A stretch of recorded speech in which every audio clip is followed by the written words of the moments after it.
Blue Planet was originally just an ordinary star in the universe, but in 2188, it caught the attention of an advanced civilization from the primordial universe, becoming resource hunting star number 798. This news was like a bolt from the blue, forcing Blue Planet into a thrilling battle for its civilization's survival. According to the Primordial Universe Convention, Blue Planet had to accept strict supervision from the primordial system. There were 5 chances for challenges, with 100,000 trial participants randomly summoned every 3 years. If they could unlock the genetic lock, the civilization would advance. If all participants perished, Blue Planet would become a dead zone. On September 1st, 2203, in the mud pits of agricultural base number 98989 in H province, Hasha, a group of people was diligently harvesting lotus roots. Suddenly, the primordial system's announcement broke the silence. Ding Hasha's national fortune has increased by 10 points. Instantly, the crowd erupted in excitement. Dr. Qin is really something. This is the 4th time this year he's used the national fortune pearl, someone exclaimed joyfully. Looks like Huaxia's luck is finally turning around, another person echoed. However, the conversation quickly shifted to the looming shadows of environmental degradation and population decline. Seeing this, Lan Shi hurriedly changed the subject. Neo Meili, I heard you have a story with Dr. Qin? The woman with a bun, dressed in black, looked up and smiled sweetly. Back then, there was no primordial world, and we were both young, with our wedding already planned. Who knew he would awaken to a level strength talent? That scoundrel, someone grumbled indignantly. But he did bring glory to Huaxia on the primordial battlefield. As everyone was engrossed in gossip, Neo Meili suddenly spoke mysteriously. I was the origin. 3 found 4 first, then 3 found me, and 3 and 4 discovered I was the origin, so the 3 of us went to find 5. Before she could finish, Lin Xiaoyuan felt a blur before her eyes and found herself in a pure white space. A mechanical voice promptly announced, Welcome to the Primordial World Novice Trial Field. Faced with the system panel, Lin Xiaoyuan chose the safest option, registering with her real name. She didn't want to end up socially dead like those players with names like Feeding Pigs to the Leader, Left-Handed Chicken, or Steel Egg Don't Cry. During the talent draw, Lin Xiaoyuan's luck swords level talent, Dao Ku Dao. This incredible skill not only allowed her to steal items from enemies, but also to disguise herself and escape. However, when the basic attribute panel was displayed, she was dumbfounded. Aside from a perfect luck score, all her other attributes were at crippled levels. With a flash of light, she was transported to a sparse forest. Not far away, in a small clearing about the size of a football field, sat a shabby little thatched hut in the center, which seemed to be her territory. The first rule of the beginner's guide: prioritize your safety. Stock up on resources, gather experience, and make the most of the 7-day protection period. Lin Xiaoyuan recited this well-known survival rule as she cautiously surveyed her surroundings. Before her was a vibrant grove, flat and spacious, with a pleasant climatian ideal location for her territory. Eagerly, she dashed towards a distant, thatched hut. The beginner's protection period was only a brief 7 days, and time was of the essence. Unfortunately, her speed attribute was a mere 5 points, making her movements awkwardly slow. Meanwhile, excitement spread across various bases in China. Countless staff members were busy verifying the information of selected citizens. In a small house at the 98989 base in H province, a little girl with pigtails frowned. Grandma, Annie has entered the game too. Will she be as powerful as Dad? But Auntie is only level 0 and doesn't even know martial arts. Why can't new players join the experienced ones? How will she manage on her own? Her grandmother gently patted her granddaughter's head and reassured her. There's a beginner's protection mechanism. Not only can your dad not enter, but other bad people can't either. Your aunt is smart, she'll be fine. By now, Lin Xiaoyuan had finally reached her territory. From a distance, the thatched hut seemed decent enough, but up close, it was a disappointment. It wasn't a hut at all, just a shabby 3 by 3 meter grass shelter. The walls were dilapidated and drafty, with no proper door, and the roof was full of Holisa, veritable open-air shed. However, at the center of this ramshackle shelter stood an oval crystal pillar, confirming to Lin Xiaoyuan that she was indeed in the game world and not on Earth. This crystal pillar was no ordinary object. It symbolized a player's identity in the original world and was the foundation of survival. If the crystal were destroyed, it would either mean the fall of the Lord or becoming a subordinate to someone else. In the original world, players had various survival options. They could team up to manage a territory, though only one could be the Lord, develop independently, using purchased slaves or hired NPCs to protect their land, which was slower and costly, but maintained independence, or choose a controversial route by abandoning the crystal to become a lone wolf in an NPC-neutral town. These players were powerful, with maxed-out attributes, but their progress was often limited, and reclaiming territory was nearly impossible. Territory Crystal, you may ignore me now, but there will come a time when you'll be out of reach. Lin Xiaoyuan resolutely chose to develop her territory. With a 7-day protection period, abandoning her territory now would be a grave mistake. She placed her hand on the crystal, which instantly burst into a brilliant white light. Territory activation successful. Player panel functions are now accessible. Please protect your crystal. If it breaks, you'll lose your Lord status and territory level. Territory size, 10x10m. Lord, Lin Xiaoyuan. Population, 110. Prosperity, 0-10. Buildings, 13. Energy, 0-100. Note, current territory size is 10 times 10 meters. Activate level 1 territory shield, consuming 5 energy points per hour. Energy consumption increases with level upgrade. Lin Xiaoyuan's system panel suddenly emitted a series of beep beep beep sounds, interrupting her thoughts. She quickly swiped her hand through the air, and a semi-transparent system panel appeared before her. The channel message area kept flashing, catching her attention. The system displayed 3 available channels: the Primal channel, Blue Star channel, and Hasha channel. Lin Xiaoyuan glanced at her friend list completely empty, with no private messages either. She tapped a few times to set the message reception to Do Not Disturb mode before carefully reviewing each channel's information. First, she entered the Primal channel, her eyes quickly scanning the scrolling message stream. The screen displayed messages from various strange races, and thanks to the game's built-in auto-translate feature, all content appeared in Chinese, completely eliminating any language barriers for her. The top 100 powerful races of the Primal World were active in the channel: the blue avatar of the Narwhal clan, the totem emblem of the Wild Ox clan, the wave symbol of the Water Elephant clan, and the metallic insignia of the Mech Spirit clan. These representatives of renowned races eagerly spoke up, asserting their presence. Speaking in the World channel requires a loudspeaker item, Lin Xiaoyuan mused, lightly tapping the edge of the panel. These races can bring items into the game from the start. They truly have deep foundations. She couldn't help but sigh for the Huasha faction. The game had reached its 5th round, yet there were no known items that could be brought into the trial field, making the road ahead long and uncertain. Lin Xiaoyuan shook her head and scoffed at the content in the Primal channel. Is this all? Where's the epic showdown? I'm waiting to see it. Suddenly, an idea flashed through her mind. Her eyes lit up, and her finger paused in midair. Wait, if someone insults me in the World channel, can I use my stealing skill on them? She recalled the skill description, which didn't seem to prohibit it. Should I find some unlucky soul to test it on? Pondering this possibility, Lin Xiaoyuan continued browsing the channel messages. After a while, she found most of it to be meaningless chatter and decisively closed the Primal channel, opening the Blue Star channel instead.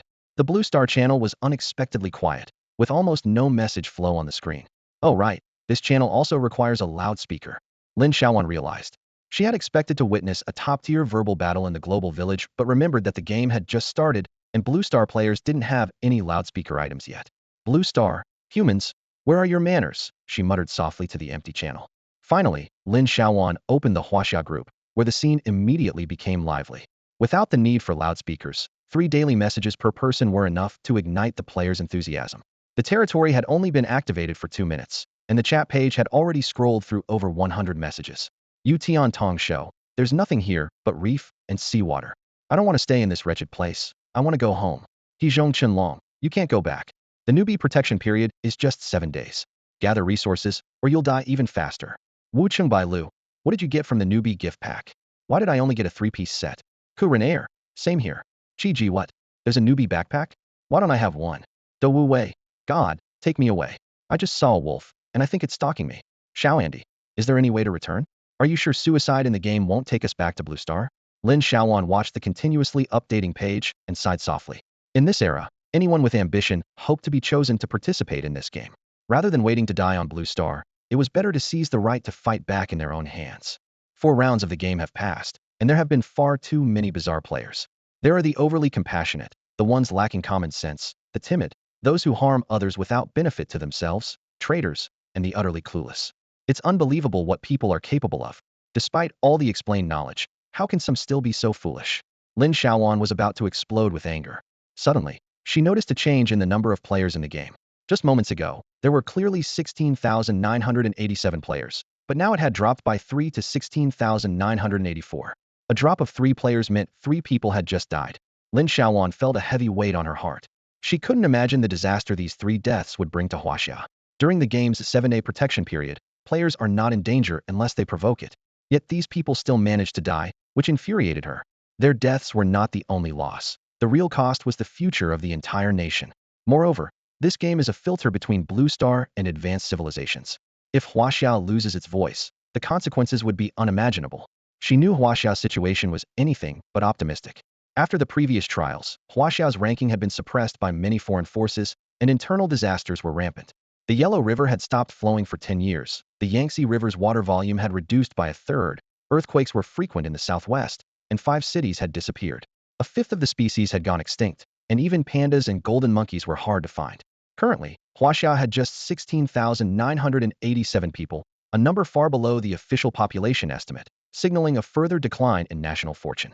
With a heavy heart, Lin Xiaoyuan sighed. She understood that the game itself was a form of selection by advanced civilizations over lower ones, determining whether Blue Star could continue to exist. This game was also another internal filtering mechanism for Blue Star.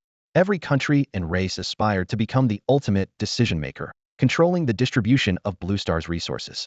Yet Huaxiao was always the target of those who sought to devour it.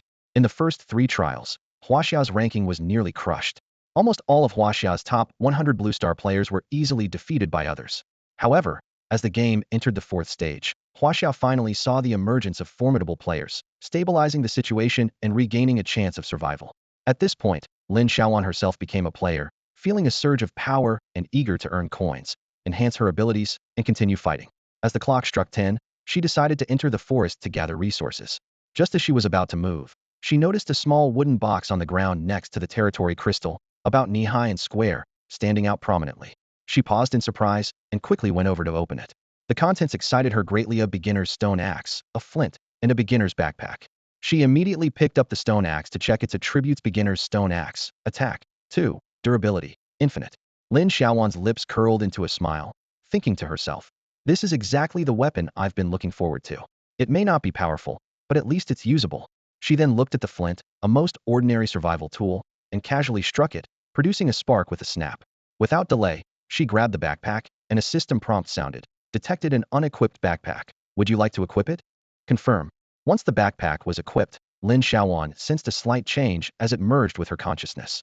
She checked the inventory and confirmed the backpack had 10 slots, with each type of item stackable up to 999. She stored the flint and stone axe inside, smiling slightly. Although the beginner period's backpack capacity was limited, already occupying 2 slots, it was still a decent start. She knew that everything from this point forward would depend on her own efforts to change. Wood, stone, and wild grass are essential resources. Let's start by chopping down some trees.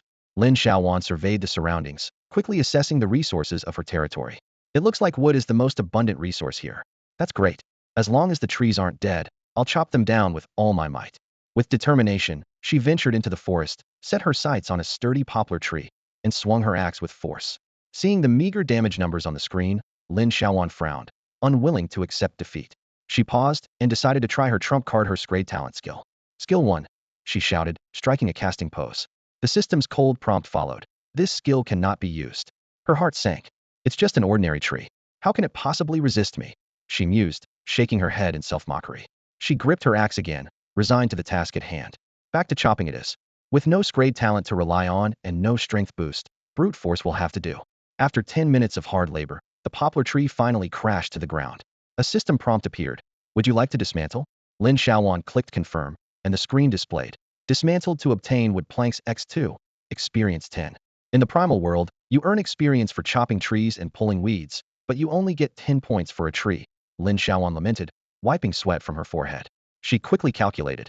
It takes 2,000 experience to level up from level 0 to level 1. That's 200 trees to level up. What a long journey ahead. Another 10 minutes of effort brought down a second poplar tree. Panting and with aching arms, Lin Xiaoyuan thought, this is too slow.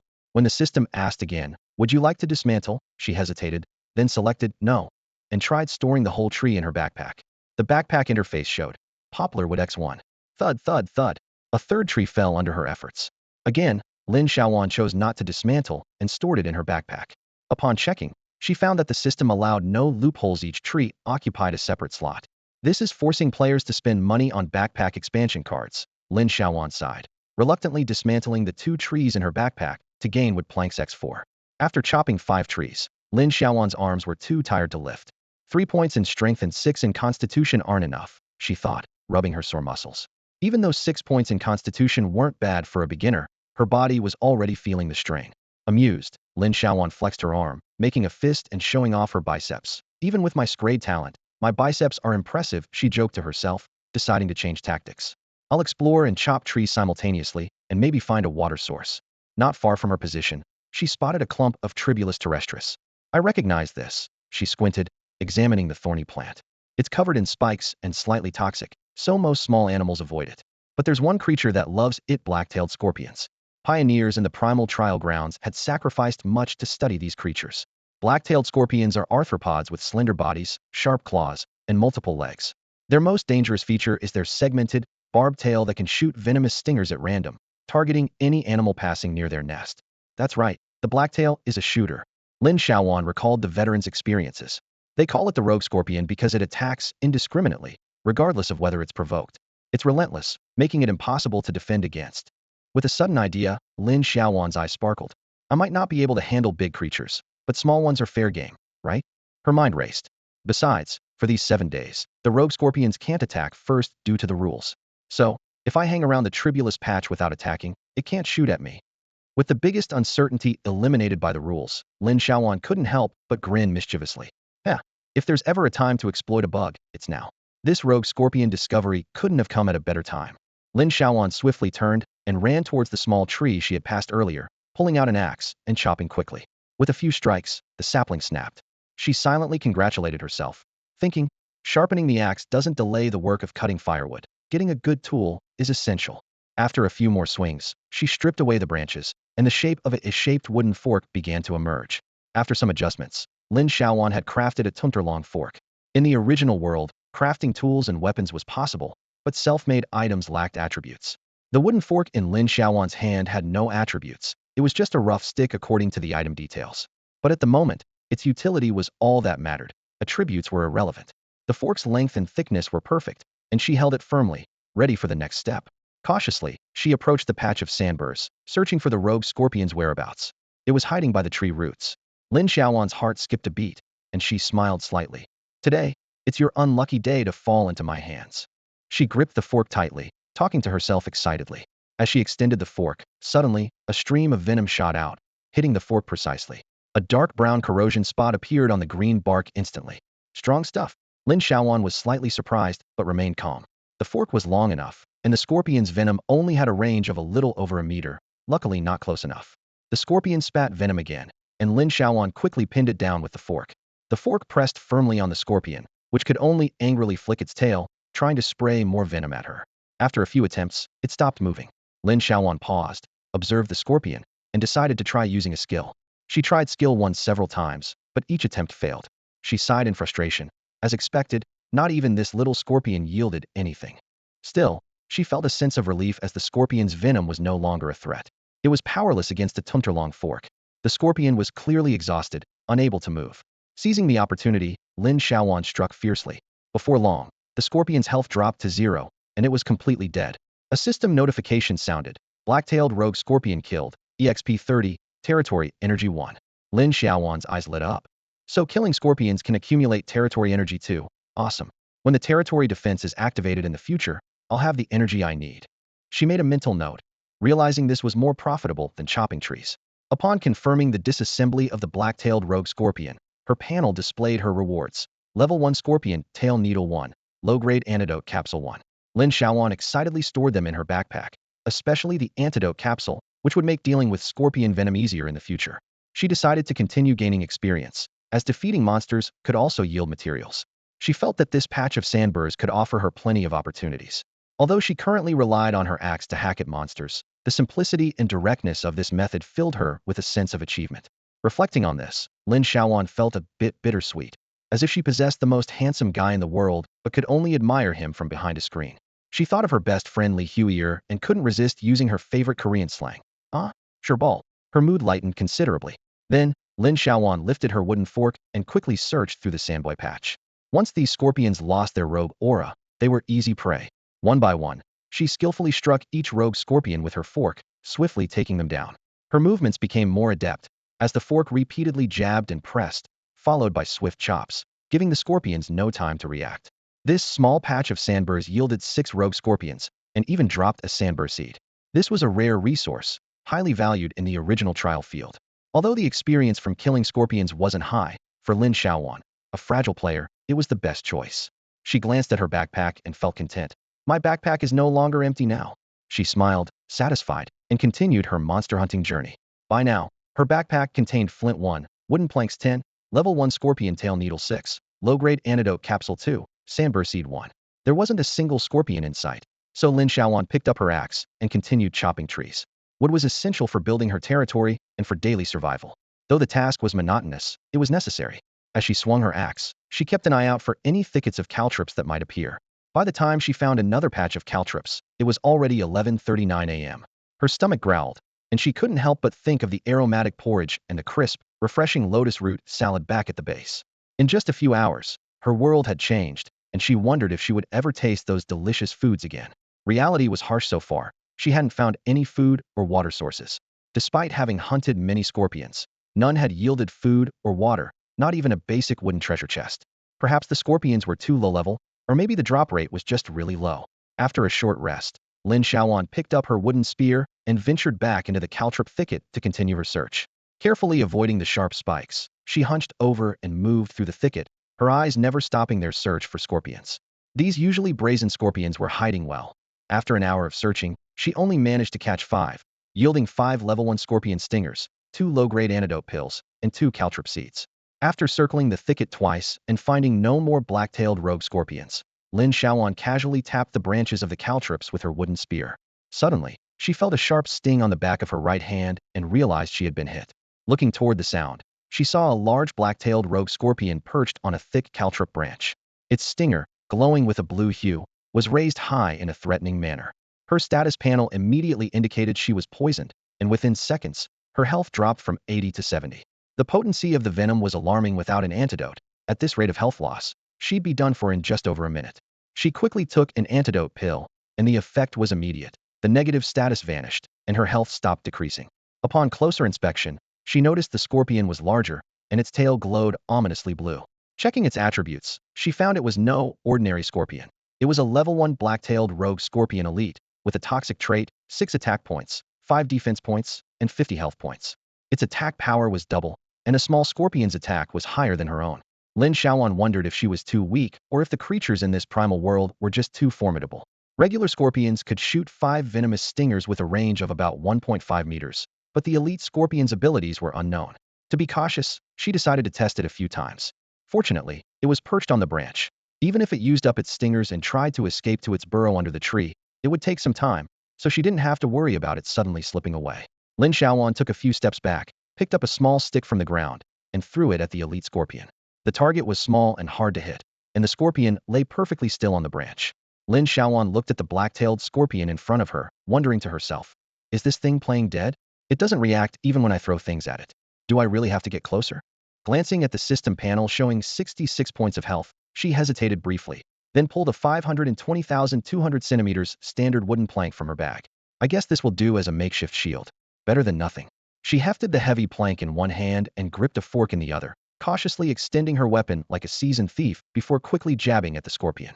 Meanwhile, in Observation Hall 66 in China, hundreds of researchers were closely following Lin Xiaoyuan's every move via a special monitoring tool. This rare item was a precious asset developed over decades by China, specifically for observing players with outstanding talent skills. Although these tools couldn't display players' system panels, talent attributes, or chat content, they did allow researchers and players' families to glimpse some in-game scenes. When the screen zoomed in on Lin Xiaoyuan, awkwardly poking at the scorpion while hiding behind the plank, the observation hall fell into an odd silence. The researchers exchanged glances. This level player sure is cautious. I wonder why she's not using her skills. Could it be her attributes are too low or her skills are particularly unique? Indeed, with defense and strength both at 3, Lin Xiaoyuan was quite fragile, lacking a proper weapon. She had to resort to this awkward method to deal with the elite scorpion, which had a 2.2-meter range and could fire its stingers 7 times. When the elite scorpion's health dropped to half, Lin Xiaoyuan's eyes lit up. An elite creature in the primal wilds is rare. Maybe it'll drop something good. She immediately activated her talent skill 1, the art of theft. Theft failed, 1 health deducted. Theft failed, 1 health deducted. Skill successfully executed, 1 health deducted. Acquired 19 points of health from black-tailed scorpion elite. Even little bugs can be stolen from. Lin Xiaoyuan couldn't help but jump in excitement, a goofy grin spreading across her face. System notifications rang out. Defeated black-tailed scorpion elite, XP 60, territory, energy 2. discovered a wooden treasure chest guarded by black-tailed scorpion Elite 1. Looking at the unexpected loot, Lin Xiaoyuan made up her mind. From now on, she'd try her skill 1 on small creatures too. Who knows what surprises might come her way. The skill bar doesn't display a specific success rate for theft, which might indicate that the value is inherently low. Lin Xiaoyuan was pleasantly surprised to find her health had somehow been restored to full. This meant her skill not only drained enemy health, but also healed her, which was an unexpected bonus. In the observation hall of Blue Star Base 66, several on-duty staff members paused their meals, staring at the surveillance footage in confusion. The scorpion, which had only half its health left, suddenly collapsed without the player even striking. This bizarre occurrence sparked heated discussions, with many speculating that Lin Xiaoyuan might possess some kind of damage over time or curse-related skill. One bespectacled observer meticulously replayed the game footage, noticing Lin Xiaoyuan's health briefly dropped before suddenly refilling. A curse? Life drain? Healing? He adjusted his glasses and said seriously, regardless of the rare skill type, if it's glass, Lin Xiaoyuan is an exceptional talent for our nation.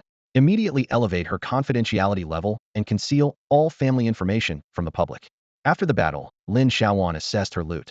1 elite scorpion tail stinger, 2 antidote capsules, 3 spiky fruit seeds, along with 10 copper coins and a wooden treasure chest. Although the drop rate of 10 copper coins from 12 scorpions was indeed dismal, it was the first hard currency she had seen in the game. Eagerly opening the treasure chest, she obtained 2 small red pills 100 health each, a rare basic contract scroll, 2 backpack cards, and a pickaxe. The red contract scroll immediately captured her full attention. It was one of the gold standard items explicitly mentioned in the original Basic Resources Manual. After examining its properties, Lin Xiaoyuan was even more excited. This one-time master-servant contract could bind non-mechanical life forms below level 5 without occupying a pet slot, and it was neither bindable nor destructible. Getting such an item on the first day of the game was an incredible stroke of luck. The rogue scorpions, once ugly in her eyes, suddenly seemed quite endearing.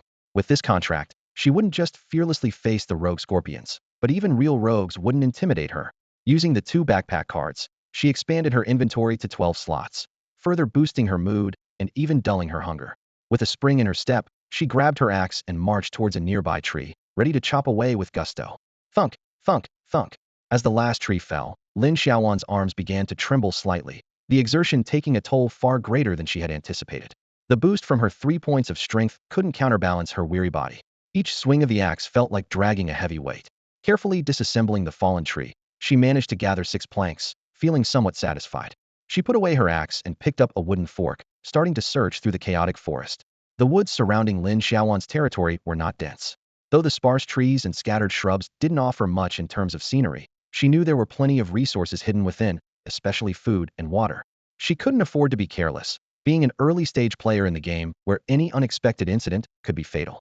Her health was down to 80, and even a minor mishap could spell danger. As the clock ticked to 1:49 p.m., Lin Xiaoyuan knew she had to return to her territory by 5:30 p.m. The protection period in the early game was short, and once night fell, creatures no longer distinguished between players and prey. Wandering outside could mean encountering wild animals, or, worse, being defeated by other players or monsters. She wasn't willing to take such risks at this stage, so finding water and food became her immediate priority, with other tasks taking a backseat.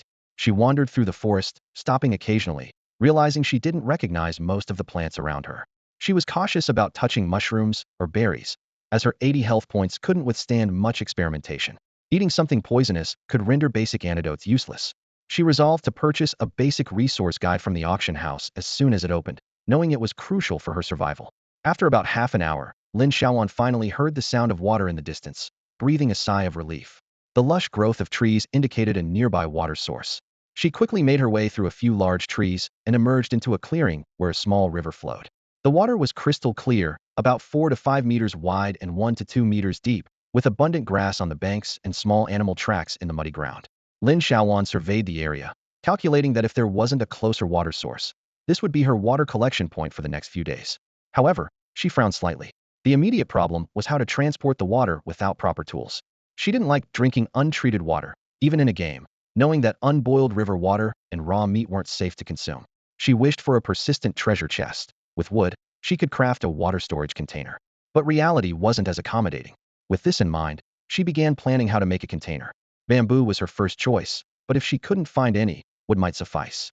Continuing along the river, the vegetation seemed richer, with denser shrubs. Before long, Lin Xiaoyuan stumbled upon a patch of wild strawberries. The bright red berries stood out vividly among the grass.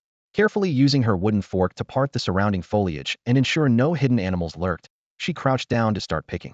Her fingers deftly plucked a berry, and she gently placed it in her mouth. As she bit into it, a burst of sweet and tangy flavor filled her senses. The fresh fruit's aroma brought a rare smile to her face. Wow, that's the taste. Wild strawberries. Wild strawberries are a simple herbaceous plant with edible fruit that can restore a bit of stamina. China's natural environment has been 40 polluted, especially in the most affected areas, where plant species have decreased by a third. Over the years, Lin Xiaoyuan had never seen wild strawberries in local orchards. Most of today's farming bases grow high-yield grains and vegetables, making such small fruits a rarity. She was surprised to find them in the primordial world. As she picked and ate the strawberries, Lin Xiaoyuan found the tiny fruits weren't filling, but they were sweet and made for a delightful snack. After picking the patch clean, she had gathered 39 bright red berries, which looked lovely in her hands. She carefully packed them into her backpack, planning to enjoy them later in the evening. Just as she turned to continue walking along the river, she heard a slight rustling in the nearby grass. Lin Xiaoyuan took a few cautious steps back, tightly gripping her wooden fork, her eyes fixed on the grass. After some rustling, a meter-long speckled snake slithered out. Its body was a mix of yellow and green, its head held high, with slit pupils coldly watching Lin Xiaoyuan, occasionally flicking its tongue. Level 1 Yellow-ringed green flower snake normal, venomous, attack 7, speed 8, health 90, skills, leap, I jump like lightning. Tongue flick mark, 1 flick and I remember your scent. Originally, Lin Xiaoyuan planned to avoid the snake and deal with it when she was stronger. But when she saw its attributes, anger flared within her. It hadn't even attacked, yet it was already marking her scent. Disgusted, she thought, is it planning to ambush me later? How vile. I can't tolerate this. She thought she could handle it calmly, but the snake's speed and venomous nature were daunting. However, seeing marking scent only fueled her rage. With enough health potions and antidote capsules, she was determined to defeat the snake today. Without hesitation, Lin Xiaoyuan took a wooden board from her backpack and set it before her, gripping her tumtor-long wooden fork tightly. Her muscles tensed, eyes fixed on the venomous snake, not daring to move. System notification, you gained 30 health. She inwardly sneered. It clearly has malicious intent towards me. The snake launched its attack without hesitation, springing towards Lin Xiaoyuan in the blink of an eye. Her reflexes outpaced her thoughts. She instinctively thrust the wooden fork towards the approaching snake. Though the fork was somewhat cumbersome against the swift snake, it could still restrain it within a certain range. However, against such a nimble adversary, her attacks were not entirely effective. The snake's speed of 8 was indeed formidable. When the fork missed, the board in front of her fortunately blocked its path. The snake's body shot past her left side, then leapt towards her leg. Lin Xiaoyuan's heart raced, her leg moving faster than her mind. She kicked the board at her feet, sending it flying, which coincidentally knocked the snake to the ground, causing it to writhe. The snake tried to slither away after being knocked down, but Lin Xiaoyuan wasn't about to let it escape. Without a second thought, Lin Xiaoyuan quickly pulled several wooden planks from her backpack and swiftly laid them down towards the snake's position. By sheer luck, one of the planks pinned down the wriggling snake. With quick reflexes, Lin Xiaoyuan didn't give the snake a chance to escape from under the plank. She immediately grabbed a tumtor-long wooden fork and pressed it precisely on the snake's vital spot. Her experience dealing with scorpions had made this action almost instinctive. She held the fork handle firmly with one hand to secure the snake, while the other hand expertly swung a stone axe, the blade almost leaving a trace in the air. Simultaneously, she attempted to use skill 1 to loot the snake, but unfortunately, she came up empty-handed this time. Phew, that was close. Lin Xiaoyuan panted heavily, too exhausted to pay attention to the system's notification sound, and collapsed onto the ground. After the battle, she felt her limbs go weak, the adrenaline rush giving way to a wave of fatigue. As a fragile class relying solely on melee attacks to win, this encounter left her shaken. If even a level 1 snake was this tricky, what challenges lay ahead? Once she calmed down, Lin Xiaoyuan immediately checked her system rewards. System notification, you have slain a level 1 yellow-banded green snake common. Experience 90, territory energy 2. System notification, you have obtained wooden chest 1, snake meat 2, snake skin 1, red pills 2, groundberry seeds 3. My backpack is full already, haha. Lin Xiaoyuan eagerly opened the wooden chest. Items obtained, sharp dagger 1, small cabin blueprint 1, backpack card 5, worn out iron pot 1. Haha, fortune truly favors me. My maxed out luck is formidable. Lin Xiaoyuan was overjoyed. Normally, a wooden chest yields only 23 items, yet she had received 4 treasures twice in a row, filling her with delight. After using the backpack cards to expand her space, Lin Xiaoyuan took stock of her inventory. Flint, wooden planks 26, level 1 scorpion tail stinger 11, low tier antidote capsule 6, burdock seeds 6, Elite Scorpion Tail Venom, Red Pills 4, Basic Contract Scroll, Stone Pickaxe, Groundberries 39, Snake Meat 2, Snake Skin, Groundberry Seeds 3, Sharp Dagger, Small Cabin Blueprint, Worn Out Iron Pot. Only one slot was left in her backpack. On the ground lay her stone axe and wooden fork. As she organized her backpack, Lin Xiaoyuan truly felt the joy brought by her maxed out luck. She was on top of the world. The old iron pot lay quietly in front of Lin Xiaoyuan. Although it was a bit worn, a simple cleaning made it usable again. On the system panel, this iron pot was listed as a dagger white item, with an added attack power of 2. It could be equipped or traded, and wasn't bound by any restrictions. Perfect, Lin Xiaoyuan thought to herself, delighted with these early-stage items. Besides the iron pot, she had also acquired building blueprints, contract scrolls, and backpack cards, all considered rare treasures in the game's initial phase. Her luck was so remarkable that observers in the Hasha 66 hall couldn't help but express their admiration. This player may not excel in combat skills, but her luck is truly astonishing, one observer commented. After all, a full score of 10 in luck is not something you come across every day. Even among races with base attributes often reaching into the hundreds or thousands, the maximum luck value is still only 10. The observers closely monitored Lin Xiaoyuan using a primordial tracking tool. This smart tool not only automatically shielded players' system panels and personal privacy, but was also well received among players. Naturally, those who attracted the attention of such a rare tool were deemed highly promising players. At that moment, Lin Xiaoyuan was troubled by her backpack space. In the primordial world, large-capacity backpacks were expensive, and there was an abundance of collectible items. Most players had to be selective and make sacrifices when collecting items in the later stages, unless those with great strength and speed were willing to risk attacks to carry everything away. Glancing at the time, it was already 4:28 p.m. With her backpack nearly full, Lin Xiaoyuan had a clever idea. She filled the iron pot with water and stored it in her backpack, cleverly securing 10 liters of water.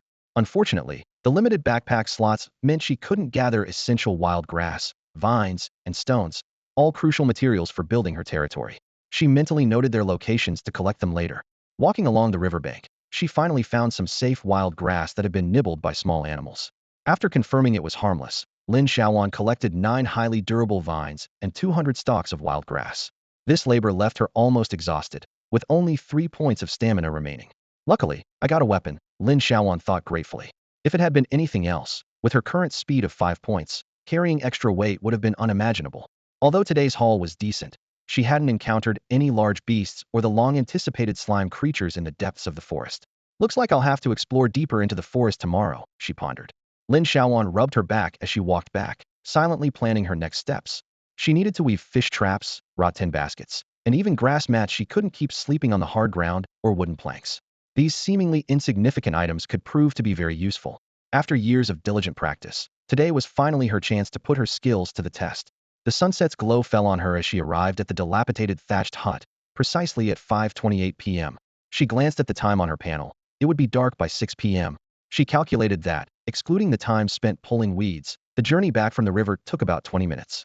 Nights in this primordial world were dangerous, and Lin Xiaoyuan knew she had to value her life and avoid cutting it so close. Who knew if tomorrow's sunset might come earlier? This was the primordial world, where weather changes were unpredictable. The 20-minute journey from the river to her territory was relatively close, but she needed to find a more permanent water source. The thatched hut remained unimproved, with open spaces exposed to the elements, maintaining its primitive appearance. Lin Xiaoyuan took out the small wooden house blueprint and gently placed it on the territory crystal, triggering the system notification. You have detected a primary small wooden house blueprint that meets the territory construction requirements. Construction requirements: wood planks 200, stones 50, iron blocks 10. Note: the small wooden house can withstand strong winds and heavy rain, but has poor insulation against cold. It can resist attacks from beasts of level 3 and below. Lin Xiaoyuan stared at the wood planks 200 line, speechless. She had known building a house would require a lot of resources, but this was excessive. It was a bolt from the blue. After a whole day of hard work, she had only gathered 26 wood planks, and the primary small wooden house required 200 planks, not to mention the stones and iron blocks she hadn't even seen yet. It felt like an insurmountable task. She looked up at the sky and couldn't help but sigh. Why is owning a house so difficult? Meanwhile, others in Hall 66 were wide-eyed, staring at their panels in disbelief, wondering if they were being singled out. After her lament, Lin Xiaoyuan turned her attention to the territory crystal. The map displayed a solitary little house, and she curiously clicked on the annotation. Would you like to repair the dilapidated thatched hut? Requires thatch 200, wood planks 50. Note: a perfect thatched hut can shield against the elements and small animals. Even the thatched hut can be repaired. Lin Xiaoyuan was momentarily stunned and immediately opened her backpack to check. Inside were 200 pieces of wild grass she had just pulled. Grazing animals love me, and when dried, I become thatch. The system's calm voice chimed in. Lin Xiaoyuan pursed her lips, thinking that building a house wasn't an urgent necessity. After all, it was the first day, and everyone was living out in the open. She encouraged herself silently. Suddenly, her stomach growled, reminding Lin Xiaoyuan of her hunger and thirst. She pinched her belly and quickly took out some wild berries from her bag to satiate her hunger. With her hunger somewhat alleviated, she finally had time to start a fire. The 2 pieces of snake meat she had caught today became the highlight of her dinner. The system had neatly divided the snake meat, requiring no further processing from her. Each piece weighed about 200 grams, enough for 2 meals if rationed carefully. Her only cooking utensil, an old iron pot, was perfect for boiling water. As the firelight danced across her face, the air filled with the aroma of cooking meat. Although everything seemed difficult, she still found hope and perseverance in the desolation of this primordial world. The determined Chinese, Lin Xiaoyuan, was committed to drinking hot water even in the game. She didn't want to risk getting an upset stomach from drinking raw water on her first day in the game. Without any ready-made tools, she picked up an axe, chopped and carved wooden planks, and finally managed to make a crude wooden scoop.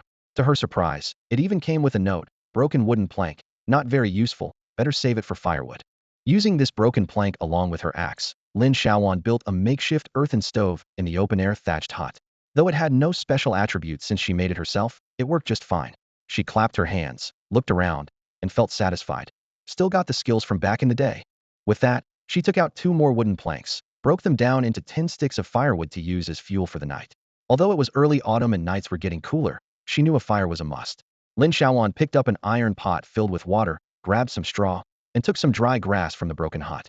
She struck a flint to ignite the flames. As the firelight flickered in the darkness, the sky had completely darkened. Watching the weak firelight, she suddenly felt a pang of homesickness. On her first night in the game, she wondered how her mom and Xiao Mumu were doing and if they'd had dinner. A wave of longing swept over her, but she forced herself to stop thinking about it and focused on preparing dinner. She took out the dagger she had obtained from her prey that day, skewered a piece of meat, and roasted it over the fire. As the flames danced, Lin Xiaoyuan's eyes stared blankly into the void, while her body instinctively began to eavesdrop on the game's chat group. Great Emperor Ruthless, why can't newbies access the auction house for 7 days? I need to trade my stones for food. Money, add me as a friend. Let's trade. Great Emperor Ruthless, 5 stones for 1,000 G of meat. Money ba? Why don't you just rob me? Xiao Jinhua, selling 50 units of stone, trade for food, friend request with resource note, highest offer wins. We're all compatriots, how can we go for the highest bidder? Experts, add me. Chunlong of the river, the person above is dreaming. Amidst the scrolling chat messages, Lin Xiaoyuan noticed an announcement reminding new players. After the 7-day protection period ends, the auction house will unlock. Players can trade through the system's auction house once they've bound their Lord Crystal, making resource exchanges more convenient. She opened the trade channel and saw that the auction house was indeed locked, set to unlock in 7 days. So, all this effort is to force players to develop on their own first, Lin Xiaoyuan thought to herself. While Lin Xiaoyuan was engrossed in her screen peeking, on Blue Star, little Mumu was already sitting with her grandmother in front of the new base's display screen, watching her aunt barbecue.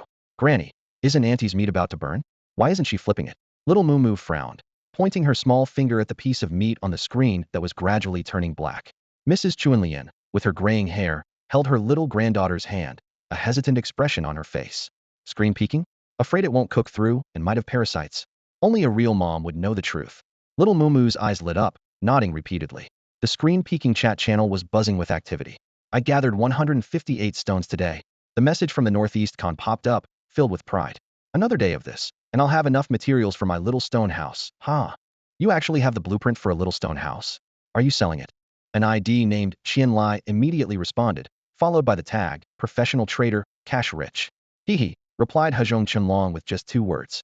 In a small cabin within the original novice trial ground, a chubby man was sitting amidst a pile of supplies, busy with chatting and trading. Seeing the hehe on the chat page, he smirked disdainfully. See, he doesn't believe me. Those who believe me have already built their little huts. The skeptics are just arguing online. After completing a transaction, Qian Lai happily checked the system notification. Transaction successful. Experience 10, transaction count 1. Successfully activated 2 followers of the God of Wealth, 0-200. Level 2 single transaction can add 2 more. System. From now on, you're like my own father. Qian Lai was so excited his fingers trembled. I can't even imagine how wealthy I'll be in the future. Haha. After replying to the transaction message, Qianlai glanced at the channel messages with a hint of regret. What a pity, I can only speak 3 times a day. Without a megaphone to increase chat times, even advertising in the group is a hassle. The Huaxia channel was still lively. The point is, he gathered 158 stones in one day, exclaimed Rinjian Qingxing. He must have maxed out strength. I'm only level 1 with 0.66, and I'm jealous. Lin Xiaoyuan saw this message, and her eyes turned red with envy. She had chopped trees all day and only got 26 planks. As for leveling up, better not mention it. A weakling, that's what she was. Haha, got lucky opening a few resource boxes. I'm level 1 too. Northeast Khan's message popped up again. Lin Xiaoyuan suddenly realized she had forgotten to check the level leaderboard. She quickly switched the interface, mentally prepared to be left far behind, but was still shocked by the numbers on the list. Level 4. Her brow twitched hard. Is there any justice? Leveling up to 4 in one day? How high must the base attribute values be to upgrade so quickly? Can such players even be called beginners? Leveling up in the original world was notoriously difficult, with each level's experience requirement exponentially growing from the previous one. The experience needed to reach level 4 was beyond terrifying. Isn't leveling supposed to be hard at the start? Am I the only noob here? Lin Xiaoyuan muttered to herself, continuing to scroll down. There were no blue star people in the top 100 of the original leaderboard's combat power ranking, not even other alien races. At this moment, her heart sank, fear and loss intertwining.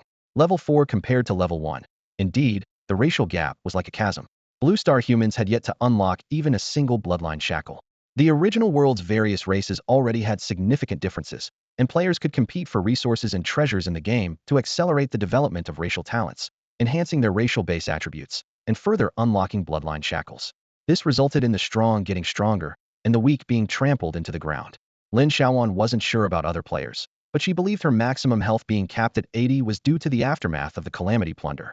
Her eyes scanned the leaderboard until she spotted a familiar name, Lan Shi, a fellow player from the H Province 98989 base.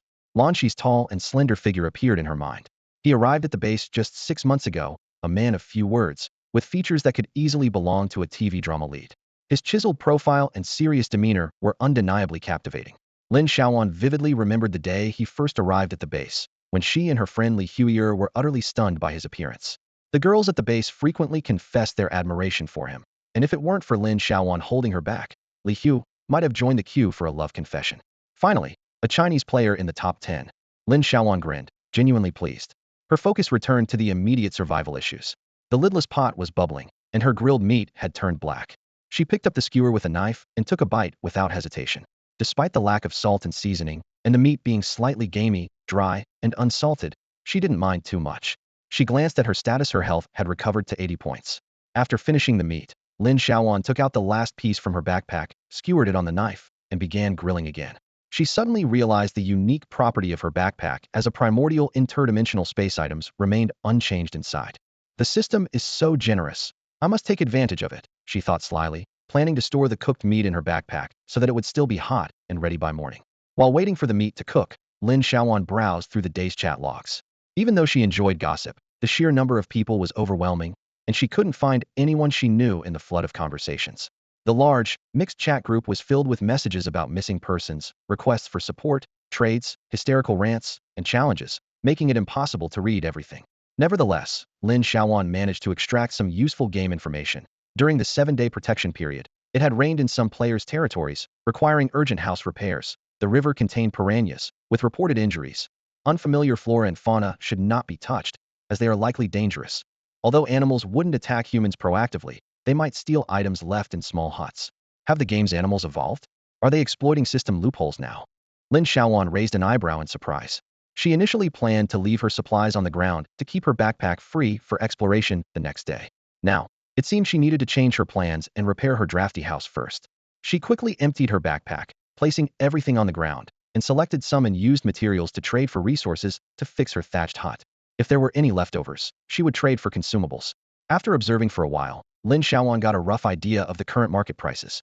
It's a ripoff. Truly a ripoff, she muttered, eventually choosing a player who seemed like a merchant. This player was unique, expressing wealthy in the most unassuming way, which Lin Xiaoyuan found amusing. After adding the player who claimed to be wealthy, named Qianlai, the trading scene became lively as night fell. True to his name, Qianlai transformed into a nighttime merchant. Lin Xiaoyuan carefully inquired about the prices of various goods, but her expression froze upon hearing the numbers. This is outrageous. She couldn't help but shake her head repeatedly, beginning to complain incessantly. With my maxed out luck, I only managed to earn 10 copper after a whole day's hard work. These prices are killing me. She quickly jotted down the list of goods. Wooden planks at 5 copper each, clean water at 2 copper per liter, stones at 5 copper each, and thatch at 5 copper for 100 stalks. She calculated that she needed 200 stalks of thatch and 50 wooden planks to repair her dilapidated thatched hut. What pained her even more was that she had already used 3 wooden planks to make a fire last night, leaving her with only 23. This meant she needed to purchase an additional 27 wooden planks and 200 stalks of thatch, 145 copper. Just to fix a roof costs that much. Lin Xiaoyuan stomped her foot in frustration. These prices are absurd. Isn't there anyone to regulate this? Seeing her puffed-up expression, Qianlai suggested with a smile. Why not sell some stuff first, friend? Show me your inventory, and I'll give you an estimate. Don't worry, this is my 5th round of business, and my prices are absolutely fair and transparent. However, when Lin Xiaoyuan saw the selling prices of her items, her anger intensified. Ridiculous, she complained loudly. Killing monsters is so dangerous. Why are these selling for so little? The list showed Level 1 Scorpion Tail Stingers at 2 copper each, Elite Scorpion Venom Stingers at 10 copper each, Snake Skin at 30 copper per piece, and Thorny Seed Pods at 20 copper each. As for the groundberry seeds, they didn't even have a trade price. Since no one else is selling, I'll just keep them, she said defiantly. After a quick calculation, Lin Xiaoyuan realized that selling these materials would bring in 182 copper coins. Combined with the 10 copper from the high-level Scorpion, she'd have a total of 192 copper coins. She frowned, realizing that after buying the repair materials, she'd be left with only 47 copper, which probably wouldn't even cover the cost of basic supplies. Despite her reluctance, considering that Qianlai's goods were comprehensive and reasonably priced, and given the lack of other merchants to compare with, Lin Xiaoyuan ultimately decided to trade there. At least I can get the house fixed today, she consoled herself. If I wait another night, those little critters might dig up my foundation. The transaction was complete, and the materials for the thatched cottage were gathered. Lin Xiaoyuan, prioritizing survival, inquired about the price of the red pill from Qianlai, only to be taken aback by the answer. Red pill, 1 silver each. Qianlai stated calmly. What? Are medicines really that profitable? Lin Xiaoyuan shook her head in disbelief, instantly abandoning her plan to buy 2 more pills. She sighed quietly, realizing she'd need to use these life-saving items sparingly in the future. Curiosity led her to ask about the prices of other items. White-tire weapons start at 5 silver, and a backpack expansion card is 1 gold each. Hearing these exorbitant prices, Lin Xiaoyuan closed the game panel expressionlessly and decided to focus on the task at hand. She concentrated on operating the territory crystal and quickly found the thatched cottage icon, decisively clicking the repair option. In an instant, everything around her blurred, and the sound of clinking and clanking echoed in her ears. About 10 seconds later, a system notification chimed. The thatched cottage has been repaired. As her vision cleared, Lin Xiaoyuan was surprised to find that the cottage now had a window, previously unnoticeable due to its severe damage. The room maintained its 3 by 3 meter dimensions, spacious enough for her needs. The fire pit and small clay stove remained in the center, and the walls and floor were smoothly restored, with the roof now impervious to wind and rain. Lin Xiaoyuan nodded in satisfaction. She moved to the territory crystal on the right side of the room to check the territory information. The map icon had indeed changed, with the dilapidated thatched cottage successfully upgraded to a perfect one. The system notification indicated, the perfect thatched cottage can be upgraded, providing shelter from the elements and keeping small animals out. Lin Xiaoyuan walked to the wooden door and looked outside. In the pitch-black night, only the sound of insects filled the air, with the distant forest occasionally echoing with the roars of wild beasts. She quickly locked the door and returned to the warmth of the fire, determined to work through the night. She took out some vines from her backpack, sat cross-legged by the fire, and began weaving fish traps. Early the next morning, she planned to place these traps in the river. On Qianlai's item list, she saw a piece of fish selling for 40 copper. Catching fish with the traps would provide a stable food source, crucial for someone like her who couldn't yet handle larger monsters. After adding a few logs to the fire, she used 7 vines to finish 3 simple fish traps, already starting to yawn. Glancing at the time, it was already 9:30 at night. She forced herself to stay awake and took out a pile of wild grass to weave a mather last stand against sleeping on the ground. Another hour passed, and the mat was finally done. Lin Xiaoyuan cleared a space by the fire, neatly laying the remaining grass on the ground and covering it with the newly woven mat. She lay down contentedly, letting out a long breath. The soft mat exuded the fresh scent of grass, finally allowing her tense body to relax. After a day of exhausting work, she could finally lie down and rest. Lying on the mat, Lin Xiaoyuan opened the system panel, feeling much like when she would lay in bed scrolling through her phone back on Blue Star. This familiar sensation was soothing, though a pillow would have made it perfect. The group chat channel was still bustling, with the original channel filled with complaints about the goblin merchants. It seemed these well-off players had been wronged by the goblins in some way, as the merchants' secrets were being exposed. Some cursed the goblin merchants for being untrustworthy, others condemned them for malicious price hikes, and there were even revelations about the goblins scandalously inflating ordinary goods prices 100-fold to scam players out of their gold. In the Hasha chat group, people were still complaining about the rising prices, while Lin Xiaoyuan quietly watched her phone screen, her eyelids growing heavy. She vaguely felt like she had forgotten something important, but drifted into sleep amidst these hazy thoughts. At 6 in the morning, the chirping of birds outside the window woke her from her slumber. Just as she was about to turn over on the straw mat to continue sleeping, she suddenly realized she was in the game world and instantly became alert. No time for sleeping in. I've got to start building up my resources, she declared with determination as she jumped to her feet. The overnight observer in Huasha Hall 66 nodded to themselves upon hearing this. Such diligent players were indeed rare, and it was no wonder she possessed such extraordinary talents. Surveying her surroundings and finding no dishes, Lin Xiaoyuan decided to skip her morning routine after a brief moment of thought. She began her day by eating some roasted meat and drinking some cool boiled water from an iron pot. Lacking a proper water container, she planned to take the half pot of water with her to quench her thirst on the way and bring back a fresh pot of water in the evening. She carefully selected the items to bring along, ultimately choosing the iron pot, an axe, a dagger, an antidote capsule, a small red pill, and after a moment's thought, added a contract scroll and some ground berries before heading out. Standing outside her thatched hut, Lin Xiaoyuan finally took a moment to appreciate her small plot of land. The 100-square-meter territory seemed meticulously planned, with a neatly squared-off open area contrasting sharply with the surrounding wild grass. The thatched hut was situated on the northern side of her territory, with an open space in front. This orderly layout sparked her inner desire for perfection, and she imagined a pastoral life with fences, vegetable gardens, and wandering poultry. But she quickly refocused her mind, preparing to head to the river to set up fish traps. However, as she reached the edge of her territory, she noticed some unsettling tracks, clear signs of trampling on the wild grass, which had definitely appeared overnight. Following the trail, she found a paw print not far away, likely belonging to a small predator like a fox, around level 2 or 3. While relieved it wasn't a pack of wolves, she knew that even a level 1 creature posed a significant threat to her at this stage. Fortunately, she was still within the 7-day protection period. Otherwise, given her defenseless state last night, she might have been in serious trouble. This discovery made her realize she needed to expedite the upgrade of her thatched hut. Upon reaching the river, Lin Xiaoyuan spent 20 minutes setting up the fish trap, then turned her attention to finding suitable saplings. Once she found her target, she deftly secured a dagger to the top of a 2.2-meter-long wooden stick using vines, wrapping them tightly to reinforce it. This improvised spear immediately gained an attack bonus of 2. Testing it out, she threw it, and the dagger embedded itself firmly in the ground. At that moment, the staff in Huasha Hall 66 praised her skills, saying, "This girl's outdoor skills are impressive. You can tell from her solid knots that she's had professional training." Indeed, the simple spear proved to be a valuable tool in Lin Xiaoyuan's hands. Lin Xiaoyuan, holding her spear, maintained the same pace as yesterday, hunting scorpions in between chopping trees. Perhaps it was the protein-rich breakfast that fueled her energy, as her efficiency noticeably improved today. Even during the beginner's protection period, food wouldn't magically appear. By 11 a.m., she had collected 9 trees and 10 black-tailed scorpions, though unfortunately, she didn't encounter any elite scorpions or find any food.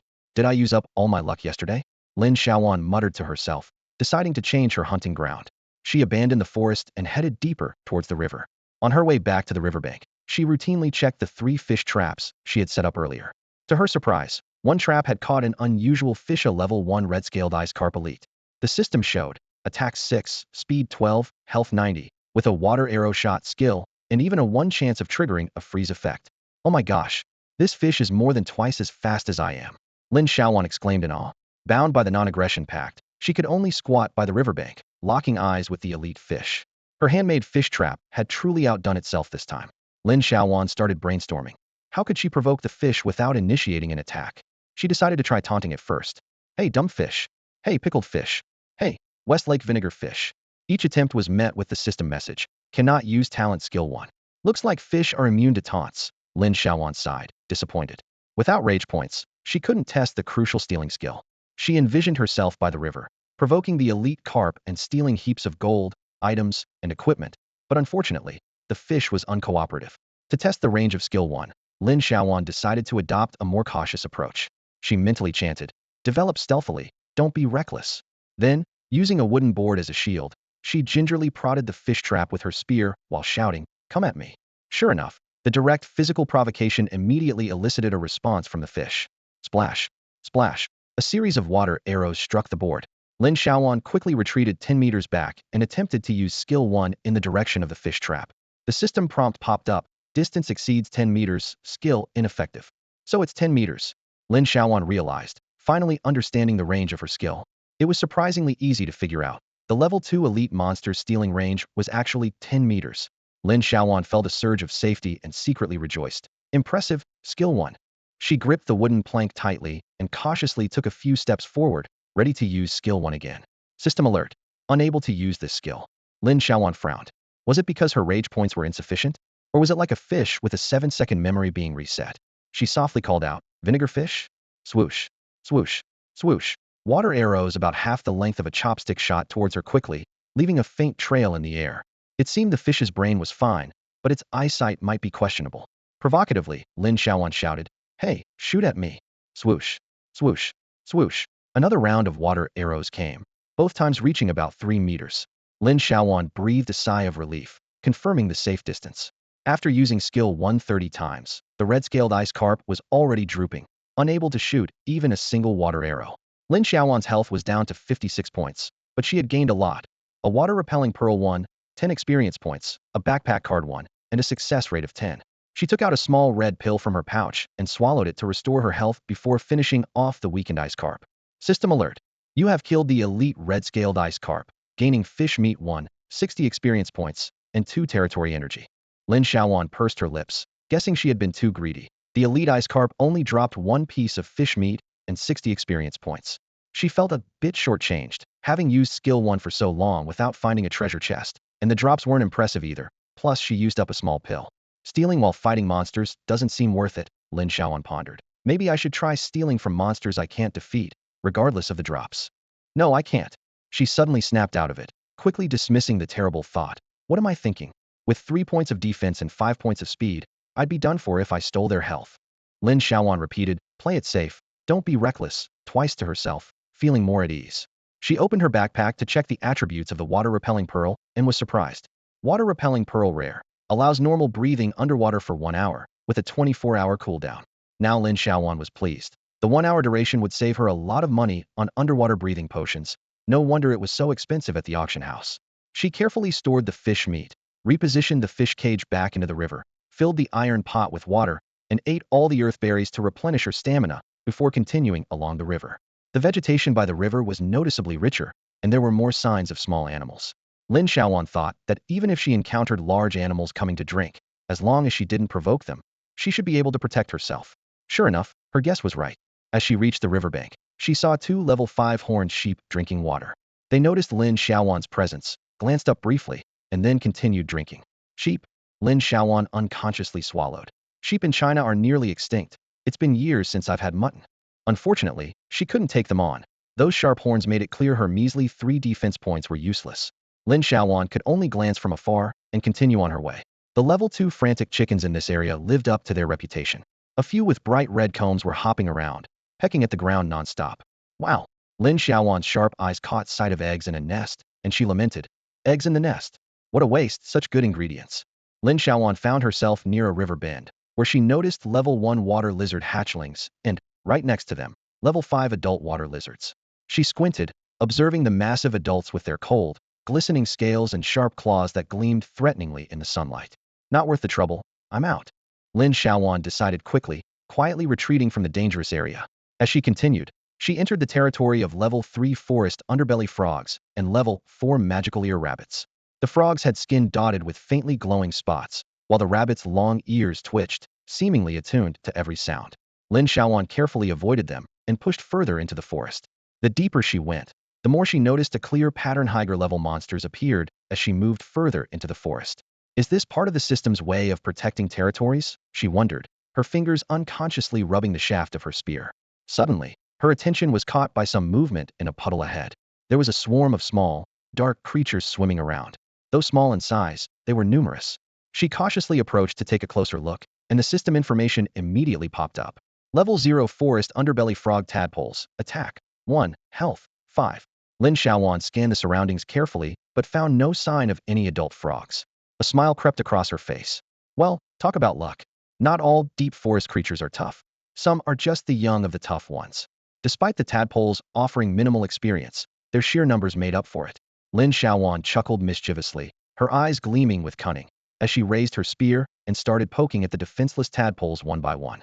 System notification. You have killed a forest underbelly frog tadpole. Experience 5. System notification. You have killed a forest underbelly frog tadpole. Experience 5. In less than 5 minutes, Lin Xiaoyuan had wiped out the entire group of tadpoles. The harvest was substantial 300 experience points plus unexpected loot. For red pills and 1 water spirit essence. Water spirit essence. A water attribute treasure. A progression item for water attribute magical beasts. Highly valued by goblin merchants. Huh. This is a good find. A listed item in the basic manual, worth a lot. Lin Xiaoyuan's eyes lit up as she quickly stashed all her loot in her backpack and hurriedly made her exit. She needed to speed up her map exploration. Opportunities to safely enter high-level monster areas were rare. Even if she couldn't find more loot, there was a higher chance of encountering treasure chests here. Lin Xiaoyuan meticulously marked the system map, recording the types, levels, and locations of various monsters, ignoring tree cutting for now. After circling around for a while, she checked the time and saw it was already 3:23 p.m. Calculating the remaining time, she realized she had to start heading back in an hour, as she still needed to check her fish traps. Glancing at her map and notes, she murmured to herself, "Time's tight, and there's a lot to do." Lin Xiaoyuan walked cautiously through the forest, spear in hand, carefully scanning her surroundings. Sunlight filtered through the gaps in the leaves, creating dappled patterns on the ground. Suddenly, her eyes fixed on a small creature not far ahead, a honey badger, known as the most fearless animal on Blue Star, officially recognized for its audacity, embodying the mantra, life and death are insignificant, defy and fight. Lin Xiaoyuan abruptly stopped, her pupils narrowing. She knew this was not something to mess with. Memories of childhood news flashed through her mind. A honey badger in a zoo was roared at by a lion during the day, and by night, it had dug a hole to confront the lion. The image of its flat head, silver cape-like fur, and its relentless spirit, knowing no grudge, still sent chills down her spine. At that moment, the honey badger also noticed Lin Xiaoyuan, its beady eyes fixed on her. It began to saunter towards her with its distinctive swagger. Instinctively, Lin Xiaoyuan took a step back, gripping her spear tighter. She suddenly remembered she was still in the beginner protection phase, which barely calmed her down. But as the honey badger drew closer, her survival instincts kicked in. She quickly scanned the area, spotted the nearest tree, and swiftly climbed up, perching on a branch while locking eyes with the honey badger below. Luckily, it can't climb trees, she thought with relief. However, the honey badger showed no intention of leaving, sitting below and staring at her, seemingly determined to wait her out. Damn, Lin Xiaoyuan was alarmed. She realized the true threat of the honey badger wasn't its ferocity, but its unmatched endurance. Once provoked, it would relentlessly pursue its target indefinitely. Lin Xiaoyuan stared at the honey badger, about the size of a cat, trying to recall any information she had about it. The honey badger family on Blue Star had long been forgotten. She remembered hearing that they had tough skin, were immune to poison, and could withstand and deliver powerful attacks. If it were poisonous, it would be invincible. She quickly pulled up the honey badger's information panel. Level 2 silver-backed honey badger cub. Attack 19, speed 9, defense 29, health 200. Skill bite. Once I bite you, whether I die or not doesn't matter, you won't escape. A 200 health cub? Lin Xiaoyuan's eyes lit up. Can this thing be domesticated? A sudden thought about the contract scroll she had placed in her backpack earlier that morning sparked her interest. She waved at the honey badger. Hey, have you eaten? The honey badger remained still, its beady eyes unblinking as it stared at her. Lin Xiaoyuan took out the scroll, her fingers gently tracing its edges, contemplating whether to contract the honey badger. Known for being fierce and combative, contracting such a reckless pet seemed daunting. Perhaps she should look for other animals or NPC servants instead. Yet, seeing the honey badger sitting there, not intending to leave, she reluctantly waved the scroll at it. Come on, let's go home. The honey badger squinted its eyes and bared its sharp teeth at Lin Xiaoyuan, emitting a low growl from its throat. Startled, Lin Xiaoyuan instinctively used Skill 1. The system notification sounded in her ear, but her focus remained on the honey badger. Wow, Lin Xiaoyuan suddenly understood. This stubborn thing really holds a grudge. If it can't attack, it just stays put. Glaring at the honey badger from the tree, Lin Xiaoyuan taunted. Not leaving, huh? She frantically activated Skill 1, waving repeatedly. The system notification chimed again. Skill successfully used. Obtained Wild Egg 3. Lin Xiaoyuan laughed as she noticed the items drop below while the honey badger remained oblivious, still waiting patiently. Apparently, Using the theft skill in such a situation, as long as the opponent didn't lose health, didn't count as an attack. Moreover, the honey badger seemed unaware the eggs were gone. So my skill 1 is this powerful. Lin Xiaoyuan's eyes sparkled with mischief, delighted by this unexpected discovery. Haha, the way of the heavens. Flathead brother looked up at the increasingly frenzied human in the tree, his gaze as calm as water. A system notification sounded in Lin Xiaoyuan's ear, health 30. Flathead brother let out a sudden howl, leaping up towards the tree with threatening roars. Unfortunately, it couldn't climb trees or launch any ranged attacks. Lin Xiaoyuan, curled up on a branch, didn't need to check the system message to know she was secretly regaining health. She was grateful for choosing this perfect spot up in the tree. In observation hall number 66 on Blue Star, the observers excitedly shouted, "Look, Lin Xiaoyuan isn't moving on the tree, yet her health is dropping again. Oh, Flathead brother is also moving. Its health is dropping too. This must be some kind of curse skill, right?" Lin Xiaoyuan continued to use her skill 1, while pulling out a self-made tumter-long spear from her backpack, trying to stab Flathead brother, who was jumping below, trying to reach her. When the spear tip touched Flathead brother's fur, Lin Xiaoyuan was shocked to find out that her spear had no effect at all, not even causing 1 point of damage. She was struck like a bolt of lightning, never expecting to make a mistake in such a favorable position. This was a classic case of joy turning into sorrow. She quickly glanced at the time. It was already 3:49, and time was running out. To increase the success rate of the contract, she needed Flathead brother to lose at least half its health, which meant she had to use her ultimate move. Lin Xiaoyuan checked the number of red pills in her backpack, feeling slightly better. Luckily, her theft skill could ignore defenses. With that in mind, she decided to fully utilize skill 1. However, the success rate was shockingly low. This was the truth of Inscrade skillet doesn't guarantee success. At one point, Lin Xiaoyuan attempted to steal 80 times in a row without success, which was incredibly frustrating. Fortunately, continuous attempts finally brought some results. Skill 1 successfully stole 45 health points, reducing Flathead brother's health to 2/3. After all the stealing, Lin Xiaoyuan only got some health points, 3 eggs, and a goblin-exclusive bracelet. She wondered if the bracelet was some kind of treasure. She had no idea what misdeeds Flathead brother had done to possess a goblin's item, but now the bracelet belonged to her. The most gratifying part was that skill 1 could also restore health. Lin Xiaoyuan continued stealing for a full 40 minutes without stopping, using only 1 small pill, making it another day where skill 1 amazed her. Time had reached 4:32, and it was running out. Lin Xiaoyuan took out the contract scroll, but put it back after a moment of thought. A beginner's contract scroll wasn't guaranteed to succeed, having a 20 failure rate. If the contract failed, the scroll would shatter and disappear. She knew that when contracting animals, lower level, lower health young animals were easier to succeed with. Lin Xiaoyuan decided to proceed cautiously, planning to steal more health and start the contract by 5 p.m. at the latest. If she could steal more health, her chances of success would increase. Lin Xiaoyuan quickly swallowed a small pill, refilled her health, and continued to use skill 1. The system notification sounded again, health 30. Perfect. Flathead brother's health dropped again, and Lin Xiaoyuan let out a sigh of relief. She initially thought there was no hope, but fortunately, the probability of skill 1 stealing health was quite high. It was now 4:50 p.m., and Lin Xiaoyuan had never felt that a mere 10 minutes could be so long. Watching Flathead brother with only half its health left, she suddenly felt enlightened. She now had a 90 chance of success. Lin Xiaoyuan sat steadily on a tree branch, pulling a contract scroll from her bosom. She gazed at the honey badger hopping below and unhesitatingly whispered the activation command. In an instant, the ordinary scroll burst into a dazzling golden light. It unfurled automatically, releasing a golden chain of runic symbols that shot toward the honey badger beneath the tree. Energy waves spread out as the badger suddenly froze, as if held by an invisible force. The golden light gradually enveloped the entire creature, which seemed to realize something was amiss and began to struggle violently. But it was too late. The runes had already bound it tightly. As a blinding flash occurred, Lin Xiaoyuan felt a mysterious connection form. System notifications appeared one after another. Contract successful. A level 2 silver-backed honey badger cub has been bonded. It does not occupy a pet slot and cannot be stored in the pet bag. Ranked 9,999th in the novice trial field's contract list, receiving a golden chest 1 and a novice gift pack 1. Contract success. Reward. 1,000 experience, 30 territory energy. As the 9,999th contractor in the novice trial field, you gain 1 blue star fortune, 10 Huasha national fortune. Seeing the words, national fortune 10, Lin Xiaoyuan was so excited, she almost fell from the tree. This was her ultimate goal in entering the game. National fortune affects Huasha's ability to mitigate disasters and directly influences the lifespan of its citizens. Thinking of her 63-year-old mother and Huasha's current average lifespan of 65, her eyes welled up with tears. The system notified her of her level up, while a synchronized broadcast from Blue Star Hasha resonated. The staff in Observation Room 66 were thrilled. This was the first good news in 2 days. During this period, Hasha's national fortune had dropped by nearly 100 points, and if it continued to decline, the consequences would be dire.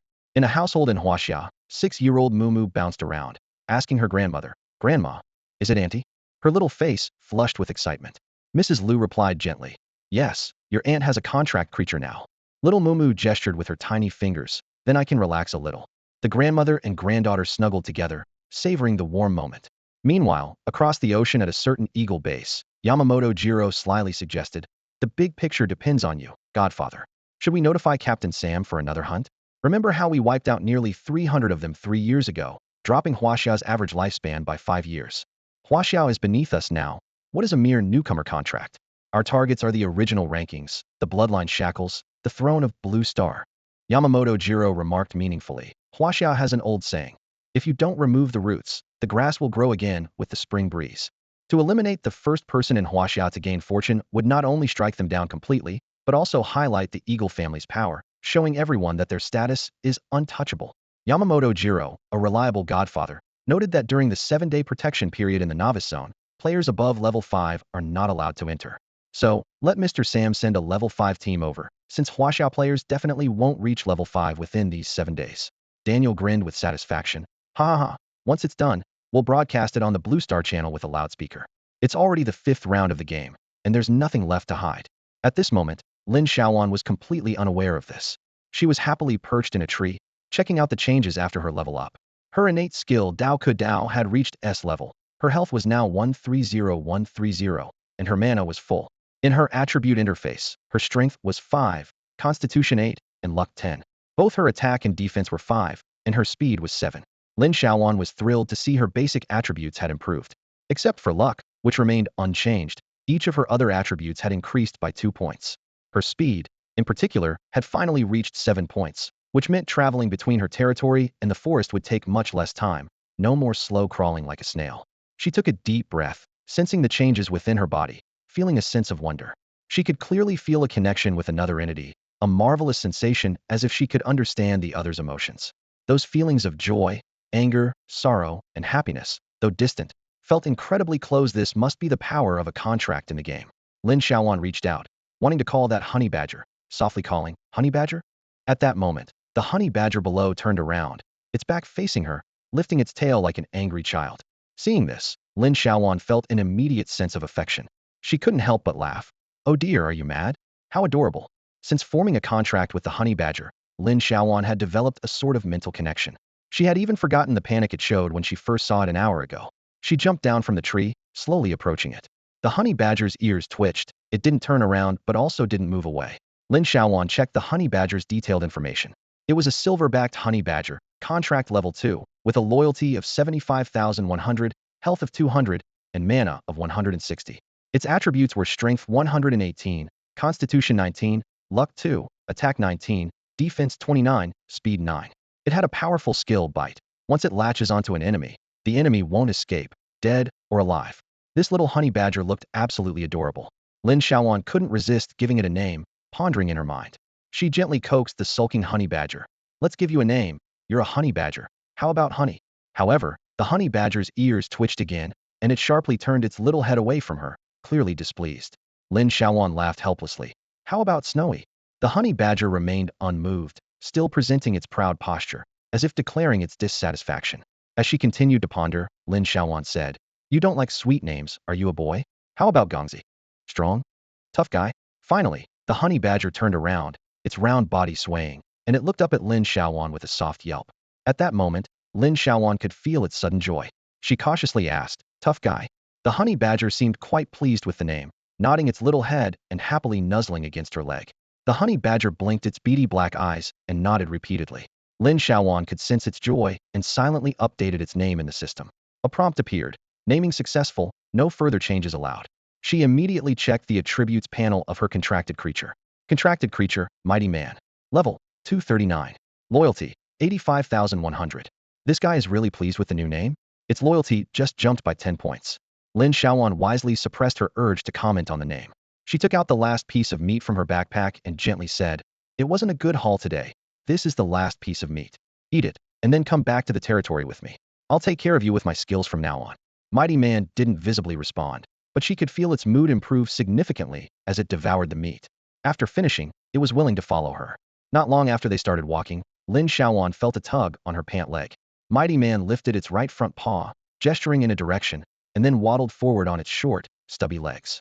Intrigued, she followed closely behind.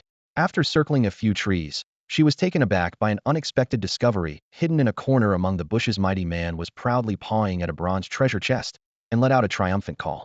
2 days without finding a single chest, and it just takes a few steps to find a bronze one. Lin Xiaoyuan exclaimed as she crouched down to inspect it. Finding it unlocked, she gently asked, "Is this for me?" Mighty Man shook its head decisively, pointing at the chest and then at itself. "Then why didn't you take it yourself and had to call me over?" Lin Xiaoyuan asked with a smile. Seeing Mighty Man's somewhat confused expression, she nudged the chest and realized, "Ah, you can't open it, right? I can help you, but we'll split the contents. You should know, lockpicking is a rare skill, and most animals in the forest can't open treasure chests."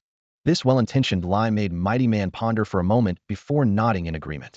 "Let's find a safe place to open the chest. Is it okay if I store it for now?" Once Mighty Man stepped off the chest in agreement, Lin Xiaoyuan marveled. Whether it was the mind connection from the contract scroll or the honey badger's natural intelligence, its cleverness was extraordinary. In the original game, if the honey badger family's bloodline shackles were broken, it might even be able to speak. Considering Mighty Man's speed of 9 was sufficient to keep up with her upgraded pace, Lin Xiaoyuan quickened her steps towards the river. By 5:25, they finally reached the location of the fish trap by the riverbank. The sky was getting dark, and there were only about 20 minutes left to collect the fish. Lin Xiaoyuan hurriedly searched by the water and found only 2 out of the 3 fish traps, but she was pleasantly surprised to find both traps had catches. There were no level 1 or higher exotic fish, just 5 ordinary level 0 fish, each about the length of a chopstick, which seemed harmless. Pointing to the trap with just 1 fish, Lin Xiaoyuan decided to train Mingnan to become her reliable assistant. She crouched down and patted Mingnan's head. "Go on, help bring that trap over. If you do well, I'll grill fish for you tonight. Grilled tastes much better than raw." As soon as she finished speaking, Mingnan darted into the water like an arrow, biting onto the green vines and effortlessly dragging the fish trap to the shore.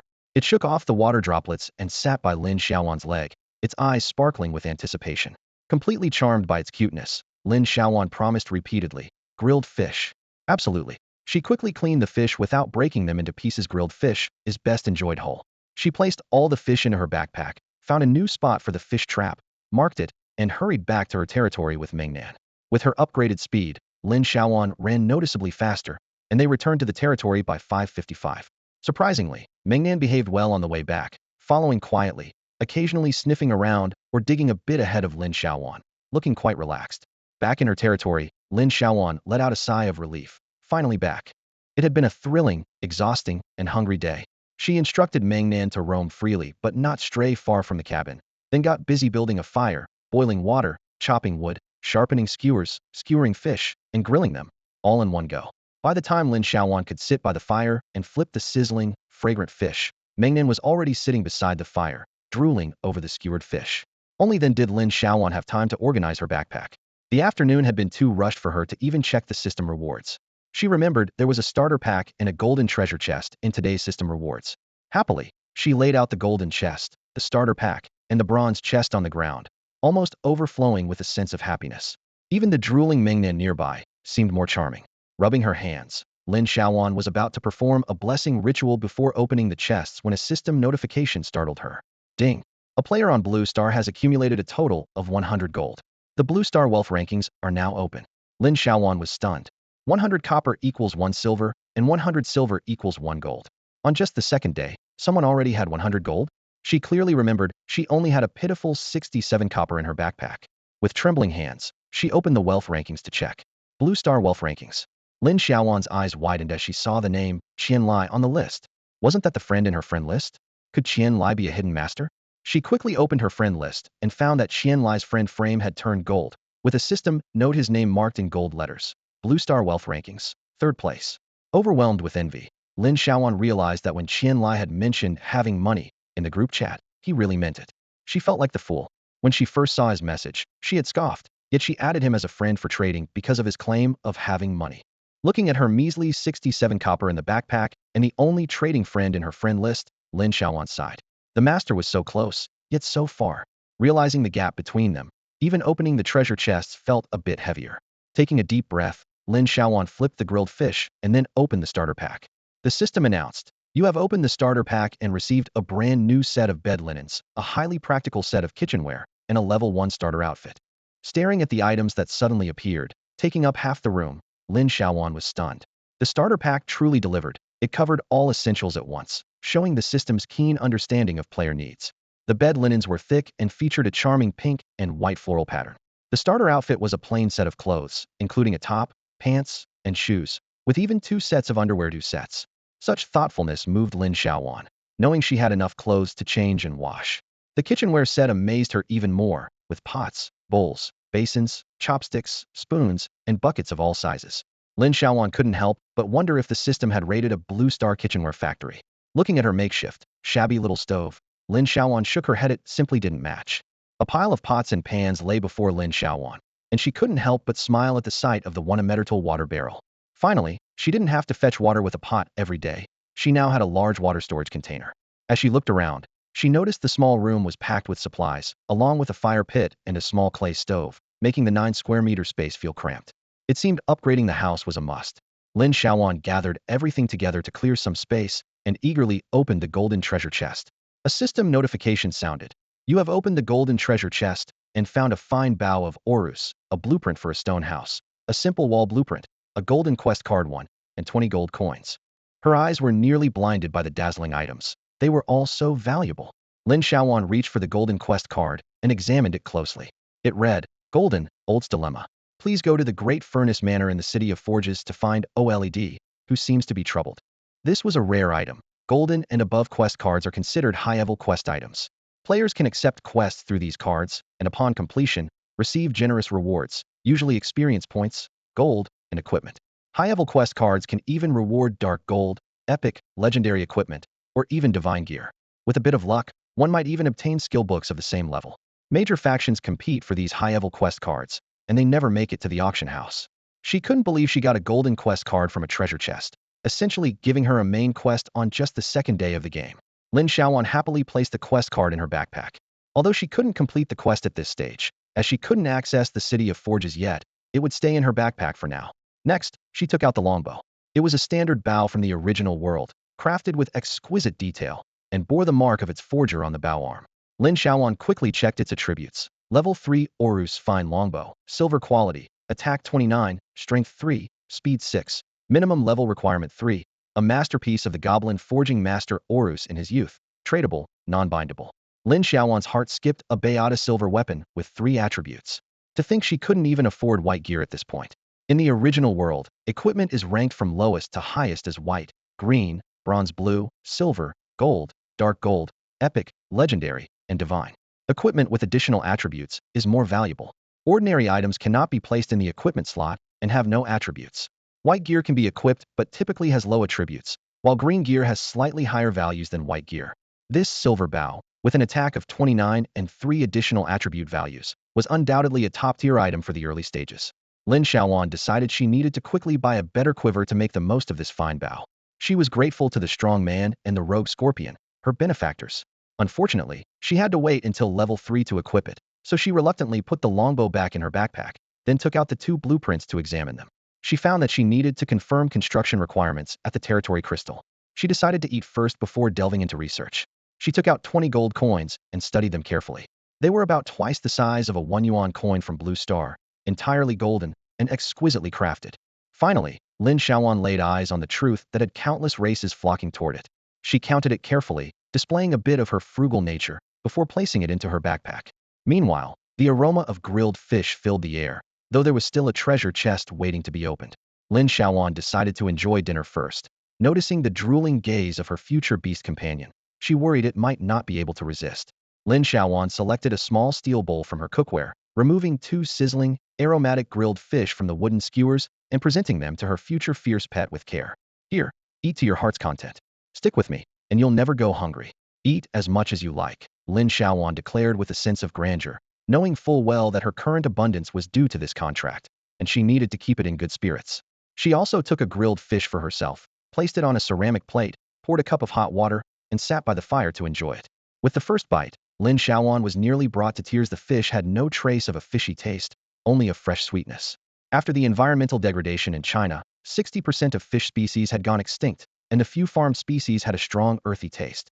The primordial fish were incredibly delicious, and she savored every bite, leaving nothing to waste. Watching the fierce pet bury its head in the bowl, devouring the fish with gusto, Lin Xiaoyuan felt a pang of sympathy. Both humans and animals had endured too much hardship over the years. She resolved to trade for some seasonings, at least some salt, if nothing else. She wasn't sure if the primordial world's honey badger family was the same as those on Earth, but regardless, she was glad to see familiar species. Lin Xiaoyuan smiled benevolently as she watched the fierce pet finish the grilled fish cleanly. She then said, "Let's open the bronze treasure chest you found first, then we can continue eating." Upon hearing Lin Xiaoyuan's words, the fierce pet obediently squatted on the ground, its beady eyes fixed on the bronze treasure chest. "You little rascal, didn't even glance when I opened the golden chest. Don't you trust my luck?" Lin Xiaoyuan teased. If the fierce pet could speak, it would likely shout. "Indeed, you even steal blood." The bronze treasure chest opened, and Lin Xiaoyuan and the fierce pet gazed at the three items inside, lost in thought. Backpack expansion card 5. Wooden thorn chest armor white 1. World loudspeaker item card 10. Lin Xiaoyuan looked at the open chest, then at the fierce pet squatting on the ground, speechless. She realized this chest was clearly meant for players. With no other choice, she attempted to bargain with the honey badger. "Hey, you see, you can't use the cards, and you can't equip the chest armor, clearly not pet specific. How about I take a loss and trade you some grilled meat for your share of the items, deal?" The fierce pet glanced at Lin Xiaoyuan, let out a howl, and leapt onto the largest item in the chest, the wooden thorn chest armor, while using its paw to push a few cards toward Lin Xiaoyuan. "Great, the fierce pet's idea of half is based on size," Lin Xiaoyuan thought to herself. With the treasure chest contents in its possession, the fierce pet took charge. Lin Xiaoyuan quietly packed the loudspeaker cards and backpack cards into her backpack, while also sneaking a peek at the armor's attributes. Wooden thorn chest armor white, defense 3. The thorns on the armor provide additional defense. The black and white honey badger, holding the green thorny chest armor, examined it thoroughly, even attempting to fit it onto itself. The fact that it knew how to put on armor was astonishing. Lin Xiaoyuan thought this honey badger must have the intelligence of at least a primary school student. She watched intently as the little creature skillfully fiddled with the thorny chest armor. When it couldn't equip it properly, it simply slipped it over itself. The size was just right, and it looked surprisingly fitting. While roasting 2 fresh fish, Lin Xiaoyuan didn't idle. She began organizing her backpack. After using 5 backpack cards, she finally expanded her backpack slots beyond the 20 mark, reaching 23, which gave her a sense of relief. She stored away the 3-piece set and starter gear, then laid out all the miscellaneous items she had acquired that day on a grass mat, intending to trade away anything unnecessary for materials to build a stone house. Focused on her sorting, Lin Xiaoyuan didn't notice the honey badger, who was still fiddling with the thorny chest armor, now wide-eyed and secretly watching every item she pulled from her backpack. Wooden planks, scorpion stingers, thorn seeds, wild chicken eggs. It wasn't until the goblin's bracelet appeared that Lin Xiaoyuan sensed something was amiss. Looking up, she saw the honey badger trembling with its little paws, silently pointing at her. "Wow, my little honey badger. You can even point with your paws." Lin Xiaoyuan hadn't finished speaking when she saw the honey badger squat on the ground, its 2 little paws pointing at the wild chicken eggs and the goblin bracelet, its round eyes filled with shock and anger. "Look at you getting all worked up, brother honey badger. Let me explain." Lin Xiaoyuan instinctively checked the items in her hand. A goblin's special bracelet. What is this? Goblin's special bracelet, 2 cubic meters rare. Wild chicken eggs 12, chicken meat 5, rabbit meat 3, white mushrooms 2, clear sky blue crystal. With just one look, Lin Xiaoyuan was stunned. How could a honey badger have a goblin's spatial equipment? It didn't make any sense. The honey badger, who had been silently accusing her, now began to howl, as if protesting her betrayal. Lin Xiaoyuan waved the bracelet in front of the honey badger. "This is my spoils of war, it's mine. Have you forgotten how you ambushed me under the tree? And I got this before I contracted you. You just never noticed." Her tone softened. "Don't worry, I don't have to keep this space bracelet, I can give it to you." System prompt. Honey badger's favorability towards you 0.1. Lin Xiaoyuan squatted down to meet the honey badger's gaze. "But it can't be for free, otherwise I'd be at a loss. You promised to find treasure chests, bring them back with your bracelet, and I'll help open them. Then we'll split the loot, just like earlier. How does that sound?" She suddenly felt an itch in her hand, but resisted. Seeing no reaction from the honey badger, she continued, "You don't agree? Think about it. I'll give you the bracelet and also help you open the treasure chests, and I only take half. You're not losing anything." Lin Xiaoyuan shook the bracelet again. "Agree, and the bracelet is yours." In the end, The honey badger reluctantly accepted this humiliating agreement. As soon as it got the bracelet, there was a flash of light, and the bracelet vanished into thin air. Has it equipped it just like that? Lin Xiaoyuan began to ponder a deeper question: could a goblin's special bracelet be used by pets? She had never heard of such a thing. In her memory, Sam, ranked number 1 on Blue Star, didn't even have spatial equipment for his pet, the Demon Skull General. How could a mere level 2 honey badger have one? Lin Xiaoyuan thought back to the wild chicken eggs and rabbit meat in the bracelet. A thought crossed her mind: could it be that this bracelet was something the honey badger had snatched on its own? At this moment, observers on Blue Star were deeply contemplating, including those in Observation Hall 66. A goblin's exclusive bracelet? How could Ping 2 go wear it? There were no visible attributes on any panel. Have you ever heard of this? No. So far, we only know that pets were pet equipment. There's never been talk of pet-exclusive spatial equipment, at least not discovered by Blue Star players. A petite, bespectacled female observer quietly added, I don't think I've ever seen a goblin-exclusive bracelet drop before. As her words trailed off, the entire hall fell silent. Many began searching the database and were soon shocked to find that such a goblin-exclusive bracelet had indeed never been dropped. The available data only mentioned goblin expert bracelets, goblin focus bracelets, goblin specialty bracelets, and goblin repair bracelets. Although these names were similar, their functions were entirely different. In the original world, a difference of one word in equipment names signified completely different items. This so-called exclusive bracelet clearly has some hidden purpose we are yet to uncover. Meanwhile, back in Lin Xiaoyuan's small cottage, the atmosphere had lightened considerably as she pulled out a frying pan and began cooking eggs. Her specialty oil-free fried eggs. Mengnan lay beside the small stove, staring intently at the sizzling eggs with eyes full of longing, his endearing expression making Lin Xiaoyuan burst into laughter. She often fried eggs for her 6-year-old niece back on Blue Star, and Mengnan's drooling face was remarkably similar to her niece's. Lin Xiaoyuan ate one of the 3 fried eggs and gave the remaining 2 to Mengnan. He devoured them quickly, inhaling them in a few bites, then waved his little paw to present a dozen wild eggs he had gathered from the forest, placing them on the ground. With his tiny paws, he nudged the eggs towards Lin Xiaoyuan, as if saying, please fry a few more for me. Oh my, Mengnan, you're so adorable. Lin Xiaoyuan couldn't help but laugh and praise him. After finishing dinner with Mengnan, the clock showed 8:46 p.m. She patted Mengnan's head, signaling him to roam freely nearby, while she prepared for the tasks ahead. She took out an exquisite stone house blueprint from her backpack and went to the territory crystal to check the building requirements. The system prompted, you have detected an exquisite stone house blueprint, which can be used within your territory. Exquisite stone house level 3, area, 30, specifications, 1 bedroom, 1 living room.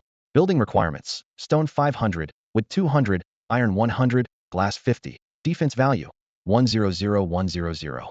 The exquisite stone house offers protection from the elements, strong cold resistance, and can withstand attacks from beasts up to level 5.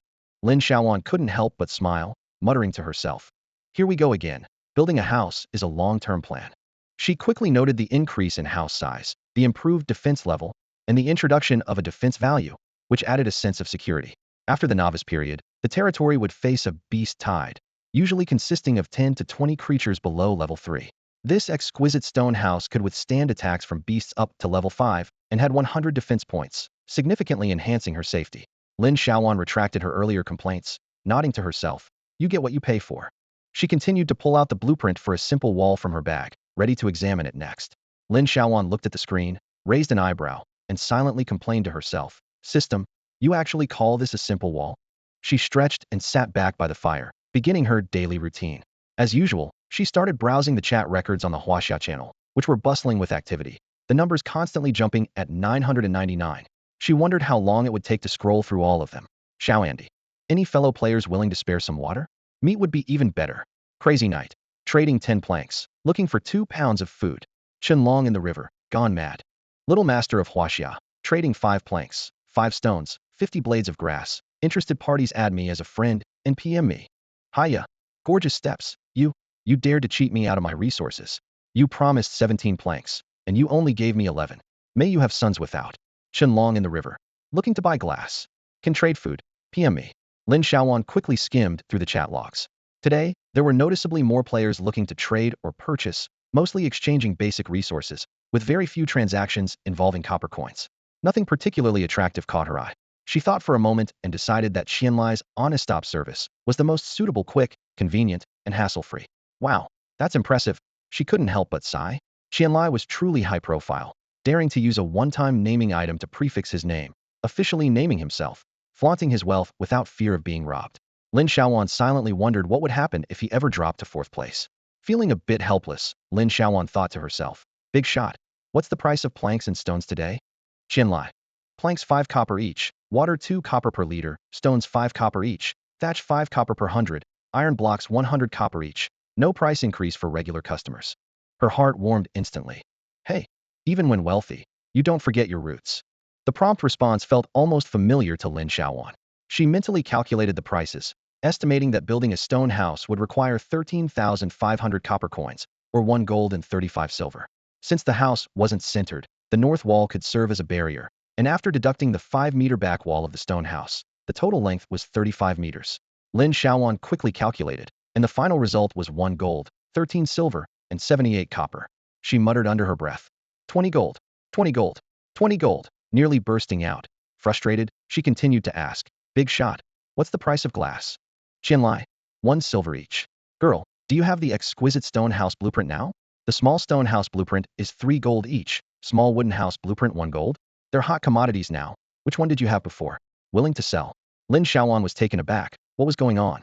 She had just entered the game on the second day, and it felt like the currency system had already collapsed, with units jumping straight to gold coins. She was a bit shocked, quickly thinking it over, confirming it wasn't a coincidence. Gold coins, just starting out, and she already felt the market bubble.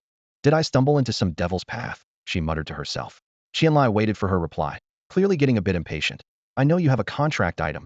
Definitely have gold coin rewards. As a fellow Huaxiao person, I wouldn't cheat you, especially since the first 7 days are the most valuable for a newbie. My advice is to spend the gold coins as soon as possible during the newbie period. Once the World Friend System, trading auction system, and map teleportation are fully open, gold coins will devalue, and by then, you'll regret it. Lin Xiaoyuan's eyes lit up, so that's how it was. Gold coins during the newbie period were indeed the most valuable, and she had been too engrossed in her accumulating wealth to realize this. Her heart tightened. Yes, what if gold coins become worthless? She quickly turned her head, ready to rethink her strategy. No way. I need to spend these gold coins quickly. She seemed convinced, a strong urge to buy surging within her. Big shot. Say no more. I want to buy. First, evaluate my resources, and I'll purchase everything together. In the gaming world, just like in real life, specialized tasks are best handled by experts. Lin Xiaoyuan sat in the modest newbie village hut, organizing her inventory while feeling grateful for her wise decision to spend a little extra for her friend Qianlai's advice. Without his timely reminder, her gold coins might have significantly devalued by now. The game world was not friendly to newcomers. Newbie area maps were locked, the World Friend System was disabled, and even the auction house was inaccessible. Making reliable trades was exceedingly difficult. Lin Xiaoyuan's friend list had only one lonely entry, forcing her to find temporary trading partners each time. To make matters worse, she could only post in the Huaxia channel 3 times a day, which made it hard to advertise her buying needs. She suddenly recalled something strange. She had been on the public broadcast, so she expected many players to add her as a friend. Just as she was puzzled by this, Qianlai sent her an exclusive item list for super VIP clients, thoughtfully including free consultation services. When she opened the list, Lin Xiaoyuan's eyes widened at it was practically a mini auction house. Basic supplies, equipment, tools, potions, blueprints, and even rare quest cards and skill books were available. It was only the second day since the game launched, and ordinary players were struggling to gather enough for themselves. Where did all these items come from? Looking at the list, Lin Xiaoyuan understood. Qianlai was likely a major player directly affiliated with Huaxia. Only someone with such a status would dare to act so boldly in an environment where various forces on Blue Star were watching closely. After all, Huaxia players had suffered many hidden losses in this game world filled with blood debts. Soon, the two completed a substantial trade. Items like scorpion tail needles, seeds, an iron pot, and small hut blueprints changed hands, while Lin Xiaoyuan's wallet gained 21 gold, 77 silver, and 79 copper. However, she didn't sell the precious water spirit essence. This rare item, hardly ever seen in auction houses, even surprised Qianlai when he heard about it. Seeing this incredibly lucky player, Qianlai calculated in his mind. The small hut, contract scroll, and water spirit essence were enough to put her ahead of 80 of Blue Star players. No wonder the organization specifically instructed him to keep an eye on her. But to him, whether she sold the water spirit essence or not was irrelevant. What mattered was keeping the flow of goods moving only, then could the cycle of money making more money continue. Thinking about his skill soon leveling up and a steady stream of gold coins flowing in, Qianlai couldn't help but smile. But he quickly straightened his posture, sitting upright. He knew his colleagues in the 9 groups on Blue Star must be watching him with envy and jealousy, and he needed to maintain his dignity and image. Just the thought of it made Qian Lai unable to contain her happiness. She mused to herself that it wasn't ideal to have burdens even before starting to realize her ambitions, but she couldn't help but laugh out loud. At that moment, Lin Xiaoyuan was intently examining the list of items in her hand. Her eyes first landed on the weaponry section. A white-grade sword with 3 attack was priced at 59 silver, while the 11 attack scythe was going for 8 gold. Weapons are indeed the gold eaters in the game, she muttered, frowning. Why aren't there any quivers or arrow cases? How are you supposed to play with just a bow and no arrows?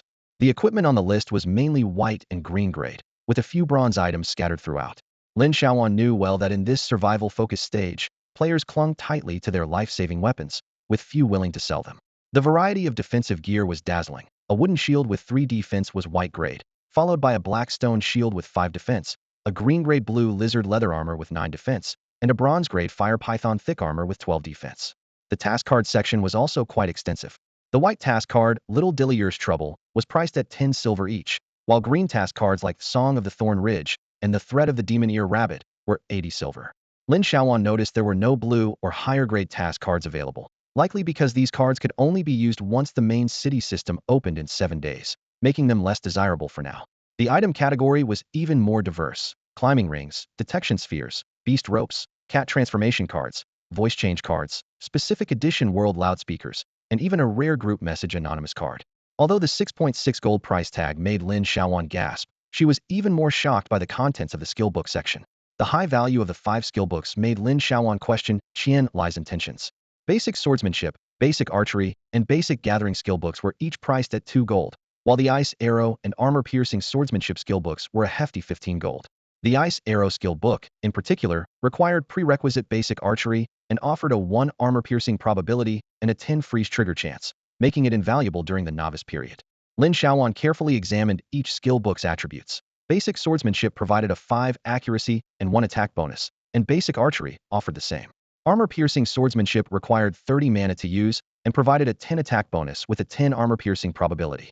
With 21 gold, 77 silver, and 79 copper in hand, Lin Xiaoyuan had already made up her mind. Although the armor-piercing swordsmanship was tempting, for someone aiming to become a sharpshooter, the ice arrow skill book was the optimal choice. Lin Xiaoyuan carefully calculated the coins in her hand. Ice arrow costs 15 gold, basic archery 2 gold, making it 17 gold in total. Adding the materials needed to build a house, it all summed up to 19 gold, 98 silver, and 78 copper. The 20 gold she just acquired was about to be spent entirely, which made her a bit anxious. As she pondered whether to sell something else, her gaze fell on the 10 world horn item cards in her backpack. That's it. She slapped her thigh, remembering that she had been unable to speak in the channels of both the Origin and Blue Star worlds due to the lack of a horn. She had planned to test her skill 1 in the Hasha group chat instead. Even though she thought the idea was a bit absurd, since the system hadn't explicitly forbidden it, she decided to try her online theft skill. If it worked, those wealthy individuals who constantly ranted in the channel would be in trouble. Thinking of this, she glanced at the noisy crowd in the Hasha channel, her lips curling into a slight smile. The transaction was completed swiftly. She acquired a book of ice arrow, a book of basic archery, a pile of building materials, 20 red pills, 10 blue pills, 3 bottles of basic antidote, and 200 grams of salt. The big shot rounded off the total to 21 gold, leaving her with only 77 silver and 79 copper in her backpack. Eagerly, Lin Xiaoyuan placed the supplies outside and, with trembling hands, took out the 2 skill books to learn from them. As 2 flashes of white light passed, her skill bar gained 2 new skills. Her personal attribute panel now displayed. Innate skill, Dao Ku Dao's level. Health, 130,130. Mana, 130,130. Attributes, Strength 5, Constitution 8, Luck 10. Attack, 5. Defense, 5. Speed, 7. This level innate skill named Dao Ku Dao had an intriguing description. Theft is the way, and the way is theft. Thieves value the principle of not offending others unless provoked. If you dare to offend me, well, I just might. Talent skill 1. Honor among thieves. As long as a target harbors malice towards her, whether it's through insults, attacks, or even a decrease in favorability, once the condition is met, she has a certain probability of stealing any possession from the target, be it money, materials, or items. Each use of this skill consumes 1 of her health. Talent skill 2. A thief's prestige. She can change her appearance, name, race, and form, completely ignoring any level or lower skills and items detection. Using this skill requires 20 of her mana and allows her to maintain the disguise for 20 minutes. with a cooldown of 1 hour. Basic archery increases hit rate by 5 and attack by 1 when using bow and arrow equipment. Beginner ice arrow can be upgraded. It's a rare skill in ice attribute archery. Skill proficiency 0-500. It consumes 10 mana to conjure an ice arrow, with a 1 chance to pierce armor upon hitting the target. Skill attributes include a 10 attack bonus and a 10 chance to trigger a freeze effect with each use. Lin Xiaoyuan felt powerful. Although she was still quite fragile, she was confident that she was now a powerful fragile. She decided to test her strength in the forest tomorrow, specifically targeting aggressive chickens, magic frogs, and even daring to take on magic-eared rabbits. After all, with the strong man tanking in front and her dealing damage from the back, the combination was simply perfect. Feeling a sense of accomplishment, Lin Xiaoyuan headed towards the territory crystal, planning to upgrade her house and walls. Although the house was only level 3, a small step in the grand scheme of territorial development, it was a crucial step for her safety. She confirmed the construction, and the surroundings became a blur, accompanied by clanging sounds. About 10 seconds later, the system notified her that the house and walls were complete. Looking around, Lin Xiaoyuan found the house indeed taller and larger, more spacious and bright, yet also quite empty, almost barren. Just as she was pondering this, a thought struck her. Where was the strong man? Anxiously pacing around the new house, Lin Xiaoyuan decided she had to go out and look for him. She felt like a worried mother, annoyed at the disobedient child who couldn't stay put at home, especially in the middle of the night. She opened the heavy stone door to find pitch darkness outside, the outline of the new walls barely visible. Returning to the hall, she grabbed a burning log from the fire to use as a torch. She circled the new walls, but saw nothing. That rascal. She had clearly instructed him not to leave the vicinity of the house, and yet he had vanished in no time. The door was built. Let's see how he gets back later. With the new house and walls, Lin Xiaoyuan felt more secure, and her courage grew. She took a deep breath, ready to shout, "Strong man, strong," but stopped herself mid-sentence, feeling something awkward about it. Thinking it over, she found a spot at the entrance and planted the burning torch in the ground, serving as a light for the late-returning child. Back inside, Lin Xiaoyuan examined her new home closely. The once small single room was now a hall in the new house. The stone house was indeed exquisite, with walls seemingly tiled, adding a touch of elegance to the ruggedness. The floor was densely paved with stone slabs, making her feel like her living quality had stepped up a notch. On the west wall of the hall was a wooden door. Opening it revealed a bedroom, larger than she had imagined. A heavy glass window was embedded in the south wall, but outside was pitch black, offering no view. Lin Xiaoyuan thought for a moment, then returned to the territory crystal in the hall and operated it, moving the crystal into the bedroom. Safety first. This treasure must be kept and protected in the bedroom. The outer hall would now serve as the kitchen and dining room. Although the small clay stove was short and ugly, it was still usable. The fire pit remained in the hall, continuing to provide warmth. Sitting on the mat by the fire, Lin Xiaoyuan opened the channel messages, pondering how to experiment. She repeatedly reviewed the description of Skill 1. As long as the target harbors malicious insults, attacks, or a decrease in favorability once the condition is met, there is a probability of stealing any item from the target. But how exactly is this condition met determined? She had previously tried stealing from black-tailed scorpions and found she could steal from small animals. When stealing from ice carps, she learned the casting range of Skill 1 was 10 meters. When stealing from honey badgers, she realized that as long as she didn't deplete the enemy's health, it didn't count as an attack, and the enemy wouldn't notice immediately. So, would the system allow her to use the stealing skill on online targets? How would those conditions be assessed? No matter, Lin Xiaoyuan decided to just give it a try. Lin Xiaoyuan took out 10 world loudspeaker cards from her backpack and opened the chat interface of the Primal channel, once again lost in thought.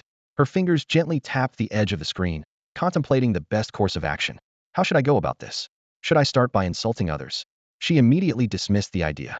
No, I'm not the type to stir up trouble. Furrowing her brows, Lin Xiaoyuan knew that as a rogue, making a scene was not a wise move. She recalled the description of her skill, stealing with a code of honor, which wasn't just about the skill but a philosophy for life. The skill had a clear requirement. The target must show malice first before she could use her stealing ability. The system doesn't do anything without purpose, she whispered to herself, her fingers gliding over the screen. These causes and effects are all intertwined. Lin Xiaoyuan decided to observe the channel first, gather information, and then make a plan. After all, she only had 10 loudspeaker cards and needed to use them judiciously. The Primal channel was a gathering place for all new players in the trial, with an astonishingly large scale at least 100 million people. Normally, even if only one of players chatted simultaneously, the screen would be a flurry of messages. However, the chat interface remained orderly, thanks to the unique design of the Primal system. The system utilized its powerful computing capabilities to intelligently filter chat content, taking into account factors such as racial relations, interstellar relations, friendships, racial strength, individual strength, trending topics, star players, interests, and the player's capacity to absorb information. This kept the chat page orderly and coherent, with players divided into subgroups while maintaining some degree of connection. Lin Xiaoyuan used one of her loudspeaker cards, and the bottom right of the page immediately indicated she had a chance to speak.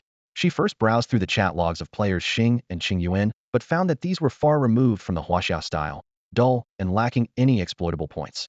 As a Huaxiao native, Lin Xiaoyuan didn't consider herself particularly skilled at trash talking, but her long-term spectating experience had given her a basic appreciation. As she continued browsing, a piece of information caught her eye. Just a cheer or applause can get someone insulted? Lin Xiaoyuan was pleasantly surprised. Happiness comes unexpectedly. She noticed that a player named Qingyuan seemed to harbor prejudice against humans. It's you, Lin Xiaoyuan decided. Most people who casually insult others in the group aren't deep thinkers and might struggle when things go missing. Also, having enough loudspeakers by the second day of the game suggested these people were well exactly the targets she was looking for. Lin Xiaoyuan happily typed on the keyboard, sending a message. One sentence was all it took. Are you really that sensitive to praise? Lin Xiaoyuan was a bit surprised. She guessed Qingyuan might be a fire-type mineral life form. How can they be so hot-tempered, igniting at the slightest spark? Without delay, she immediately used skill 1 to lock onto Qingyuan's chat log and confirm the action. The system prompt popped up, gold coins 3. Heavenly path, I really am a genius. Lin Xiaoyuan was so excited she couldn't sit still, not knowing what to do with her hands and feet. She was sure she had found the key to wealth, as if she could already see her name on the Huaxiao wealth list. No, the Blue Star wealth list. Who would believe that you can use skill 1 to steal through the screen? She muttered to herself. I bet no one would believe it. Another system prompt appeared, experience 50. Then another prompt, unable to use the skill. Lin Xiaoyuan realized. Online use of skill 1 is limited to 3 times per player? Her eyes sparkled with calculation as she began to think about how to maximize the use of her remaining opportunities. It's a pity. It seems the system has clearly increased the difficulty. Previously, she could easily succeed when stealing from the strong men. Lin Xiaoyuan took a deep breath, sat down to compose herself, and continued to keep an eye on the chat channel, ready to try again. She used another world loudspeaker card, contemplating how to achieve her goal without getting caught. Suddenly, she was surprised to see that the one from Star was still persistently asking questions. Such an adorable and dedicated robot. Lin Xiaoyuan ignored him, thinking, no matter how persistent you are, you're not my target. Stealing from the mechanical race is too risky, and I can't take that chance. 1111. Wow, even the Star race, the Thunder Dragons, have shown up. The players in the group immediately lined up to agree, and the scene became lively in an instant. Lin Xiaoyuan watched these frenzied players with amazement, thinking to herself, bootlickers are everywhere. After the Thunder Dragons appeared, the onlookers swarmed in like a tide. Lin Xiaoyuan looked at these powerful races with both envy and jealousy. She couldn't help but mutter to herself, what's with this Bionegitone situation? What a generous soul. Must use skill 1. System prompt. Obtained powerful back armor 1. Hit the jackpot again. Lin Xiaoyuan was so delighted that she jumped up, almost shouting, who else? At this moment, the people in the Blue Star 66 observation hall were already used to her sudden drops in health. However, her current jumping frequency and silly grins at the air left them speechless. Damn it, where's my bronze back armor? How did it suddenly disappear? A player anxiously shouted. Qingyuan, I was just in my little stone house, and my back armor is gone. What's going on? Can being muted take away equipment? Nonsense. How could being muted take away equipment? Muting has nothing to do with equipment. Check the system message. Is there any prompt? There is. The system warned that you encountered an unknown attack and randomly lost an item. What do you mean by an unknown attack? How would I know? Damn. I also encountered an unknown attack and lost 3 gold. Who did this? Let's ask in the group. We're muted. How can we ask anything? I. Lin Xiaoyuan crouched by the fire, letting out bursts of wild laughter. Her eyes sparkled with excitement as she stared at the system panel. The success rate of this theft is like a godsend glitch. Face-to-face, it's just a baseline probability, but online, it goes up to 3 to 1. System, you've really been kind to me. She examined the attributes of the powerful back armor she just acquired, her grin almost reaching her ears. A level 3 bronze quality back armor with 16 defense and 5 strength. For someone with only 3 points in original attributes, this piece of armor was a lifesaver. No wonder the Fabai race is ranked in the top 100 in the original game. Their wealth is truly substantial. Lin Xiaoyuan wiped away tears of joy. Just a casual theft gets me bronze equipment. This is what I call hitting the jackpot. Her gaze shifted to the original channel, which had been gaining popularity ever since the Thunder Dragon incident. Looking at the trolls eagerly posting, a shrewd glint appeared in Lin Xiaoyuan's eyes. These people were her potential patrons, each one a top contender. At that moment, in the channel, the reckless bull was being overwhelmed by dozens of trolls, and more players were joining in to kick him while he was down. Lin Xiaoyuan's eyes darted around, and she quickly decided to switch tactics. In this losing battle, I must join in. On the other end of the system panel, Sarian felt a touch of gratitude when someone stepped up to defend him. Regardless of whether this human was motivated by his wealthy background, the courage alone was admirable. Lin Xiaoyuan, however, paid no mind to what Bull Brother said. Excitedly, she spammed skill 1 on the system panel. I was too narrow-minded before. Joining the losing side is the real strategy. Forget about actively lowering favorability now. Taunting is the trump card. Seeing the overwhelmingly one-sided situation in the channel, Lin Xiaoyuan was overjoyed. Those lining up to call her a bootlicker or curse her were hardly using harsh language. The insults barely even mentioned family. This isn't an insult. It's practically flirting. She skillfully used skill 1 while quickly commenting. Calling me an ugly biped? Skill 1. System prompt. Experience 30. Saying I'm a disgrace to humanity? A pauper? That doesn't even hurt. Suddenly, the system indicated she couldn't use the skill, and Lin Xiaoyuan paused, realizing after checking the chat log. Oh, they didn't me. The is so important. From now on, everyone should get used to ing players when insulting otherwise. It's just like giving blessings. She squinted her eyes, continuing to scroll. Cursing me to trip on a rock? That's all you've got? Skill 1. Keep going, keep going. Lin Xiaoyuan raised an eyebrow and, upon seeing the notification, couldn't help but let out a rueful smile. So, it's from the person who called me a poor wretch, huh? 1 gold. Thank you very much, she muttered to herself, tapping lightly on the virtual interface. And this one who said I resemble a dumb ox of a slave? She scoffed, a hint of disdain flashing in her eyes. Almost makes me want to laugh. Skill 1. As soon as she finished speaking, another system notification popped up. Strength 1. Lin Xiaoyuan's eyes widened in shock, her finger hovering in midair as if struck by lightning. What's going on? Is this an attribute point? Whose unlucky day is it to lose strength? Her voice trembled slightly with surprise. Without caring about the result of using skill 1, she quickly pulled up her character's status panel. The strength attribute, which originally showed 5 points, had astonishingly increased to 6 points. Wow, this is huge. Lin Xiaoyuan gasped, a cold sweat appearing on her forehead. This single point of strength was incredibly significant. Losing equipment and gold was one thing, as they were renewable resources and fell within the realm of a thief's usual business. But a thief capable of stealing a player's attribute points? That would make them an enemy to the world. Her fingers unconsciously tapped her knee as her thoughts raced. If this skill gets exposed, what chance do I have? Not only would the players she stole from come after her, but even hostile forces on Earth could easily hunt her down.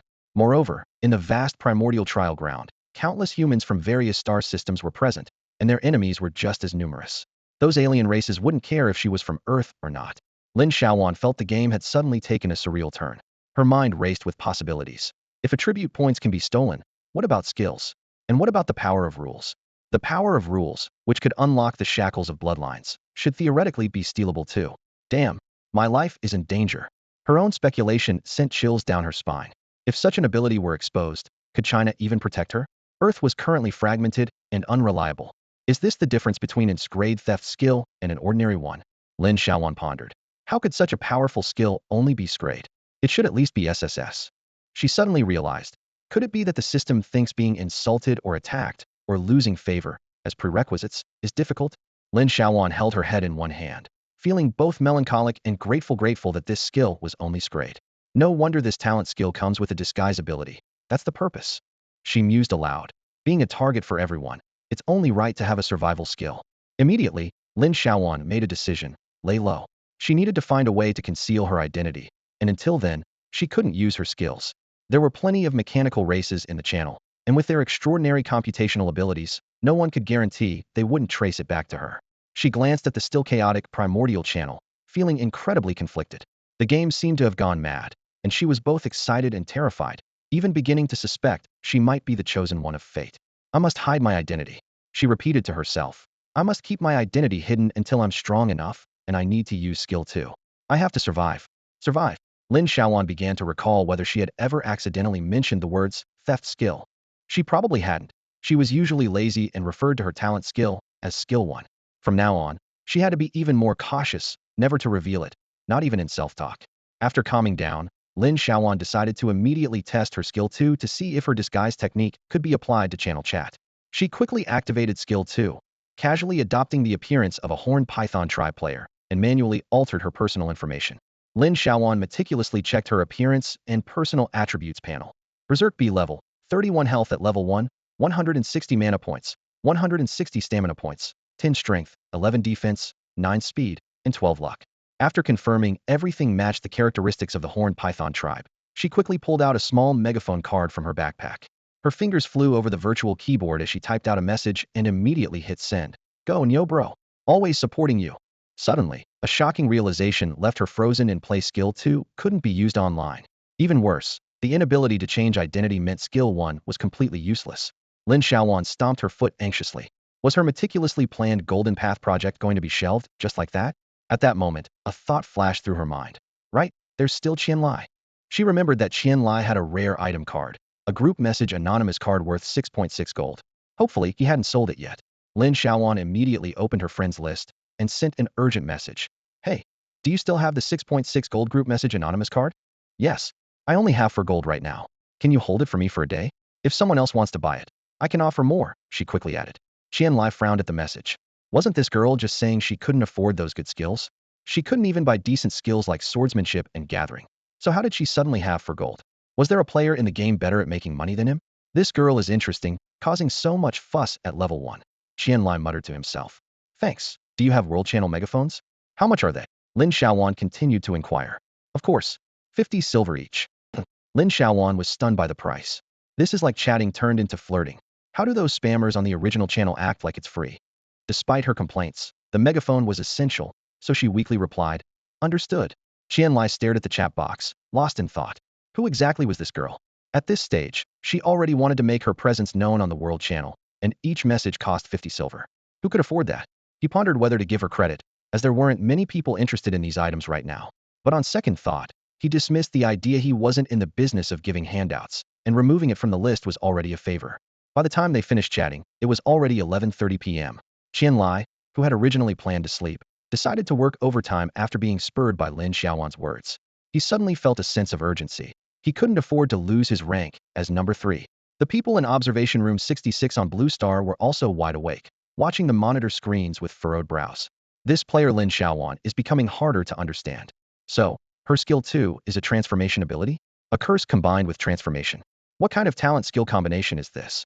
Meanwhile, the situation in the original novice trial grounds varied. Jing Yuan and Guang Kai, who had lost their gold and equipment, were still cursing, while Sarah Yin was protesting alone in the original group chat. Lin Xiaoyuan, however, was ready to sleep. She shut off the system panel hovering in front of her, picked up a newly acquired clay cup to rinse her mouth. Without a toothbrush, she took some cold charcoal from the stove and carefully rubbed her teeth, the black charcoal moving between her fingers. She then found a rough wooden basin, poured water into it, and simply washed her face and arms. After cleaning up, Lin Xiaoyuan felt refreshed inside and out. The group chat icon blinked in the corner of her vision, but Lin Xiaoyuan had no desire to look. What if I see someone cursing me? She muttered to herself. Having a piece of meat right in front of me and not being able to eat it would break my heart. Lin Xiaoyuan lay down on the grass mat beside the fire. The scent of dry grass mingled with the warm aroma of burning wood. She closed her eyes, thinking of Meng Nan, the little guy, and could sense the occasional bursts of happiness from him in some corner of her consciousness. It was then she realized that Meng Nan was probably safe. It hadn't followed her before and seemed to be doing just fine in the wild, even having a goblin-specific bracelet. Lin Xiaoyuan decided not to worry about him. Lying on the grass mat by the fire, the flames casting a glow on her profile, and soon she fell asleep. At the same time, elsewhere in the original trial grounds, a player was about to turn off his system screen, but suddenly froze, sensing something amiss. He quickly opened his system messages, and his face turned ashen. In disbelief, he opened his player attribute panel and burst into tears, his shoulders shaking uncontrollably. The joys and sorrows of players were not the same. Some stayed up all night, some cursed, some cried, and others slept soundly. At that moment, the contracted pet Meng Nan was not shouting, but silently moving through the darkness of the night, with a clear goal in mind: another nest of wild eggs. On the third day of the game, Lin Xiaoyuan was awakened early in the morning by a loud call outside. She knew it was Meng Nan at the door, so she resignedly got up, rubbing her sleepy eyes, and went out to let him in. The makeshift wall seemed to be somewhat effective. Meng Nan was bouncing around outside the wall, his black figure hopping up and down in the morning light, but unable to get in. Lin Xiaoyuan found it amusing, and a smile involuntarily appeared on her lips. But when she saw the array of wounds all over Meng Nan's black head and paws, her smile froze, and her expression turned serious. Lin Xiaoyuan grabbed him, gently parting the fur on his head to examine the injuries. She saw several deep scratches on Meng Nan's black head, with two particularly deep puncture wounds still bleeding, the dark red blood soaking the surrounding fur. She was both exasperated and amused, her brows slightly furrowed. Who did you get into a fight with this time? Lin Xiaoyuan asked softly. You really went out and fought all night, only to come back injured in the morning. She shook her head. Truly a fearless one. Lin Xiaoyuan took a small red pill from the pouch at her waist, the pill glinting in the morning light. She held it to Mingnan's mouth, indicating for him to eat it. Mingnan swallowed the pill without hesitation, and the wounds on his face immediately began to scab and heal visibly, with new skin covering the injuries. Lin Xiaoyuan checked his information panel and saw that Mingnan's health was back to full, which allowed her to breathe a sigh of relief. That's the great thing about the game world, she muttered to herself. Good stuff works instantly. Lin Xiaoyuan made a new discovery. Bro's experience points had increased. Originally at level 2 with 39 experience, it had now risen to 69. She was wide-eyed in disbelief, wondering if Bro had snuck out overnight to level up. It seemed to sense the benefits of the little red pill, as its bead-like eyes sparkled with newfound brightness. Bro rubbed against Lin Xiaoyuan's feet, softly meowing like a black and white puppy trying to please its owner, almost making Lin Xiaoyuan gush with affection. Lin Xiaoyuan had planned to take Bro to the woods to hunt for treasures, but soon realized Bro was different from other pets.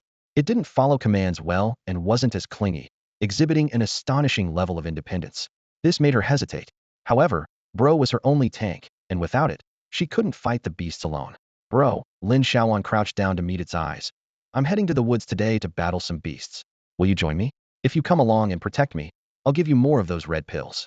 Before she finished speaking, Bro eagerly nodded, its enthusiasm bringing a smile to Lin Xiaoyuan's face. She took 10 red pills from her bag and handed them to Bro, signaling it to store them in its bracelet. She still had 14 left, enough for the day. Then, unexpectedly, Bro moved. With a flick of its paw, 2 wooden treasure chests appeared on the ground. Its bead-like eyes twinkled mischievously at Lin Xiaoyuan. She was so surprised her jaw dropped. Was this why Bro had been out all night?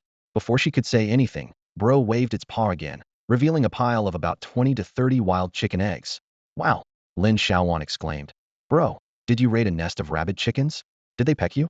How did you manage to get so many eggs with all those chickens guarding the area? Lin Xiaoyuan fired off questions, but Bro, of course, didn't answer. It just nudged the eggs with its paw, making its intentions clear. Got it. Omelets for breakfast. Plenty to eat today. Both Lin Xiaoyuan and Bro feasted until they were full. She packed some hot omelets and boiled eggs for lunch into their bags and bracelets before starting to open the treasure chests. Bro sat nearby, its eyes wide open, fixated on the treasure chests. When Lin Xiaoyuan opened the first chest, a flash of light revealed an iron sword, a beginner's gathering skill book, and 50 copper coins. She could almost swear Bro sighed, but she didn't have time to dwell on it. She was incredibly lucky the wooden chest had yielded a beginner's gathering skill book worth 2 gold. She had been wanting one just yesterday, and now she had it. Bro, you're such a good provider. Lin Xiaoyuan looked at Bro with excitement, her gaze becoming so intense that Bro shrank back a little. Where else could you find such a responsible and disciplined young one? She opened the second chest to find 2 pieces of rabbit meat, 2 bottles of mineral water, and a large wooden barrel. Bro quickly grabbed the rabbit meat, while Lin Xiaoyuan took the gathering skill book and the iron sword. Bro glanced at the chest and seemed to realize something, suddenly looking dejected. Not interested anymore? Lin Xiaoyuan asked curiously. What's wrong, Bro? Nothing else you like? Bro lowered its head, and Lin Xiaoyuan noticed a hint of sadness in its eyes. Wow, this intelligence is almost like a school kid. Looking at the copper coins, mineral water, and large barrel, Lin Xiaoyuan scratched her head. Indeed, aside from the rabbit meat, these items weren't very appealing to Bro. It had grown fond of cooked food and no longer wanted raw meat.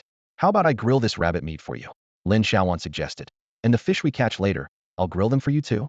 Bro lifted its eyes to meet Lin Xiaoyuan's gaze, let out a small sound, and reluctantly nodded in agreement.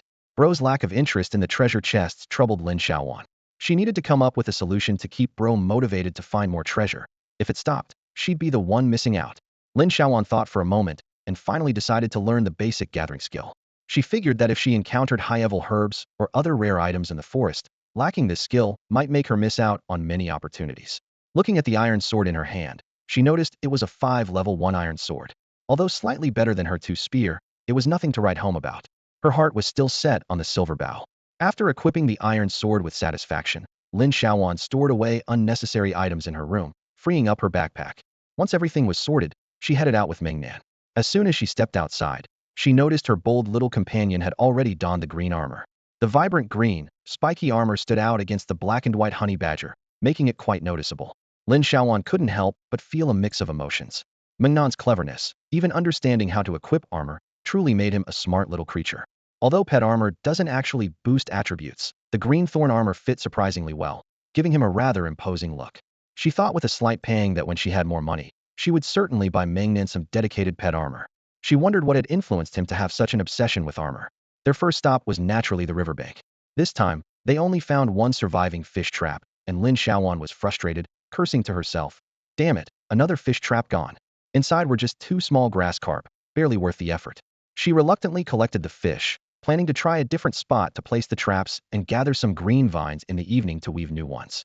After organizing everything, Lin Xiaoyuan continued along the riverbank with Mingnan. By now, she was no longer interested in the little rogue scorpions, her sights set on level 2 monsters. The original world rewarded players for challenging higher-level creatures, with greater experience for larger-level differences. With Mingnan by her side today, she felt confident enough to take on higher-level monsters. She mentally mapped out the distribution of exotic creatures nearby. Level 3 demon ear rabbits, level 5 horned sheep, level 2 frenzied chickens, level 3 demon frogs, and level 4 freshwater spiders. These creatures each occupied their own territory, close yet seemingly unconcerned with one another, reminiscent of the saying, chickens and dogs hear each other but grow old without interaction. After some consideration, Lin Xiaoyuan decided to challenge the frenzied chickens.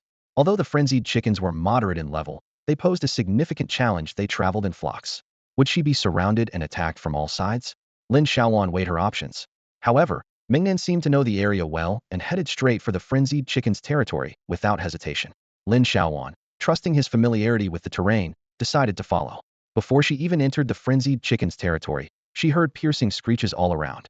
She quickly picked up her pace, running forward with a sense of foreboding. As expected, these chickens weren't solitary fighters, but moved in groups. She swiftly hid behind a large tree, observing the situation ahead. Sure enough, Mingnan was surrounded by 4 frenzied roosters, being pecked relentlessly. Lin Xiaoyuan finally understood why Mingnan was so keen on wearing armor. This little guy was indeed clever, already knowing how to protect himself. This scene left the audience in Observation Hall 66 on Blue Star utterly astonished. The observers could hardly believe their eyes, exclaiming in unison, "Indeed, as the owner is, so is the pet." Their strategy was truly all about survival. The vengeful fowl. What's up with these aggressive chickens? Do they know Flathead? They're pecking like there's no tomorrow. Lin Xiaoyuan stood on the edge of the battlefield, her brow furrowed. 4 large, enraged chickens were relentlessly attacking Mingnan, their sharp beaks pecking at his body, wings flapping with a thwack sound. It was as if Mingnan had stolen their ancestral wild eggs. They must know each other, otherwise, where would he get wild eggs? Lin Xiaoyuan muttered to herself. Though Lin Xiaoyuan was timid, she wasn't one to back down. She couldn't bear to see Mingnan face the 4 crazed chickens alone, so she decided to take a risk and lure one away. Taking a deep breath, she gripped her long sword and cautiously approached the fray. Maybe it's the beginner protection phase, she noted as the aggressive chickens, busy pecking and clawing, completely ignored her approach, focusing solely on attacking Mingnan. Seizing the right moment, Lin Xiaoyuan swung her sword at the nearest chicken and then turned to run. After sprinting a few meters, she glanced back, surprised to find that the chicken she struck didn't chase her. Instead, it continued pecking at Mingnan, as if Lin Xiaoyuan didn't exist. What a surprise. Mingnan, just how many bad deeds have you done for these chickens to ignore everything else and target only you? Mingnan seemed to have an innate ability to provoke, drawing all the hostility towards himself. Lin Xiaoyuan swung her sword left and right, employing all the basic sword skills she learned on Blue Star. Yet the chickens she attacked still didn't pay her any mind, focusing solely on Mingnan, as if saying, with the eggs gone, right or wrong doesn't matter anymore. It's been a few days since I practiced swordplay. I'm a bit rusty, Lin Xiaoyuan thought, her mood unexpectedly good as she realized she had found a treasure. My Mingnan is the pinnacle of the pet world. He has his own space bracelet, can level up on his own, find treasure chests, hunt monsters, and even navigate. Thinking of the pets on the leaderboard in the original world, flying and running, she couldn't help but laugh at how they paled in comparison to her Mingnan. Finally, the last aggressive chicken fell, and Mingnan immediately pounced on the spoils a large, aggressive chicken leg, moving with smooth precision. Watching this, Lin Xiaoyuan had a sudden realization. The 4 aggressive chickens had dropped a total of 2 large chicken legs, 1 hard beak, 20 copper coins, and 12 territory energy points. Lin Xiaoyuan looked around, found no eggs, and put the materials and coins into her backpack. She then said to Mingnan, who was gnawing on the chicken leg, "Well done, Mingnan. Keep the chicken leg for yourself and eat it when you're hungry. If you want it cooked, you'll have to wait until we're back at the territory tonight." Checking the experience points from the aggressive chickens, Lin Xiaoyuan found she only gained 26, 18, 36, and 7 experience points. After pondering for a moment, she realized the issue: they weren't in a team. In the original pet and contract system, there was a team mode. Without it, experience was defaulted to individual gain, while team mode shared experience and gave an additional 10 bonus to both parties. As she set up the team mode, she watched Ming Nan, who could now take red pills on his own, marveling at how he seemed almost sentient. How did such a clever pet end up in my hands? I've really hit the jackpot. After a brief rest, Ming Nan took the lead again, and in less than 2 minutes, he found another nest of aggressive chickens, this time with 6 in total. Lin Xiaoyuan keenly spotted 7 or 8 eggs in a nearby bush. You really are cunning, Lin Xiaoyuan mused, glancing at Ming Nan with a smile. Without any provocation, the chickens reacted to Meng Nan's presence, flaring up and charging at him, flapping and clawing. Lin Xiaoyuan finally saw the full spectacle. Ming Nan bit onto a chicken's wing, shaking and tearing, while 5 other chickens hopped around pecking at him, creating a thrilling scene. Lin Xiaoyuan never imagined that monster hunting could be so safe and worry-free, so much so that she had time to let her mind wander. She was grateful that in team mode, the animosity didn't shift, and Ming Nan bore all the sins alone, which was fantastic. The pair, Lin Xiaoyuan and Ming Nan, caused a ruckus in the grove, with chickens flying and clucking wildly, reminiscent of the lively scenes at the Hasha base's farm, full of life and nostalgia. They fought until 11:30 in the morning, then sat under a tree to rest and eat while organizing their gains. Lin Xiaoyuan calculated that if they kept this up, she might be able to afford that group message anonymity card by evening. The thought filled her with energy. Power. She chuckled at the thought of power and wondered how the poor soul who lost it would feel once they realized. Meng Nan crouched on the ground, his head buried in a bowl, eating heartily. Yes, a bowl. He had learned to store it in his space bracelet and knew to put his eggs in the bowl to eat. Such refinement. So refined, Lin Xiaoyuan mused. This flathead must have some dog blood in its ancestry. Otherwise, how could it perform these actions so smoothly without being taught? Fearless and diligent, the strong man, accompanied by Lin Xiaoyuan, managed to capture 5 nests of over 20 aggressive chickens in one morning. This success brought his experience level up to 3 with 19 progress, while Lin Xiaoyuan's experience reached level 1 with 88. Lin Xiaoyuan couldn't help but marvel at how quickly she was leveling up with such a powerful tank by her side. Just a morning's work and she was nearly at level 2, something she couldn't have imagined the day before. Under the sunlight, Lin Xiaoyuan counted her spoils with a satisfied smile on her face.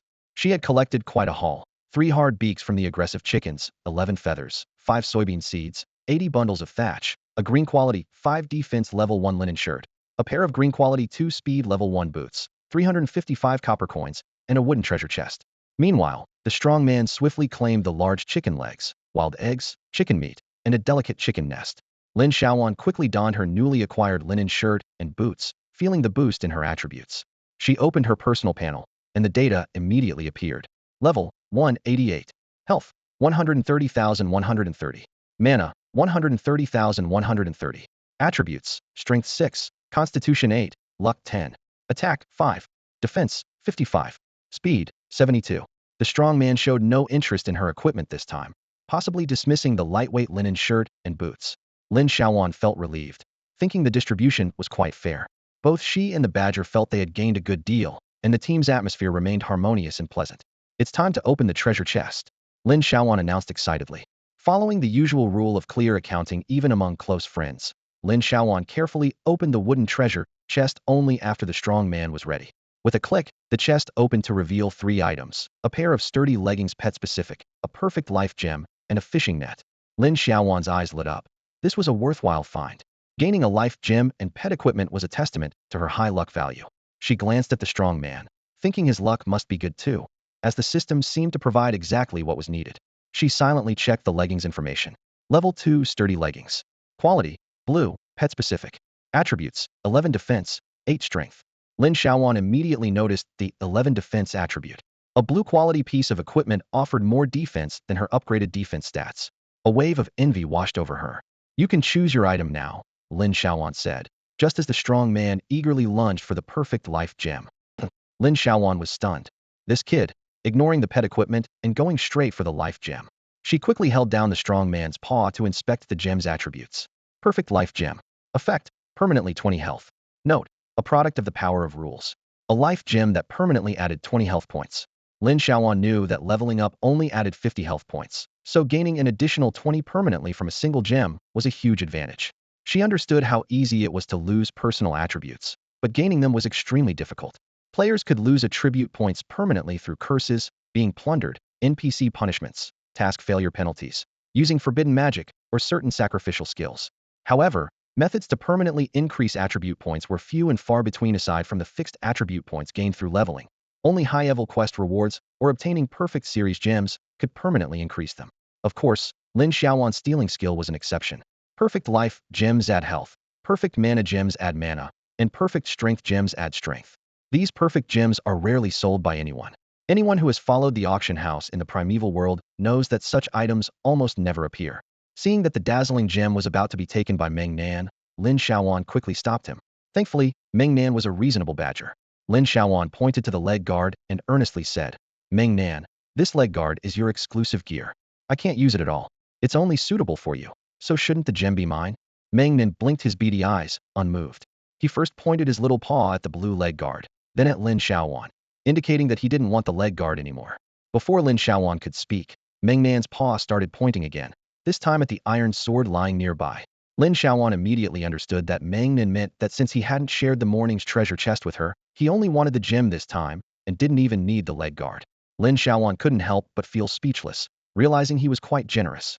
She sighed and resignedly said, all right, it's all yours. Just don't give me your exclusive items in the future. I can't use them. Despite this, she still felt a desire for the gem, but fortunately, she had skill 1 as a trump card to give her a little advantage. Lin Xiaoyuan silently advised herself to think long-term, as it would be beneficial in the end. Meng Nan seemed even more enthusiastic, reigniting his passion for collecting treasure chests. At this rate, he would continuously bring back treasure chests in the future. Lin Xiaoyuan suddenly felt that this pet was a bit too smart. What kind of pet competes with its owner for items? Something seemed off. Meng Nan could even wear equipment. Was it because he was intelligent enough, or did pets have a system interface too? Like a goblin's exclusive bracelet, the leg guard glowed as it was equipped. Lin Xiaoyuan explained to Meng Nan that the perfect life gem could permanently increase health, and it wasn't just an ordinary decorative gem. Only then did Meng Nan reluctantly swallow the gem. Instantly, his beady eyes widened, and the entire badger appeared revitalized. He circled Lin Xiaoyuan several times, looking exceptionally excited. Suddenly, he squatted on the ground and pulled out several gems from his bracelet. 10 clear sky blue crystals, 10 basic energy crystals, 3 crimson gems, 3 emerald gems, and 3 speed gems. Meng Nan looked at Lin Xiaoyuan expectantly, as if asking, can I eat these? Lin Xiaoyuan was shocked. These gems didn't seem like ordinary trinkets. They looked like legitimate rewards. Clearly, Meng Nan had some secrets. She patiently explained, these gems aren't for eating, but they have other uses and are very valuable. Before she could finish, Meng Nan had already put all the gems away. Lin Xiaoyuan couldn't help but think, you're really too clever. After dividing the spoils, Lin Xiaoyuan and Meng Nan prepared for battle again. This time, the enemy was still the furious chickens, and Meng Nan led the way. Lin Xiaoyuan felt a bit wistful, thinking that at this rate, the furious chickens in this forest might go extinct. In the primal world, wild creatures don't respawn. Only fixed instance monsters refresh continuously. This means that once the low-level monsters nearby are defeated, they'll have to search farther for higher-level enemies. If there are no monsters near the territory in the future, the only way to expand is to find instance realms to relocate. As Lin Xiaoyuan chopped at the furious chickens, she envisioned the future in her mind. When would she have enough strength to establish several high-level instances around her territory so that she wouldn't have to travel far, could always farm high-level monsters, upgrade to seize resources, and even capture the national fortune gold beads and the power of rules? Meanwhile, Meng Nan was surrounded by 3 furious chickens, yet despite being covered in scratches and pecks, he was still at ease. Lin Xiaoyuan wondered if Meng Nan had gotten used to such attacks, or if the 11 leg guard was just that powerful. Either way, Meng Nan hardly lost any health. As long as aggro was managed well, gold and equipment were bound to come.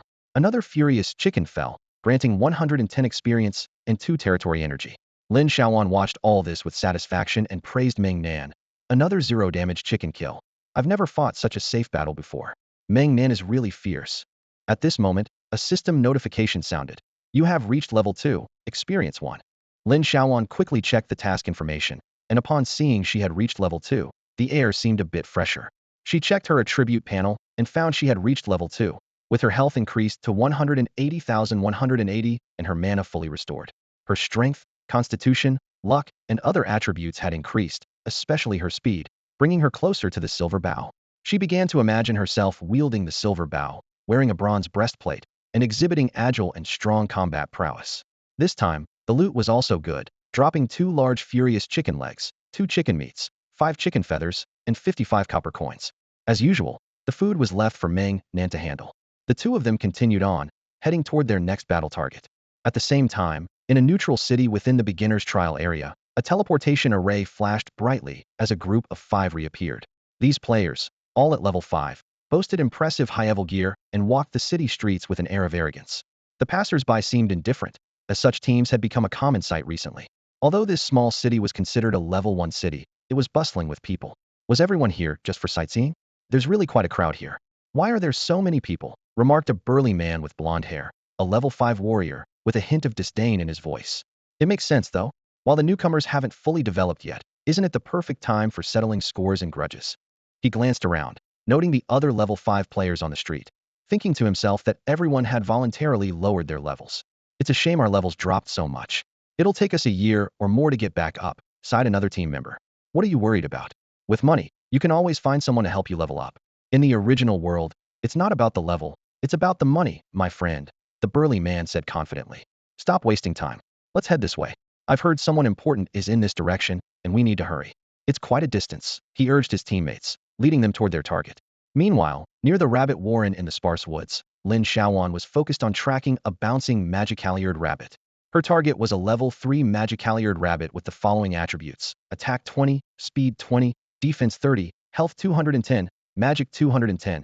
Its skill was ear flap repel, a 2-meter range attack. Lin Xiaoyuan thought to herself that since level 2 beasts were no longer a challenge for her companion, it was time to aim higher. Between the level 3 underwood frog and the level 3 magicaliered rabbit, Lin Xiaoyuan decisively chose the rabbit. The frog was a shooter, and she, being quite fragile, didn't want to provoke it. She opened her companion's attribute page, seeing his impressive 45 points of defense, and felt pleased, confident that he could handle a level 4 monster alone. With her tank pet by her side, her courage grew. I have the advantage here, Lin Xiaoyuan thought confidently. Her companion, a level 3 contract creature, had 43 health, 270 magic, 210 attributes, strength 118, constitution 19, luck 2, attack 24, defense 3411, and speed 14. She knew the magicaliered rabbit's habitat was near the grassy area of the sparse woods, where the grass grew particularly lush, and the entrance to their warren was covered with a ring of straw. During the day, magicaliered rabbits like to sunbathe outside, making them easy to find. As long as my companion handles the monster, I can attack from the back, and I might even reach level 3 today, Lin Xiaoyuan calculated. Her companion, seemingly a natural tank warrior, charged at the magicaliered rabbit without hesitation, biting its long ears. Seeing this, Lin Xiaoyuan was delighted. Her companion truly lived up to the reputation of the honey badger family, fearless and aggressive, needing no instructions from her, just diving right in. The rabbit, caught by the ear, struggled desperately but couldn't break free. Its proud, ear-flinging move was only half as effective, leaving it futilely twisting in place. Lin Xiaoyuan seized the opportunity, her long sword whirling like the wind. She nimbly dodged to the side to unleash Skill 1 as the rabbit attempted its ear-flinging attack. Today's luck was exceptionally good. Skill 1 was unusually powerful. In just 3 minutes, she managed to steal some health and acquired a 5 constitution necklace. Overjoyed, Lin Xiaoyuan eagerly put on the necklace, feeling a surge of strength throughout her body. Such jewelry, worn in an extra equipment slot, was incredibly rare in the original world, with a drop rate so low it was astounding. Just this 5 necklace was worth at least 5 gold on the market. Lin Xiaoyuan calculated in her mind that if she couldn't gather enough money to buy the card today, she might have to sell the necklace. Though the 5 constitution was tempting, she couldn't afford to delay her online money-making plan. As she pondered, her hands kept moving, alternating between physical and magical attacks. With perfect coordination with her partner, they soon defeated the tenacious rabbit. The system notification chimed. Experience 180, territory energy 4. Indeed, level 3 monsters do give more experience, Lin Xiaoyuan thought, relieved she chose to come to the rabbit den area. However, perhaps due to overusing skill 1, the loot this time wasn't abundant. She only got 1 magic ear rabbit hide and 1 rabbit meat. Fortunately, magic ear rabbit hide was a sought-after item during the novice period, serving as a basic material for making warm clothing and equipment, always in high demand during the winter season. Half an hour later, the battle intensified. Lin Xiaoyuan perched on a tree, administering medicine to herself while continuing to use skill 1. On the ground, her partner was surrounded by 3 magic ear rabbits. Even with 45 defense points and small potions, he seemed to struggle. Strangely, the rabbits, usually indifferent to each other, swarmed towards him, quickly increasing from 1 to 4. Could it be that he has a hidden taunt skill? Seeing the situation turn dire, Lin Xiaoyuan swiftly climbed the nearest tree, furiously using skill 1 on the rabbits below while cheering for her partner. Hang in there, buddy. The bunnies are almost done for. Victory is within reach. The system notification sounded again, experience 45, followed by another message, acquired basic gathering skill book 1. A skill book from a small fry? What luck! Lin Xiaoyuan almost fell off the branch in excitement. With the skill book worth 2 gold in hand, the Golden Path project could finally restart. Her partner, seemingly tireless, continued to draw endless aggression. Today, the Magic Ear Rabbit family was destined for disaster, as wave after wave of rabbits charged only to fall one by one. The system prompt appeared instantly, granting Lin Xiaoyuan a 20-point experience boost. To her delight, a fragment of a simple wooden arrow tower blueprint also appeared. This blueprint is a valuable piece for territory defense structures, and collecting 3 fragments would yield the complete plan. As the continuous flow of experience and blueprint pieces came in, Lin Xiaoyuan couldn't help but smile. Trading a few small pills for such benefits was an excellent deal. She decisively handed over 5 more red pills to the burly man, fully claiming the tree area as her strategic stronghold. This spot was a natural tactical advantage, safe and perfect for ambushing the magic-eared rabbits to heal. Most importantly, it allowed her to use her primary skill without restraint. With attack, defense, and healing combined, it was the perfect setup. In just 3 hours, Lin Xiaoyuan was overjoyed with her gains. If not for the 7 new backpack cards she acquired, her spoils would have overflowed. A level 3 leather armor, a pair of level 3 rabbit hide boots, 7 backpack cards, 3 red pills, a beginner gathering skill book, an earth attribute gem, 2 beginner warehouse blueprint fragments, and the precious arrow tower blueprint fragment. Additionally, she earned 490 experience points and 299 copper coins. The loot from level 3 monsters was indeed abundant, offering not only equipment and gems, but also fragments of building blueprints. She was just 1 warehouse blueprint piece away from completion, while the arrow tower blueprint still needed 2 more. If she could gather all the arrow tower pieces before the novice period ended, the upcoming beast tide would be a breeze. By 4:20 p.m., the burly man had successfully reached level 4, while Lin Xiaoyuan was at 78 of level 2. They continued until 5 p.m., with Lin Xiaoyuan's experience climbing to 91 of level 2 and the burly man reaching 9 of level 4. After picking up the last rabbit's loot, Lin Xiaoyuan quickly caught the burly man as he attempted to dash into the depths of the forest. She tempted him with food. Our backpacks are full, and we still need to collect the fish later. Do you want roast chicken or roast rabbit? Ah, stewed chicken smells delicious too. Her words made the burly man's mouth water, and even Lin Xiaoyuan felt hungry. Although the burly man longingly glanced into the forest, Lin Xiaoyuan assumed he still wanted to hunt rabbits. She urged, "Let's go, let's collect the fish, and there'll be your favorite roast fish waiting at home." At the mention of roast fish, the burly man immediately abandoned his fixation on the forest and sprinted towards the river, with Lin Xiaoyuan following closely behind. When Lin Xiaoyuan and her pet returned to the riverbank, she felt a pang of disappointment at the sight before her. The fish trap was still there, but it had a large hole in it, and the broken green vines bore mysterious bite marks. Scattered within the trap were fish scales and fragments, indicating that there had been a catch. She frowned, suspecting that a sneaky little thief had targeted her trap. Though she often found ways to benefit from others, she hadn't expected to be on the receiving end of theft herself. Feeling a bit annoyed, Lin Xiaoyuan muttered to herself, "What goes around, comes around. Those who swipe will in turn be swiped." She decided not to dwell on it, and instead felt a sense of relief. Since the trap was damaged, there was no point in fixing it. With some extra time on her hands, she cut a few green vines to weave new traps. She planned to set up simple snares learned from Blue Planet, which could catch fish and reveal the culprit behind the theft. She was confident that no matter how clever these animals were, they couldn't outsmart human ingenuity. After gathering the vines, Lin Xiaoyuan quickly chopped down a tree. Her increased strength made the task much faster. Once she had enough firewood, she headed back to her territory with her pet.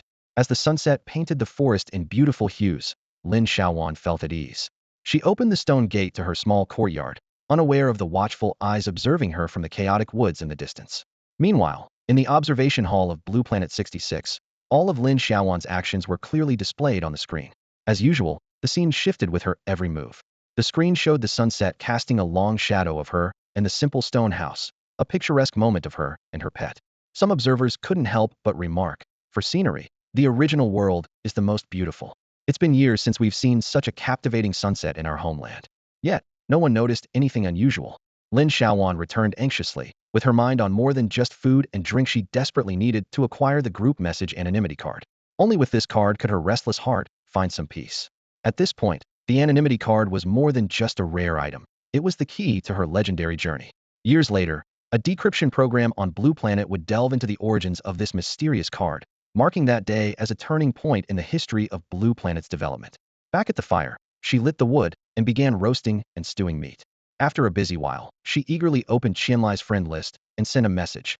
Hey there, I'm here to buy the group message anonymity card. Qianlai, who was organizing materials, perked up immediately and replied. Hee hee, just lucky. Lin Xiaoyuan laughed and transferred the materials she had collected that day to Qianlai. She didn't intend to keep the miscellaneous items like the tough beaks of aggressive chickens, feathers, rabbit pelts, and seeds, as she had better gear. The level 3 leather armor was no longer suitable for her. She had more powerful back armor to replace it. Similarly, the level 3 rabbit hide boots were just ordinary gear, only slightly better than her current green boots, so she decided to sell them for more resources. As for the basic gathering skill book, she had no use for it, so she sold it too. Qianlai eagerly traded the items, thrilled by any opportunity to trade. For him, with his money-making skill, the volume of trade didn't matter. Profit was better than none. As he looked at the basic gathering skill book Lin Xiaoyuan had traded, he paused, lost in thought.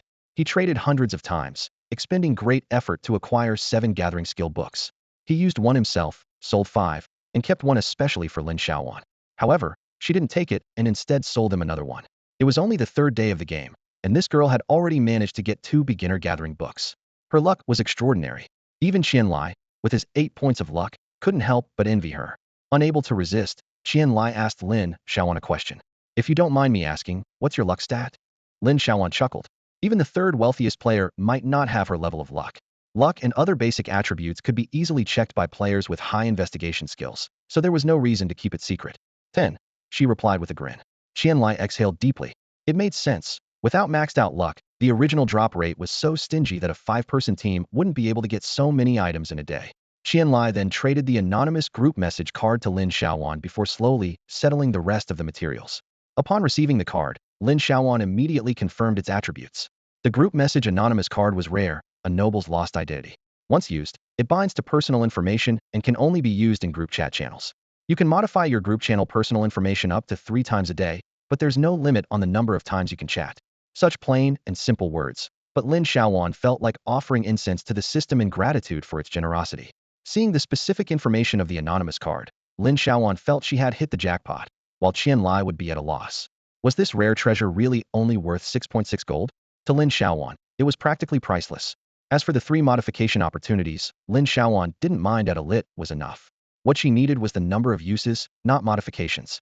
With the group chat anonymous card in hand, Lin Xiaoyuan examined it closely. It was a faint gold card emitting a gentle glow.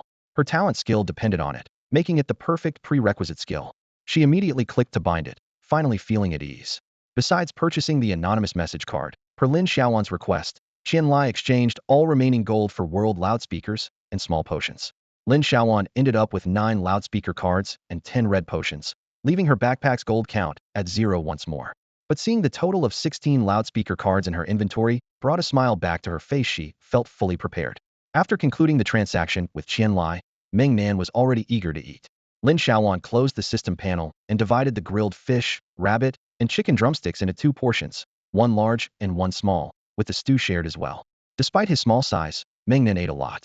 Watching Meng Nan enjoy the food made Lin Xiaoyuan think the grilled meat tasted better than before. Both she and her pet dug in enthusiastically. This is the flavor delicious. The grilled meat was especially tasty this time because Lin Xiaoyuan had added salt. The golden, crispy skin glistened invitingly. Both she and her pet ate to their heart's content. The juicy, tender grilled meat became more flavorful with each bite. Lin Xiaoyuan felt satisfied, no longer having to endure hunger for days. Finally, she could eat her fill. No wonder everyone wanted a powerful pet. Having one made all the difference. She recalled how she had to ration her meat just the day before, but now she had food freedom. Life was looking up. After dinner, it was past 7 p.m. Both Lin Xiaoyuan and her pet got busy with their own tasks. Meng Nan wagged his tail, strolling out the door, only to turn back and scratch Lin Xiaoyuan with his little paw, eyes bright and round. Lin Xiaoyuan understood wanted her to open the door for him. Meng Nan, going out to work again? You know you're not like other pets, right? You're so disciplined that you make me feel lazy. Of course, Meng Nan didn't respond and trotted off. As the stone gate of the courtyard opened, Meng Nan dashed out like a freed wild dog, disappearing into the night without a second glance. Lin Xiaoyuan felt a bit uneasy, worried he might run off, so she checked Meng Nan's attributes. All was well. His loyalty was at 80. Lin Xiaoyuan returned to the stone house and skillfully added a few dry sticks to the fire. The orange-eared flames flickered, reflecting her focused expression. She poured herself a glass of cool boiled water and sat at the table, ready to begin her screen-watching endeavor. Opening the primordial group chat, messages flooded in like a tide. Each message cost 50 silver, but the players in the group seemed completely unconcerned about the expense. Lin Xiaoyuan's eyes were fixed on the continuously refreshing messages, as if she could see glowing gold coins dancing before her eyes. Tonight, a somber atmosphere hung over the primordial channel, with the term leaderboard hunting frequently appearing in discussions. The meaning was clear enough: targeting and hunting down the players on the leaderboard. Lin Xiaoyuan clicked her tongue, surprised at how quickly the leaderboard hunting had begun. She recalled the game's rules. To ensure fairness, newcomers have a 7-day protection period. During this time, the entire primordial trial area is strictly restricted. New players cannot accept friend requests or remote trades from non-new players, and players above level 5 are completely isolated from the newbie area. However, there was a clear loophole in this rule. Players level 5 and below could freely enter and exit the newbie area. As a result, some groups would deliberately lower their levels to 5 to specifically return to the newbie area and hunt down those with exceptional talent or great luck. Thinking of this, Lin Xiaoyuan felt a sense of relief. Being known as a fragile player, she didn't think she'd become a target. Instead, it was figures like Lan Shi and Qian Lai who needed to be more cautious. She hesitated for a moment before opening Qian Lai's golden chat window. "Big boss, leaderboard hunting has started. You must be careful," she quickly sent the message. Qian Lai, who was busy, promptly replied, "Got it, sis, you too, stay safe. Your life is always the most important." His tone was relaxed, clearly well aware of the situation and not worried about Lin Xiaoyuan's safety. After receiving the reply, Lin Xiaoyuan continued to focus on the group channel. The conversations on the screen kept her entertained. Little Tian was lamenting the loss of power, and the bickering between Sajin and Saiho from the Bull clan was intense. She noted with surprise that the term, "poor guy," wasn't considered offensive. As it approached 8 p.m., Lin Xiaoyuan suddenly noticed something unusual. Sajin from the Bull clan had already started speaking passionately, yet her familiar Bull brother had yet to appear. This was unlike Bull brother's usual behavior. A foreboding thought crossed her mind. Could it be that Bull brother had also been taken out? If that were the case, Lin Xiaoyuan would indeed feel a bit reluctant to part with him. What a genuine spirit that Bull has, sticking with her through tough battles, never backing down or running away. While Lin Xiaoyuan was engrossed in screen watching, a burly man had stealthily ventured deep into the woods. His keen nose sniffed around, heading directly towards his target. Before long, a peculiar scene unfolded. Several people gathered under a tree, staring intently at a honey badger squatting by the roots, unwilling to leave yet making no sound, exchanging bewildered looks. After a moment of silence, a man with a dark face finally couldn't hold back and spoke. "This girl is something, huh? The honey badger is already level 4? Why do you think it keeps chasing us?" "It's because of you. What did you do to it?" someone nearby immediately retorted. The dark-faced man quickly defended himself. "I swear, I didn't do anything. I just saw it here and let out a huh. Just one huh. Don't you know if a zoo lion roars at it, it'll tunnel out overnight for a fight? Why did you huh at it?" His companion was clearly dissatisfied with his explanation. "Are we really forced to climb the tree?" the dark-faced man asked, feeling wronged. "Do you think I want to?" "It's for concealment," his companion explained in a hushed voice. "This critter is here without its owner. Who knows if it's a friend or foe? If it decides to bite us, do you fight back or not? Getting entangled with this thing is a hassle." The dark-faced man scratched his head and awkwardly chuckled. "Luckily, it's not a dog, not prone to barking. Having a pet at this stage is incredible luck. Looking back 4 rounds, no one on our side has managed to contract a pet by the 2nd day, right? Not just us, but the whole Blue Star hasn't. Otherwise, why did the higher-ups gather us to protect her at the newbie village?" A man in silver armor, who had been silent, suddenly reminded them. "Stay alert, Lao Qin. Keep watch and monitor the territory surroundings. We got word from above. Those enemies could arrive as early as tonight or at the latest by noon tomorrow." Everyone immediately dropped the topic, resting or staying vigilant as needed. Meanwhile, Lin Xiaoyuan, watching the screen, had no idea that strangers were lurking in the woods near her territory, nor the price they paid to get there. After reading the chat channel, Lin Xiaoyuan decided to set herself up with a new identity, using the guise of a player from the Horned Python tribe. The Horned Pythons were one of humanity's deadly enemies on the original battlefield, known for their vicious and ruthless nature, even listing humans on their menu at one point. With that in mind, doing them a favor posed no moral dilemma for her. Once her task information was set, Lin Xiaoyuan began searching for target players in the group channel. Just as she pondered how to make her move without being too obvious, Brother Bull suddenly appeared in the channel, much to her genuine delight. Lin Xiaoyuan eagerly watched the channel's dynamics, deciding to stir the pot a bit. She had to admit, some people are just born different. As soon as Brother Bull appeared, all eyes were on him. No amount of passionate speeches by Suchin could match the impact of a few words from Brother Bull. In a luxurious two-story villa in the original novice trial ground, Sarian lay comfortably on a plush sofa, grinning at the screen. Compete with Brother Bull in wealth? My dad only has one kid. He shifted to a more comfortable position, still bragging? Huh. You clearly have no idea how Brother Bull earned his little landlord title. This unexpected display of wealth made Lin Xiaoyuan feel the immense financial power of Brother Bull through the text, and her fingers suddenly itched. Lin Xiaoyuan decided to give it a try, whether it worked or not. The system promptly displayed a message, unable to use this skill. Puzzled, Lin Xiaoyuan asked herself, what caused skill 1 to fail? The answer was obvious: integrity. Lin Xiaoyuan watched the conversation in the game channel and couldn't help but admire the self-discipline of the gold coin tycoon, Sariang. Known as Brother Bull, this giant in the community surprisingly refrained from lashing out at others, which genuinely amazed her. However, when Brother Bull casually mentioned he had 10,000 gold coins, the channel erupted. Even Lin Xiaoyuan felt an itch of curiosity. As the initial group buzzed with exclamations, she suddenly realized this was Brother Bull's true trump card.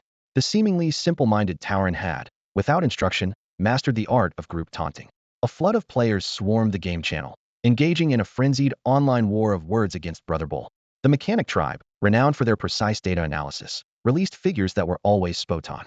Once this data was published, the players in the group wailed even louder. While amassing tens of thousands of gold coins wasn't difficult for them, bringing such an amount into the game at its early stages was a real blow. Lin Xiaoyuan understood the saying, fear not a brother's hardship, but his success. Unlike her, a self-proclaimed pauper, the players speaking in the initial channel were all elites from their respective planets. Normally, none would concede to another, but now, a sudden rich guy had disrupted the balance, naturally provoking them. Sariang sat back, crossing his legs with a smug laugh. Racial talents might be lacking, but with money in hand, why should I fear you weaklings? Ever since Leopard Lele led the charge with insults, the frequency of the word fight in the channel skyrocketed. Yet Lin Xiaoyuan didn't feel envious. The gap was simply too vast. Even the top player on Blue Star previously only had a little over 100 coins. She had to reluctantly admit, this gap was insurmountable. At this point, Brother Bull spoke again in the group. Lin Xiaoyuan noticed he still hadn't tagged her, indicating that her threat level was low. In her eyes, Brother Bull was like an impenetrable fortress, standing tall at 6 feet with no flaws to exploit. Seeing Brother Bull finish speaking, Lin Xiaoyuan gave up on trying to pick up scraps and decided to join the underdog side, willingly playing the sycophant. Taking action, she quickly disguised herself as a member of the Cloud Sculptor tribe and swiftly joined the fray. Sariang awkwardly admitted that he had been bluffing, only had a set of silver gear, and hadn't managed to buy any gold equipment. Even with a wealth of coins, no one was willing to sell him golden gear. Lin Xiaoyuan's flattery was perfectly timed. As she looked at the flood of insults directed at her sycophantic behavior, she laughed even more joyously, not forgetting to showcase her skill number 1. After sending her message, she eagerly went to collect her spoils, leaving Sariang stunned in place. Sariang couldn't help but lament why hadn't he thought of such an excuse. Indeed, he had prepared a large amount of coins in advance precisely for this moment. He was impressed when his Cloud Eagle friend pointed out his advantage with just one sentence. On Dora Star, he didn't dare run around, fearing assassination. But now, in the game, clad in his golden armor, well, silver armor could stand there and let them hack away, and few could even scratch him. Sariang muttered to himself, shaking his head. Suchin, that pathetic guy, got all shut down by a few words from others, cried, and logged off. What a disgrace to the Ox face. Then, a wave of gratitude washed over Sariang. The Cloud Eagle tribe was indeed great, the most steadfast friends of the Wild Ox tribe. And yesterday, that human he had checked with the Mechanic Spirit tribe, and that person was actually in the top 10,000 on the contract list, a human elite. At a critical moment, these two dared to stand up and support him, which warmed his heart. Tauren are known for their loyalty, and those who stood up now would be his friends. Meanwhile, Lin Xiaoyuan was happily collecting her spoils. Even the trolls in the group chat seemed more endearing. System notification, gained 300 experience points. Ha ha ha, better than nothing. Lin Xiaoyuan chuckled. System notification, gained 3 flame crystals. Flame crystals for weapon embedding. This is good stuff. Her eyes lit up. System notification, gained 6 world horns. Oh wow, I can send 6 more messages. Lin Xiaoyuan rubbed her hands excitedly. System notification, gained 2 gold coins. System notification, gained 300 experience points. System notification, cannot use this skill. Lin Xiaoyuan frowned. Why aren't these 3 ing my name? That's too much. I'll definitely make sure to them next time, so they know the importance of being called out. Suddenly, 2 system notifications popped up that looked different. Lin Xiaoyuan took a closer look and realized, oh, it's that Ox brother. She couldn't help but laugh. Who says my name is Rustic? This is even more so, my friend. Huh. Even my grandma wouldn't use such a name. Lin Xiaoyuan thought for a moment and decided to let it be for now. She was busy, needing to cast skill 1 while continuing to the trolls to maintain aggro. No time for chatting. Let him wait. There's no gold in chatting, why rush? Meanwhile, Saryong was frowning, puzzled over the private group channel tool he had just used. How come there was no response from the 2 players he invited? The private group channel displayed. My prairie, my horse, I can play however I want. Sensitive words won't get you muted here. Could it be that this thing only invites friends? Saryong scratched his head. No, there's no such restriction. That's odd. Then he thought. Or maybe these 2 players simply admire Ox brother and aren't after any benefits. Good people. Saryong was moved by his own thoughts, keeping an eye on the channel dynamics while occasionally glancing at personal group messages, hoping for a response. Lin Xiaoyuan took a moment to consume a small red pill and continued her work. System notification, gained 50 experience points. System notification, gained 66 health points. Lin Xiaoyuan's eyebrows twitched, her heart racing. Oh no, I accidentally stole health. Could something go wrong? Seeing the mute notification, she breathed a sigh of relief. Even though she felt guilty, she was still nervous, even through the screen. Thankfully, the message quickly got lost in the chatter, with no players responding except for classmate Xiaotian.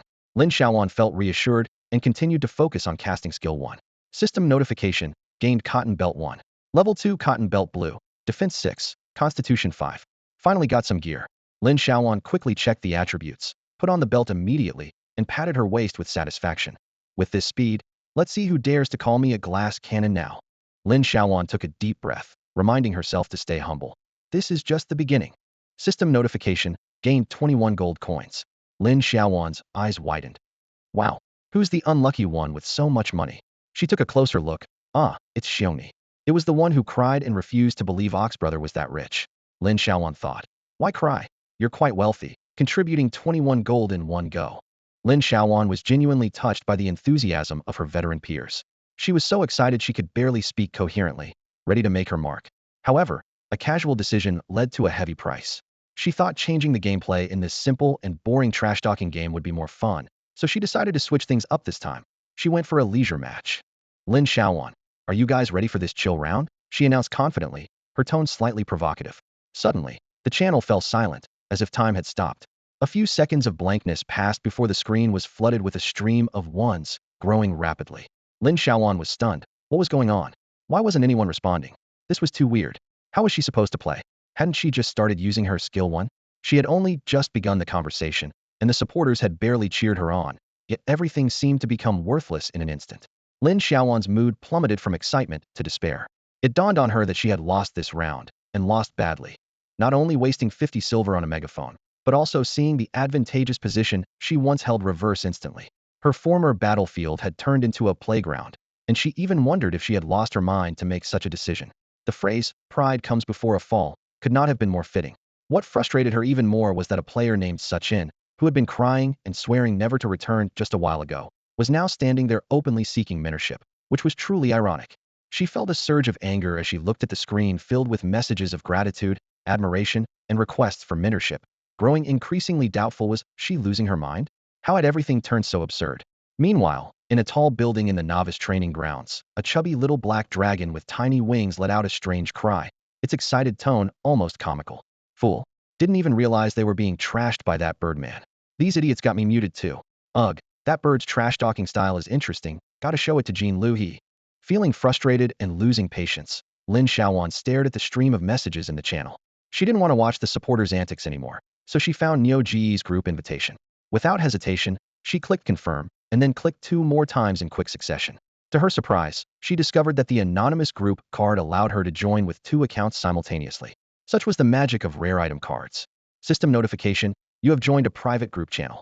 System notification, you have joined a private group channel. System notification, my friend welcomes you.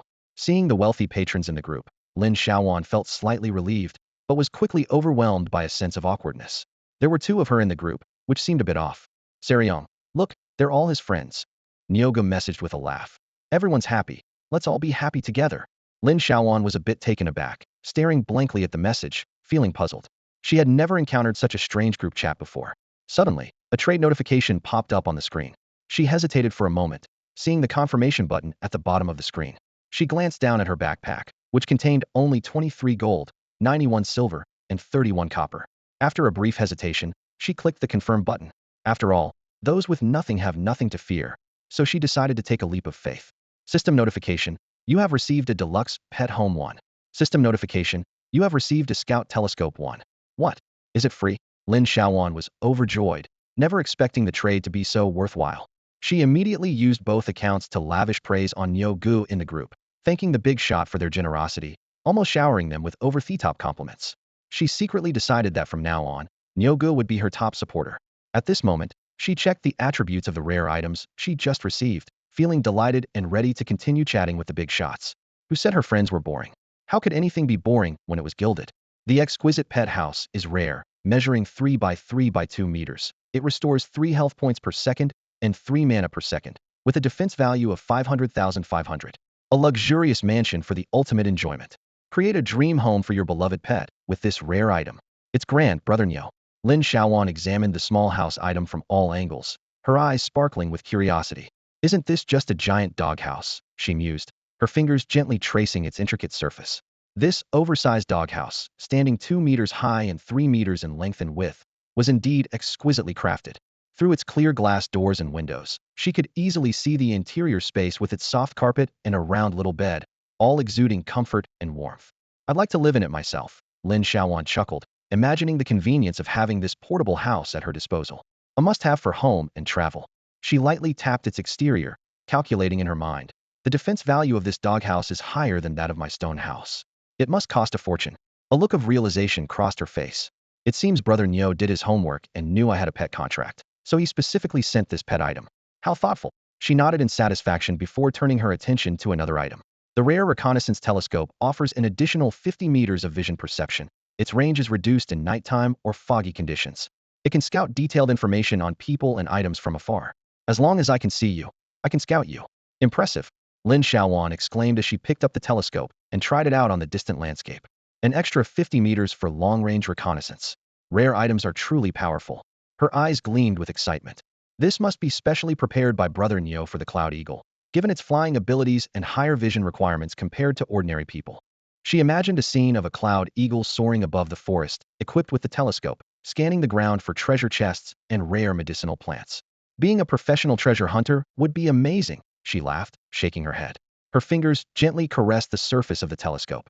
Of course, its greatest use is for survival. A shrewd look flashed in her eyes. With this, I can assess a monster's level and attributes from 50 meters away. If I can take it on, I will.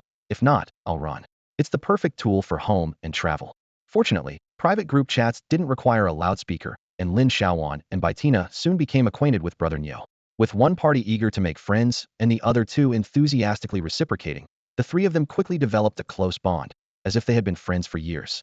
Lin Xiaoyuan pinned the My Friends chat channel to the top, silently vowing to play the role of brother Niu's little brother well, and to pray earnestly for more gold drops from him.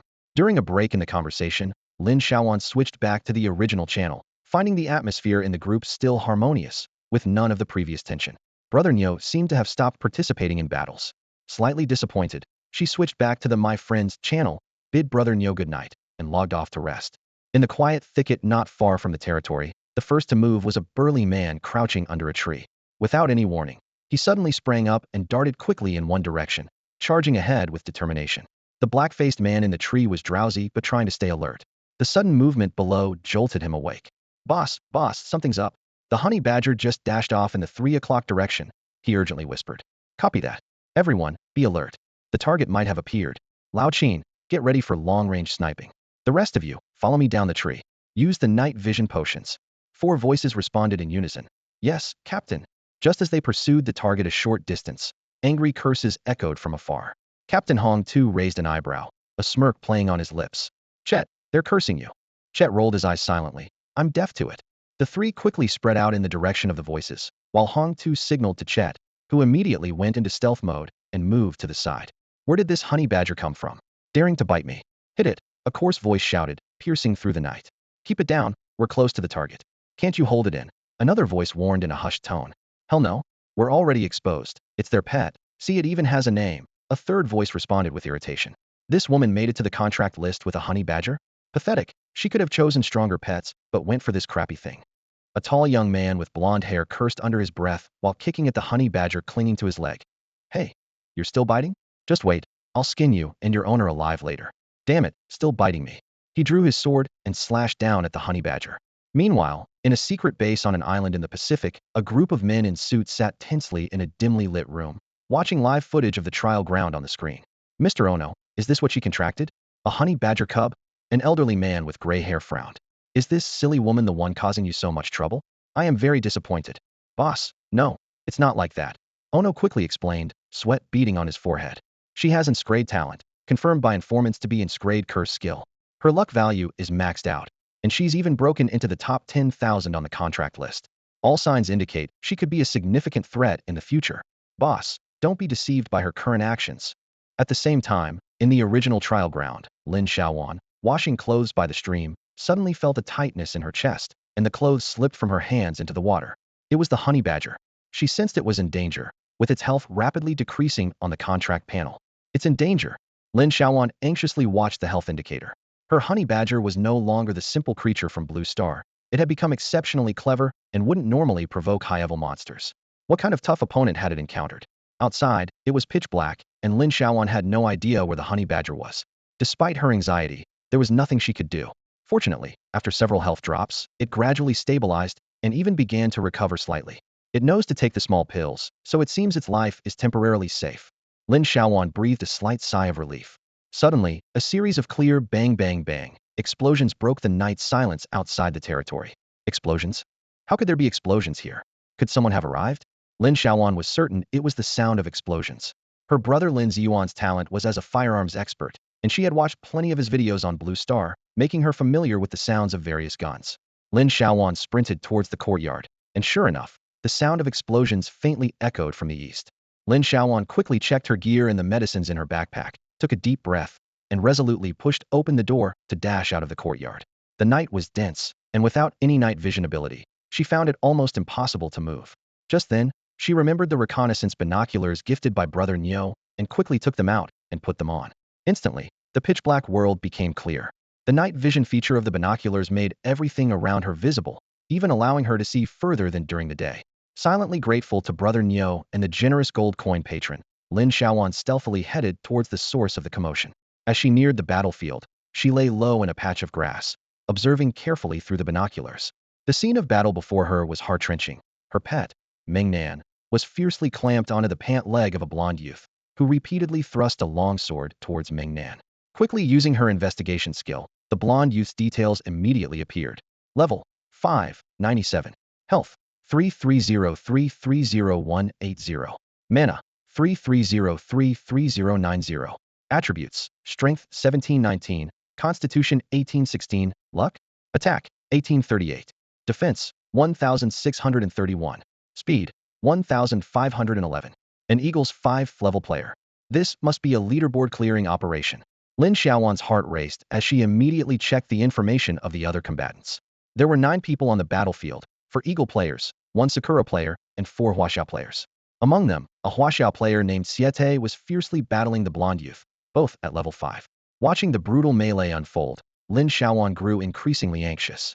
The 4-on-5 disadvantage made her particularly worried about the safety of the Huaxia players. In this original world, where resurrection skills and potions were extremely expensive, everyone was fighting for their lives. 2 people had already started consuming potions frequently, indicating a dire situation. Removing the binoculars, her ears were filled with the clash of metal and the roar of gunfire. As a level 2 novice, recklessly joining the battle would only be a hindrance. Yet, standing by and doing nothing was hard to accept. As she racked her brain for a solution, her gaze fell on the pet house in her backpack, and a brilliant idea struck her. As Lin Xiaoyuan cautiously crept towards the center of the battle with binoculars on her head, a commotion erupted in Observation Hall 66 of Huaxia. Unbelievable. Not even sparing level 2 players have they no humanity. Lin Xiaoyuan, don't go over there. Our comrades are protecting you. Just stay hidden and don't cause more trouble. Amidst the exclamations in the observation hall, a female observer on duty was already in tears. 7 observation halls at the base had reported players encountering a leaderboard slaughter event. The night provided Lin Xiaoyuan with excellent cover. Both sides of the battle were in a heated exchange, and no one noticed her quietly climbing a peculiarly shaped large tree. The tree seemed to have its crown shorn off, leaving only a few sturdy branches spaced just right, as if tailor-made for her plan. Only the loyal brute stole a glance at her while biting the enemies. Lin Xiaoyuan immediately gave it a thumbs up for encouragement. This scene puzzled everyone in Observation Hall 66. Why was this player, known for her caution, taking the risk to climb a tree? Lin Xiaoyuan soon revealed her true intentions. She took a pet house model from her backpack, found the right angle, and activated it. In an instant, a white light flashed, and a 2-meter-high, 3-meter square house appeared out of thin air on the branches. She quickly slipped inside, and the door lock clicked shut. The fighters below were stunned by the sudden flash of white light, while the staff in the observation hall were amazed by this unexpected move. F you. Foreigners. Lin Xiaoyuan taunted the foreigners below through the window. Kill her, that's the target. Lin Xiaoyuan. The blonde, who was being bitten by the brute, suddenly shouted. The other foreigners, upon hearing this, grinned with a look of determination. I'm Lin Xiaoyuan. I'm safe. I can help. Her voice reached the Hasha players in battle, leaving them astonished. Facing the man below who was laughing the loudest, Lin Xiaoyuan expressionlessly used Skill 1. The system immediately prompted, experience points 130. It's much more satisfying when they understand human language, Lin Xiaoyuan thought smugly. Just one sentence can firmly hold their aggro. Bang, bang, bang. 3 gunshots rang out, bullets hitting the pet house, but they failed to harm Lin Xiaoyuan, who stood by the window. Keep fighting. Don't worry about me. I can take care of myself, she shouted to the crowd below, while continuing to use Skill 1. Lin Xiaoyuan stood atop a tree, her head equipped with a scouting binocular, sharply surveying the battle unfolding below. Among the 5 enemies, the one with the dyed blonde hair had the lowest health, roughly down to 80%. The fight was fierce, yet both sides remained extremely cautious. Whenever health dropped slightly, they would immediately take healing potions. Within just a few minutes, the blonde had already downed 2 bottles, as if his life was more precious than gold. Lin Xiaoyuan began to use Skill 1, targeting each of the 5 in turn. She quickly realized that instead of fixating on one target, it was better to spread her attacks. The game seemed to hint at distributing evenly, as even shearing sheep required skill.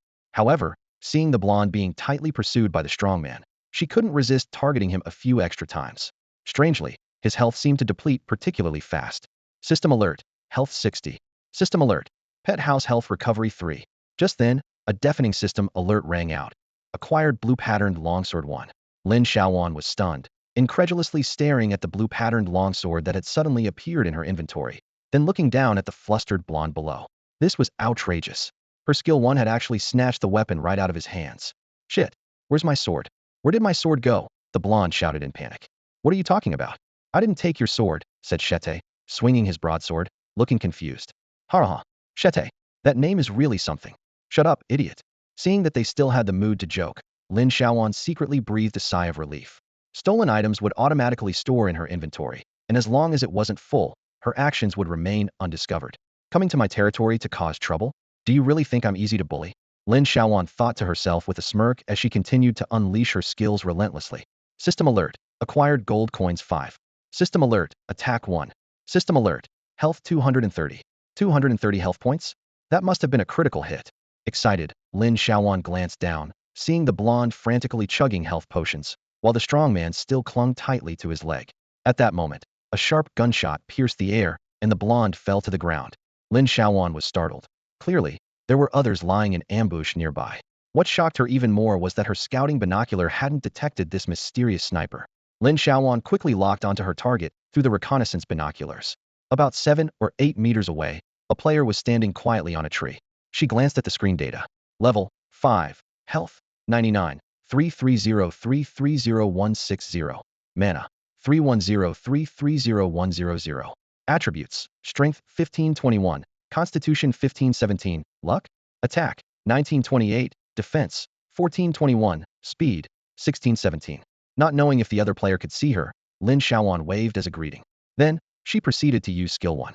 The yellow-haired player fell, and the situation flipped. An ally sniper appeared, turning the battle into a 5 versus 4 scenario. The enemy only had a pet left, lurking and waiting for an opportunity. Lin Xiaoyuan relaxed slightly, but noticed that the pet was particularly smart, distinguishing between friend and foe and only attacking the Yingjiang and Sakura players. She laughed, thinking, my pet is really smart. System notification, received Abyss entry ticket 1. Lin Xiaoyuan was taken aback, surprised. An Abyss entry ticket? These players have such a thing. She knew the Abyss was no ordinary place, offering generous rewards upon victory, with high drop rates for gold-level equipment and lucky beads, even surpassing some expert-level dungeons. It seemed she needed to work harder to gather more treasures from these players. System notification, received Glorious Warblade 1. Another notification followed. Received beginner guild summon, order 1. Lin Xiaoyuan was shocked. This player had a guild order. She knew its value well, and this token was undoubtedly the most valuable item today. Just what Dalin needs right now, she thought, deciding to add him as a friend later to show off her skills. System notification, defense 1. Lin Xiaoyuan raised an eyebrow. Is that all? Is it all gone? With this thought, she decided to switch targets and continue farming, not just focusing on that one person. System notification, received experience 310. Lin Xiaoyuan was momentarily stunned. This amount of experience was more than what a group of magic-eared rabbits would drop.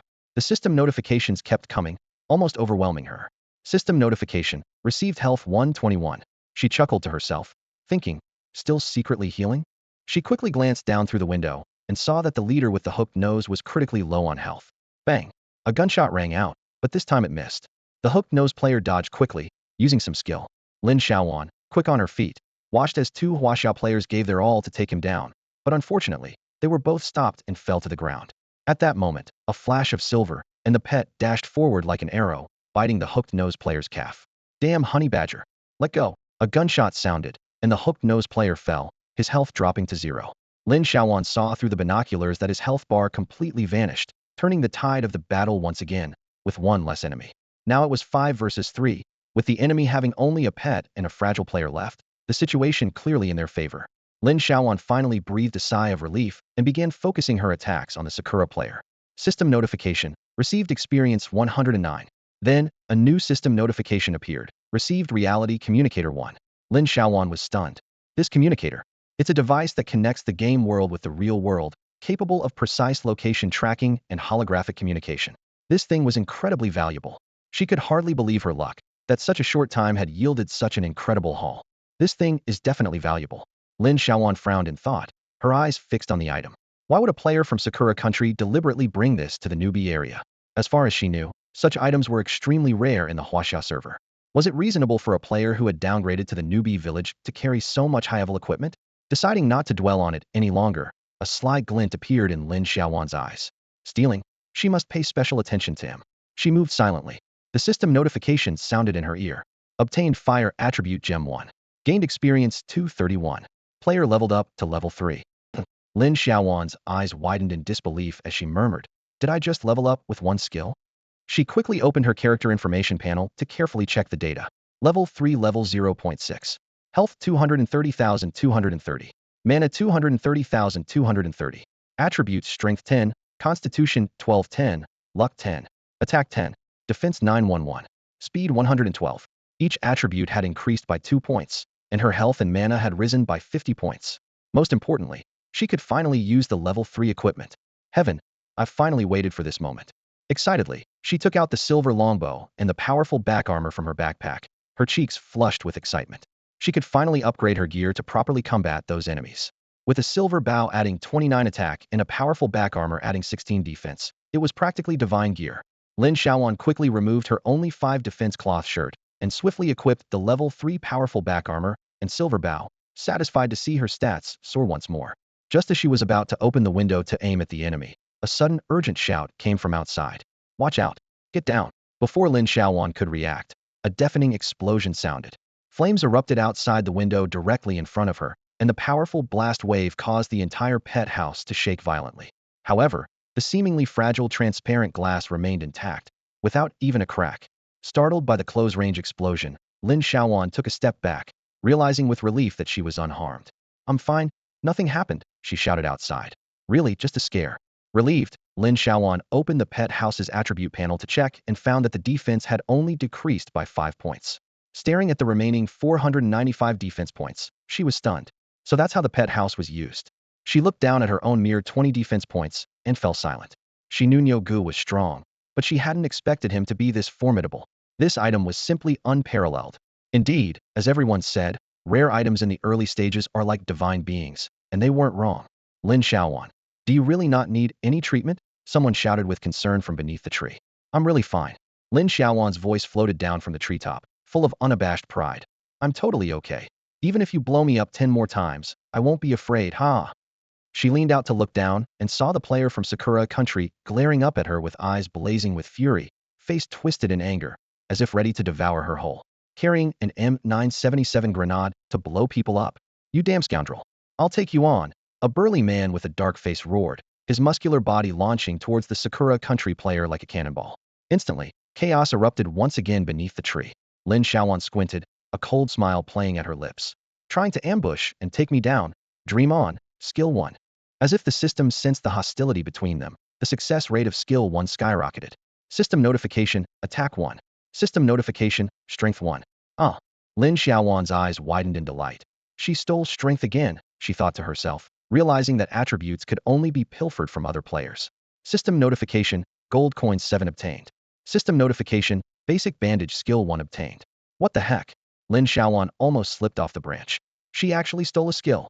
Her hunch was confirmed skills that players had learned could indeed be stolen. This revelation was far more significant than she had imagined, possibly even meaning she could steal the bloodline powers from other families. No need for the power of an entire clan or centuries of development. Just a single thought from her could. Suppressing her excitement, Lin Xiaoyuan feigned calmness as she examined the stolen skill. What is basic bandage skill? She pondered with a frown. Shouldn't it be a basic bandage skill book? Or something like a basic healing skill book? What on earth is a skill? Upon checking the details, Lin Xiaoyuan understood, a smile creeping onto her face. The system is teasing her. She gets it. System notification, skills obtained through special means will not appear as skill books in a player's inventory. Such skills are directly bound and can only be used by the player themselves, non-transferable. Lin Xiaoyuan accepted this arrangement, realizing she couldn't rely on selling skill books for a fortune. She understood the system's intention: stay low and survive. A single red pill restores 100 health points, while this basic bandage skill can restore 300 health points in a minute and can be stacked with potions. It's incredibly cost-effective, saving her a lot of those little pills. The bandage skill is a money-saving tool. Great stuff, Lin Xiaoyuan thought happily. No wonder life recovery skills are so expensive. They're worth every penny. She immediately used the basic bandage skill on herself, watching intently as the 35, 35, 35 notifications popped up beside her character's attributes, her heart brimming with joy. With the added recovery effect from the pet house, she could recover 8 health points per second, putting any potion maker out of business. Content with her success, Lin Xiaoyuan was about to use skill 1 again when she noticed there was only one enemy left under the tree. 4 Huaxiao players and a honey badger had surrounded the last opponent, making for a grim scene. Seeing that the player was about to be taken down, Lin Xiaoyuan quickly activated skill 1 one last time before they fell. System notification, permanent health 70. Permanent health? Lin Xiaoyuan blinked in confusion. Does that mean health cap? She quickly opened her personal info to check, and sure enough, her health cap had increased by 70 points. Lin Xiaoyuan. It's like Qin Shi Huang winning the lottery, she exclaimed excitedly, clenching her fist. This is way better than a perfect life gem. This was a huge win, and if things continue like this, one day she'll grow into a formidable tank, with her safety level skyrocketing. Lin Xiaoyuan thought excitedly, her eyes sparkling as she muttered to herself. The future looks promising. The future looks promising. With the last foreign soldier down, the battle finally came to an end. Standing on a tree, Lin Xiaoyuan shouted down. Thank you, brave heroes, for your hard work. Meanwhile, in Observation Room 66 on Blue Star, a group of observers echoed in unison. Thank you, brave heroes, for your hard work. In contrast, other bases on Blue Star resounded with cries of frustration and despair. Damn it. Baka. No. A mix of anger and lament. Hongtu watched as Lin Xiaoyuan carefully climbed down from the tree, concluding that she was likely being followed using an observation tool. Not only was it being used by Huaxia, but other factions were probably using it too. After this battle, the whereabouts of their group of 5 were completely exposed, and all their actions were under surveillance. If anyone attempts to challenge the leaderboard in the next 4 days, it would be a situation of the enemy being in the dark while they were in the open. As soon as Lin Xiaoyuan landed, the 4 Huaxia players were already lined up waiting for her. She quickly approached them, showing respect and sincerity as she bowed deeply. Thank you, brothers, for saving my life. I'm deeply grateful and will repay you in the future.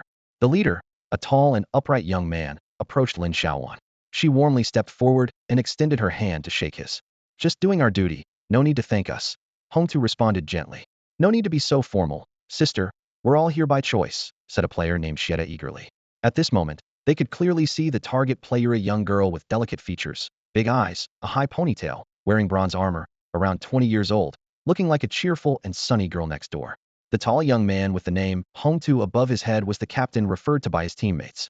He introduced himself and the team to Lin Xiaoyuan, then explained, Lin Xiaoyuan, you must have been scared, right? We didn't plan to let you know about this. We were hiding in the forest, so you were actually quite safe. Lin Xiaoyuan carefully observed the handsome and refined Hongtu in front of her, noticing that he was also level 5. mostly equipped with bronze gear except for a silver chest plate. I'm not scared, really, Lin Xiaoyuan replied politely. I can fight now too, and I'm quite strong. Yeah, the player with the name Xieta said candidly. When I was fighting the blonde guy, somehow, his health just dropped by half out of nowhere, and before he could use a potion, old Qin took him out with one shot. Lin Xiaoyuan nodded repeatedly. You all are truly amazing. I'm impressed. At first, seeing you 4 against 5, I was really worried. Hee hee, just lucky, just lucky. After exchanging pleasantries, they accepted Lin Xiaoyuan's invitation to rest at her territory and began cleaning the battlefield, collecting the spoils. When a trial player dies, their body turns into a stream of data and disappears, with their items dropping randomly. Only the victorious players can pick them up. The scene wasn't gory, and Lin Xiaoyuan was unfazed, having witnessed so many disasters in Huasha over the years. Her heart had become as hard as stone. While waiting, Lin Xiaoyuan reached out to rub the head of Mingnan. The little guy excitedly circled her, its black bean-like eyes gleaming with pride, as if proud of its performance earlier. Lin Xiaoyuan gently stroked its fur, and Mingnan contentedly squinted its eyes, looking like a dog enjoying its owner's touch. Lin Xiaoyuan carefully examined the wounds on Mingnan. Its condition had improved, with only a few larger wounds still healing slowly, while the rest were no longer a concern. After she finished tending to the injuries, the mysterious sniper arrived just in time, and the 6 of them set off towards their territory. As for Mingnan, it vanished without a trace. Siete watched the direction Mingnan had disappeared in, his expression serious. Lin Xiaoyuan, unable to hold back her laughter, explained, Mingnan is different from other pets. It's bound by a master-servant contract, not a regular pet contract. So, it can't enter the pet space, and I don't really manage it. You see, it has its own way of doing things, independent and fond of freedom. It doesn't really listen to me, and doesn't like staying in the territory, especially at night. It loves to sneak out alone to find some fun. Siete suddenly understood, and said knowingly, I see. That's why it doesn't sleep and watches over us. Lin Xiaoyuan was puzzled. Watching over us? She didn't immediately grasp his point, so Siete explained. You know, Mingnan stays under the tree at night, making us rest on the tree and stay alert. Because of that, we can't really relax. After hearing Siete's explanation, Lin Xiaoyuan couldn't help but find it both amusing and frustrating, recalling the early days of her contract with Mingnan, secretly smiling to herself. Off to guard again? This stubborn creature, what a peculiar being. At this moment, Qin Dong noticed Lin Xiaoyuan carrying a pair of binoculars throughout their journey, occasionally peering through them with a curious expression. The usually silent and cold-faced man couldn't help but glance a few more times, prompting Hong Tu beside him to roll his eyes and tease. Just ask her already. Don't keep sneaking glances at the girl. If you keep staring, everyone will know what you're up to. Qin Dong scratched his head, a bit embarrassed, and quickly explained. Miss Lin, are those binoculars the kind that extends your sight? I think I saw something like that at an auction. Lin Xiaoyuan took off the binoculars and handed them to Qin Dong for him to inspect. Yes, that's right. Since I don't have night vision, I rely on them to navigate in the dark, she said in a calm tone, though a hint of helplessness was detectable. Hong Tu slapped his forehead, suddenly realizing. Oh right, the newbie village doesn't have night vision potions. I almost forgot. Here, miss, take these, don't be shy. Walking with that thing can make you dizzy. Before Lin Xiaoyuan could respond, Hong Tu had already handed her several bottles of potion. She was taken aback, thinking, so many potions, just given to me like that? That's quite generous. Qin Dong took the binoculars, carefully examining them and feeling amazed. Rare equipment. He could hardly believe his eyes, pondering to himself. Since when could a newcomer easily get such a precious item? This girl is incredibly lucky. He scrutinized the binoculars, noting the attributes, daytime 50 meters vision distance, and long-range reconnaissance. He raised the binoculars and looked into the distance, clearly seeing a few small tree lizards nestled on branches 50 to 60 meters away in the dark. Even better, he used the binoculars reconnaissance feature to check the lizard's details. Level 2 tree lizard hatchling, attack 9, speed 15, skill, death roll, my tongue is my strongest weapon, quick as lightning. Qin Dong couldn't help but exclaim, what a great item. This is the luckiest girl in the newbie village. After using them, he promptly returned the binoculars to Lin Xiaoyuan, saying, this is a good item, keep it safe.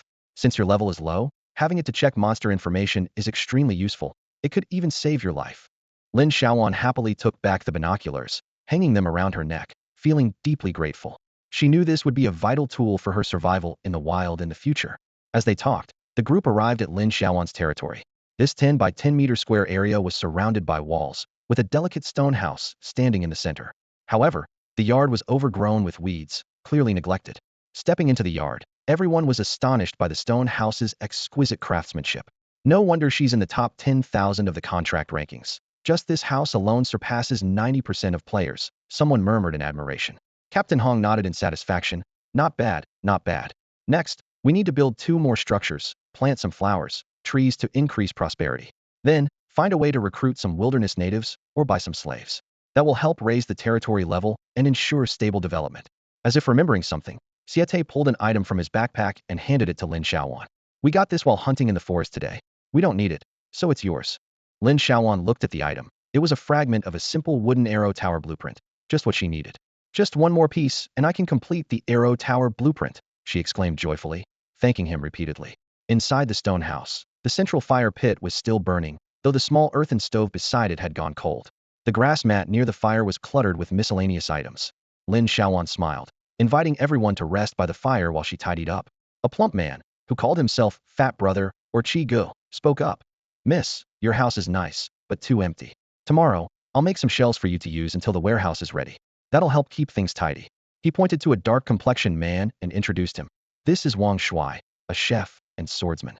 Wang Shuai, surveying the house, promised, I'll build you a deluxe stove and a fireplace tomorrow. Winters here are harsh. You can't go without a fireplace. Although the new house felt empty, it was spacious. The night air was cool, and Lin Xiaoyuan invited everyone to sit around the fire, pouring each a cup of water as they prepared to discuss their plans. Hong Tu cleared his throat. Today is the 3rd day of the game. We managed to fend off the first wave of leaderboard hunters, but there might be more coming. We need to stay vigilant these next few days. More might come. Lin Xiaoyuan was puzzled by her perceived importance. Based on past experience, some groups like to catch others off guard. If they've targeted you, there must be a reason. Those scoundrels are cunning, so be careful. Wang Shuai took a sip of water, unconcerned. What's there to fear? Our girl and her honey badger are tough enough. Siete nudged Hong Tu. Boss, enough with the chatter. Let's split the loot. Hong Tu rolled his eyes, sighing. Fine, let's divide it up quickly and rest. Tomorrow, we'll help Xiaoyuan organize her territory.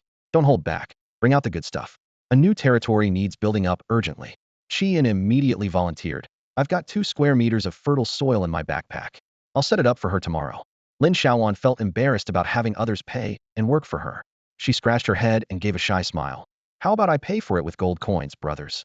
Sis, no need to be so polite. We're all veterans here. If we relied on gold coins for everything in territory construction, it would cost a fortune. We need to save where we can. The group thought she was just being courteous and didn't take it seriously. It was only the 3rd day for newbies. How many players could actually afford gold coins? Even for them, a small team that had developed together, they had lowered their levels to complete tasks, and each received 100 gold coins as a subsidy, totaling only a few hundred gold coins in assets. The expenses in the original world were enormous, and gold coins were never enough. Just as Lin Xiaoyuan was about to take a sip of water and watch them distribute the items, Captain Hong suddenly handed her a pair of glowing green gauntlets, and she opened her eyes wide in surprise.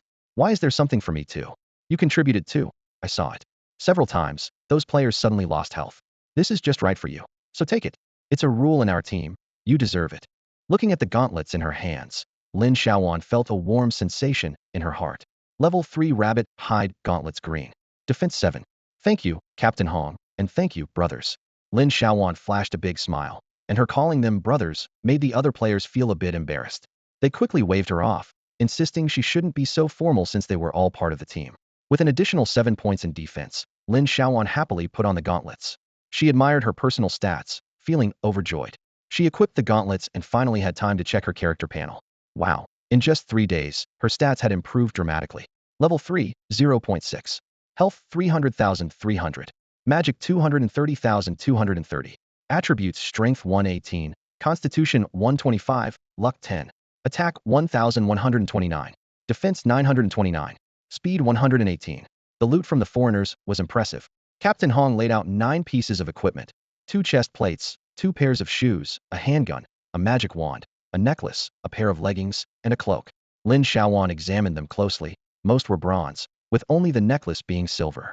After a brief discussion, the 5 of them quickly decided on the distribution. As for the 132 gold coins dropped, Hong Tu decided they should be split equally among everyone. Brothers, please don't be so formal with me. If I took the gold coins, I'd feel awkward. Look, I have gold coins too. Lin Xiaoyuan waved her hands. She had plenty of ways to make money and didn't want to take their hard-earned coins. She now had a solid 30 gold coins, not to mention the sword and saber she had just stolen, along with other items. Everyone had seen Huang Mao's blue-patterned sword, but they couldn't let anyone see the saber, as it was well known and couldn't be shown. Lin Xiaoyuan thought for a moment and pulled out a handful of gold coins from her backpack. Shete's mouth dropped open at the sight. This must be at least 20 coins. Sis, you really know how to make money. When I was level 3, having even one gold coin would have made me happy. She's protecting important people. She can't be as weak as you. Fatty Chi teased Shete, but his eyes were fixed on the pile of glittering gold coins. Hey, Fatty, I don't agree with that. You were poorer than me back then. Hong too, knowing Lin Xiaoyuan's silver bow, bronze armor, rare telescope, and the unknown graded house item, realized she wasn't short on money. So, he didn't hold back, and they happily split the gold coins. Seeing Lin Xiaoyuan in a good mood, Shete asked her, I noticed that Huang Mao suddenly lost a chunk of health. Sis, what skill was that? Can you share? Since the foreigners sent people to dominate the rankings, Lin Xiaoyuan's every move was likely being monitored. It's highly probable that tracking tools were used, so she wouldn't have any secrets. Skills, in particular, could be guessed by observation, so Shete's question wasn't inappropriate. Lin Xiaoyuan smiled slightly and confidently explained, I have an level ability called the Unknown Curse, which consists of 2 main skills, the basic life curse and the mask skill. Her voice was clear and confident, with a hint of caution in her eyes. Captain Hong noticed her openness and trust in sharing such information, and a pleased smile appeared on his face. I figured you had to be level, Captain Hong said, his eyes lighting up as he leaned slightly forward. Since it's level, does your life curse currently drain health or mana? You mentioned it's basic now. I assume it can be upgraded? Lin Xiaoyuan nodded, her fingers lightly tapping the table. Yes, it specifically drains health and mana. When the skill is successfully cast, the target randomly loses health, which can then be transferred back to me. I receive at least half of the health and mana value drained from the target. She paused, raising her voice slightly. The curse skill ignores all defenses. As I upgrade the curse skill, the success rate will increase, and there might be additional functions. So your curse actually drains health? The ones we've seen usually just add negative statuses, a team member remarked in surprise. Exactly. Another team member chimed in, eyes glinting with memories. I've seen it in the Sunset City arena before. Once cursed, the opponent's negative statuses piled up, speed dropped, defense lowered, and sometimes they even continuously lost health. It's really powerful. Sieti's face was full of envy, his eyes practically sparkling. The curse skill was Lin Xiaoyuan's carefully thought-out strategy to conceal her true abilities. She knew her level talent couldn't be hidden. There were items that could detect it, but those items couldn't reveal specific skill attributes. This meant she could use other talent skills as a cover, since the health drain was visible to all. She calculated that for now, no one would associate a stealing skill with a curse, believing no one realized that a stealing skill could cause health loss. Silently, Lin Xiaoyuan prayed that no one would research the differences between level stealing skills and those below a level. As long as she was cautious, avoided large cities with many skilled players, and stayed away from players with high-level detection skills, she would be safe. She resolved that when she encountered high-level concealment items or skills, she would acquire them, keeping her talent skills a secret from everyone. Better safe than sorry. Future big shot. Brother He exclaimed, giving Lin Xiaoyuan a thumbs up, his voice full of admiration. We definitely need to stay close to you. You're amazing. This trip was totally worth it. The others looked at her with admiration as well. Everyone was envious. No one could resist envying its level skill, a rarity even in all of China. No wonder the higher-ups wanted someone to protect her. Siete thought. Although this curse doesn't seem particularly outstanding at the moment, who knows if it might become deadly in the future. After all, its level skill could develop into any bizarre ability without surprise. Captain Hong had a broader perspective. He didn't think the current health and mana drain was lacking. The fact that it ignored defenses was already impressive. Moreover, a curse that randomly drains health is much more potent than a fixed attack. This means Lin Xiaoyuan could now take on higher-level monsters, making it a powerful tool for leveling up. And the skill mask-related items start at hundreds, even thousands of gold at auction houses, saving a lot of currency. Gold is the hard currency in this world. The atmosphere was lively and cheerful as 5 people gathered around a campfire in Lin Xiaoyuan's courtyard to introduce themselves. As the team leader, Hong Tu spoke first. He possessed an A-grade talent skill called Fireball, making him the only A-grade talent in the group. I'm the one who created that explosion noise earlier, Hong Tu said confidently, sitting up straight with a sparkle in his eyes. You can call me the mage. I'm aiming for a berserk fire mage path.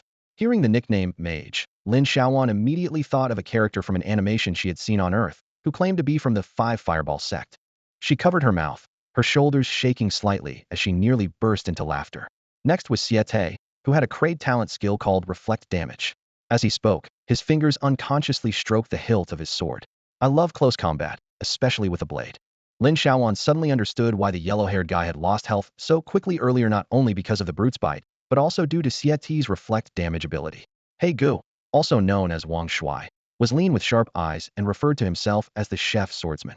My grade talent is swordsmanship specialization, which adds an extra 5 to attack, hit, and critical rates for all sword skills, he explained with a smile.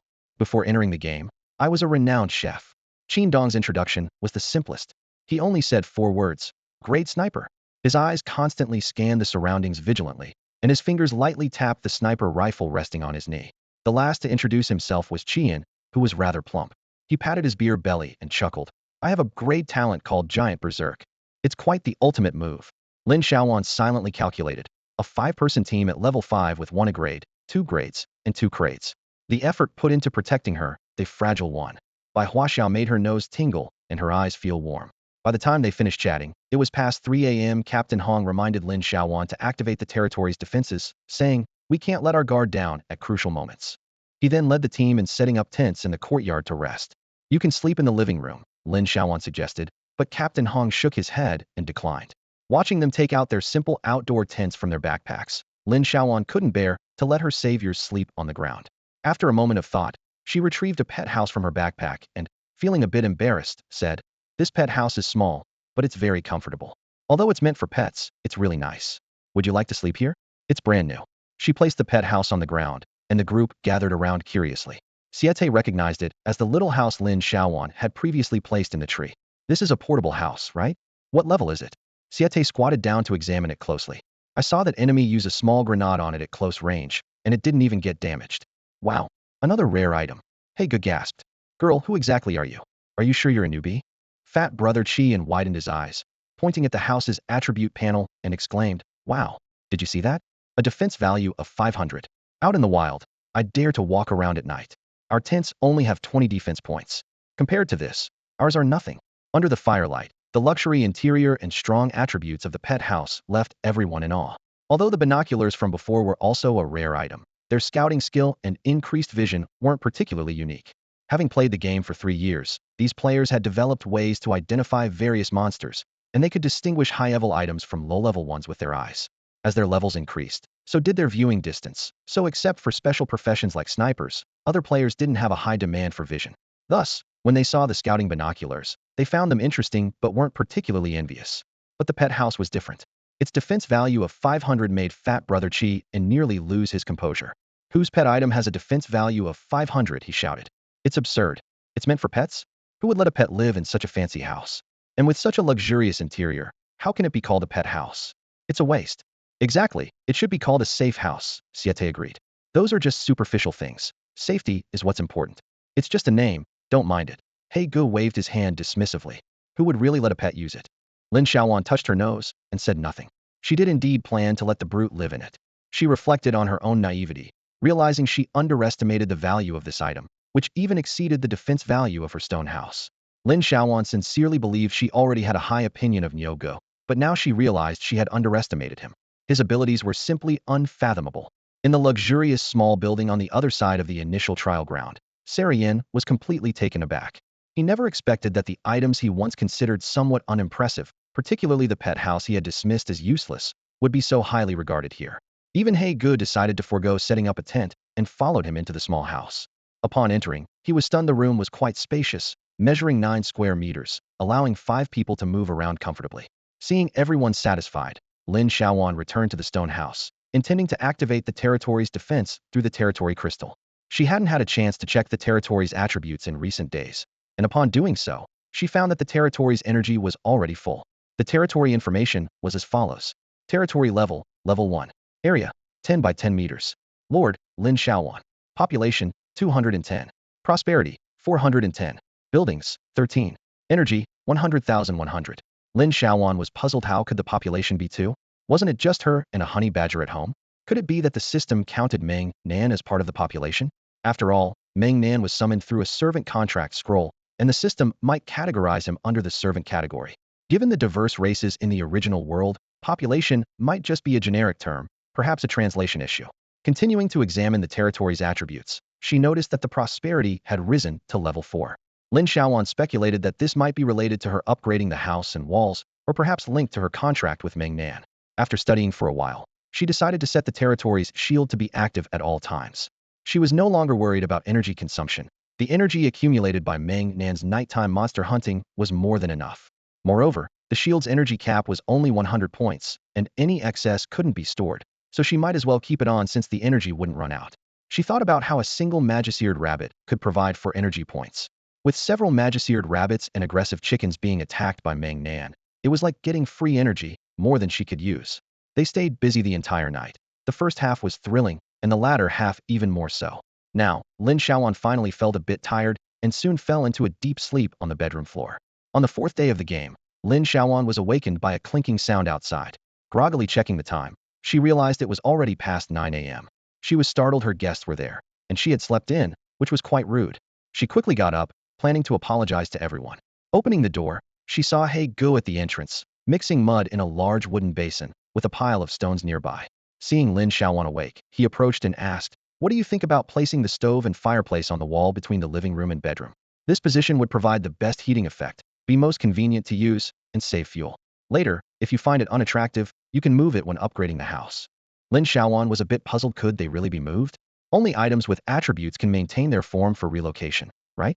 Can the stove and fireplace you made be moved too? He Gu chuckled. Of course. I happened upon a basic life skill beginner bricklayer. The stoves and fireplaces I make can sometimes even add attribute points. Thanks to this skill, I've earned quite a few gold coins. Lin Xiaoyuan was surprised, not expecting that this skill could actually enhance item attributes. It seemed He Gu had indeed hit the jackpot this time. Wow, I didn't expect He Gu to be not only a skilled chef and swordsman, but also have so many life skills. It's really impressive. He Gu laughed heartily and said, "We've already had breakfast, and yours is with me. I'll give it to you in a bit.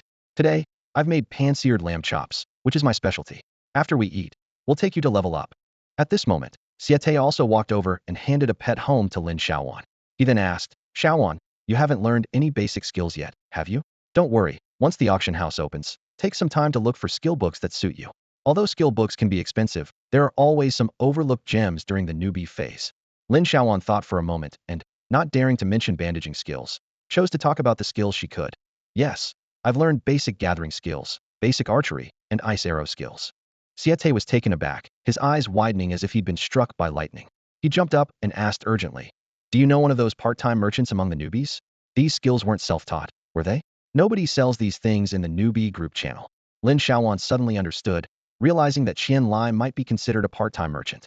She nodded and said, "Yes, I know one, and we've added each other as friends." Siete paused, then suddenly shouted outside, "Boss, we're about to hit it big."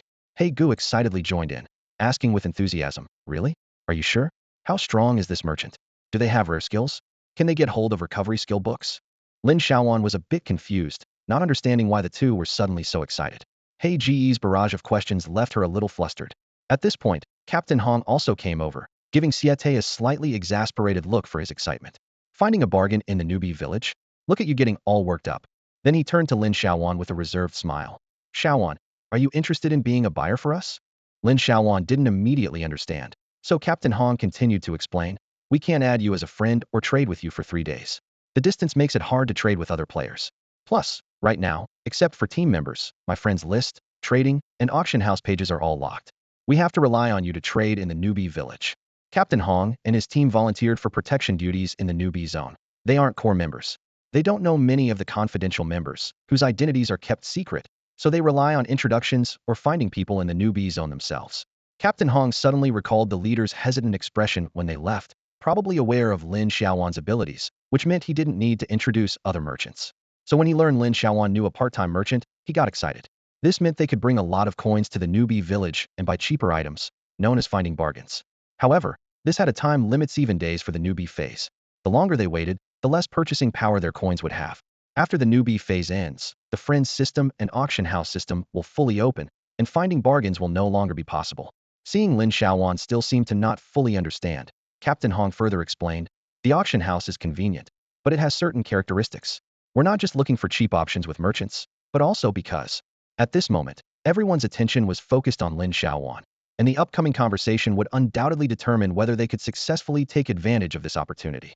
There are indeed many great items outside, but their prices are exorbitant, with some being unimaginably inflated. Ordinary players can only admire them from afar. The auction house charges outrageous fees, and putting up cheap items is simply not worth it, which directly causes all market prices to soar. Worse still, most rare items are absorbed within major factions and only circulate in small circles, leaving ordinary players unable to access them. And even if they do encounter them, they can't afford them. The situation is completely different in the newbie area. Here, items are plentiful, gold coins are relatively scarce, and no power structures have formed yet, providing ample opportunities for bargains. After listening, Lin Xiaoyuan immediately understood Captain Hong's intention. Her eyes lit up as she eagerly asked, "What do you want to buy, Captain Hong? Just let me know." Brother He smiled as he handed a steaming, fragrant plate of pan-seared lamb chops to Lin Xiaoyuan, saying, "Sister, let's chat while we eat. As the newbie protection period ends, the purchasing power of gold coins will decrease, so we should spend them early. How about we trade first, and then level up?" Lin Xiaoyuan took the lamb chops and nodded in agreement. "I'm not in a rush. A little delay won't hurt." She turned to Captain Hong and said, "You eat first, and we need to discuss how much gold we can spend and how to deal with temporarily and used supplies." Holding the aromatic lamb chops, Lin Xiaoyuan walked into the courtyard. She was surprised to find that the once desolate courtyard was now completely transformed. The weeds were cleared, and even a 2 square meter patch of black soil was cultivated in the southwest corner. "These guys are like magic workers," Lin Xiaoyuan admired silently, feeling a bit ashamed when comparing herself to their industriousness. What delighted her even more was the new set of long wooden table and benches in front of the stone house's window. Seeing her standing there with the plate, Siete quickly explained, "Xiaoyuan, the boss made this table and chairs early this morning. Let's use this area as our dining space for now." Lin Xiaoyuan sat at the table, took a bite of the lamb chop, and was instantly captivated by its rich flavor. "Wow, this is amazing." The special sauce Brother He used made the lamb taste 100 times better than her own cooking. She focused intently on enjoying the meal, too engrossed to even lift her head. In just a short moment, before Lin Xiaoyuan could finish her lamb chops, Captain Hong and his team had already come up with a plan. Although their levels had dropped, their gold coins had increased significantly, and they had some miscellaneous items they could sell. This time, their goal was to purchase skill books, task cards, and tools. They planned to check what was available first before making decisions. Captain Hong gave Lin Xiaoyuan a hint. "We don't need to bring any trade items. The budget is about 700 gold coins." 700 gold coins. That's a lot. Lin Xiaoyuan was a bit surprised. She remembered that on the first day of the game, the top of the Blue Star Wealth list only had 100 gold coins. But now, had the top already surpassed 1,000? She opened the leaderboard and found that the number of gold coins had increased significantly, but the rankings hadn't changed much. Qianlai was still securely in third place, with his gold coins surpassing 1,099, a growth rate that was truly astonishing. Lin Xiaoyuan opened her friend list, found Qianlai, and without hesitation sent a message. "Hey, big shot. Big purchase. I want to buy skill books, task cards, tools, and rare items, as many as possible. We've got the money now." Seeing the message, Qianlai was slightly taken aback, feeling a bit puzzled. Big purchase. He instinctively pondered, did Lin Xiaoyuan mean? Lin Xiaoyuan was startled and quickly exclaimed, "My lifesaver, 5 level 5 players." Those who know. She knew that with Qianlai's background, he would definitely be familiar with these people. Qianlai quickly caught on. Almost without a second's hesitation, he pulled up an item list, added some rare items after a moment's thought, and sent it to Lin Xiaoyuan. "Take your time choosing, no rush on my end. By the way, ask if any of the seniors have high-level items they don't need. I'm buying those too." Lin Xiaoyuan immediately replied, "Thanks, big brother. Mission guaranteed." Finally, a connection was made, though it was only on the 4th day of the game that someone reached out. Qianlai looked at Lin Xiaoyuan's reply with mixed feelings, slightly irritated. What on earth are these people doing? Can't they see the purchasing power of gold coins is gradually declining? I've been waiting so long, and this is the only contact I get. It's really? He felt a wave of discontent, then thought of his old man at home, wondering what he was up to, not stepping in, and his little son was almost out of money. What's going on? Thinking of this, he couldn't help but complain. I've been high-profile enough. How can they not find me?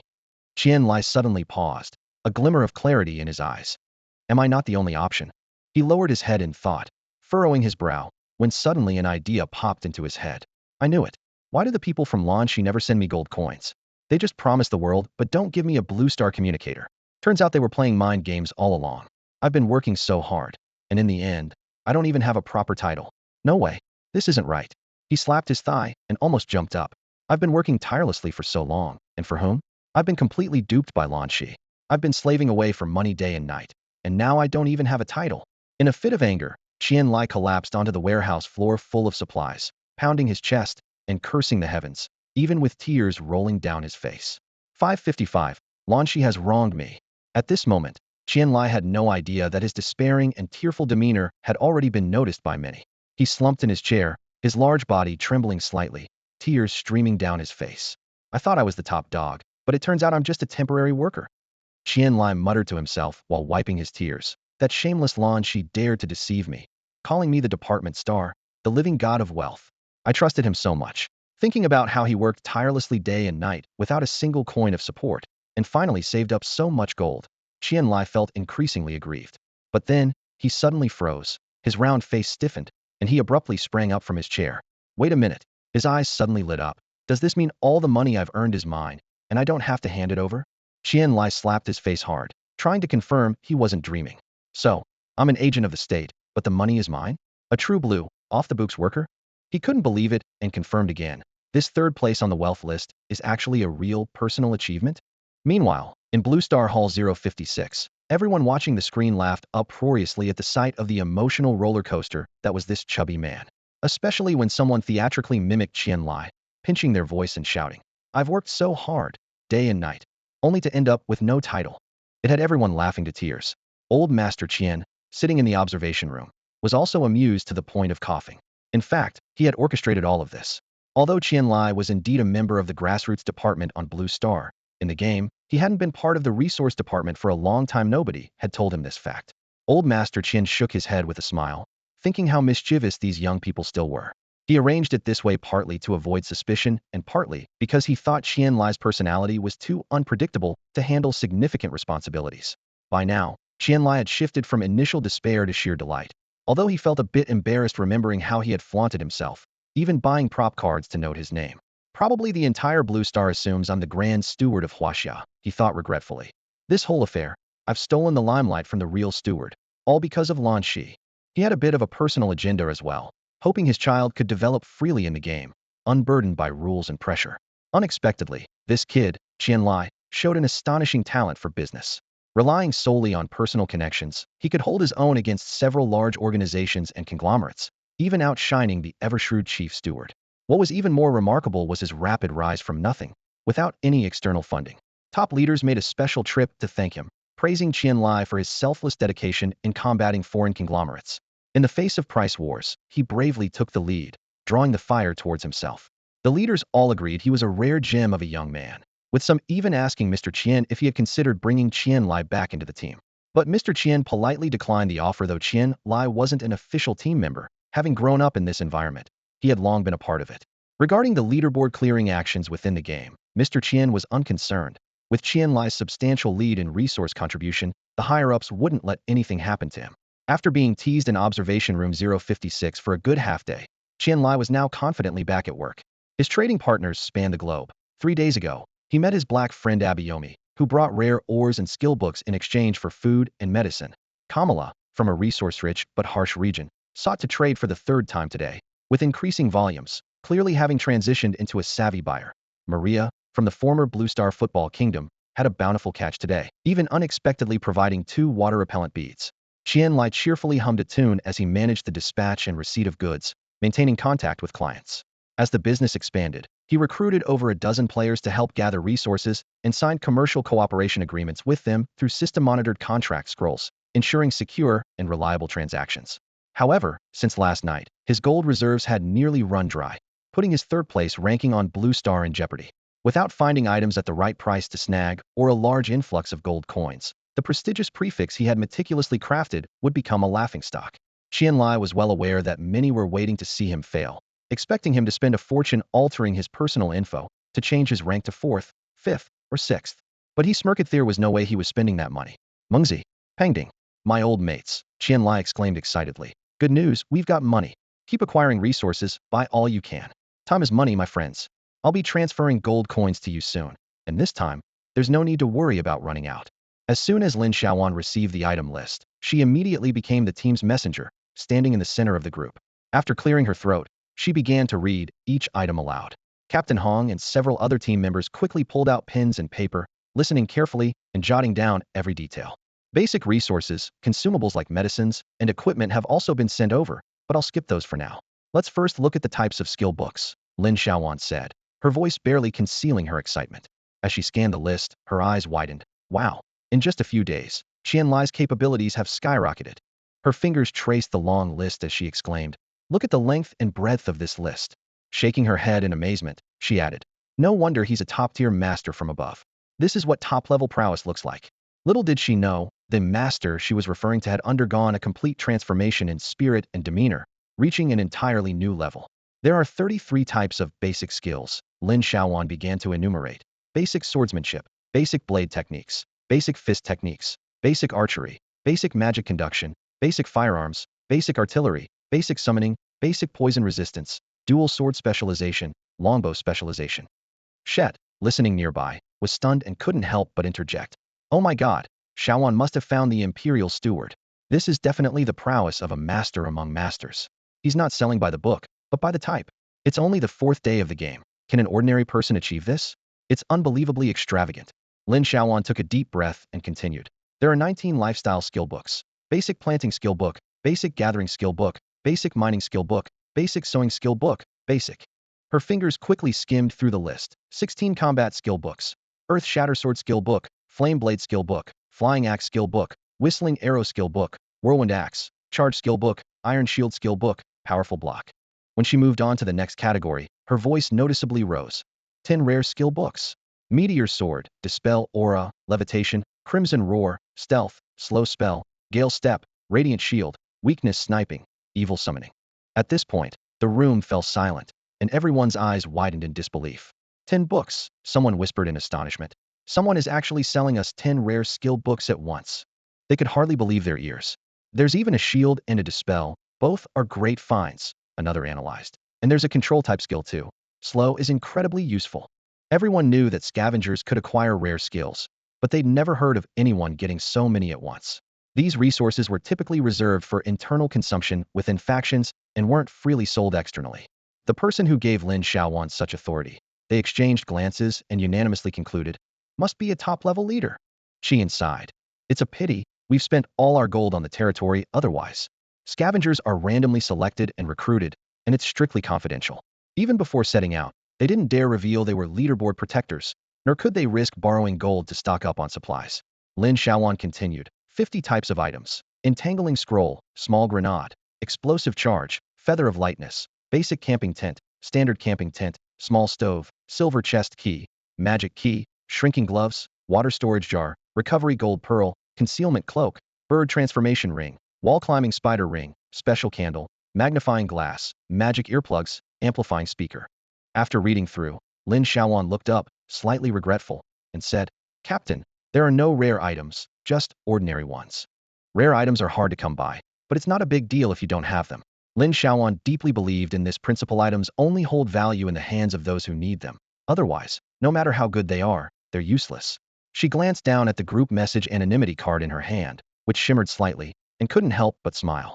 The screen displayed a dense list of various task cards, 60 ordinary white cards, 20 green cards, 15 blue cards, and surprisingly, 5 of the most precious silver task cards. "Wow, the beginner's village has so many types of task cards," Lin Xiaoyuan exclaimed, her eyes lingering on the number of silver task cards. "Should I keep listing other items? There are also gems, potions, construction materials." Captain Hong and the others exchanged a meaningful look, their faces barely able to conceal their excitement. "That's enough, Xiaoyuan," they said in unison. "We need to make a good plan. Getting the skill books is our top priority, but I fear we don't have nearly enough gold." Brother Chi was so excited his voice trembled. "We must get all 10 rare skill books. This is a special deal from a friend. We have to seize the opportunity." Soon, the team members began selecting the basic life skills they needed. Qin Dong chose gathering, and Black Brother unhesitatingly went for basic cooking, something Lin Xiaoyuan wasn't surprised by, as this skill would allow him to create food with attribute bonuses. Fat Brother Chi chose appraisal, while Captain Hong announced with a smile that he would learn the most dangerous basic beast taming. They finally settled on a purchase list: 10 rare skill books, 5 ordinary skill books, 5 basic life skill books, plus 5 uncommon basic skill books, totaling 25 books. Lin Xiaoyuan immediately forwarded the request to Qianlai, who quickly replied with a detailed price list. The most expensive were Dispel Aura, Radiant Shield, and Stealth, each priced at 55 gold coins. Levitation, Crimson Roar, Slow, and Evil Summon followed at 45 gold coins each. Meteor Sword, Weakness Shot, and Gale Step were the cheapest at 40 gold coins each. The total cost for the 10 rare skill books was 465 gold coins. Lin Xiaoyuan was speechless at the prices, but Siete jumped up in excitement. 55 gold coins? That's so cheap. Captain, we can finally have rare skills too. Lao He, can finally afford a rare skill. This trip was definitely worth it. Too bad there are only 10 books, haha. Qian grinned widely, showing no sign of disappointment. It's great to get 10 rare skill books all at once. It's like hitting the jackpot, and it's all thanks to Xiaoyuan. Suddenly, Captain Hong spoke up, breaking their excitement. Xiaoyuan, you should pick one of these 10 rare skill books as your commission. Haha, I agree. Shida chimed in. Lin Xiaoyuan quickly waved her hands. No, it's too valuable. I can't accept it. I help you with the purchase for free. Captain Hong noticed that Lin Xiaoyuan was genuinely refusing, not just being polite, which made him think even more highly of her. But he wasn't one to ignore the rules, so he smiled slightly and said, only 55 gold. Do you know how much these rare skills cost at the auction house? We owe you a big favor. Sheda jumped in. That Dispel Aura book can remove all negative effects during battle. It was once auctioned for 590 gold in Tianyao City. 590 gold, Xiaoyuan. See, this is your friend's generosity. Lin Xiaoyuan's eyes widened. How much? 590 gold. A rare skill book is worth that much. Suddenly, the thought of her Ice Arrow skill book flashed through her mind, and she couldn't help but swallow hard before asking, how much would a rare Ice Arrow skill be worth? Just as Captain Hong was about to answer, Qin Dong interjected. A rare Ice Arrow was once auctioned for 500 gold at the City Lord's auction in Sunset City. 500 gold, Xiaoyuan. Lin Xiaoyuan was stunned. The numbers completely overwhelmed her, and her mind was in a whirl as she began to consider how she could spend all the gold she had. Xiaoyuan, how much did you buy your Ice Arrow skill book for? When did you buy it? Shida asked in shock. Lin Xiaoyuan scratched her head and decided to reveal her amazing secret. I bought it on the second night of the game for 15 gold. What the how much? Shida gasped, almost unable to believe his ears. 15 gold? Your Ice Arrow only cost 15 gold. Lin Xiaoyuan nodded, satisfied with Shida's astonishment, feeling a sense of pride. Shida stared at her, dumbfounded. If it weren't among friends, such a top-tier rare skill book would never hit the market, right? You said 15 gold. And that was the second day of the game, when gold was most valuable. Do you know how much basic supplies 1 gold could buy back then? Lin Xiaoyuan also recalled the situation and couldn't help but feel grateful for her luck at the time. I thought it was expensive back then. I shouldn't have thought that. After his shock, Captain Hong took a deep breath and said slowly, of course, the situation is different now. We're in the novice village, and that was the second day of the game when gold was indeed valuable. Back then, wood and stone were worth at most 5 copper per unit, and 8 copper was considered expensive. You see, within 7 days, everyone was scrambling to exchange for supplies, and once the novice period is over, the price of basic supplies will skyrocket. So, you should spend your gold quickly now, or you might not get such a good deal later. While they were talking, Qian Lai sent over the price list for the regular skill books. Lin Xiaoyuan glanced at the information and frowned slightly. Although the skill books weren't particularly expensive, they were clearly categorized into different tiers. Beast Mastery skill books cost 20 gold, Appraisal books 15 gold, and the others were 10 gold each. In total, the regular skill books would cost 165 gold. Just the skill books alone will cost 630 gold. Lin Xiaoyuan calculated in her mind, feeling a sudden collapse in the value of gold coins. Just 2 days ago, she was counting copper coins to get by, and now, faced with these astronomical numbers, she found it hard to comprehend. However, Captain Hong and the others reacted entirely differently. Their faces were alight with irrepressible joy, their eyes sparkling with excitement. We bought 25 skill books and still have some of the 700 gold left. Siete exclaimed, slapping his thigh in excitement, his voice rising in pitch. We didn't spend it all. Qin Dong repeated, as if confirming it wasn't a dream. Captain Hong clenched his fist, murmuring, who would have believed it before? Who could buy 25 skill books at once? But now we've really done it. It's incredible, something we never even dared to dream of before. Haga shook his head. In the auction house, 700 gold would only buy 2 books at most. Xiaoyuan suddenly understood. No wonder people fight over the scavenger role even when it's downgraded to level 5. The benefits are truly great. The joyful atmosphere filled the courtyard, and even the air in front of the stone house seemed to lighten. Captain Hong and his team were thoroughly impressed, constantly marveling. No wonder it's called the beginner's village. No wonder it's called scavenging. We've truly hit the jackpot today. Then, Captain Hong and his team took out 13 items, and Lin Xiaoyuan sent the details to Qian Lai for appraisal. In the end, these items, along with 70 gold, were exchanged for 6 ordinary tools, 20 white task cards, 10 green task cards, and 10 blue task cards. With that, Captain Hong and his team's scavenging deal was completed. They all sat around the wooden table in front of the stone house, their eyes on the stacks of skill books and task cards, their faces full of incredulous joy. Boss, pinch me, am I dreaming? Siete asked exaggeratedly. Is this really ours? Come on, let me kick you first. Qin Dong joked, pretending to kick.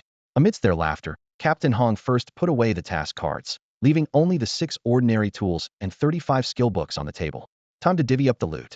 Siete shouted excitedly. Captain Hong turned to Lin Xiaoyuan, speaking gently. Xiaoyuan, don't feel embarrassed. Without you, we wouldn't have gotten even 5 of these rare skill books, let alone 10. You deserve 1 skill book and 1 tool. Look, I even picked an extra tool for you. Siete quickly laid out the 6 tools on the table. A restoration pearl, a concealment cloak, a bird transformation ring, a wall-climbing spider ring, magic earplugs, and a light feather. Each item glimmered in the sunlight, exuding a magical aura. After some polite exchanges, Captain Hong took the restoration pearl first, the golden orb glowing softly in his hand. Lin Xiaoyuan knew it was a valuable item that restored magic, likely very useful for him as a mage.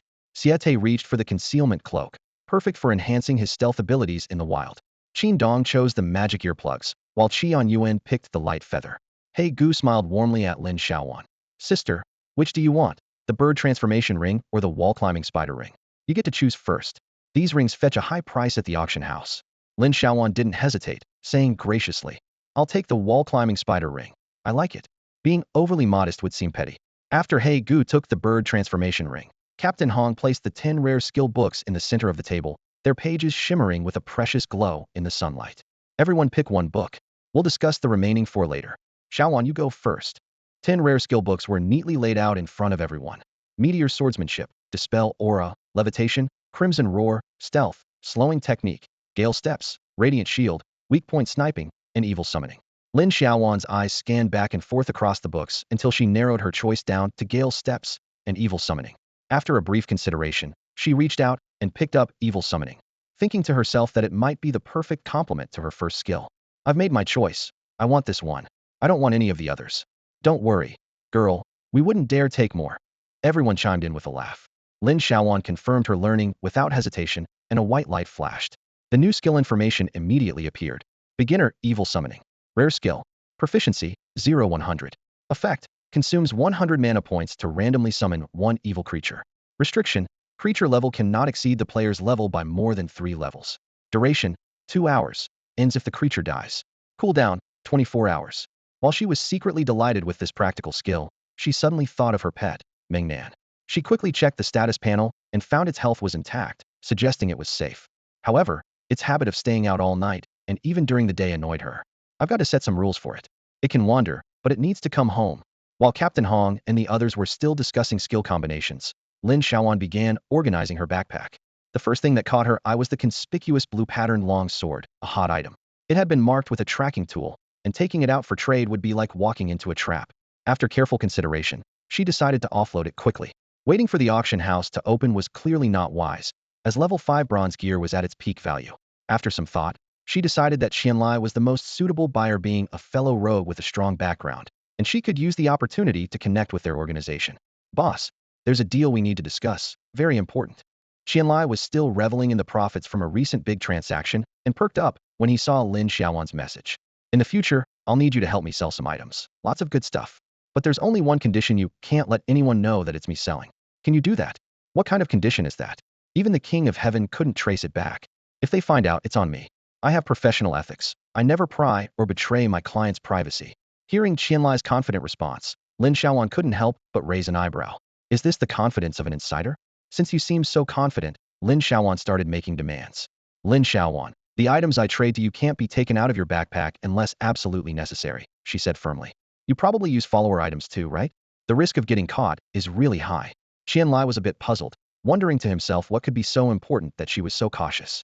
He confidently replied, in the beginner's trial zone, there's nothing I can't sell. However, when Lin Xiaoyuan traded over a pile of items including a blue-patterned longsword, a brilliant battle knife, and a reality communicator, Qianlai's attitude changed instantly. He was stunned. The value of these items was beyond imagination.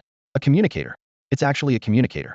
This is a rare item that can materialize in reality, and Lin Xiaoyuan has one. It's something that's extremely scarce on the entire Blue Star. Qianlai was utterly shocked. No matter what, he had stumbled upon something incredible this time. It was no wonder Qianlai was so amazed. Reality communicators were exceedingly rare, at least on Blue Star, they were almost non-existent. Qianlai rubbed his nose, muttering to himself. No wonder she asked me to keep it a secret. I'd be afraid of being targeted too. If I were Lin Xiaoyuan and saw this communicator, I'd be scared too. Is she lucky or unlucky to have gotten her hands on such a precious thing without being discovered? Qianlai's mind was filled with confusion and awe, but he couldn't help but admire her. This girl was no ordinary person. She might not be lucky, but she was certainly bold, and getting hold of such an artifact definitely showed she was capable. In comparison, these two level 5 bronze weapons don't seem as special, Qianlai calculated in his mind. To him, these weapons were good, but they couldn't compare to the communicator in value. In the game, the entire Huaxia region probably had fewer than 10 communicators. It was a truly rare treasure. Qianlai couldn't contain his excitement, and his determination grew stronger. This deal was a big win for him. To see a communicator once was already lucky, but to actually get one was like a dream. Didn't we agree not to pry into God's secrets? Lin Xiaoyuan teased. Qianlai felt a little embarrassed, chuckled, and scratched his head, replying, Lin Xiaoyuan, don't worry, the communicator won't be exposed anytime soon. That player is already dead, and the dropped items will naturally be randomly distributed. He laughed inwardly, knowing that when a player dies, items drop randomly, making it hard to trace their origin. Plus, the communicator wasn't something from his own home, which made things easier. Since it originated from the eagle's side, there was even less to worry about. What is this thing worth? Lin Xiaoyuan continued to ask. Don't worry, I won't let you suffer a loss. If there's any particular skill book or item you want, just let me know, and I'll find a way to get it for you. This thing is at least worth an epic level skill or item, epic level quality. Lin Xiaoyuan continued. But epic level things take time, so you'll need to be patient. Qianlai was momentarily stunned when he heard the word epic. Although he knew such an item was incredibly valuable, the speed at which things were happening was astonishing. His mind was a whirlwind of complex emotions as he kept calculating in his mind. Is the reality communicator really that in demand? He asked. Lin Xiaoyuan wasn't in a hurry to answer. No rush. Let's settle the rest first. You hold on to the communicator for now, and use it. Qianlai couldn't help but grin, his lips twitching with excitement. A reality communicator, the artifact that could directly connect with Huaxia on Blue Star. Its value was beyond words, and having such a thing was irresistible. Since everyone was striving for Huaxia, he might as well use it himself. It was just too good a deal. Qianlai was exceptionally resolute about the deal. Even if others were willing to offer a higher price, he wouldn't easily let go. To him, this girl with a luck stat of 10 was a promising investment, and this bet proved his insight. Some people are naturally blessed with fortune, and Lin Xiaoyuan was undoubtedly one of them. Qianlai seemed guided by fate to persistently maintain his tenuous connection with her. This decision ultimately led him to become a legendary figure in the early history of Blue Star, surpassing even the fame of the 10 great war gods. Qianlai found Lin Xiaoyuan's request for confidentiality amusing. Who would be foolish enough to broadcast such a lucrative opportunity? Moreover, this girl had already acquired a rare real-world communicator by the 4th day of the game. Who knew what other surprises she might bring? A partner with such extraordinary luck was someone he intended to keep close. Lin Xiaoyuan didn't need to worry about explaining the origin of items, because Qianlai wasn't concerned with that. His focus was entirely on how to leverage these items for greater profit. When the blue-patterned long sword unexpectedly appeared in the hands of Lan Shi, the top expert in Huaxia, the observation hall at the Eagle Base went into an uproar. Shameless. That's clearly Saunders' sword, someone shouted angrily. That Huaxia person stole the sword and won't admit it.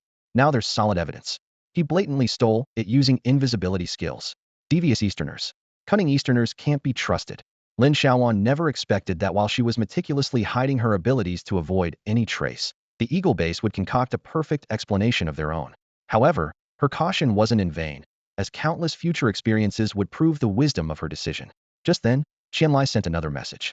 Lin Xiaoyuan curiously received the traded item, a blueprint for a level 2 magic missile launcher, boasting impressive attributes firing a missile per second, with an attack power of 80 and a protective range of 20 meters, consuming 30 energy points per minute. But her excitement waned upon seeing the requirement must be placed in a level 2 territory. Her territory was far from upgrading. It lacked 2 buildings, needed 8 more people, and was short 6 prosperity points. Even for Qianlai, the 3rd wealthiest on Blue Star, upgrading to a level 2 territory was no easy task, with the biggest challenge being the population issue. Increasing territory population in the original world mainly relied on 3 methods: players joining, native inhabitants relocating, or purchasing slaves. However, newcomers were scattered, natives required luck and time to persuade. And although Qianlai had spent heavily to buy 9 slaves, the new trial field's restrictions prevented large merchant groups from entering. Qianlai sent another message, mentioning that although those people were cunning, deceitful, and unprincipled, they indeed had good products, especially a sufficient supply of slaves. Lin Xiaoyuan thought of the master-servant contract scroll, but obtaining it was challenging and costly. She quickly realized what Qianlai was referring to. Tosh had seen complaints from Interstellar Big Shots on the original channel about the prices being increased 100-fold. This maneuver was even more ruthless than her skill one. Speaking of goblin merchants, Lin Xiaoyuan suddenly felt a strange familiarity. A thought flashed through her mind about the burly man and his goblin-exclusive bracelet. Could it be? Lin Xiaoyuan barely had time to think before being dazzled by a list sent by Qianlai Fa. She widened her eyes, examining this list, which was of an entirely different caliber than before. Every item's price far exceeded those in the past, reaching a whole new level. This is a super VIP internal trading list, with blueprints and materials for magic missiles as complimentary gifts, came the cheerful voice of Boss Qian through the communicator. The words super VIP and internal sent a thrill through Lin Xiaoyuan. She quickly scanned the list of items, all of which were rare treasures you couldn't find outside. The prices were unbelievably good value. After tallying up the gear and items she sold, she had a total of 68 gold coins. Lin Xiaoyuan sighed inwardly. It still wasn't enough. But when her eyes landed on a rare skill book titled Hate Transfer, she became excited. This skill book, priced at 150 gold coins, described a 15 chance of transferring a monster's hatred value from the target to a designated player, pet, summon, or other living entity. Lin Xiaoyuan pondered over the words from the target, wondering if this skill could also transfer other players' hatred values. Even more enticing was the thought that as her skill proficiency increased, the advanced and expert levels of hate transfer could be incredibly powerful. Ever since witnessing the demonstration of the hate attraction technique by a strongman, Lin Xiaoyuan had been particularly interested in such skills. She could almost drool over if this skill was even more formidable than the strongman himself. She could already envision having a team of bodyguards while she cleared monsters effortlessly and smoothly. As she continued reading, the prices of other skill books were even more staggering. Basic mana recovery for 300 gold. Basic immunity skill for 200 gold. Basic shadow clone for 100 gold. Finally, she saw the long-desired healing spell, the first time she encountered a basic recovery skill book for health and mana. Lin Xiaoyuan suddenly realized that the original trial grounds were no longer just a game world, but had become a financial one. She recalled the Goblin tribe's famous saying on Blue Star. In the beginning, strength is important, but so is money, my friend. Indeed, in the original world, one could survive without strength for a while, but without gold coins, progress was impossible. Looking at the basic recovery skill priced at 300 gold, she couldn't help but scream internally. Why does the basic recovery skill have to be so expensive? Lin Xiaoyuan carefully reflected on her recent experiences, and a question arose in her mind. From the beginning until now, the only skill book she had encountered that could restore health and mana was the bandage technique. This puzzled her, considering that Qianlai, a super VIP client at a managerial level, had only come across this one mana-stirring skill book. What about other players' situations? What baffled Lin Xiaoyuan even more was that she had never seen skill books related to pharmacists, potion research, or encountered any potion recipes. Not to mention resurrection skills. Such skills were beyond her imagination, a luxury she dared not dream of. Clearly, the game's settings in this world were unusual. Was it due to an extremely low drop rate, or was it controlled by human intervention at later stages? She pursed her lips, filled with doubt. Even for recovery skills, the most basic health and mana restoration abilities, did they really need to be priced so exorbitantly? And this was just the pricing in the novice village. Lin Xiaoyuan noticed that the most common and cheapest skill books in the store were attack skills. The prices of control skills showed a clear upward trend, while basic recovery skills were rare and precious. As she reviewed the price list from her memory, she gradually realized a truth. Life-saving skills were often the most expensive. There were plenty of attack skills, but healing skills were always scarce, especially basic recovery skills, and this realization sent a chill through her. Lin Xiaoyuan suddenly understood the harshness of the original world. On Blue Star, as an observer, she had seen a lot of limited information that did not reveal players' detailed panels or disclose item attributes. Whether the state was trying to alleviate public anxiety or deliberately conceal certain facts, Lin Xiaoyuan was unsure. Regardless, since entering the game, she had encountered many things she was completely unaware of on Blue Star. Perhaps this was because she was always just an ordinary person who never delved into these issues. Meanwhile, Qianlai seemed to know much more. For example, the fact that a basic mana restoration skill book could sell for a sky-high price had never occurred to her before. A sudden chill ran through Lin Xiaoyuan's heart. This was the scariest part. It was as if an invisible hand had covered her eyes, preventing her from noticing these details. She couldn't help but reflect on why her joy at obtaining the bandage technique wasn't even as strong as when she got the ice arrow. Was it because ice arrow was her first rare skill? Or was she simply lacking in knowledge? Lin Xiaoyuan patted her head and suddenly realized that her real shortcoming wasn't being fragile, but rather her lack of insight. What a painful realization this was. She decided to make up for this. Since she was lacking, she needed to find someone knowledgeable and learn from more experienced individuals. As she made this decision, she thought she needed to quickly build a good relationship with Qianlai and uncover the secrets behind the original world. She knew that while her comprehension might be low, with an expert by her side, she wouldn't suffer in the future. There was still plenty of time. Lin Xiaoyuan felt relieved, grateful that she first met someone as honest as Qianlai. If it had been another merchant, she might have been deceived long ago. Suddenly, she realized a truth one cannot earn beyond their understanding. It took her several days in the game to realize the importance of recovery skills, and with her empty head, no wonder she was still poor. She sighed and continued flipping through the price list. Rare items were few, but all were of high quality. The Eye of Exploration was priced at 90 gold, the Trap Creation Table at 90 gold, the Strength Amplification Scroll at 40 gold, the Life Amplification Scroll at 50 gold, the Speed Amplification Scroll at 50 gold, and the Universal Key for Beginner Treasure Chests at 100 gold. Lin Xiaoyuan stood in front of the store, her eyes greedily scanning the treasures on the shelves. Hatred's Guide, Mana Restoration, Eye of Concealment, Universal Key. Each item glimmered enticingly. Her heart tightened as she clutched her nearly empty money pouch, realizing more clearly than ever her own poverty. Not a single one of these treasures can I afford, she muttered, biting her lip, inwardly blaming Qianlai for overestimating her purchasing power. Determined to raise some money, Lin Xiaoyuan frantically rummaged through her backpack. A few water, fire, and earth attribute gems glinted faintly at the bottom, but she knew they wouldn't fetch much and were better kept for practical use. The gang token was valuable, but it was intended as a gift for Lin, whom she admired deeply, so she couldn't bear to sell it. Finally, her gaze settled on the Abyss entry ticket. It was a ticket for a team of 5, requiring a level 10 or above to enter the Abyss. Given her current level and solitary status, it seemed more practical to sell it to the authorities than let it gather dust in her backpack. "Boss, is this worth anything?" she asked, handing the ticket to Qianlai. Qianlai took the ticket, his pupils contracting sharply. This was a god-level entry ticket to a secret realm usable by any race. In the Abyss, there were no limits on strength and luck, and no cap on levels or treasures. Especially prized were the primordial items related to fortune and bloodline power, which were exceedingly rare. The Abyss was abundant in such treasures. Qianlai recalled a famous story. 1,000 years ago, a prodigy from the Thunder Dragon clan obtained perfect bloodline power on the 932nd level of the Abyss, unlocking 29 of the clan's bloodline shackles. This breakthrough increased the Thunder Dragon clan's base health from 200 to 380 and their mana from 200 to 480. From then on, new Thunder Dragons entered the game with the strength equivalent to level 15 of other races, establishing themselves among the pinnacle of primordial powerhouses. Looking at the ticket in his hand, Qianlai's eyes gleamed with excitement. This girl has potential. Qianlai stared at the admission ticket until his eyes turned red, his fingers trembling slightly as he traced the surface.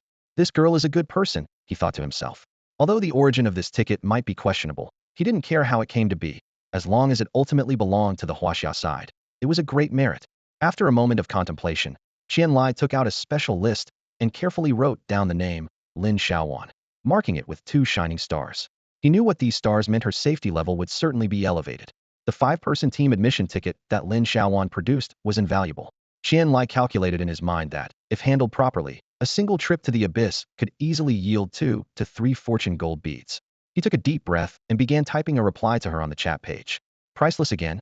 Qianlai was amused by Lin Xiaoyuan's response. How many priceless treasures could there be? No matter how precious an Abyss admission ticket was, its value only came from players risking their lives inside. A question suddenly arose in Qianlai's mind. Why hadn't she shown this valuable item earlier? And why was she willing to reveal it now? He recalled the second item list he had sent her, and a smile crept onto his lips. The original strategy was indeed deep, he mused. Few players can resist the allure of basic recovery skills. It seemed necessary to regularly send item lists to this lucky girl in the future. Send as many as possible. The price Qianlai offered wasn't high, but that was the market rate in the newbie village. After all, newcomers couldn't use such admission tickets, and anything temporarily unusable was cheap in the village. Lin Xiaoyuan could have kept it for herself, but she was too tempted by those basic skill books.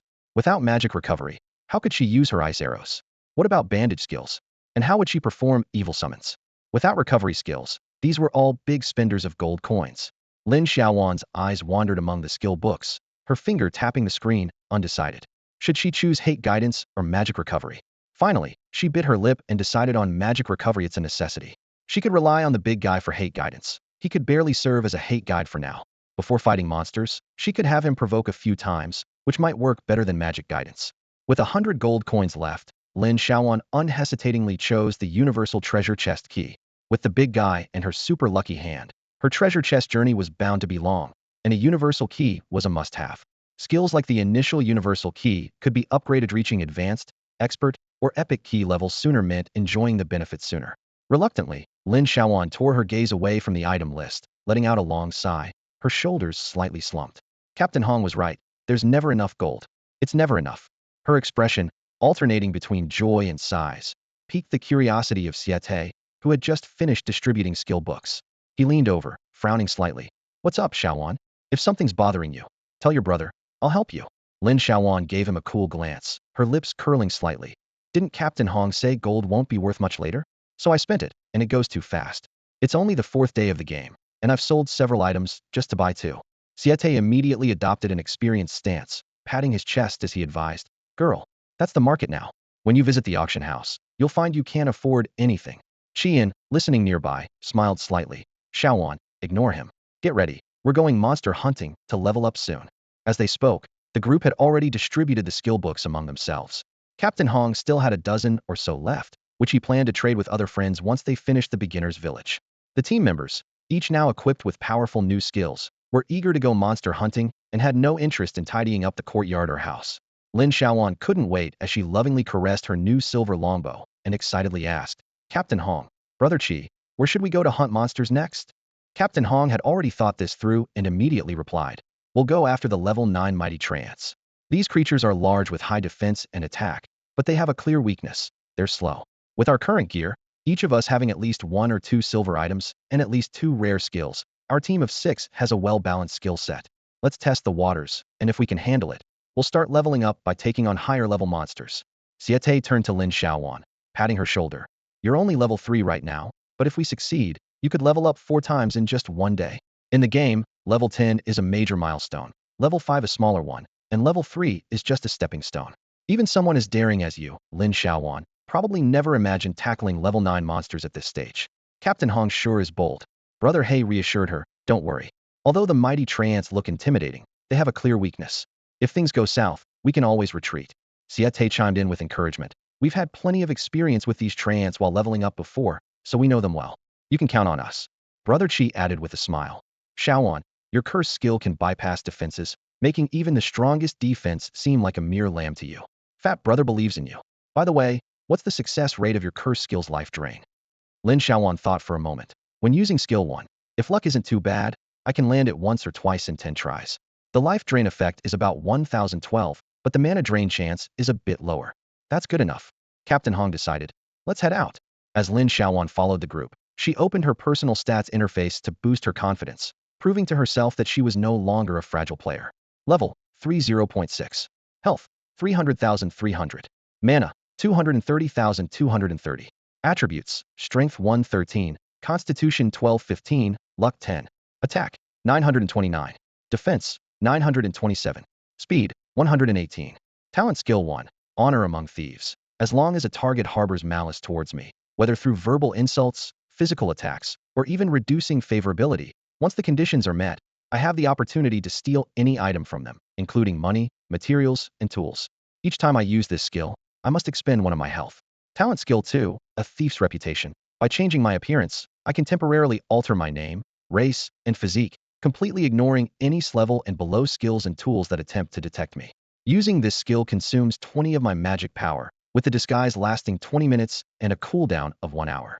Basic Archery increases the hit rate of bow and arrow equipment by 5 and boosts attack power by 1. Basic Ice Arrow Rare, upgradable, skill proficiency 2500. Each use consumes 10 magic points to conjure an ice arrow, with a 1 chance to penetrate armor. Attack power increases by 10, with a 10 chance to trigger a freezing effect. Basic Gathering upgradable, skill proficiency 0-100, can consume 1 magic point to gather plants of level 3 or below. Basic Bandage Technique upgradable, skill proficiency 15,100, restores 5 health points per second for a duration of 1 minute, stackable with potion recovery effects. Consumes 20 magic points per use, with a cooldown of 5 minutes. Basic Evil Summoning Rare, upgradable, skill proficiency 0-100, consumes 100 magic points to randomly summon an evil creature, with the level being random but not exceeding the player's level by 3. Summoning lasts 2 hours, with a cooldown of 24 hours. Basic Mana Recovery upgradable, skill proficiency 5,100, restores 7 magic points per second for a duration of 1 minute, stackable with potion recovery effects. Consumes 20 health points per use, with a cooldown of 10 minutes. Although the proficiency of the new skills is still relatively low, the other skills are not a big issue. Moreover, Lin Xiaoyuan feels she has found her courage 38 attack points, 36 defense points, 19 speed points. What did the captain say? Tree demons are slow. As trees, they can't possibly be faster than her speed of 19, right? Lin Xiaoyuan doesn't know much about the level 9 mighty tree demon, as she has never ventured into areas with monsters above level 7. The team continues forward, with Lin Xiaoyuan steadily advancing, while Hage enthusiastically points out various plants along the way. That's field lettuce root. It tastes a bit like young ginger, but it's slightly astringent. After blanching, it resembles ginger. The original flesh is quite delicious, but adding this to soup improves the flavor. Hage explains, pausing to point at a plant. That white mushroom with the netting, don't touch it. It's not a morel. It's highly toxic and absolutely inedible. He points to a mushroom on the ground. This is purple flower vine. Don't touch it casually. Its numbing effect is strong. Just a touch can numb your arm for half a day. Hage continues, fully in teaching mode. Do you see that large pink flower?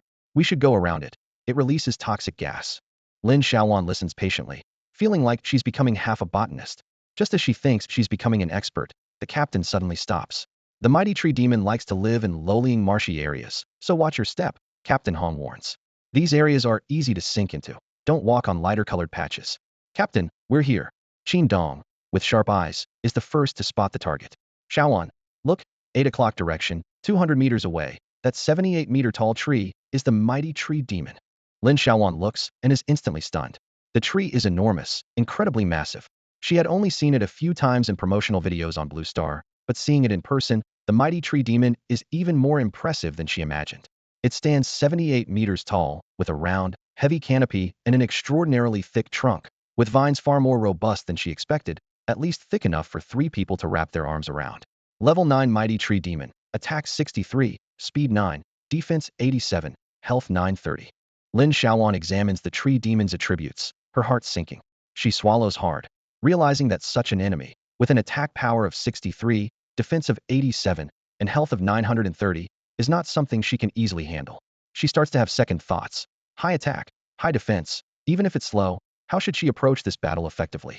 Are you sure you want to fight it? It's slow, but with an attack power of 63, it's nothing to take lightly. The captain softly asks, noticing her hesitation. The tree demon was found. The group halted in the dense forest, and Captain Hong immediately began to devise a strategy. Xiaoyuan, join my team. Captain Hong decisively called out. Once the teams are set, follow Qin Dong. Qin Dong, you and Xiaoyuan will provide long-range support from the rear. He turned to Lin Xiaoyuan. Your ice arrow skill has a high chance of triggering a freeze effect. During battle, aim at the vines. Once frozen, it can significantly reduce its attack power. Got it, Lin Xiaoyuan responded loudly. Captain Hong continued. The level 9 giant tree demon has 3 attack skills: Earth Tremor, Vine Drag, and Furious Strength.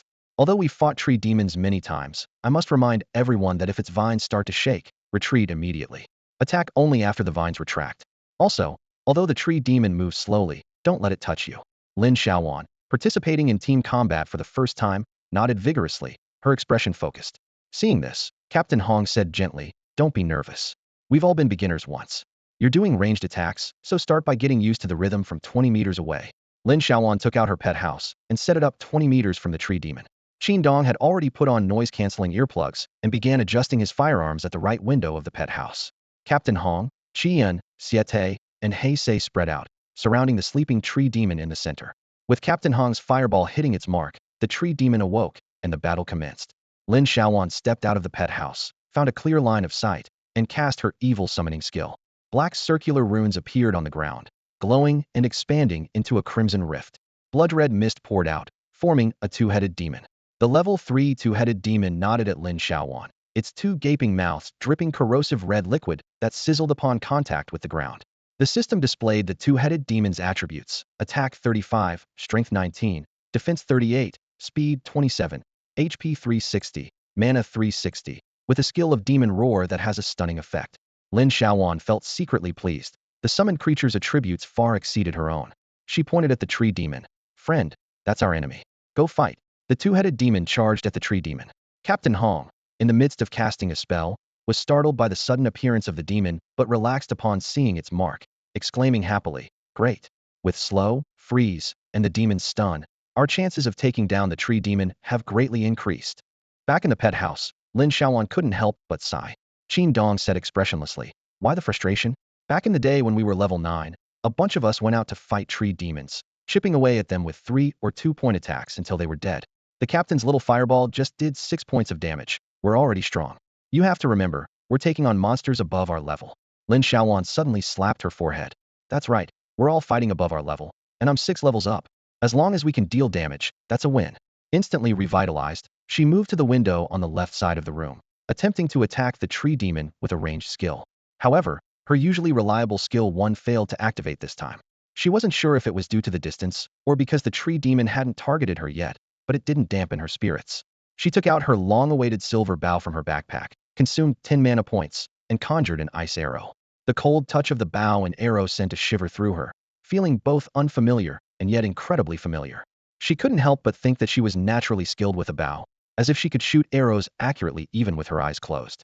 This wasn't a mere illusion but a skill granted by the game, which is the charm of the original game, and one of the reasons why many high-level races willingly undergo trials.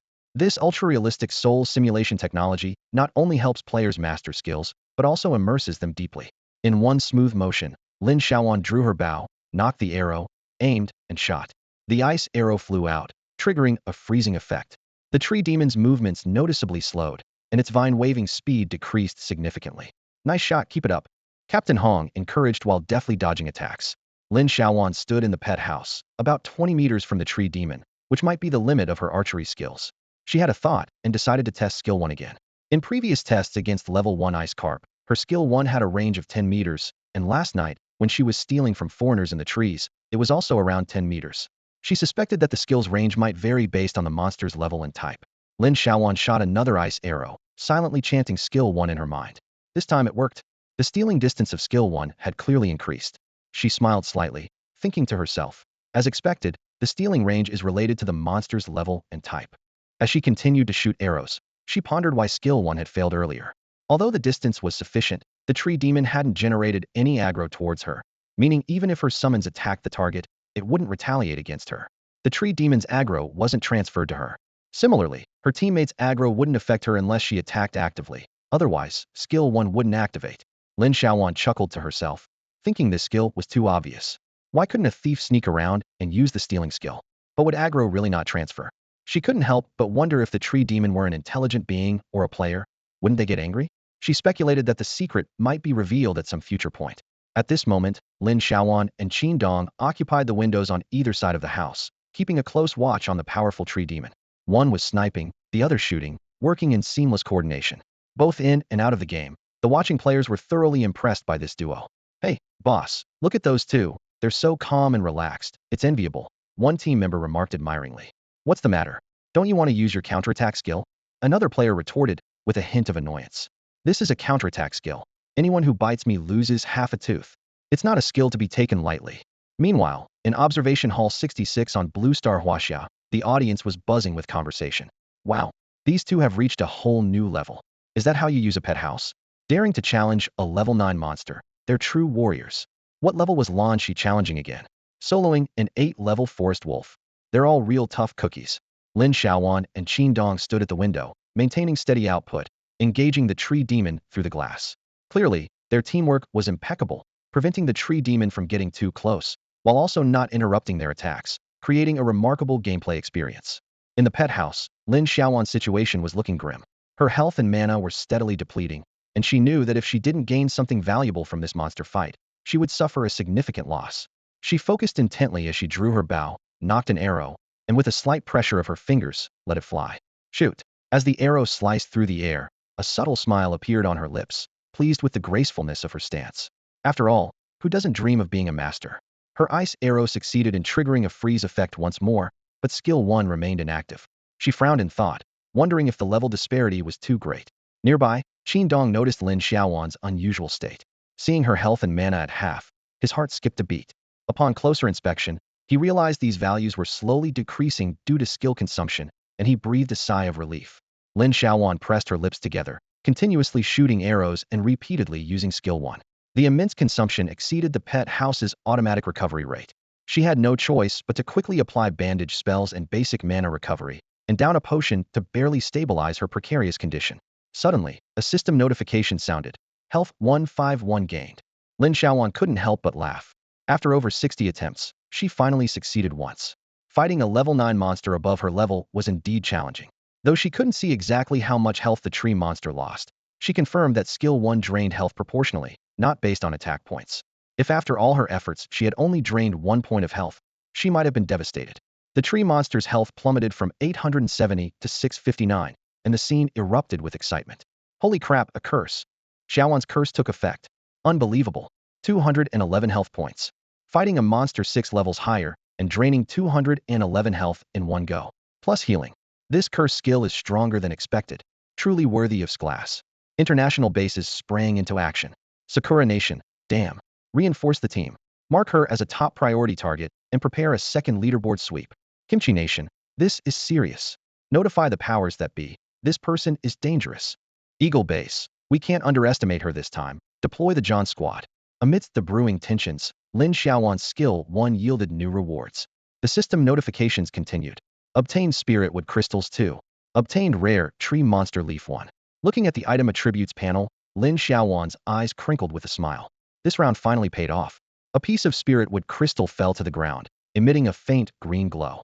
This wood attribute gem is rich in wood energy, capable of promoting plant growth, and can be embedded in tree demon leaves. The essence it contains is also a rare medicinal material. It's my first time getting a wood attribute crystal. Lin Xiaoyuan exclaimed excitedly. The system immediately prompted, experience 180, mana 30. After 2 consecutive successes, Lin Xiaoyuan felt relieved and focused on her silver bow.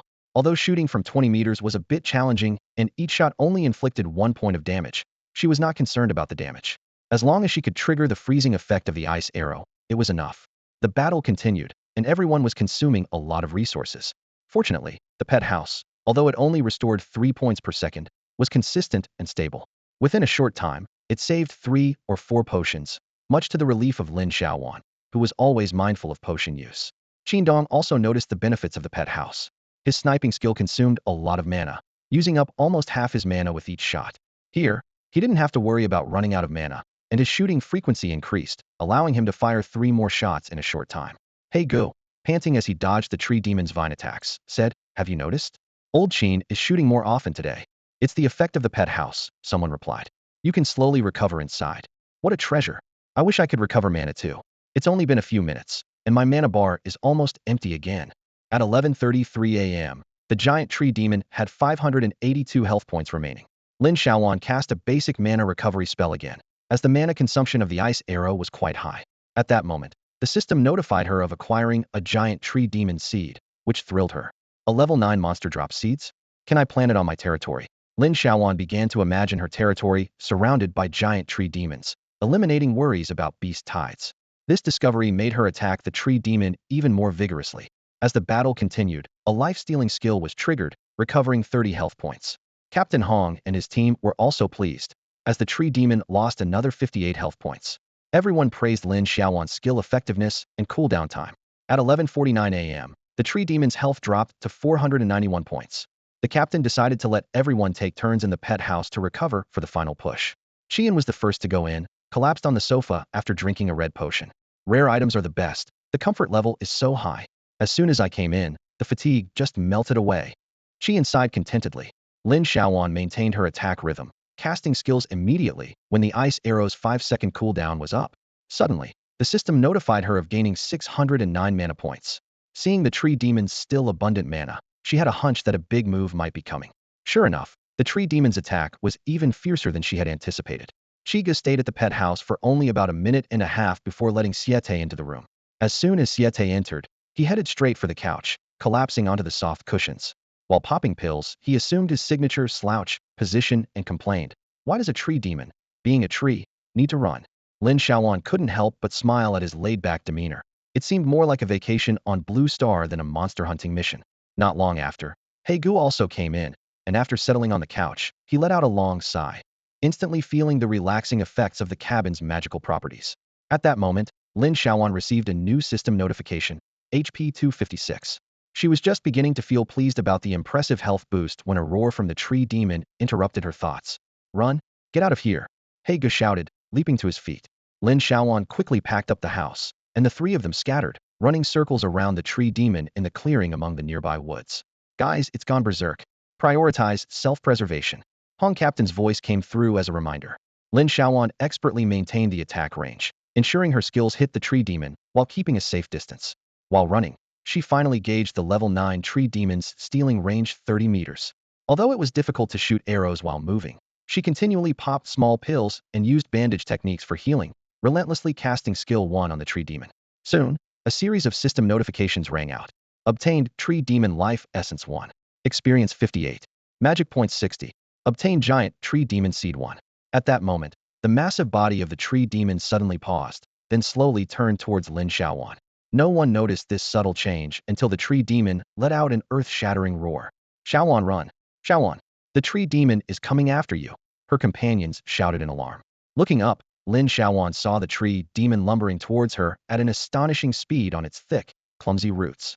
As she ran, she thought, was stealing just 2 seeds worth such a big reaction? The grove was in chaos.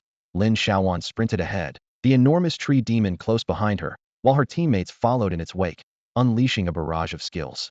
Watching the tree demon close in, Lin Xiaoyuan felt a sense of dread. It had clearly increased its speed from 9 to 15 points, and things were looking bad.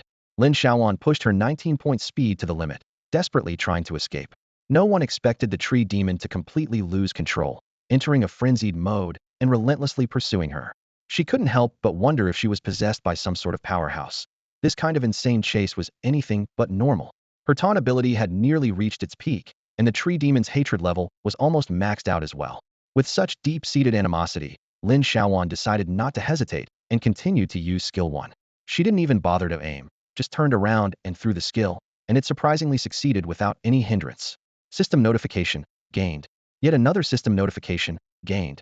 At this moment, Lin Xiaoyuan had no time to check the rewards. Her mind was consumed with one thought. The tree demon's speed seemed to increase slightly with each provocation.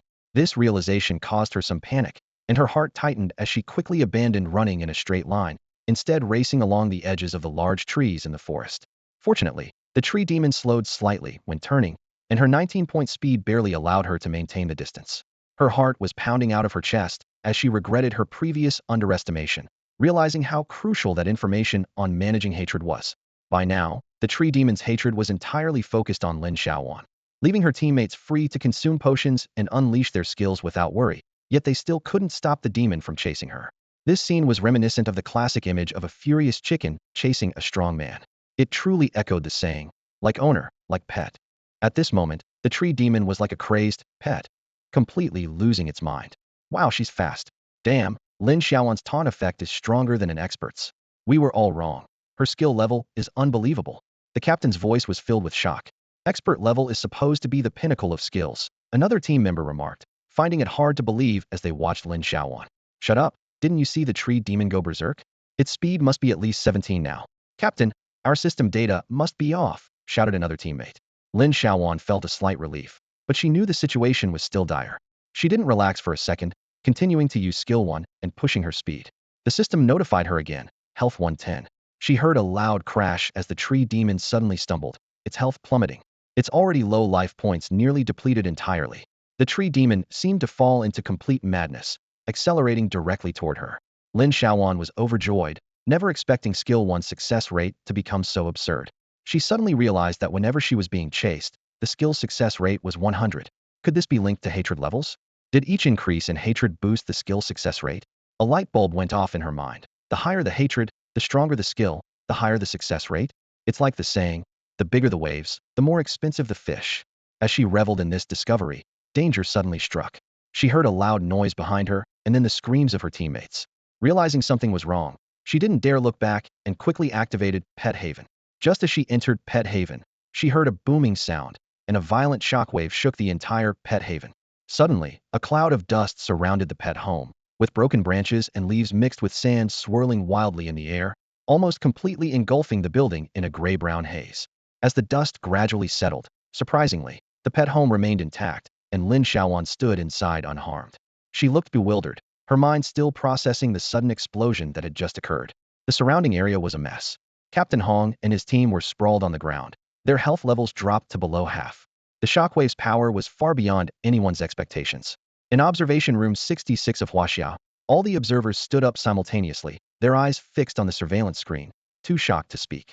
That final strike was clearly the tree demon's teleportation skill. Even if it wasn't teleportation, its speed had reached at least 50, instantly catching up to Lin Xiaoyuan. The observers had witnessed the entire process clearly. The tree demon suddenly changed direction and charged madly at Lin Xiaoyuan, which was not without warning.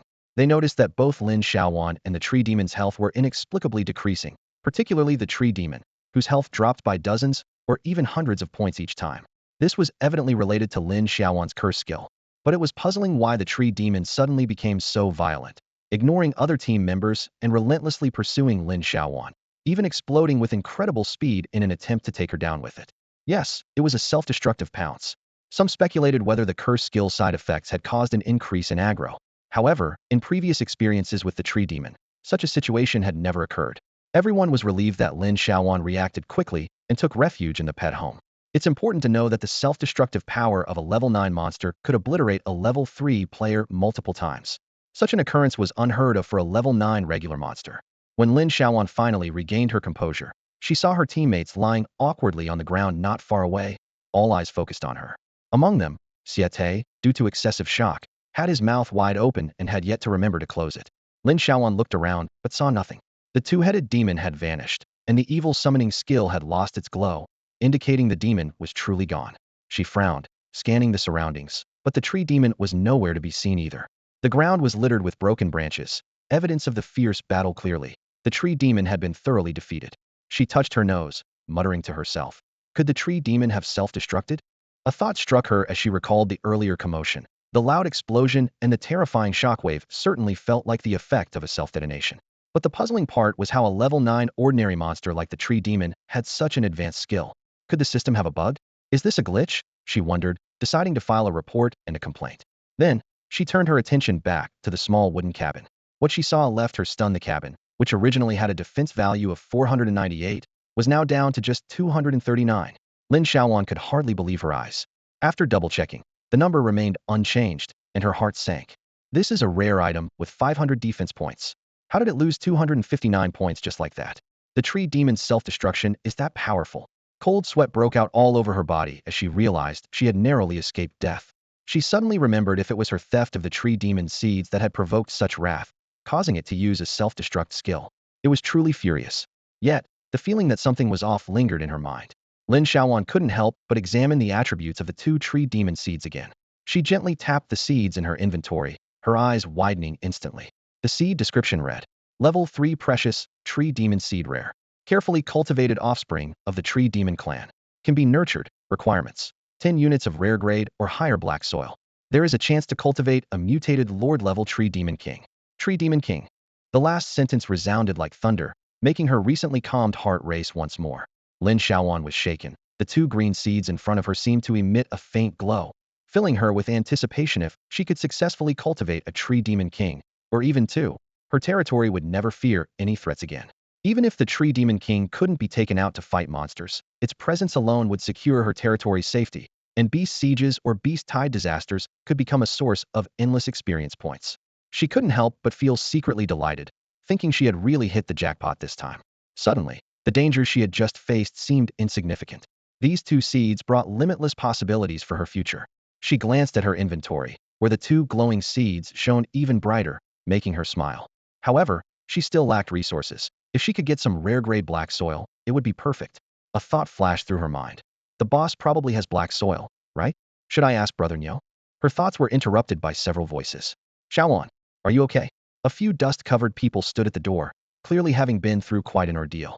Seeing them, Lin Xiaoyuan quickly approached. Captain, I'm fine. My health didn't drop at all.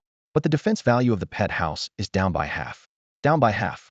Captain Hong exclaimed. Is the self-destruct that powerful? Even all of us combined wouldn't withstand its explosion. Xiate's expression was complex. With hands clasped, he muttered, Thank goodness the tree demon ran fast. If our brothers had caught up, we'd have ended up like the two-headed demon. No good outcome. He looked at the distant explosion area, feeling grateful. Lin Xiaoyuan nodded slightly, with a touch of reflection. Yeah, it was so close to losing my life. She recalled the harrowing moment, and her heart's turmoil began to calm. What on earth happened to this tree demon? He Ge frowned beside her. We've never seen such a frenzied tree demon before. The giant tree demon, even at its fastest, only reaches a speed of 15. How did it suddenly become so strong?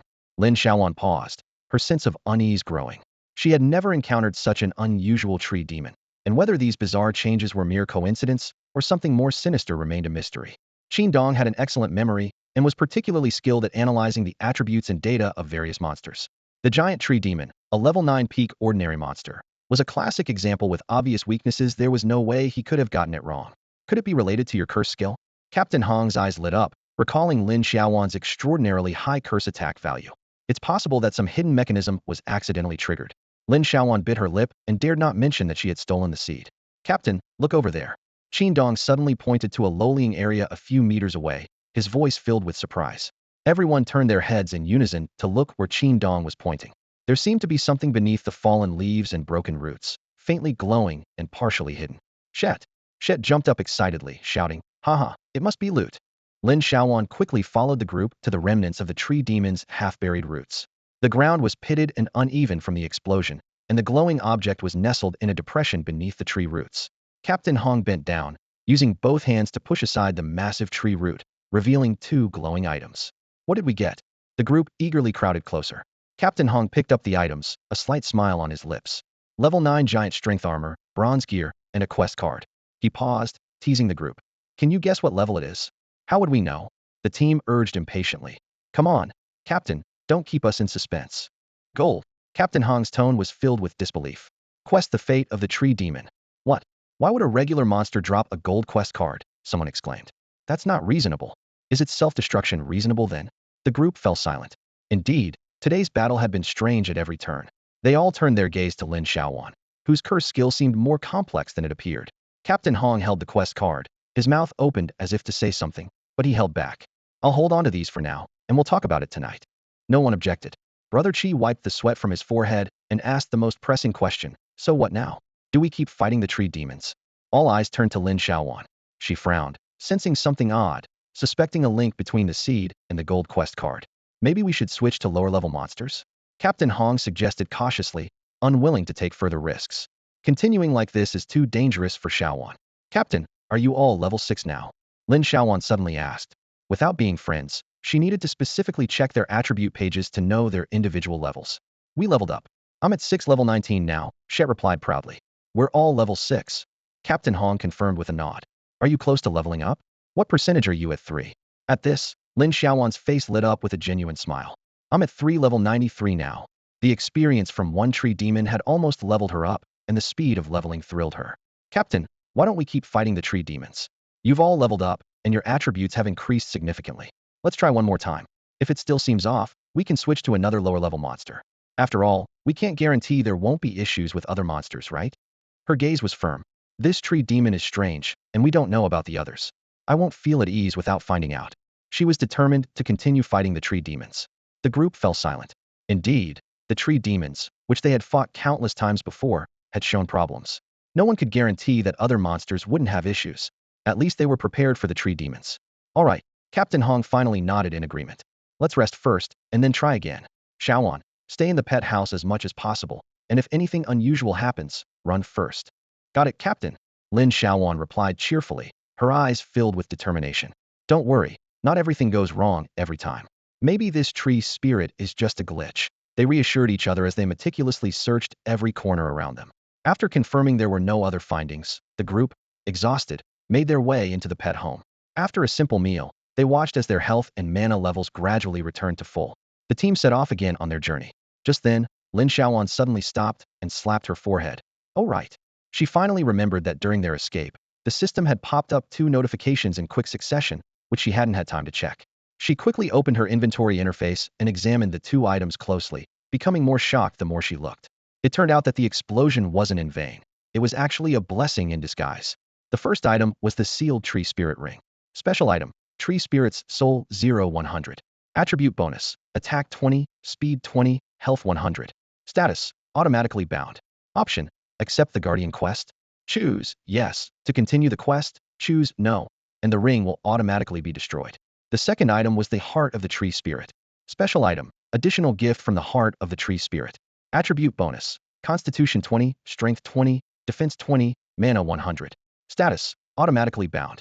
Description, Must gain the trust of the Tree Spirit clan to receive the Tree Spirit King's gift.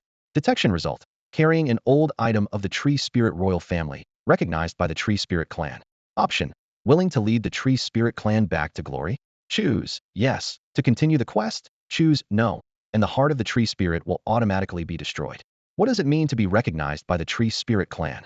Lin Xiaoyuan jumped up, eyes wide with surprise. She finally realized the true origin of the seed, and the quest card was so peculiar.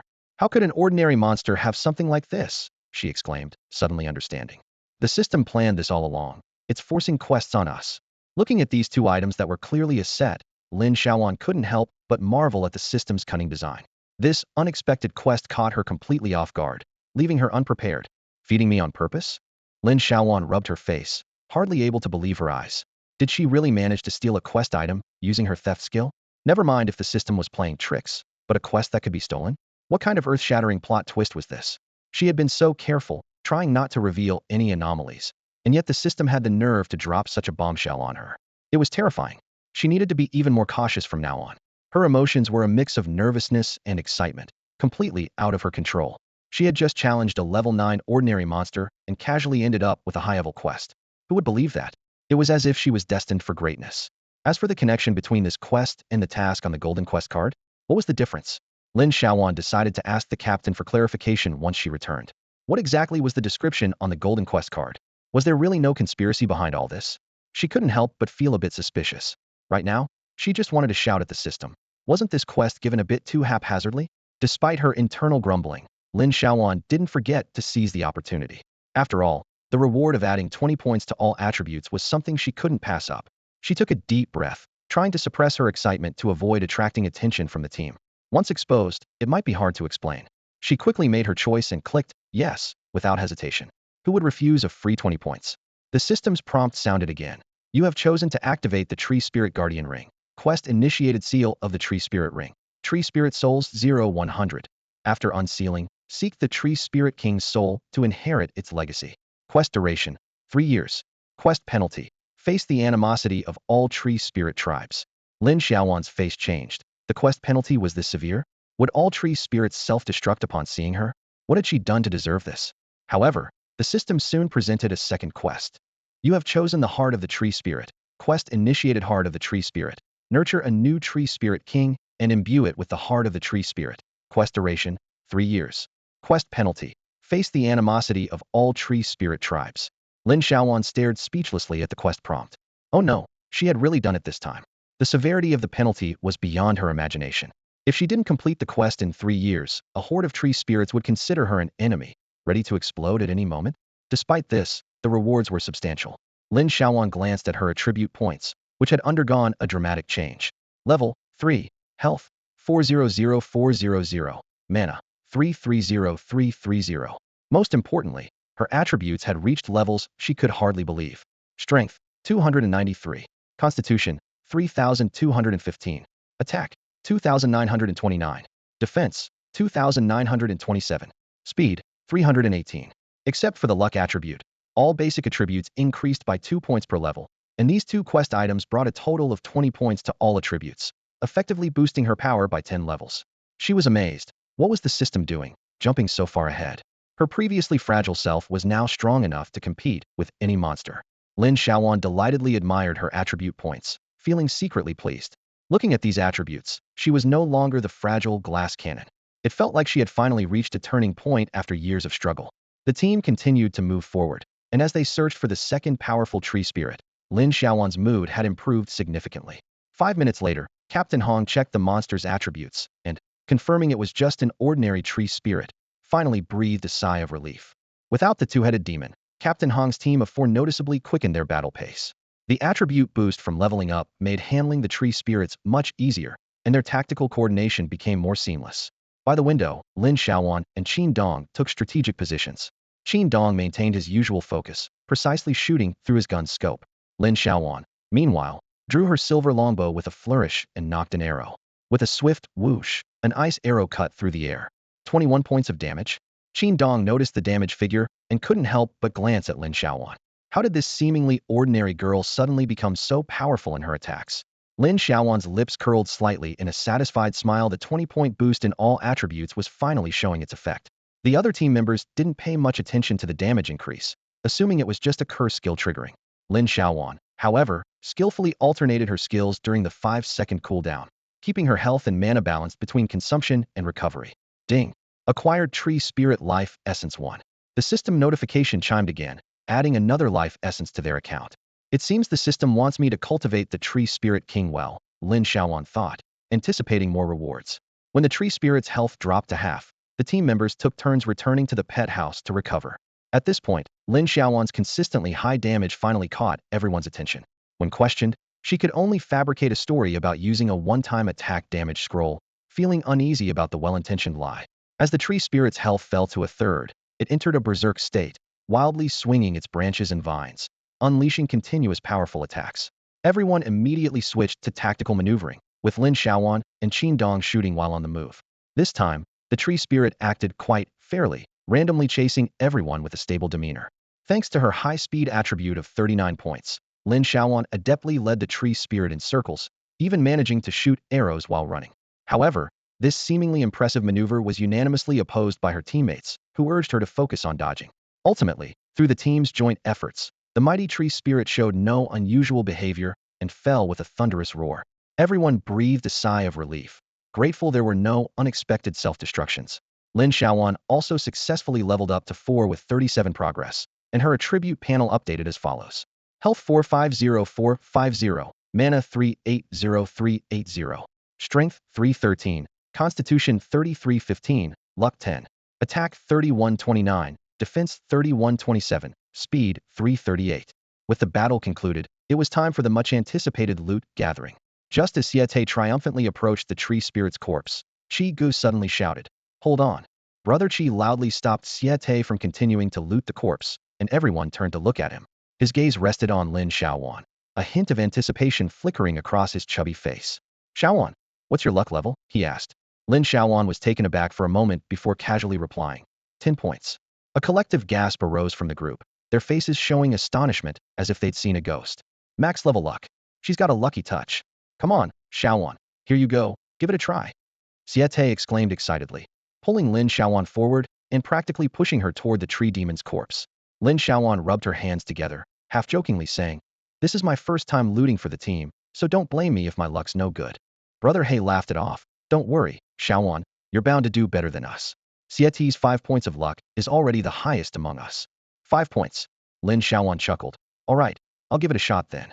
It turned out that 5 points of luck was already the limit in this group. Lin Xiaoyuan didn't ask how low the others' luck levels were, but she was secretly amazed. She reached out to the tree demon's corpse and suddenly pulled out a green longsword. The sword of the tree demon. What? It's actually the sword of the tree demon. No wonder, with max level luck. This is the top gear you can get from an ordinary tree demon. Exactly. The sword of the tree demon, level 9. Attack 37, strength 55, truly the pinnacle of what these tree demons can drop. Captain Hong pondered for a moment and then asked, "What were our level 9 weapons back in the day?" Siete paused, then recalled, "I remember I had a wooden spike with attack 21 and strength 19, and I was so thrilled I forgot my own name." Everyone burst into laughter, and the atmosphere lightened considerably. Lin Xiaoyuan calmly continued to search the corpse, this time retrieving a gemstone. A spirit wood gemstone. A wood attribute gem containing powerful wood energy. It can aid plant growth and even be embedded into equipment. A gemstone. These are rare. They can be embedded into weapons or clothing with different effects. This one should help with plant growth. Lin Xiaoyuan nodded slightly and continued to search. Her fingers touched another item, and she suddenly pulled out a book. A beginner's wood armor shield skill book. An upgradable defense skill book. It's a defense skill book. That's rare. Defense skill books go for at least 50 gold in the starter village, and they can be upgraded. This is a treasure. It would fetch a fortune at auction. Everyone's eyes widened in disbelief. Lin Xiaoyuan looked at the skill book in her hands, feeling a wave of emotion. These were the top drops from a tree demon, covering almost all its valuable items. She sighed gently. "That's it, just these 3. Just these 3? Unbelievable, a level 9 tree demon dropping these." Siete marveled internally. "You're a living fortune, sis. Your luck is out of this world." Everyone couldn't help but look at Lin Xiaoyuan with admiration and astonishment, as if she had become an irreplaceable symbol of luck in their hearts. Many people have been battling the tree spirits for months without managing to gather these 3 items. Luckily, we didn't let Siete try his luck, You're really something, girl. Lin Xiaoyuan was skeptical. She managed to get a skill book from defeating a demon-eared rabbit. Could it really take months? Everyone nodded in agreement, confirming it was true. It took us months to get anything, they said. Lin Xiaoyuan kept quiet, feeling uneasy, worried that saying more might hurt their pride. Captain Hong looked at her excitedly. Xiaoyuan, you're new here. As a newcomer, you get to choose first this time. After that, we'll go with our usual system, based on need and dice rolls. Are you okay with that? She knew the team's distribution principles and agreed with the method, so she readily replied, agreed. Then I'll go first, she said without hesitation. I want this gem. Xiaoyuan, skill books are valuable. Don't be shy. Heiga chimed in. I have a pet home, so I don't need the shield skill, but this gem, I really like. Seeing that you're not interested, Heiga won't hold back. Heiga declared loudly. Who wants the skill book? Chiga glanced around the team, playfully raising an eyebrow. Qin Dong, what do you need a shield for when you're a ranged attacker? Let's decide by rolling the dice. Lin Xiaoyuan appeared disinterested, so everyone happily agreed to continue with the dice rolls. Ultimately, Chiga had the best luck, rolling a 5 and winning the shield skill book. Holding the skill book, he was nearly bubbling with excitement. It's worth it. This is better than I imagined. Due to the high value of the skill book, each team member owed him 2 gold coins as compensation. Chiga generously waved it off. No worries, just pay me back when you can, no rush. The group was filled with laughter and harmony. Lin Xiaoyuan breathed a sigh of relief. Although she didn't fully understand the disputes that could arise in the game world of Blue Star over unfair distribution, she had heard of many such incidents. She didn't want to be part of a situation where team relationships soured, or worse, items led to fights. In the end, the tree spirit sword became the focus of debate. Both Siete and Heiga needed it, but Siete preferred knives and willingly let Heiga have it. Siete thought to himself that since he was still far from level 9, he would have another chance to get a good knife in the future. With the items distributed and the task incomplete, they continued to challenge the tree spirits. The team reorganized and headed towards the next tree spirit.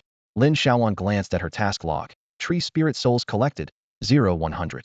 She was stunned, realizing she hadn't collected a single tree spirit soul. What did this mean? Was the tree spirit soul not guaranteed to drop? She had initially thought that defeating 100 tree spirits would complete the task, but it seemed more challenging than she anticipated. The team continued fighting the powerful tree spirits with their usual strategy, without any surprises. Everything felt so smooth, as if the tree spirit's self-destruct incident had never occurred.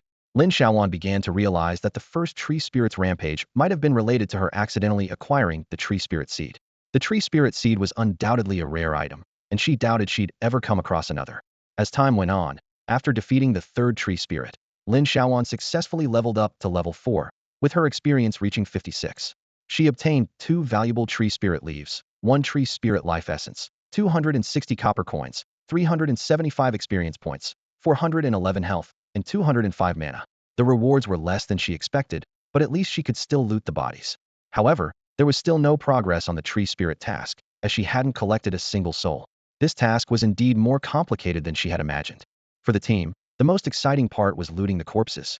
Lin Xiaoyuan herself didn't feel much at first, but with 5 energetic and eager teammates standing by her side, their expectant eyes practically bore holes into the corpse. Caught up in the atmosphere, Lin Xiaoyuan couldn't help but feel a rush of excitement, her heart racing. Under the intense gaze of 5 pairs of eyes, Lin Xiaoyuan took a deep breath and slowly reached out her hand. As soon as her fingertips touched the tree demon's body, a system notification popped up. Level 8 Tree Demon Heavy Armor, Green Quality, Defense 45. Lin Xiaoyuan pursed her lips, not too thrilled with the item, but Siete beside her was so excited he nearly jumped, his eyes lighting up instantly. This is great. As expected from a high defense tree demon drop, even a green item adds 45 defense. That's amazing. Siete rubbed his hands together eagerly. Does anyone want it? If not, I'm claiming it. You take it, you take it. Chigu waved his hand, his tone carrying a hint of resignation. I got the sword, so it's not my turn to choose this round. Despite his words, his eyes were still filled with longing for the heavy armor, a coveted item he couldn't get back in the day. Heigu stood nearby, equally envious, but the two could only stand by and watch this round's chance to choose equipment had already been used up. Lin Xiaoyuan paid no mind to their reactions and continued to search the corpse with her fingers. Suddenly, her fingertips touched something cold, and another system message appeared. Tree Demon Shepherd's Flute, equip an accessory slot. Actively immune to 1 negative status, consumes 80 mana per use, skill cooldown 5 minutes. Hiss. The group collectively gasped. Pinch me, are we sure this is the beginner's village? A special item had appeared. For the first time, Lin Xiaoyuan felt her luck was truly shining. Managing to find an immunity item was unbelievable. Even she was impressed with herself. Her teammates were even more impressed, giving her thumbs up in admiration. Xiaoyuan, if you camped at the dungeon entrance just to loot corpses, people would definitely hire you. Lin Xiaoyuan chuckled. She thought so too. Her fingers kept moving, thinking there had to be at least one more item. However, it seemed her luck had run out. The last item the system revealed was sturdy tree root of the mighty tree demon 1. It was just a basic material. The group had already seen enough, realizing that most drops from ordinary monsters were materials, and getting basic material only at the end was already a stroke of luck. Lin Xiaoyuan reached out again, but the corpse had no more items. This tree demon had only dropped 3 items. The day's haul was significant, but Lin Xiaoyuan still felt a pang of disappointment. There was no tree demon's soul, no treasure chest drop, not even a wild treasure chest in sight.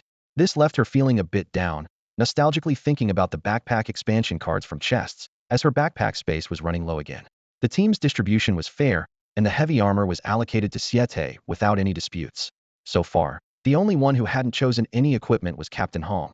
But the last item was an immunity item, and by the rules, such items could only be assigned by rolling dice. The exciting moment had arrived once more. Although immunity items can be crucial at times, Lin Xiaoyuan weighed her options and decided to let her teammates have them. She thought that with her bandage technique and lifesteal skills, she could manage her health, and the negative effects were temporary, so she didn't urgently need them. I'm passing on the dice roll this time, Lin Xiaoyuan said with a twinkle in her eye. But I want to use this chance to secure priority for future would attribute gems or Treant life essence. She confidently smirked. With my 10 points of luck, if I participate, it's almost a sure bet. Shet was unconvinced and insisted she give it a try. Lin Xiaoyuan raised an eyebrow, smiled, and casually rolled the dice. A sharp clack echoed as it landed on the table, showing a 6. The others couldn't even roll a 4, leaving the room in stunned silence. Boss, what should I do? Shet exaggeratedly tugged on Captain Hong's sleeve, fake crying. I can't bear to part with the lady's super lucky hand. Stop embarrassing yourself, Captain Hong said, pulling his sleeve away in disdain. You still have 5 points of luck. Look at Qin Dong. He only has 1 point, and he's not complaining. Lin Xiaoyuan was taken aback. Qin Dong had only 1 point of luck? No wonder this cold-faced guy always seemed so unapproachable. His luck was so poor, he probably didn't even want to loot corpses. Everyone agreed that future would attribute gems and Treant essence would be hers. As Lin Xiaoyuan happily thanked them and prepared to roll the dice again, Captain Hong suddenly patted her on the shoulder. Xiaoyuan, I feel like I can win this time. What do you think? Lin Xiaoyuan chuckled inwardly. Isn't this just superstition? But the result left her speechless. Qi Gu, 3 points. Shet, 2 points. Qin Dong, 1 point. Hey Gu, 3 points. Captain Hong, 6 points. Everyone's eyes lit up with excitement, and Lin Xiaoyuan quickly chanted, no superstition, no rumors, no spreading rumors. Ultimately, the item went to the captain, who happily equipped it and promised to compensate everyone with 2 gold each. The team moved on, taking down 2 more powerful Treants. Lin Xiaoyuan's backpack was stuffed full of loot, both from her skillful looting and the team's distribution. It was strange they had wandered this unexplored area for half the day without finding a single treasure chest, not even a simple wooden one. But she was already at level 4, 98 of the way to level 5, and the day's gains were substantial. Just when everyone thought the day would end uneventfully, Lin Xiaoyuan stumbled upon an unexpected scene. The missing tough guy was entangled with a green-haired creature, the 2 small beings pushing and shoving each other vigorously. It was curious indeed. Usually, he only favored aggressive chickens and magiseared rabbits, so why the change in taste today? Lin Xiaoyuan couldn't help but be intrigued. She dashed over, eager to see which little creature had captured her hunk's heart. However, as she got closer, the sight left her stunned. It wasn't some green monster, but her mouth spoke before her brain could catch up, blurting out, whoa, it's so ugly. The creature had pointed ears, a protruding mouth, and a set of large buck teeth, all covered in an indescribably ugly shade of green. This goblin glared at the intruder with its bright green eyes. Lin Xiaoyuan was too shocked to speak. It was her first time facing a goblin up close, much more startling than the rumors suggested. Its vivid green skin was almost blinding, a far cry from ordinary green.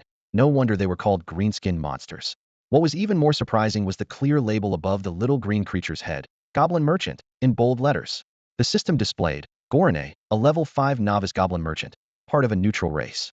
Lin Xiaoyuan felt a surge of excitement. Luck was on her side. The goblin race was known for their mercantile prowess and held significant influence among the original NPCs. Attacking such a neutral race would severely decrease a player's reputation in neutral cities. While Lin Xiaoyuan was lost in thought, the goblin was trembling with fury. She quickly changed the subject. How could I judge someone by their looks? I'm so shallow. Buddy, you're an elite goblin. Unexpectedly, her words only added fuel to the fire. The goblin pointed at her, shouting angrily. I'm a merchant. The most noble goblin merchant, not to be compared with those ugly, elite goblins. Lin Xiaoyuan realized she had messed up. Her compliment backfired. The goblin wanted to jump up and argue, but her hunk still had a firm grip on its arm. She noticed the goblin's health was full and decided not to intervene. Besides, her hunk had already leveled up to 451, so it seemed to know its limits well. Still, Lin Xiaoyuan was puzzled. If it wasn't about attacking, why was her hunk still holding on? Did this ugly thing provoke it somehow? Just then, a voice came from Observation Hall 66 in Hasha. Something's off with Lin Xiaoyuan's pet. Zoom in more, look at what's in its mouth. Is that a bracelet? Xiao Su, pull up the previous goblin-specific bracelet equipment for the honey badger, and quickly make a comparison image. There's something off about this honey badger. Lin Xiaoyuan, however, didn't notice this detail. She was focused on persuading the macho beast in front of her, gently tugging its front leg as she softly said, "Take a break, big guy. Aren't you tired?" The goblin, firmly bitten by the macho beast, surveyed the scene and suddenly, as if finding a protector, puffed up his chest and arrogantly declared, "Let this ugly thing release me, Lord Garena. I belong to the great neutral race. You humans can't afford to provoke us. This is an affront to the Solo Alliance." "Huh, such big words from a goblin," Lin Xiaoyuan retorted with a cold laugh. "Do you even know who bit you? Have you checked its battle record? And you still dare to be so arrogant? The Solo Alliance? I might as well be from the Galactic Alliance. Now, tell me, what are you doing on my territory?" Garena shouted with a stiff neck. "Get this ugly thing to let go. Otherwise, I won't trade with you." Shete noticed the merchant title above the goblin's head and quickly asked, "Hey, Greenskin brother, what good stuff are you selling?" The goblin immediately flew into a rage, his large green eyes glaring round. "Ugly thing. Is this how you speak to the great Lord Garena?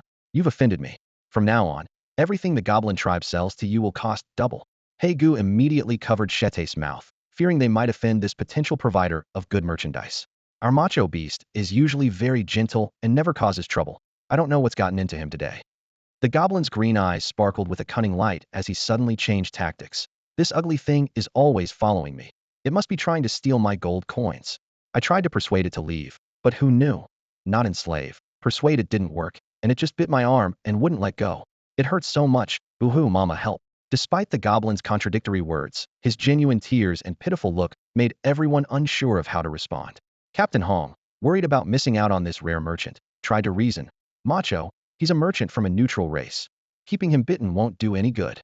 The stubborn macho beast wiggled its round body, its beady eyes full of determination.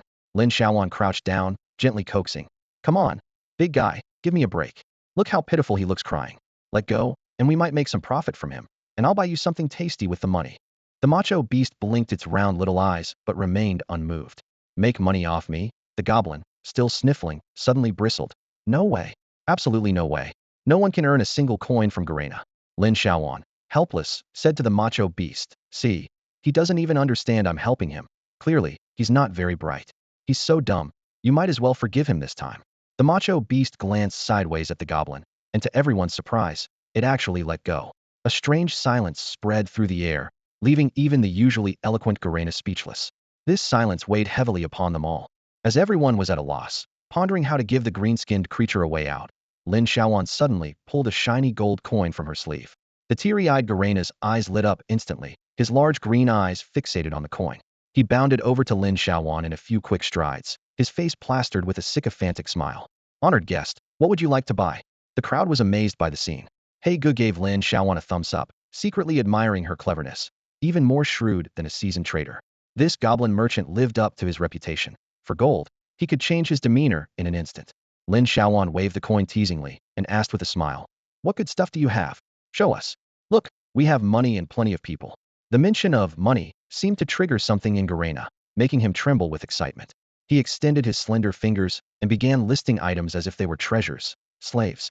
Just what a novice lord needs. And I have many. Plus, potions, skill books, blueprints, gems, whatever you want. As long as you have the money, I'll sell it." "Really?" Lin Xiaoyuan raised an eyebrow. "What about treasure chests? Do you sell those?" Garena was taken aback, his green face full of confusion. "Well, that's quite a unique request. No, I've never heard of anyone buying treasure chests. If you don't have high-level ones, ordinary ones will do." Garena's smile froze. "Treasure chests, who sells those? It's what's inside that holds the value. I just love opening them, addicted to the thrill of the unknown." Lin Xiaoyuan pressed on. "Are you sure you can't get them and are just pretending not to have any? I might start doubting your capabilities." This struck a nerve with the goblin.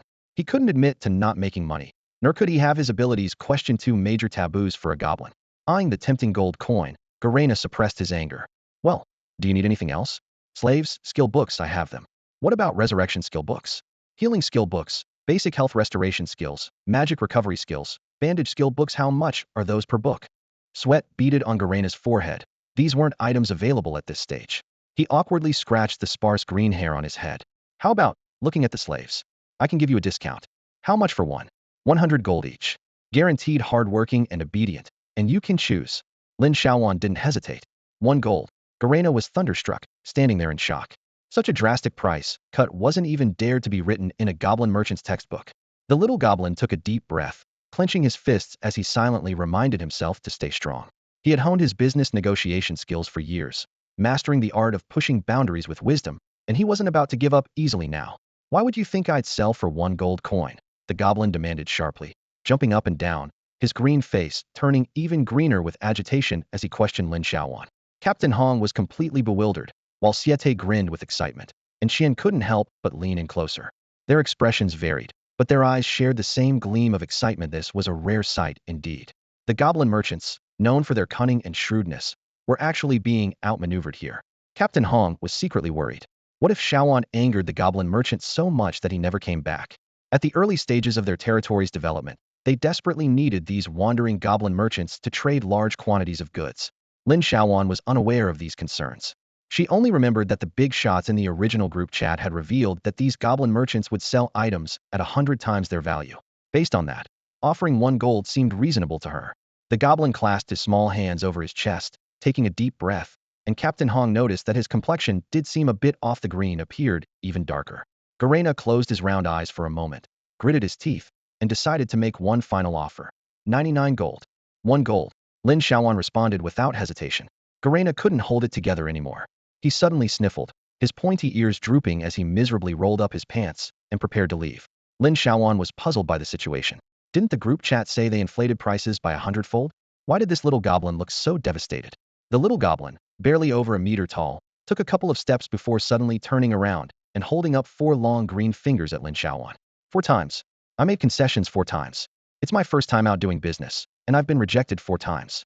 Oh mama, I guess I'm just not cut out for this. His voice grew smaller, tears glistening in his eyes. Captain Hong, Blackie, and the others looked at the crying goblin merchant with a mix of shock, amusement, and speechlessness, along with a touch of sympathy. It was then that Lin Xiaoyuan realized she might have been a bit too harsh and decided to make a concession. Do you take pre-orders? Lin Xiaoyuan suddenly asked. The tearful goblin turned back, puzzled. What? Do you accept pre-orders for treasure chests? How about 1 gold for a regular chest? The little goblin's green ears perked up instantly, swiveling like radar. He quickly wiped away his tears and bounced back to Lin Xiaoyuan with glee. Pre-orders are possible, but customer, at this price. He blinked his big eyes, his voice cautious. You should think carefully about what might come out of a regular chest. The goblin didn't need to think long to know that regular chests had abysmally low drop rates, mostly containing food and water. Getting materials was considered lucky, and the chances of finding equipment and tools were ridiculously low, with skill books being 1 in a million. He quickly did the math in his head. 1 gold equals 10,000 copper coins. Even if a beginner's chest was filled with food, it wouldn't sell for 1,000 copper coins. This deal was worth it. He was sure many would be willing to sell beginner's chests. At 1 gold per low-level chest, there was definitely profit to be made. The goblin understood and finally broke into a genuine smile. All right, you win. How many would you like to pre-order? He asked eagerly. Let's start with 100 regular chests. Got it. I'll start gathering the chests for you right away. The little goblin was overjoyed, then cautiously asked, and the slaves? What about the 2 gold? His round eyes held a hint of tears, and his previously ugly face now looked somewhat pitiful. Lin Xiaoyuan quickly shook her head, trying to dispel those frightening thoughts from her mind. There's nothing. Choo-choo, stop thinking, she silently repeated to herself. After some intense haggling, the round-eyed goblin finally relented, offering his final terms. 6 gold coins per slave, with an initial purchase of 8.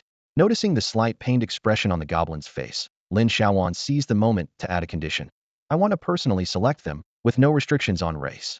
Then came the crucial part: payment. Lin Xiaoyuan felt her nearly empty money pouch, unable to produce even 2 gold coins. She opened her backpack, carefully inspecting the array of items inside, pondering what she could sell. The valuable stuff mustn't be touched. I need to keep those, she thought while rummaging through. Various attribute gems were immediately ruled out, as they not only held value, but also potential future use. Items related to tree spirits, including 2 pieces of equipment and a puppet tool, were out of the question as their origins were unclear and couldn't be easily explained, so they had to remain hidden. Suddenly, her eyes fell on a long-neglected water-repelling pearl in the corner of her backpack. This is it. Lin Xiaoyuan's eyes lit up. It was a rare item that could completely replace underwater breathing potions, worth a considerable sum. As she took out the water-repelling pearl, the goblin merchant, Gorina, immediately perked up. Such reusable items were on their trading guild's acquisition list, especially sought after. Esteemed customer, Gorina said with a feigned tone of respect, this is indeed a valuable item. I'm willing to offer 5 gold coins. 500 gold coins, Lin Xiaoyuan countered without hesitation, sticking to her strategy of asking 100 times the price. The exorbitant demand made everyone present gasp. Even Captain Hong and his group were taken aback. While the goblin's offer was indeed low, her price was undeniably steep. Seeing the goblin about to feign helplessness again, Lin Xiaoyuan swiftly withdrew the water-repelling pearl, pretending to return it to her backpack. Forget it. If you're not serious, I'm not selling. Wait. Gorina quickly changed his tune. 20 gold coins. That's my highest offer. Lin Xiaoyuan simply looked at him calmly, neither speaking nor showing any emotion. Did those goblins really think Lin Xiaoyuan was just another naive newbie in the game? She could see through the traps laid for newcomers and even spot the tricks of the original capital at a glance. Lin Xiaoyuan watched the goblin in silence, a slight cold smile on her face as she listened to his relentless pitch. Her expression grew serious, her gaze sharper, as if she had already seen through everything. Suddenly, with a determined look, she interrupted. Hey, stop it. You're losing out big time. No, it's not worth it. Forget it. I won't take it. She waved her hand dismissively, her tone casual, yet carrying a decisive air. What? How can this be? The goblin was stunned. He thought Lin Xiaoyuan was an easy target, yet she was unfazed by the high offer of 100 gold coins. Lin Xiaoyuan turned to the players standing nearby and said with a smile, see, my friends here don't agree with this price either. Her calm demeanor left the goblin feeling frustrated. Captain Hong and his team were in disbelief. This seemingly unremarkable girl wasn't swayed by the temptation of 100 gold coins, treating the deal as if it were nothing. The men couldn't help but respect her resolve, thinking they would have caved in and sold the water-repelling pearl long ago. What, she's only been in the game for 4 days. They were inwardly shocked, as Lin Xiaoyuan seemed even more experienced than they were. With a thoughtful tone, Lin Xiaoyuan continued, no, it's getting late, and my pet got bullied by you. I need to go back and comfort it. 150 gold coins? Come on, be fair in business. She seemed a bit reluctant to part with the pearl, yet her every word was testing the goblin's limits. The goblin was nearly at his wit's end, feeling bitter inside. Staring at the shiny water-repelling pearl, he silently vowed this would be his final offer. Seeing the deal about to fall through, he gritted his teeth and said, 200 gold coins. If not, deal. His voice trembled slightly, as if this was his breaking point. Lin Xiaoyuan smiled, a hint of triumph in her eyes, and said lightly, why didn't you offer that price earlier? We wouldn't have wasted so much time. Her sweet smile seemed to sweep away the firmness and aloofness from before. Both the audience inside and outside were astonished. They didn't expect her to raise the price of an unremarkable water-repelling pearl from 5 to 200 gold coins. Even the goblin was taken aback by her negotiation skills, silently vowing never to trade with her lightly again. Observers in the Hasha 66 observation hall nodded in admiration, marveling at how this unassuming girl managed to negotiate such a high price, surpassing even official rates. Even the experienced Qian Lai had to admire her. However, Minister Qin of the 66 Hall was not concerned with these details. He had another idea, to contact players in the game to see if the goblin's special bracelet could be sold, whether pets could use it, and how to price it. This matter involved significant commercial interests, demanding close attention. Meanwhile, the in-game transaction was complete, and Lin Xiaoyuan appeared calm on the surface, but inside, she was overjoyed. She had finally gathered 150 gold coins to acquire the Revenge Guide skill book she had longed for. More importantly, she also had enough to buy a slave. She was a genius. If she had a tail, it would be wagging like crazy with excitement. Had it not been for the skill book in front of her, she might not have believed she had managed to sell an unremarkable water-repelling pearl from 5 to 200 gold coins. It seemed the goblin's potential was limitless. Pushing him a bit allowed her to earn so much. Lin Xiaoyuan decided she would give the goblin more trading opportunities, inviting him to exchange more often. The goblin was filled with regret, but reluctantly handed over the 200 gold coins to Lin Xiaoyuan. She smiled warmly, handed him the water-repelling pearl, and the transaction was complete. Now it was time to choose the slaves. Lin Xiaoyuan was curious to see where the goblins had hidden them. To her surprise, Garena pulled a fist-sized metal cage from his pocket. The cage was intricately designed, with metallic glints at its detailed features. He casually tossed it, and suddenly, a large birdcage measuring approximately 5 by 5 by 3 meters appeared. It was big enough to serve as a small room. Inside, at least 70 or 80 figures were crammed together, either standing or squatting. These humanoid creatures varied in shape and size, clearly identifiable as different kinds of beastmen. Their eyes were vacant, their expressions numb, as if devoid of any emotion, staring indifferently at Lin Xiaoyuan and her companions. Captain Hong walked over to the cage and pointed at the beastmen, introducing them to Lin Xiaoyuan. These are the rabbit people. Their strength is relatively weak, and most of them aren't highly ranked. However, they're excellent at planting and gathering. Those with the white round ears are snow wolves. They have decent attack power and are fast, but they eat a lot and aren't very bright. Over there are the red deer tribe, the moon turtles, the gray cows. All these beastmen belong to tribes that failed previous trials. Lin Xiaoyuan's heart sank as she understood what failed trials meant, just like the human race on Blue Star. If this primal trial didn't prove their worth, once all players died, the Blue Star humans would be imprisoned and sold just like these beastmen. And human rights? Where there is no strength, there are no rights. Lin Xiaoyuan's gaze settled on a few rabbit people. Their size was similar to humans, with adult rabbits standing about 1.5 meters tall, slightly shorter than humans, and sporting a pair of long rabbit ears on their heads, making them look quite adorable. She couldn't help but recall the cute bunny ear headbands she wore at amusement parks as a child. Suddenly, she sensed something was off.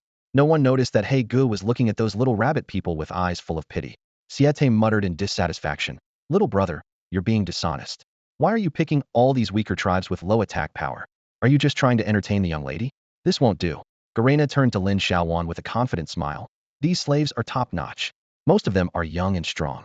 Look, the rabbit people are skilled at farming, and the snow wolves aren't bad either. They're strong and fast. They're worth 6 gold coins each. And I'm not trying to fool you about the snow wolves and gray cows." He patted the cage beside him, gesturing for Lin Xiaoyuan to observe. Lin Xiaoyuan stood there somewhat awkwardly. Although she wasn't used to appraising slaves so directly, she knew she was merely trying to increase her tribe's level and gather more hands. Her heart remained relatively unmoved, as these beastmen weren't needed for warfare outside. Her eyes drifted back to the densest area, where most of the rabbit people were, and she noticed a few children among them, causing her heart to tighten. Seeing her expression, Garena quickly added, "These young rabbit people are just 3 gold coins each. Would you like to take them along? With a little care, they'll grow up to be quite useful." No sooner had he spoken than the rabbit people, both men and women, tensed up, and even 2 little rabbit people began to cry, tears streaming down their faces. Witnessing this scene, Lin Xiaoyuan felt a heaviness in her heart, unable to bear such sights. Lin Xiaoyuan carefully counted the rabbit people in front of her, her gaze sweeping over their frightened faces. 9 adults, 6 children, she said, turning to the short goblin merchant, Gu Lei Nai Yi, with a relaxed tone. "Little brother, the slaves you sold me are so weak, but I'll let it slide as an act of charity. Now here's a new deal for you. I'll take all these rabbit people, 9 adults and 6 children, for a flat rate of 55 gold. Before she finished speaking, Gu Lei Nai Yi jumped up as if his tail had been stepped on. "Customer, this price is way off from what we discussed before." Lin Xiaoyuan nodded, unfazed, and replied, "If you don't agree, no problem. We'll stick to the original plan, and I'll keep selecting other slaves until I'm satisfied. Isn't that what we agreed on?" Seeing Gu Lei Nai Yi's hesitation, she continued, "What? You're not letting me choose? Are you going to break a merchant's trust? What a pity. I was hoping to discuss a big treasure chest deal with you. Looks like I'll have to find someone else." She sighed dramatically. "Back where I'm from, there's a new thing called blind boxes, and I was going to show you. Oh well, maybe next time." She turned to Captain Hong. "Shall we inquire about treasure chests in the nearby towns another day?" Captain Hong played along. "I'm fine with that. A purchase is a purchase no matter where it happens." Gu Lei Nai frowned, his small brain working quickly. This deal was a huge loss. This human woman was a bottomless pit. He regretted coming here. Right was a mistake. His already ugly face twisted further. Rabbit people, as beast folk, hardly fetched much, and now he had to sell them all at once, practically giving them away. But thinking about the future treasure chest business and that unheard-of blind box, Gu Lei Nai clenched his teeth. "Deal. Money for goods." Lin Xiaoyuan raised an eyebrow, surprised at how straightforward the goblin was, not even bothering to negotiate. The arguments she had prepared would have to wait for another time. 15 rabbit people, mostly women, filed out one by one after the cage lock was undone. The adults led the children, each wearing a numbered tag and identification code, like moving merchandise. The short goblin went to each of them, removing their identity bindings and handing the slave certificates to Lin Xiaoyuan. The system immediately prompted, "Player Lin Xiaoyuan has obtained ownership of 15 rabbit people, protected by the system." Seeing the words, "system protection," Lin Xiaoyuan sighed inwardly. In a world where the weak are prey, powerless races are doomed to slavery. Captain Hong patted her shoulder, signaling it was time to leave. Honored customer. Gulei Nai Yi packed up his cage. Within a week at the latest, the great Gulei Nai Yi will bring 100 ordinary treasure chests to your territory. Please keep your promise. Of course, of course. Lin Xiaoyuan called out enthusiastically. Come back often, dear. This made the little goblin's back stagger, and the green figure suddenly sped up, disappearing into the thickets like a flash. Lin Xiaoyuan observed the dirty, ragged rabbit folk with a slight frown, pondering how to settle them. Among the crowd, a relatively sturdy adult female rabbit folk stepped forward.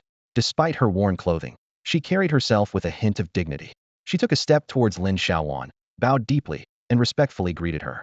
Honorable Lord, my name is Tu Jiao.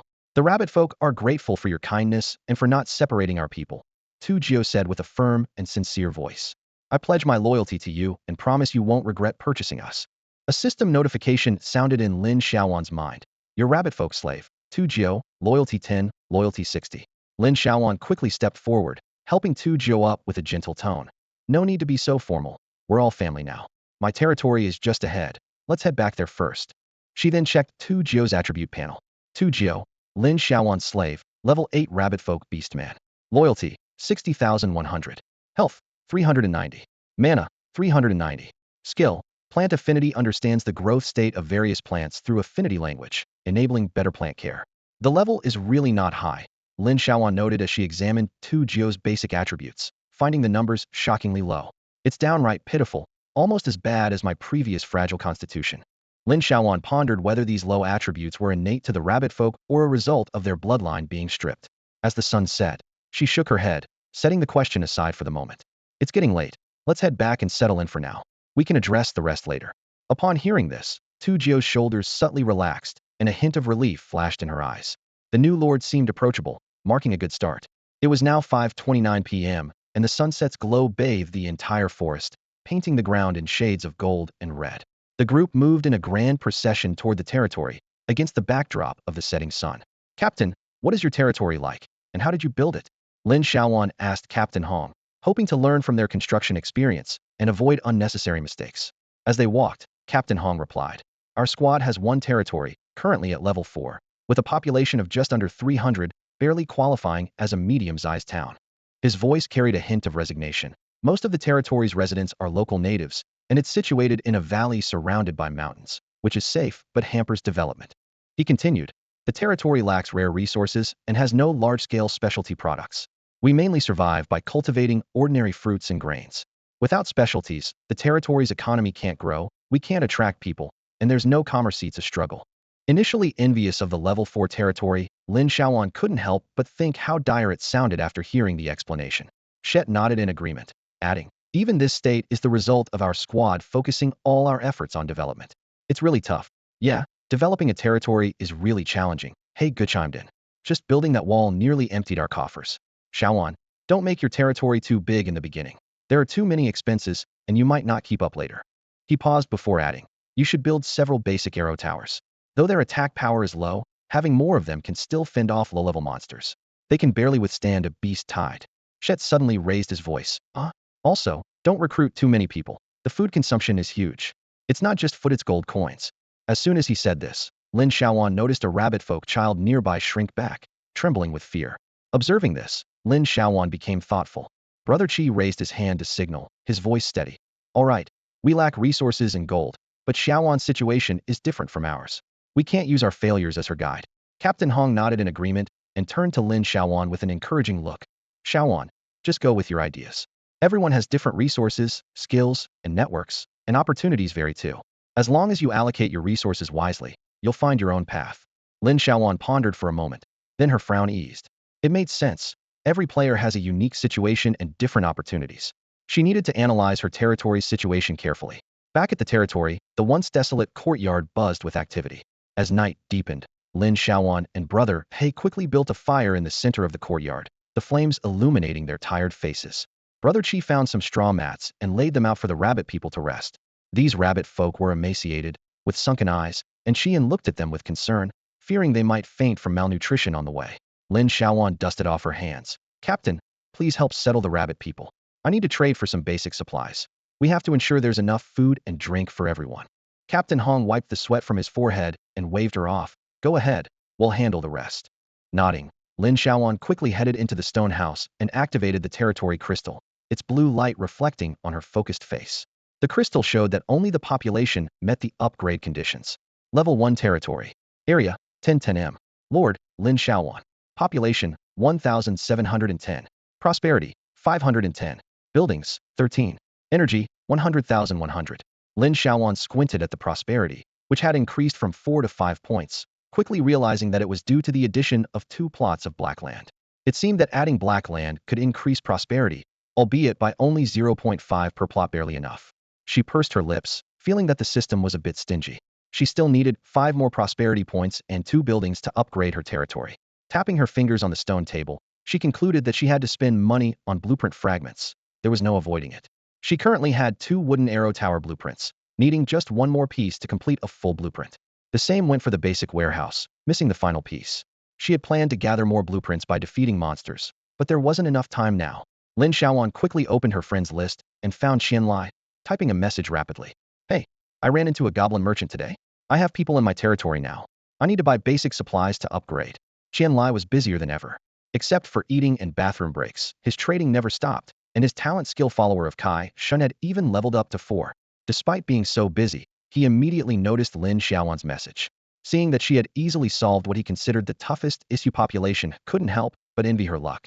Lin Xiaoyuan continued messaging. Rabbit people, 9 adults, 6 young ones. Total package 15 for 55 gold. I'm planning to buy at least 3 days worth of food for 15 people, plus simple tents. Do you have any basic warehouse blueprint fragments or wooden arrow tower blueprint fragments? Qianlai quickly replied, attaching a detailed list of supplies categorized for different customer groups, making it easy and efficient to handle. Lin Xiaoyuan reviewed the list, her brow furrowing as she noticed the prices of many basic supplies had gone up. Wood had risen to 8 copper per piece, and stone was even more outrageous, at 12 copper per piece. Prices for various meats have all risen to different extents. Lin Xiaoyuan stood in front of the market stall, carefully comparing prices. A piece of chicken or rabbit weighing about 500 grams now cost 50 copper coins, and she clearly remembered that just 2 days ago, the same weight of fish sold for only 40 copper. Her eyes scanned the other goods on the stall, noting that a large influx of grain products hadn't yet arrived in the novice area. After a moment of thought, she decided to purchase all the meat. She calculated on her fingers. With the standard of needing 2 pieces of meat per person per meal, she would need at least 270 pieces to supply the Rabbitman tribe for 3 days. Let's round it up and buy 300 pieces, Lin Xiaoyuan muttered to herself, quickly calculating the total price: 1 gold and 35 silver. Indeed, even eating requires spending gold coins now. She touched her money pouch, feeling a bit of heartache, but was grateful she had a part-time skill. Otherwise, she couldn't afford to support so many tribe members. With food sorted, the next issue was housing. Lin Xiaoyuan glanced at the sky and decided to buy a tent for the time being, postponing the purchase of non-essential items like clothing. After all, gold coins must be spent wisely, and upgrading the territory was the priority. She selected a large tent without attributes from the shop, 5 meters long and 2 meters wide, with a thick inner mat, priced at 3 gold. Next is the most crucial part: blueprints and fragments. Lin Xiaoyuan flipped through the list, her eyes widening. As expected of a list provided by the Grand Chamberlain, it even included several complete building blueprints. But the prices were staggering. A wooden warehouse blueprint for 35 gold, and a simple single-shot catapult for 50 gold. And these were just the prices for the blueprints. Lin Xiaoyuan dared not continue, fearing her heart couldn't take it. The list also included many blueprint fragments, a basic defense arrow tower fragment for 11 gold each, and a basic warehouse blueprint fragment for 9 gold. Lin Xiaoyuan clutched her chest, her heart beginning to ache. It's over. My skill book for guiding hatred is completely gone, she muttered in frustration. No wonder so many players voluntarily gave up on developing their territories. It's simply unaffordable for ordinary players. But she had no choice but to upgrade. If she didn't reach level 2, her situation would be even more difficult. Her 100 square meter territory was already crowded with 21 people and a pet, and walking too fast risked stepping on someone. In the end, Lin Xiaoyuan purchased 300 pieces of meat, 1 tent, 2 blueprint fragments, and the basic materials needed for construction. She also bought several large-capacity wooden barrels for holding water and 20 sets of wooden plates and bowls. These basic supplies cost a total of 39 gold and 56 silver. Originally carrying a fortune of 201 gold, Lin Xiaoyuan had already spent nearly half, leaving only 106 gold in her backpack. She thought of the depleted red and blue potions, the potion consumption for her strong little friend, and the essential little horn for skill 1, and couldn't help but sigh. The gold coins she had just acquired were about to be spent again. Standing in the center of the market, Lin Xiaoyuan recalled a classic saying from the goblin tribe, feeling its value increasing. In this world, power is important, but so is money, my friends. Gold was still tight, so Lin Xiaoyuan decided she needed to sell some items. She decisively bundled up the spoils from today's battle with the tree monsters, along with a whole backpack of items she had accumulated, and sent them to Qianlai. She straightforwardly asked Qianlai to give these items a good valuation, already determined to exchange them for a large amount of red and blue potions and world channel loudspeakers. Upon receiving the message, Qianlai was stunned to see a row of level 9 tree monster equipment on the screen. He immediately checked the girl's personal attributes. Lin Xiaoyuan had already reached level 4 with 98 experience. He shook his head, secretly impressed. This girl, like Lan Shi, was truly formidable. She was only level 3 yesterday, and today she's bold enough to join a team to fight level 9 monsters? Qianlai thought, frowning. Even with a level 5 team leading the way, this kind of over-level monster farming was too risky. With such a big level gap, how much damage could a level 3 character inflict on a level 9 monster? Probably just 1 or 2 points at most. He pondered. Lan Shi, that guy, was tackling level 8 monsters at level 5, not out of confidence, but thanks to a rare item. With that item, he could barely handle level 8 forest wolves. What were these people relying on? Even the top players like Lan Shi hadn't managed to get level 5 weapons until yesterday, let alone others. Most players were still using equipment below level 3. Qianlai decided to appraise the girl's weapon first, and settle the potions and loudspeakers after dinner. After finishing this, he realized, this girl is too trusting, trading items directly without asking for prices or bargaining. Does she trust him that much? Qianlai shook his head, thinking she hadn't faced enough setbacks yet. Meanwhile, Lin Xiaoyuan solved the territory's building issues, but was now worried about the territory's prosperity, almost pulling her hair out in frustration. She knew the prosperity was linked to buildings, land, vegetation, commerce, industry, and culture, but during the novice protection period, it was nearly impossible to find economic, cultural, or commercial items. Despite her anxiety, she decided to tackle one issue at a time. Lin Xiaoyuan first found a large wooden barrel, filled it with over 30 pieces of meat, and placed it by the campfire in the yard. Then, she went back to retrieve the bucket she had previously used. At this moment, little Aya, nestled in her mother's arms, whispered, "Mother, there's meat. We didn't work today. Will the Lord let us eat?" Her mother gently patted Aya's back, silent for a moment before not answering. Who knows? It's meat after all. How many lords would be willing to let orc slaves eat such good food? Lin Xiaoyuan emerged from indoors, carrying a bucket full of water in one hand and 15 sets of tableware in the other. She pointed to the pile of meat and instructed Tu Jiao to find a few more people to help roast the meat, prioritizing filling the rabbit people's stomachs. Lin Xiaoyuan watched as Tu Jiao's drooping ears gradually perked up, and his distinctive rabbit-like front teeth seemed even whiter and brighter. The whole person was visibly revitalized, brimming with energy and spirit. Seeing this lively member of the rabbit tribe, Lin Xiaoyuan felt her mood lighten considerably. She turned back to the territory crystal, pulled up the map, and studied it carefully. After some thought, she decided to construct the warehouse, arrow tower, and stone house in a row. The warehouse would be next to the right wall of the stone house for easy access to supplies, while the arrow tower would be placed on the left for a tidy overall layout. As the population grew, the courtyard had become cramped, so she decided against placing the arrow tower in the center, as it would take up too much space. With a range of 20 meters, the tower could be positioned at the edge of the territory for now. With determination, Lin Xiaoyuan selected the locations within the crystal, and a large amount of building materials was instantly consumed. She quickly ran out of the room, and as she stepped outside, she saw thick fog rising from both sides of the stone house, accompanied by the faint sound of construction. "Xiaoyuan, have you completed the 3 buildings? How much prosperity do you lack?" Captain Hong, seeing the commotion, guessed Lin Xiaoyuan's actions, his eyes showing familiarity with territory construction. "Brother Qi gave me 2 square meters of black soil this morning, so my prosperity points are now at 5. Lin Xiaoyuan replied, while checking the construction progress. "Once the arrow tower and warehouse are built, I'll see how much is still needed and decide on remedial measures." Captain Hong nodded. "These 2 buildings can provide 2 prosperity points, so you're still 3 short. Do you have any seeds with attributes?" Regular seeds don't add to prosperity. Only high-quality seeds with attributes are useful. If both plots of land are planted with high-quality seeds, each can add 1 prosperity point, leaving you just 1 short. You can find an item that boosts prosperity to make up the difference. Lin Xiaoyuan, upon hearing this, immediately thought of the only attribute seed in her backpack, the tree demon seed. Unfortunately, the 2 plots of black soil were too low-level to plant it. Her remaining strawberry and soybean seeds were regular varieties without any attributes. She frowned, feeling a bit frustrated. Despite scouring the supply lists of the top players, she had never seen a single seed with attributes. Could it really be that rare? This primitive world was stingy to an extreme, where every reusable resource became a rare treasure, truly Blackheart. Unbeknownst to her, the conversation between her and Captain Hong was overheard by the small rabbit person, Aya, resting on a grass mat nearby. The little rabbit's ears twitched slightly as he nestled closer to his mother, furrowing his brow, seemingly harboring some secret. His mother patted his small shoulder gently, comforting him without asking anything.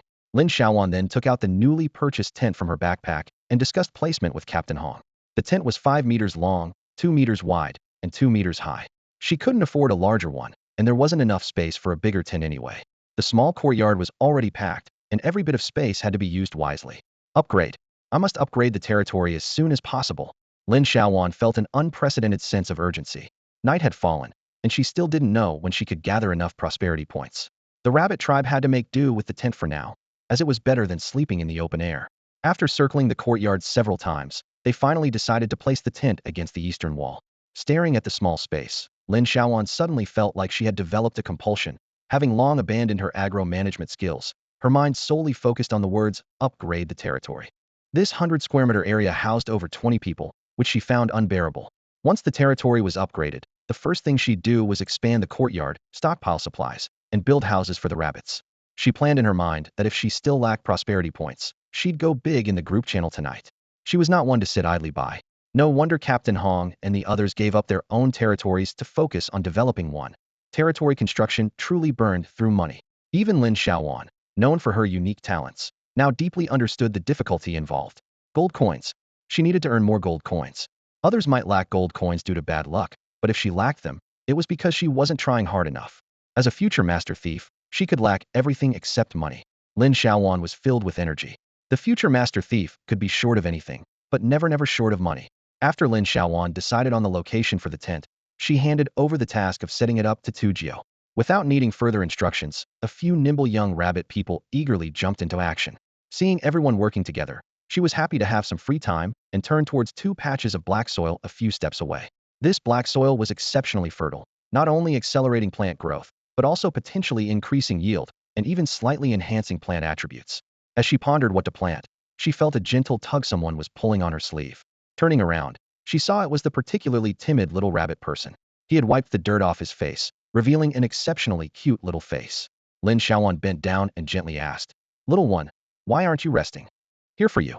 The little rabbit person shyly extended his small, pale hand, revealing 3 black seeds the size of green beans in his palm.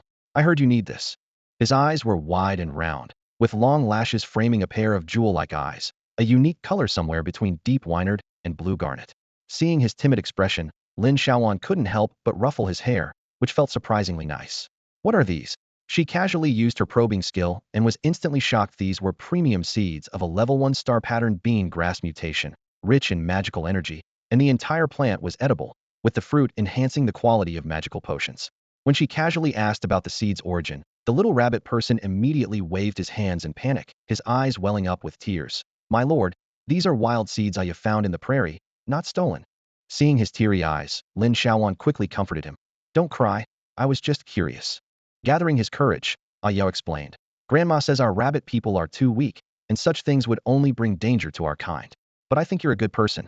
You didn't separate or hurt us, and you gave us tents and food. Most importantly, meat. Our previous master said I wasn't worth a piece of meat even if sold 8 times, but you gave us meat." Lin Xiaoyuan took the seeds in a daze, watching the little rabbit person joyfully run over to help roast meat by the fire.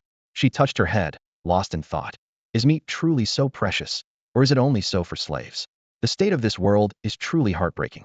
Lin Xiaoyuan stared at the black seed in her hand, silently criticizing it. It seemed that the little rabbit people's taste was really off. She was determined to snatch things in this place called Origin. How could the future god of theft be an honest person? She shook her head slightly, squatting by the black soil, pondering how to plant this seed.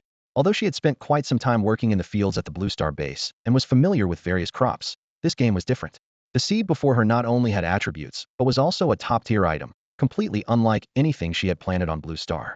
Moreover, she didn't even have a planting skill yet. If she messed around carelessly, the seed's quality might decrease instead of increase, and she'd have nowhere to cry about it. Should she find a pro to buy a planting skill book? She smiled bitterly to herself, thinking that this grudge guide was almost at its farewell stage.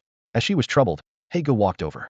Having just finished building a stove in the yard, He noticed Xiaowan wandering by the black soil for quite a while and approached her, feeling curious. Xiaowan, I originally planned for you to plant some wild onions and garlic on these 2 pieces of black soil your brother Chi prepared to use as seasoning for cooking. Do you have other plans?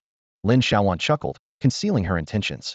Well, the territory's prosperity level is a bit lacking, right? I thought about planting something good to try and boost it.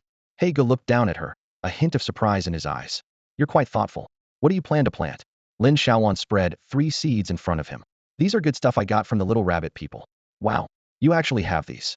He Ge was astonished. These are first-generation premium seeds, and they're mutated. If the mutated plants turn out to be valuable, you could make a lot of money just selling the leaves. Lin Xiaoyuan shook her head. But I don't even have planting skills right now. If I plant them carelessly, it might waste the seed's attributes. I should buy a planting book and learn first. But why does everything in Origin cost coins? Isn't that the truth? He Ge chuckled. Don't rush to buy it. I happen to have a beginner planting skill book. You can learn from it, and I'll plant them for you. Hee, that's great. Every bit saved is a bit earned. Lin Xiaoyuan handed the seeds to He Ge with a smile. If you plant these, the territory's prosperity level should increase by at least 1 point. He Ge nodded, taking the seeds. No problem. These are mutated seeds, and with the black soil, the prosperity level should increase by more than 2 points. He leisurely took out a small metal trowel from his waist, digging a small hole in each piece of black soil, then gently covered the seeds with soil. Lin Xiaoyuan waited for him to use a skill, but He Ge shrugged. What? Waiting for me to perform a ritual? She laughed. Perform a ceremony, maybe it will grow better? He Ge rolled his eyes helplessly.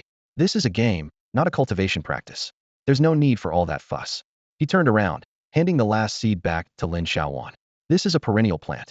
1 piece of black soil can only support 1 seed. Planting too densely will hinder growth. For now, just plant it slowly. Once you have more, you can sell them for a good profit. Even without identification, crops that are both medicinal and edible have a market. This might become a specialty of your territory in the future. Is it that good? Lin Xiaoyuan was momentarily stunned. Isn't it difficult to achieve specialty status? I remember it requires identifying 10 related plants. He Ge chuckled. Fortune truly favors the foolish. You're so lucky to get a first-generation original mutated seed from the rabbit people. You can't find this anywhere else, especially for a perennial one. It's a rare treasure. Seeing Lin Xiaoyuan's bewildered look, he was filled with envy. I've lived so many years and never seen anyone luckier than you. The rabbit people giving you a first-generation original seed, and it's mutated. You don't even realize how lucky you are. The rabbit seeds sold on the black market are of such poor quality they're not worth mentioning. Nobody would buy them for meat. Getting this is truly a stroke of luck. He Ge laughed proudly. I consider myself skilled in cooking and swordsmanship, and I've met many shrewd merchants. I remember buying some cheap mid-quality meat one year, only to find out it came from the rabbit people. I almost vomited on the spot. Today, even these little rabbit children have rare seeds hidden with them. What a twist of fate. The more he thought about it, the more amusing he found it, unable to hold back his laughter, feeling that life was becoming increasingly interesting. Lin Xiaoyuan held the seed that He Ge handed back to her, eyes wide and mouth slightly open, unable to close it for a moment. The dark seed lay in her palm, seeming more precious than gold. She couldn't help but think to herself, these little rabbit people are so bold, giving away something so important so easily. A greedy thought crossed her mind. Should I see if there are more to be found? But she quickly shook her head, feeling guilty for such an inappropriate idea. It was bad enough to take something for nothing without thinking of giving back, but to consider asking for more was truly too much. What can you do with just 3 seeds? That's not nearly enough to develop on a large scale, is it? Lin Xiaoyuan couldn't help but ask. This question seemed to hit a nerve with He Ge, who immediately began to explain excitedly. These aren't ordinary seeds. Standard seeds can only be planted once and can't be propagated. But these are original seeds, which can be propagated and are particularly easy to cultivate as perennials.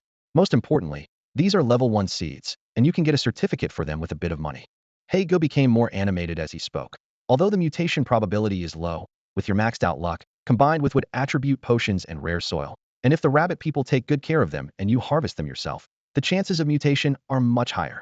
He even began to imagine, in as little as 2 to 3 years, or as long as 7 to 8 years, if you can cultivate more than 10 mutated species, you'll have your own unique territorial specialty. While He Ge was speaking with such enthusiasm, as if he could already see her prosperous future, Lin Xiaoyuan quietly placed the seed back into He Ge's hand.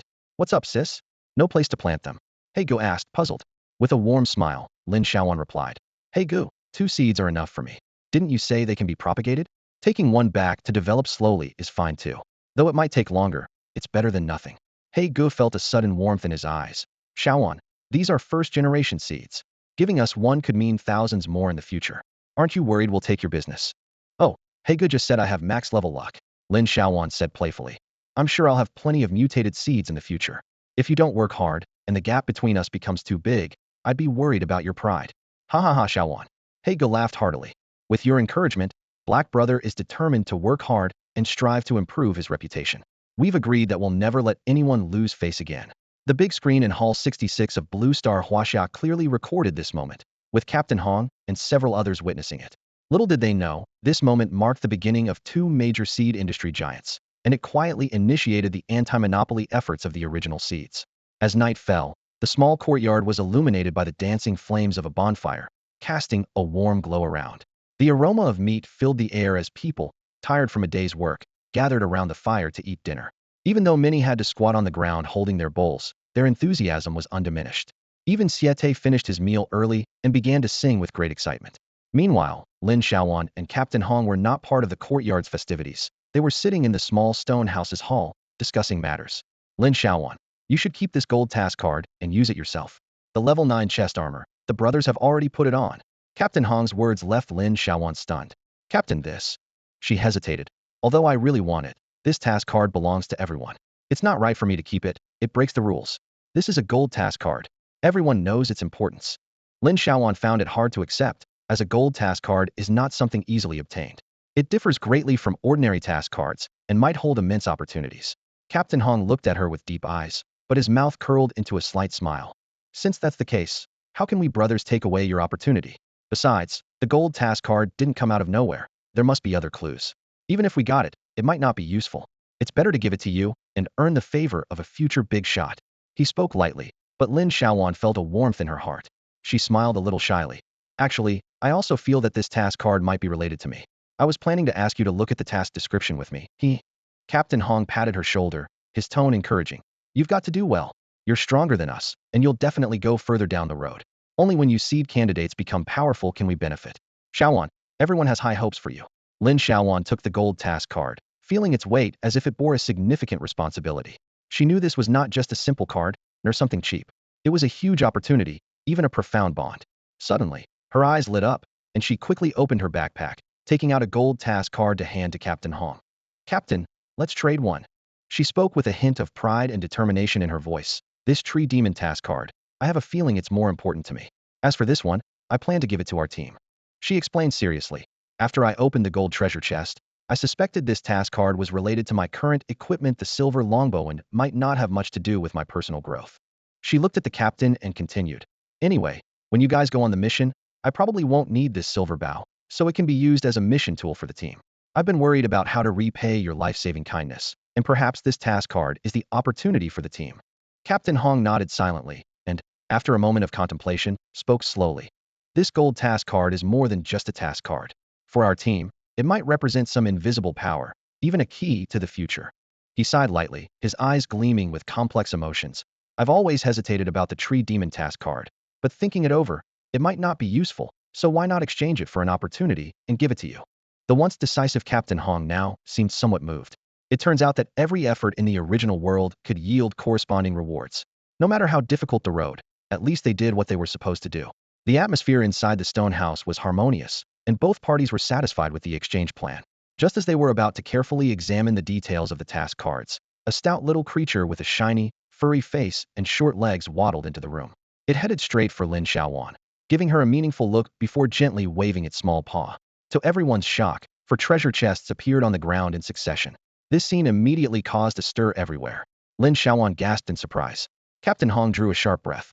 Hall 66 of Blue Star's Huaxia was in an uproar. One of Blue Star's bases was thrilled, urgently ordering a search for a honey badger contract, while another base anxiously awaited the arrival of the leaderboard topping team. Lin Xiaoyuan looked at the 3 ordinary wooden chests and 1 iron chest on the ground, and immediately put on a pleased smile. She crouched down and gently said, Mighty One, is this your harvest after a day and night? Amazing. You truly are a mighty one. How about having Brother Hay cook you a gourmet meal as a reward? The little black furry face of the creature lit up with joy, nodding happily, then placed its paw on the treasure chests. This series of actions left Captain Hong deeply puzzled. How could a honey badger have backpack space? These chests were clearly not given by Lin Xiaoyuan. Could it have found them itself? Even more unbelievably, it knew to bring the chests back for its owner to open. While Captain Hong was trying to find any clue that the Mighty One might be a player in disguise, laughter and chatter could be heard from outside. Lin Xiaoyuan eagerly announced, "Mighty One, are you ready? Let's start opening the treasure chests. Remember, we split it evenly, half for you and half for me." The Mighty One immediately sat up straight, its round eyes focused intently on Lin Xiaoyuan. As the first chest was opened, all three pairs of eyes held their breath. The items revealed were astounding. 2 backpack expansion cards, level 3 sharp claw pet equipment, and 30 copper coins. Captain Hong rubbed his eyes, incredulous. Backpack cards and pet equipment, are these really items that can come from an ordinary chest? If ordinary chests have such a drop rate, wouldn't Lin Xiaoyuan's purchase of chests from the goblin merchant be a surefire win? Lin Xiaoyuan glanced at the burly man who was grinning foolishly at the gear, her lips curling up slightly. No wonder this treasure chest was personally found by the little troublemaker. Even the system gave it special attention and provided pet equipment directly. "This gear is only for you. I can't use it." Lin Xiaoyuan pointed at the equipment, glowing green. "The gear is yours, and the card and copper coins are mine." "Deal." The burly man quickly snatched the gear into his arms, examining it from all angles with joy sparkling in his eyes. Lin Xiaoyuan took the opportunity to sneak a peek at the attribute panel. Level 3 sharp claw spike green. Pet equipment, attack 13, health 20. She nodded to herself, acknowledging the little guy's good luck. Captain Hong stood by, completely baffled by the scene. Sharing a treasure chest between a person and a pet? Was this the burly man's cut for finding the chest himself? Captain Hong rubbed his temples, finding the situation surreal and needing to sort out his thoughts. The second wooden chest was opened, revealing 3 stones, 3 wild mushroom seeds common, and a worn-out large iron pot. Captain Hong watched as the person and pet on the other side sighed in unison, disappointment written all over their faces. He was speechless. These items were actually quite decent, with mushroom seeds in the mix, which were valuable. For a common chest, this was a good haul, yet these two seemed dissatisfied. He even considered calling Qin Dong over to weigh in on the matter. Lin Xiaoyuan gestured for the burly man to choose, and his little paw hesitated over the iron pot, glancing at Lin Xiaoyuan before reluctantly putting it down. "You're giving it up, huh?" Lin Xiaoyuan shrugged. "Honestly, I don't like these much either, but it would be a shame to throw them away, so I'll just take them." She said this while swiftly placing the copper coins and seeds into her backpack and setting the pot aside, planning to give it to the rabbit people later for cooking or heating water, though she wasn't sure if they had a habit of drinking hot water. The third chest opened to reveal a magical sunflower pot, 66 copper coins, and 3 small red potion bottles. Upon seeing the red potion bottles, the burly man excitedly leaped over, clutching the bottles tightly. He now understood their value. Having health potions meant other items were inconsequential to him. Lin Xiaoyuan picked up the copper coins and the potted plant, glancing at the attribute panel and grinning broadly. Captain Hong stood by, puzzled by their logic in item distribution. The attribute panel read, "Magical Sunflower Pot. A beautiful sunflower that glows in the dark for 6 hours with a 24-hour cooldown. This sacred sunflower follows the sun and yearns for light, even at night." Lin Xiaoyuan held the yellow sunflower that resembled an earth sunflower, thinking it was essentially a nighttime lamp. She fiddled with the pot until she found the switch. Click! The sunflower's large blooms suddenly lit up, filling the stone house with a golden glow, as bright as daylight and somewhat dazzling. Lin Xiaoyuan quickly adjusted the brightness until it was comfortable for the eyes. Just as Lin Xiaoyuan finished setting up the sunflower lamp, Shete, Qin Dong, Brother Qi, and Brother He rushed in, one after another, to inquire about the situation. The change had been so sudden. The stone house now had a light source, and the brightness was nothing like ordinary firelight. Under the bright light, they saw the ongoing chest opening. Captain Hong gestured to them, explaining that the glowing sunflower was just retrieved from a common wooden chest. The 4 of them were finally excited as they gathered around to witness Xiaoyuan's super lucky streak. Everyone was eager to see what treasures the last iron chest would yield. They held their breath, eyes fixed on Lin Xiaoyuan's hands, hoping for another miracle. As Lin Xiaoyuan's slender fingers touched the chest, the latch clicked open. The chest slowly unfolded, light spilling out and illuminating her face. Inside lay 3 items: a beginner mutant plant identification skill book, a colorful yo-yo, and a large, glossy piece of wild boar meat. "Holy crap, newbie!" Qin Dong couldn't help but curse, staring at his hands in disbelief. "We're both from Hasha, yet she's so exceptional." Siete was trembling with excitement, gripping Captain Hong's shoulders and shaking him vigorously. "Captain, did you see that? The iron chest gave us a skill book." "A skill book?" His voice was pitchy with excitement. Captain Hong opened his mouth but couldn't speak. He was already calculating in his mind. Mingon's method seemed effective. He should save his chests and let Xiaoyuan open them all in the future. Lin Xiaoyuan quickly turned her gaze to Mingon, her eyes flashing with caution. "Let's be clear, this skill book is mine to use. No fighting over it." However, her worry was unnecessary. Mingon was more interested in the meat than the skill book, but this time it seemed to have learned its lesson. Instead of lunging at the meat, it waddled over, curiously nudging the yo-yo with its paw, its small eyes gleaming with curiosity. Lin Xiaoyuan picked up the beginner mutant plant identification skill book, thinking that with such a long name, it must be valuable. She carefully examined its attributes.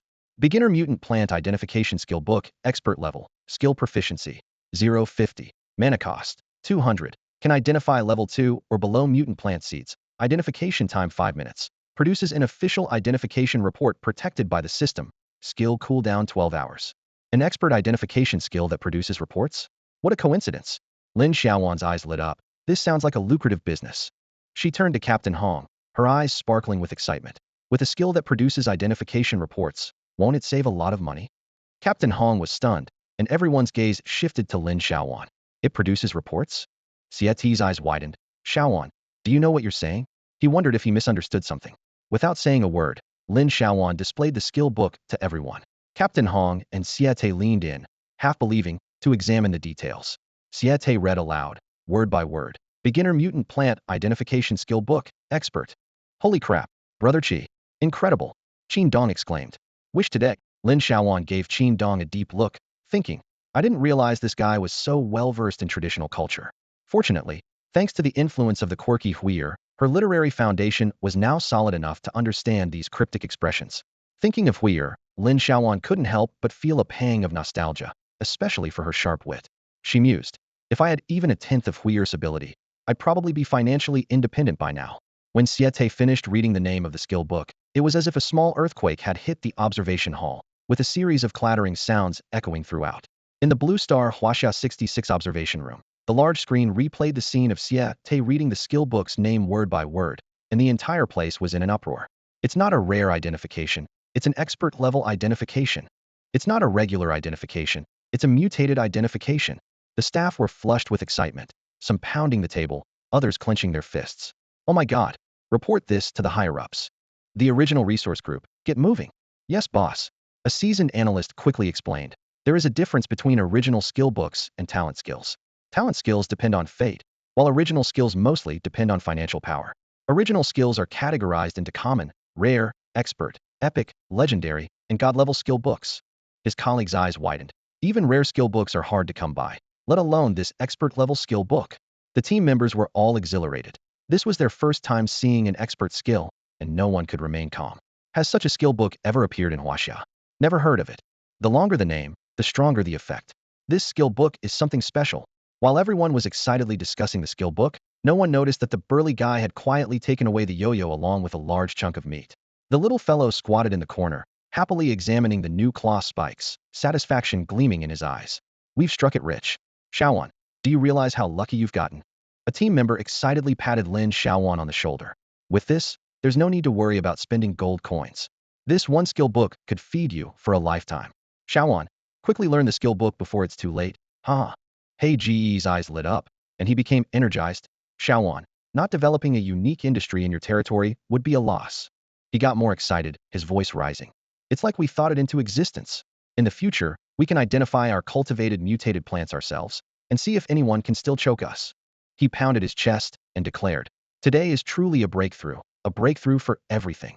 For the first time, He Gu felt hopeful about life in the game, his eyes shining with expectation. Meanwhile, the Resources Department Hall at Huaxia 056 also received the news, and the entire hall erupted. The staff knew just from the skill book's name that this was huge, a major opportunity. One identification book can overshadow countless original heroes, a seasoned analyst remarked. After all these years, we finally have a player who can issue identification books. He explained, Huaxia players have accumulated mutated plants over the years, but without system-recognized attribute identification books, they couldn't sell them for their worth, leaving many seeds stuck in hand for years, causing immeasurable losses. Find someone to contact Lin Xiaoyuan. Quickly, the supervisor ordered. The cooldown for basic identification skills is long. Ensure she identifies a batch of seeds quickly. Yes, raise her skill proficiency first. At least get it to intermediate for it to be useful. An expert added, the output of level 3 and above mutated plants is the main thing, while level 2 and below are just slightly better ingredients.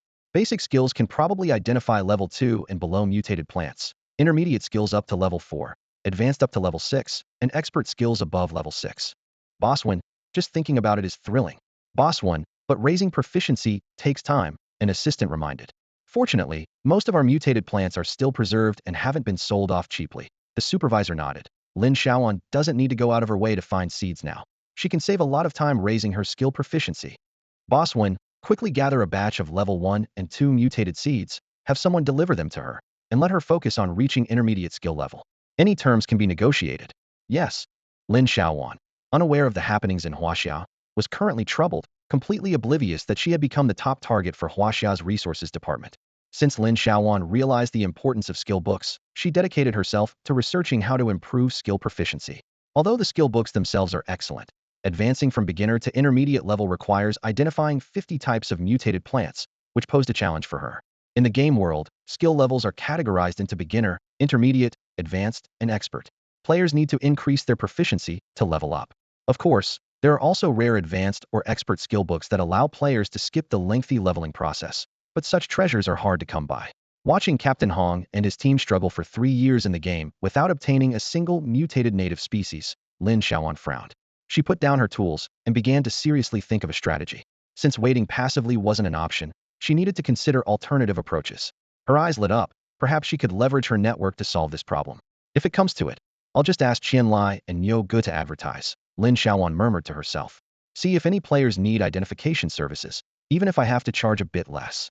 At this moment, Lin Xiaoyuan's seeds were already sleeping in the soil, yet to sprout. Meanwhile, Hei Ji's seed was still in her hand, perfect for testing her newly acquired identification skill. As she held the black mutated seed in her palm, the system immediately prompted, unidentified level 1 mutated premium seed detected. Would you like to identify it? Everyone held their breath as Lin Xiaoyuan used 200 mana points to begin the identification. The expert level identification skill burst into a dazzling golden light, which quickly faded, and the identification interface started its countdown. The system also displayed a 12-hour skill cooldown period. Lin Xiaoyuan glanced at the time. It was 8:52 p.m., meaning she could perform the next identification at 8:52 a.m. the following day. Where can I find mutated seeds? Lin Xiaoyuan pondered. Should I try my luck in the wilderness? But she quickly shook her head, recalling that she had only ever found one ordinary ground berry seed in the wild, and it was attributeless. It seemed the odds of finding something through monster drops were higher. During the 5-minute wait for the identification result, the group eagerly discussed the future development direction of their territory, filling the small house with laughter. Just as Qian Lai was busy handling trade items, the system suddenly popped up multiple messages, startling him. Seeing that it was about a mutated plant identification book, Qian Lai rubbed his hands in excitement. This was a priceless treasure. Just as he was about to contact Lin Xiaoyuan, a special communication request from the Blue Star Huaxia headquarters suddenly interrupted. Hello. Qian Lai quickly sat up straight and answered the real-world communication. It's Dad. His tone immediately relaxed. I'm doing well. Listening to the advice on the other end of the line, he repeatedly nodded. Got it. Got it. I'm sure she's a friend. We're as close as can be. Really. I guarantee it with the reputation of the Qian family. After hanging up the call, Qian Lai let out a long sigh and rubbed his throbbing temples. The higher-ups were paying special attention to the issue of mutated plants this time, and it seemed that China's own research and cultivation center for mutated plants was just around the corner. As a pharmaceutical merchant, he couldn't help but wonder if drug prices might drop in the future. Right now, the prices were indeed hard to stomach. As he pondered, his attention was suddenly caught by something unusual. The player named Lin Xiaoyuan hadn't accepted a single friend request. He squinted, a smile playing on his lips. Could it be that she's turned off her notifications? The thought of this possibility made Qian Lai's face light up with satisfaction as he confidently opened Lin Xiaoyuan's friend request page. Haha, leave it to Brother Qian. Even if you have more people, it won't matter. Meanwhile, in the stone house, Lin Xiaoyuan was just about to contact Qian Lai to settle the accounts for the red and blue potions and the small loudspeaker. As soon as she opened the screen, she saw the message from Qian Lai. She was taken aback. She'd only just acquired the skill book. So how had the news gotten out so quickly? It seemed that in this place, Origin, there really was no keeping secrets. Just luck. Pure luck, Lin Xiaoyuan quickly replied. But then the phrase "a player is looking for me," mentioned by Qian Lai, piqued her curiosity. Suddenly, a thought flashed through her mind. She slapped her forehead, finally remembering that she had never turned the notifications back on after casually disabling them at the start of the game. No wonder nobody had contacted her. She'd thought it was just her lack of popularity. With trembling fingers, she opened the friend request page and gasped. Over 10 pages of temporary messages and friend requests appeared in front of her, sending a shiver down her spine. At that moment, she couldn't help but question whether there was something truly wrong with her memory. I've been contacted by the higher-ups, and they used real-world communication. I can't even keep up with the friend request page. The last message from Qian Lai left Lin Xiaoyuan stunned. She blinked, staring at the message interface in disbelief. This skill book has caught the attention of the higher-ups? Lin Xiaoyuan bit her lip, feeling uneasy. But right now, I can only appraise plants below level 2. I can't be of much help. She quickly replied. They used real-world communication? Is it that urgent now? But I can only appraise level 2 and below mutated plants. As soon as she sent the message, Qian Lai's reply popped up, barely containing his excitement. That's great news. Lin Xiaoyuan's eyes lit up, and she immediately responded. Fatty, you're like a brother to me. I'm counting on you for the seeds. Seeing Lin Xiaoyuan's decisive agreement, Qian Lai on the other end couldn't help but whistle, his fingers flying over the keyboard. She's got guts. If anyone else contacts you about this, just say it's reserved, and the appraisal will have to wait. This is important. Wait for my message. Got it, Fatty, Lin Xiaoyuan replied cheerfully. After they settled their previous transaction, Lin Xiaoyuan looked at the system notification showing the list of items she received, raising an eyebrow. The screen displayed, red pills 35, blue pills 35, red potion bottles 10, world channel megaphone 30. Did the big shot sell at a loss this time? Lin Xiaoyuan wondered to herself, eyes fixed on the list. This time, my potion stock is way beyond what I usually have. When was I ever this wealthy? She couldn't help but smile, feeling quite pleased. With the transaction completed, Lin Xiaoyuan's appraisal time was also coming to an end. With a crisp ding, the system notification sounded, and a white standard appraisal book appeared in her inventory. Level 1 Star Pattern Bean Grass Mutation Appraisal Book. Ordinary mutated plant, perennial herb, non-toxic. Fruit can be used in medicine, suitable for making basic mana recovery potions, basic antidote potions, and paralysis relief potions, reducing potion cooldown time by a minimum of 1. Lin Xiaoyuan's heart raced as she read the text on the appraisal book. The original potion formulas were very precise and irreplaceable. Even similar herbs wouldn't do. But with this appraisal book, the star pattern bean grass instantly gained a match with suitable potion formulas, significantly increasing its value. Her level 1 mutated plant had matched with 3 potion formulas, one of which was the most common mana recovery potion. In the original world with so many players, the demand for such a potion must be enormous. Oh my goodness! Lin Xiaoyuan patted her chest, starting to feel like she was destined for greatness, brimming with confidence. Although she didn't know the specifics of potion making, she understood the importance of potion cooldown time. One might not seem much, but this was just a level 1 mutated seed. Once its quality improved, how could she not become wealthy? After Lin Xiaoyuan published the appraisal book, the players in the channel initially flooded it with excitement, then fell into rare silence. This seed was incredibly valuable. Without hesitation, she handed the appraisal book and seed directly to He Gu, then turned to leave, intending to find her pet, Meng Nan, who needed to stock up on supplies. Lin Xiaoyuan found Meng Nan, who was engrossed in trying on claw spike equipment, and called him over. Sitting face to face on the ground with her pet, Lin Xiaoyuan patted Meng Nan's fluffy little head, smiling. Meng Nan, you've been doing great these past few days. I'm going to give you a reward. No need to thank me. With a wave of her hand, a pile of red and blue potion bottles appeared on the stone ground in front of Meng Nan. He let out an excited, ah, immediately pouncing on them, so thrilled that his mouth stretched into a grin, looking quite comical. Meng Nan was truly happy this time, his little furry face looking more spirited than ever. Lin Xiaoyuan handed the strong man 20 red pills, 15 blue pills, and 5 small red vials.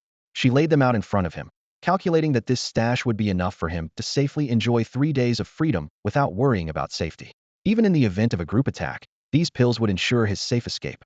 Lin Xiaoyuan expected the strong man to dash out the door after receiving the potions, but to her surprise, the little creature remained still, its eyes like black beads blinking at her, as if it wanted to say something but hesitated. What's wrong? Lin Xiaoyuan tilted her head in confusion. The strong man extended a small paw and gently patted Lin Xiaoyuan's hand twice. She looked down at her hand. This was the hand she used to open treasure chests. As they exchanged glances, a subtle silence filled the air. Oh, Lin Xiaoyuan suddenly realized. You want to eat the delicious food made by He Gu, don't you? My bad. I was only thinking about the pills. Let's go find He Gu. She remembered her previous promise. The fact that the strong man had a better memory than hers was something Lin Xiaoyuan found hard to accept.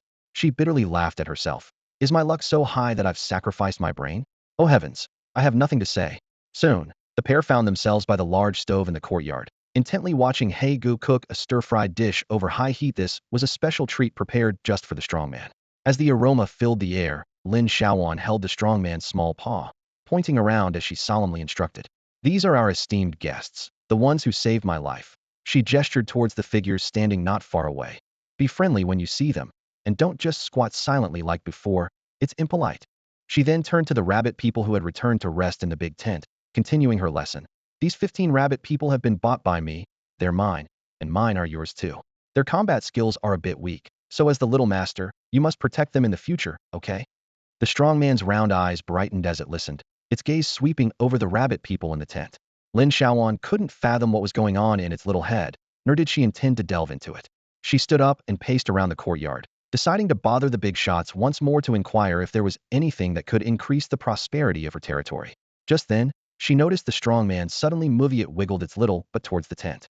Lin Xiaoyuan was about to stop it when the strong man paused at the tent entrance. With a wave of its paw, a delicate chicken coop appeared out of thin air. Then, it comfortably lay on top of it. What kind of mischief is this kid up to? Lin Xiaoyuan thought. Not planning to go out and have fun? Suddenly feeling responsible as a little master? Planning to stand guard for the rabbit people?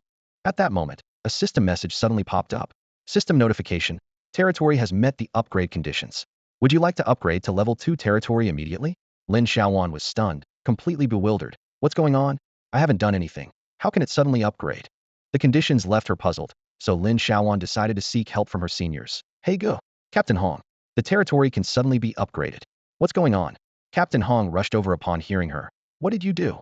Lin Xiaoyuan spread her hands, putting on an exaggerated, innocent look. Nothing. It just suddenly notified me.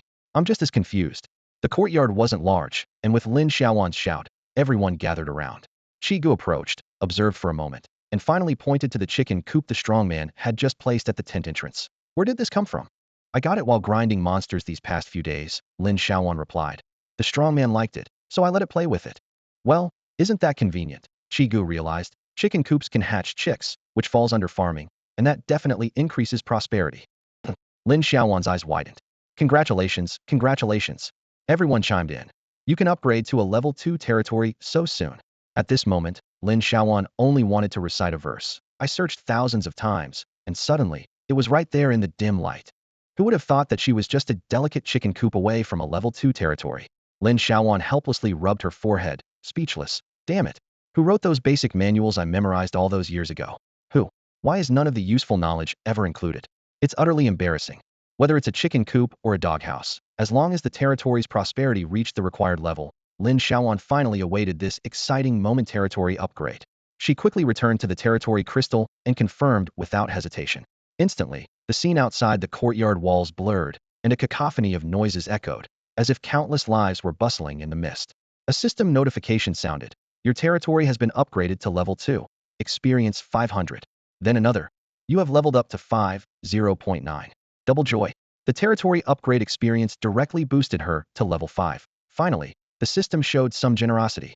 Lin Xiaoyuan eagerly examined her stats, feeling quietly proud. If she encountered those level 5 players from yesterday, she'd be ready to fight. A single ice arrow could cause at least 20 points of damage, no problem. Under the glow of the courtyard fire, Lin Xiaoyuan looked up to see that the vast field outside the walls, once overgrown with wild grass, had been transformed.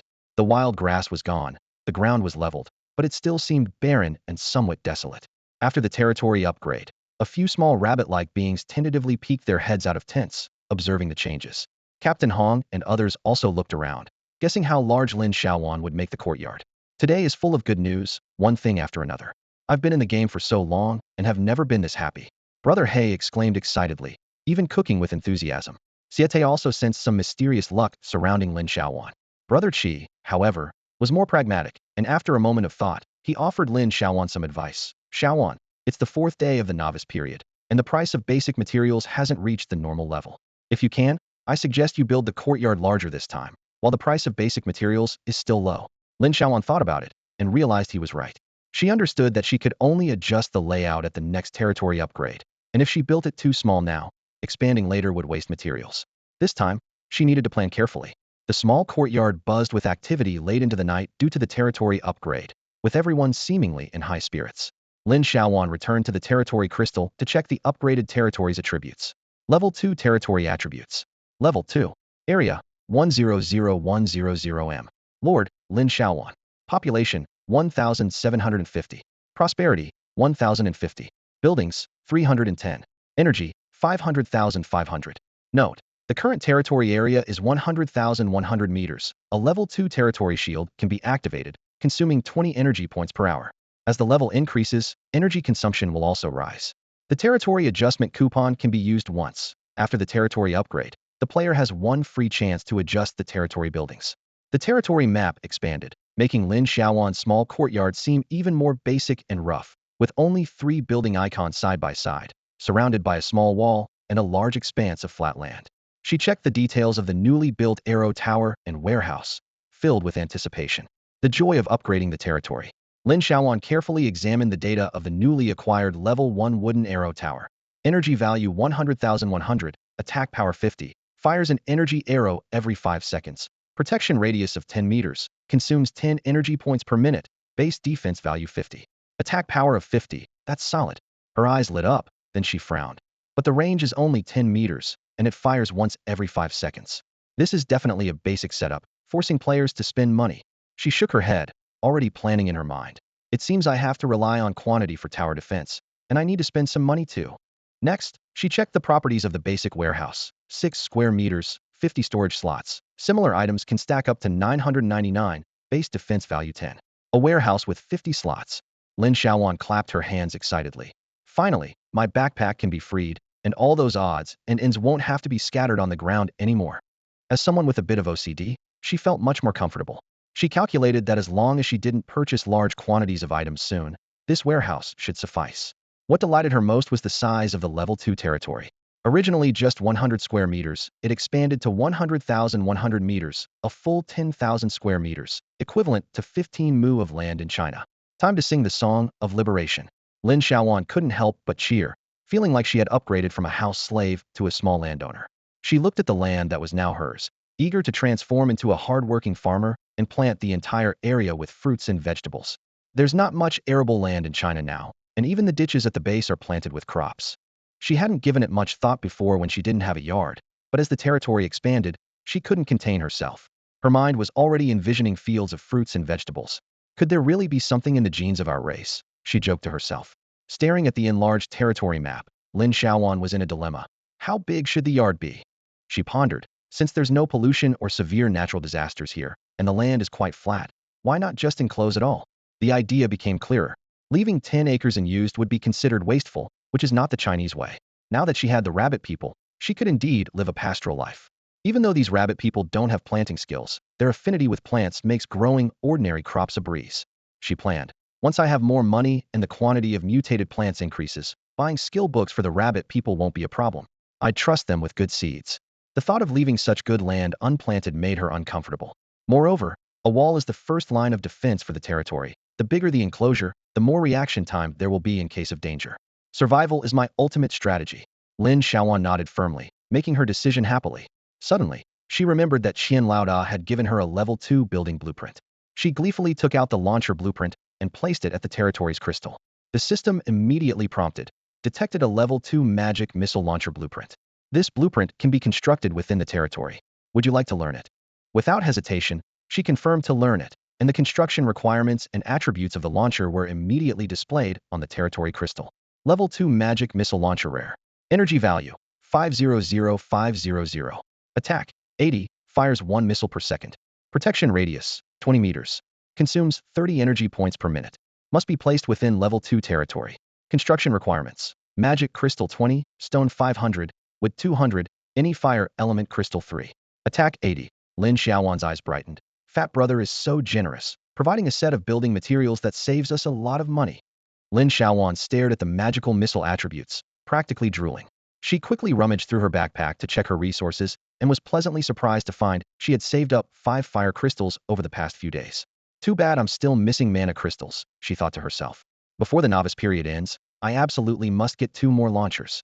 Survival is key. She decided to postpone building the second magic tower until she gathered the last fire energy stone. Then she would ask the team leader for advice on the best defensive positions. After all, when it came to defense strategies, she was completely clueless. Glancing at her account balance 106 gold, 78 silver, and 31 copper, Lin Xiaoyuan took a deep breath and decided to act decisively. Stock up on supplies first, then start building. Time was running out. Night had fallen, and the clock on the wall pointed to 9:30. Her night shift had to begin immediately. She pulled out the basic supplies list given by the expert and scanned through the lines of numbers. Wood blocks at 8 copper each, stone blocks at 12 copper each, bundles of straw at 8 copper for 100, glass at 3 silver per piece, iron blocks at 3 silver each. Lin Xiaoyuan felt dizzy. In just a few days, prices had skyrocketed. The prices of glass and iron blocks had even doubled. They were only 1 silver a few days ago. After analyzing the current building blueprints, she found that most constructions primarily used wood, stone, straw, iron blocks, and glass.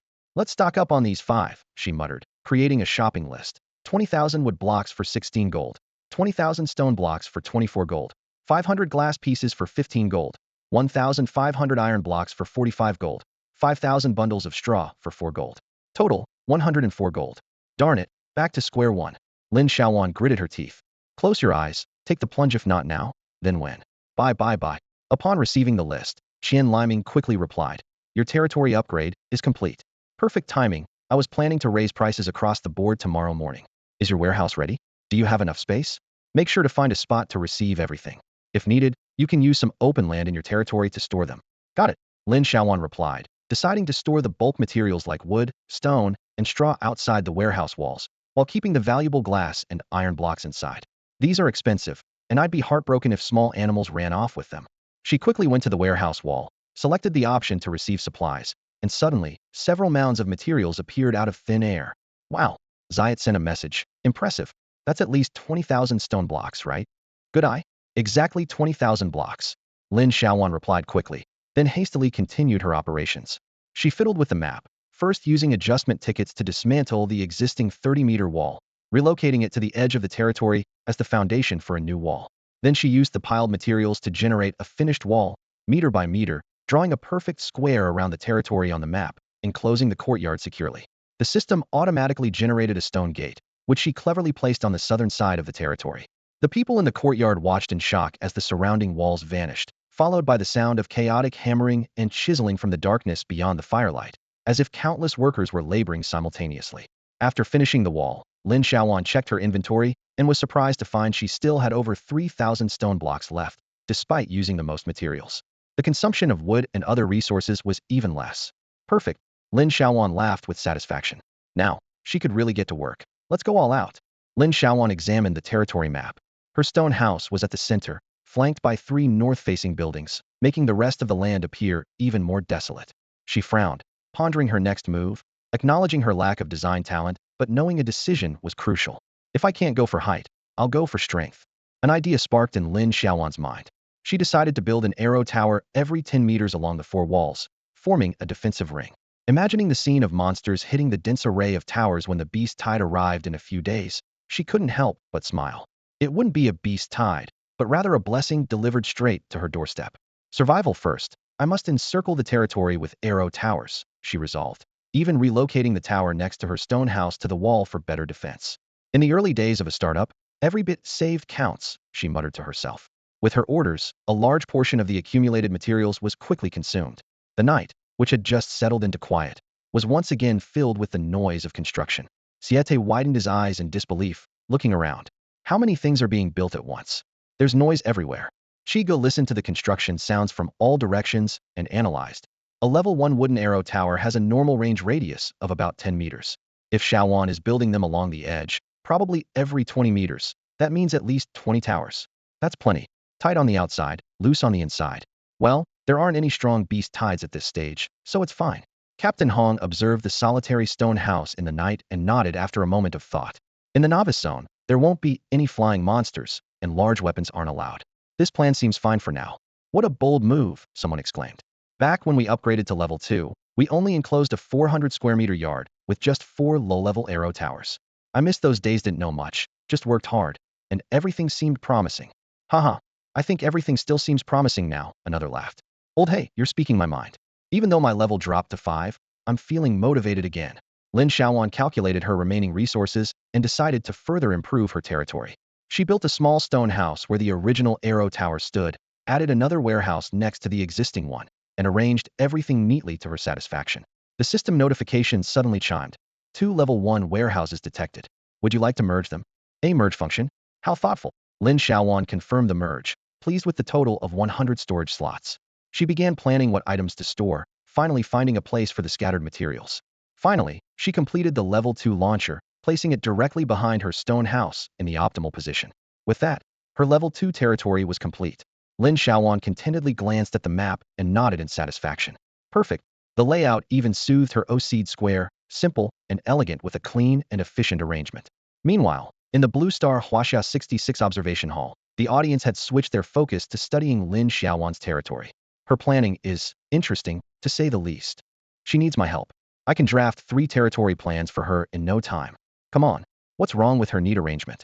A girl knowing to add a launcher behind her stone house is impressive. Exactly, it's not like your aesthetic is superior. If Xiaoyuan asked for layout designs, people would line up to help. Lin Xiaoyuan had already activated the 24-hour territory defense. With the expansion, any movement would trigger a system alert. Other than the high cost, there was nothing wrong with it. Lin Xiaoyuan took stock of the resources and realized they had used approximately 5,200 stones and 4,700 pieces of wood.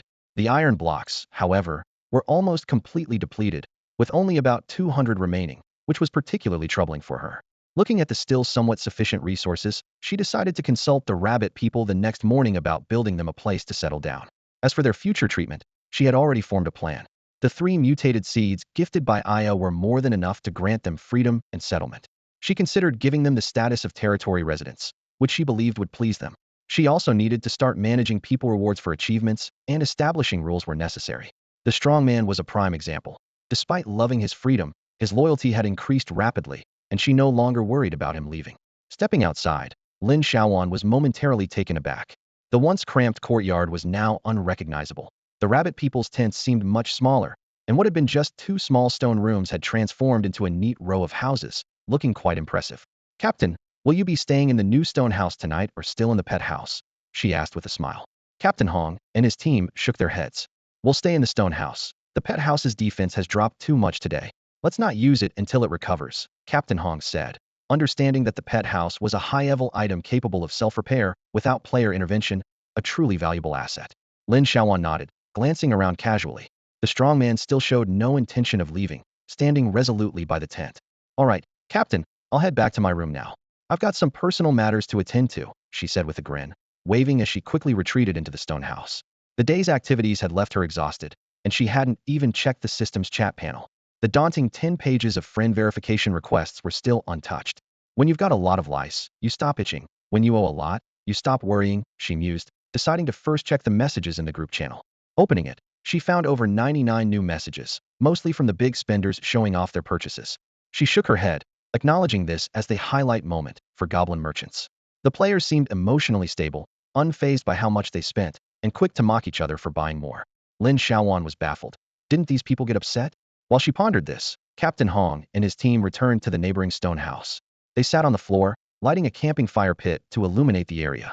Captain Hong took out a golden task card, showing it to everyone in silence. "What does this mean? Wasn't it supposed to be for Xiaoyuan?"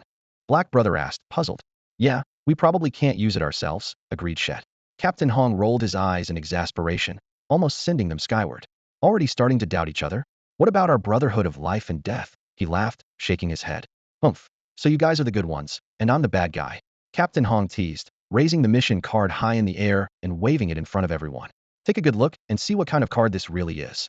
The golden light from the card dazzled everyone, causing them to squint. Siete leaned in for a closer look and immediately frowned. "Isn't this the golden mission card?" His voice trailed off, huh? Siete rubbed his eyes in confusion. Wasn't the mission the fate of the tree spirit? How did it change names all of a sudden? Can missions be changed just like that?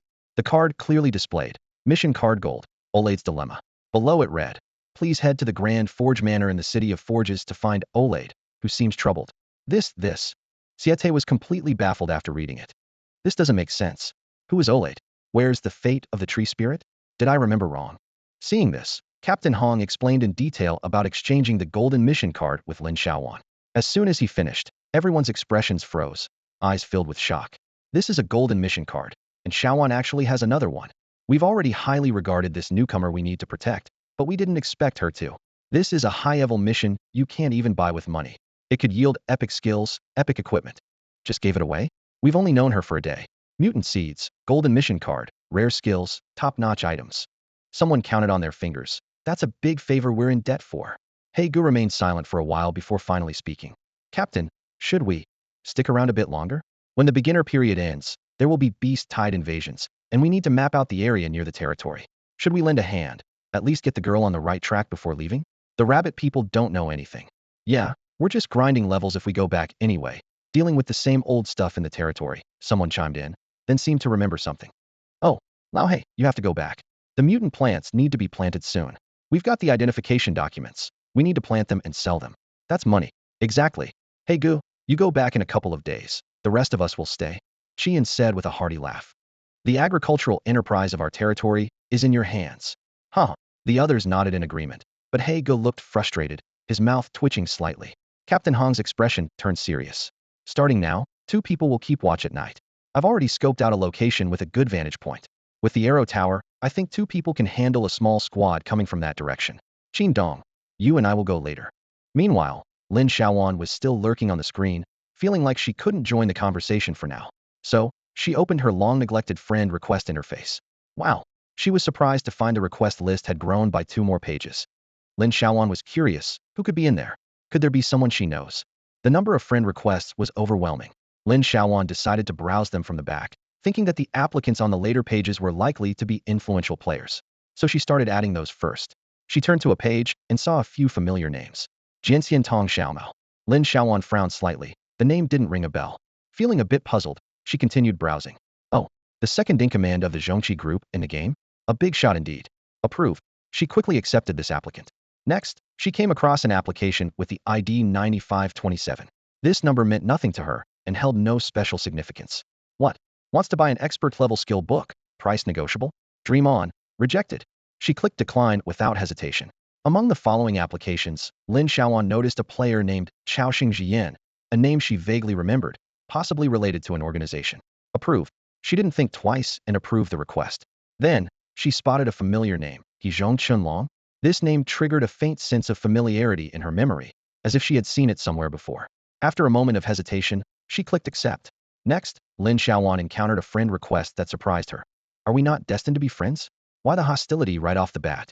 If you don't add me, I'll spill your secrets. The tone was unfriendly, clearly irritated about not being added as a friend. Lin Xiaoyuan's face darkened as she quickly clicked reject. Who is this with such a big mouth? Continuing to browse, she came across Xiong Shun Yisha Xiao Xiao Chuan, and couldn't help but chuckle at the clever name. She made a mental note. What if this guy becomes famous and gets broadcasted all over China? Better add him, as it wouldn't be wise to offend him. Lin Xiaoyuan clicked approve. Next, left-hand brother chicken sent a friend request. Lin Xiaoyuan chuckled softly. He seemed a bit pitiful but harmless. She clicked accept. Are we not destined to be friends? This name popped up again, and Lin Xiaoyuan felt a bit annoyed. 3 requests in a row. This person seems quite persistent, she thought, finding it somewhat amusing, so she decided to accept. Scrolling further, she found an applicant named Xiao Pahai, who even had mutated seeds. She hesitated for a moment, but eventually clicked accept. Then, upon seeing, look at me, General Jean, Lin Xiaoyuan immediately thought of her organizational ties, feeling a bit relieved. Approved, she clicked without hesitation. Lan Shi. Lin Xiaoyuan paused, feeling a wave of emotions. The name was both unfamiliar and familiar, as if she had heard it in a dream. Her heart stirred, and she quickly clicked accept. Finally, Lin Xiaoyuan couldn't help but feel a bit dizzy. There were simply too many friend requests to handle. She replied to the newly added friends while continuing to add more, busy beyond measure. For the first time, she realized just how many people were in this game. Just then, Jianxian Tong Xiaomao messaged her. Need seed identification? Big shots need to wait in line. I'll let you know. Lin Xiaoyuan paused, thought for a moment, and replied. All right, I'll wait for your notification. Next, look at me, General Jean, also messaged about the seed matter, asking Lin Xiaoyuan to contact Qian. Sure, no problem, we're good friends, she quickly replied. Suddenly, Lin Xiaoyuan saw the name. Are we not destined to be friends? Again, and was taken aback. Again? So persistent? Could we know each other? She wondered, feeling puzzled. After some thought, she decided to accept. Are we not destined to be friends, Lin Xiaoyuan? Why haven't you added me as a friend? I bet it's you. Did you block friend notifications before? Only you would do something like this. Messages poured in, and Lin Xiaoyuan's expression grew increasingly peculiar. I message you day and night. You heartless girl, not even checking on your dear sister. Lin Xiaoyuan suddenly froze, a realization dawning on her. The string of messages seemed familiar. Her heart skipped a beat. Oh my, could this be Erwo Huier? She almost exclaimed. How to prove it? Huier sent a playful message. What was the last thing you said before entering the game? Huier continued to ask. Lin Xiaoyuan laughed, suddenly understanding. Haha, it must be Huier. I can't believe she joined the game too. I won't be lonely anymore. Prove it. Are we not destined to be friends, Erniejia? Huier continued to tease. Lin Xiaoyuan couldn't help but laugh out loud. Haha, that's already part of my embarrassing past. Her mood instantly lifted, and the game world before her suddenly felt warm. Huier was here too. Wasn't this what she had hoped for the most? Silly girl. Lin Xiaoyuan typed laughingly in the message box. I miss you so much. I've been thinking of you so hard in the game.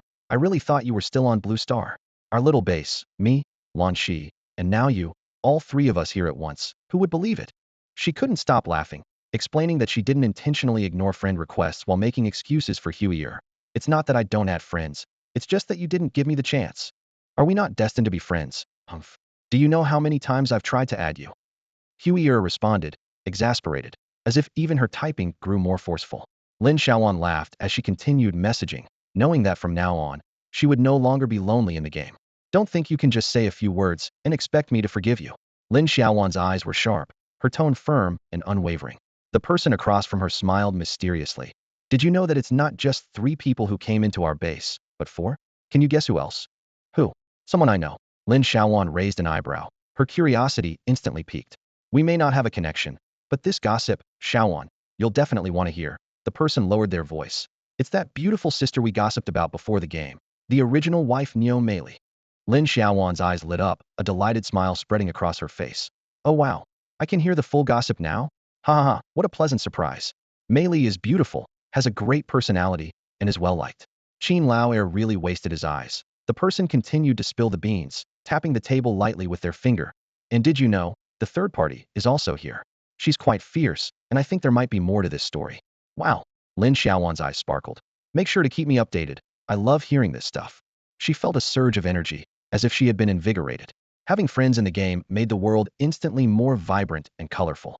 Lin Xiaoyuan quickly opened the interface, her fingers sliding rapidly over the friend request page. Besides the few with serious requests, most at the beginning were inquiries about contracts, pets for sale, people wanting to make friends, or trade. But what surprised her was that the rest were all friend requests from Huier. Every single one. Huier stays up every night just bombarding me with friend requests.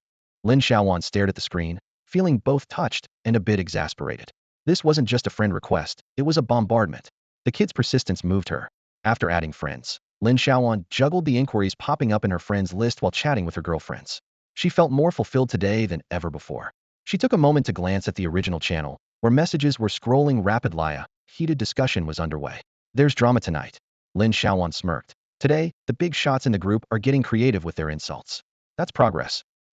Already lost the battle. She shook her head, tapping the screen lightly. How many times has Jingyuan been muted? Why hasn't he changed his habit of swearing? Could he really be a fire elemental stone, unable to control himself? Lin Xiaoyuan spotted a familiar rabbit folk ID in the group and couldn't help but reply with a single word. Hey. The other person immediately responded. Neo is out. So you're lurking too, fellow friend. Ridiculous. Lin Xiaoyuan frowned, cursing inwardly. This troll is just insane. It's just buying something. Why can't someone else get it cheaper than you? Seeing words like conquered stars, human slaves, and food in the other person's message, Lin Xiaoyuan felt her temples throbbing with anger. She clenched her teeth. This arrogant bucktooth. Just wait and see. I'll get back at you. So what if trolls are strong and resilient? It's just a screen between us. What's there to fear for Lin Xiaoyuan? Can they come to my door and beat me up? Lin Xiaoyuan quickly opened the anonymous character editing interface, selecting a blank card to edit new player information. She was ready to retaliate immediately, even if it meant hiding behind a disguise. What enemies does the human race have? Lin Xiaoyuan quickly pondered and realized there were quite a few opposing races. Without much hesitation, she chose the blood spirit race, a sworn enemy of humans. The blood spirits enjoyed feeding on human blood and liked keeping humans as blood food. Although they hadn't targeted Earth yet, they were definitely a natural enemy. Using blood spirits to provoke the trolls, perfect. Lin Xiaoyuan nodded with satisfaction. While setting the information, she discovered that used player information could be saved permanently. No wonder it's a rare item. I'll have to use the horned python to stir things up again later. She also found a small flaw with the group's anonymous card. The character's level had to match her own, though other details could be freely edited. Not a big deal, but a bit awkward. Lin Xiaoyuan mischievously thought.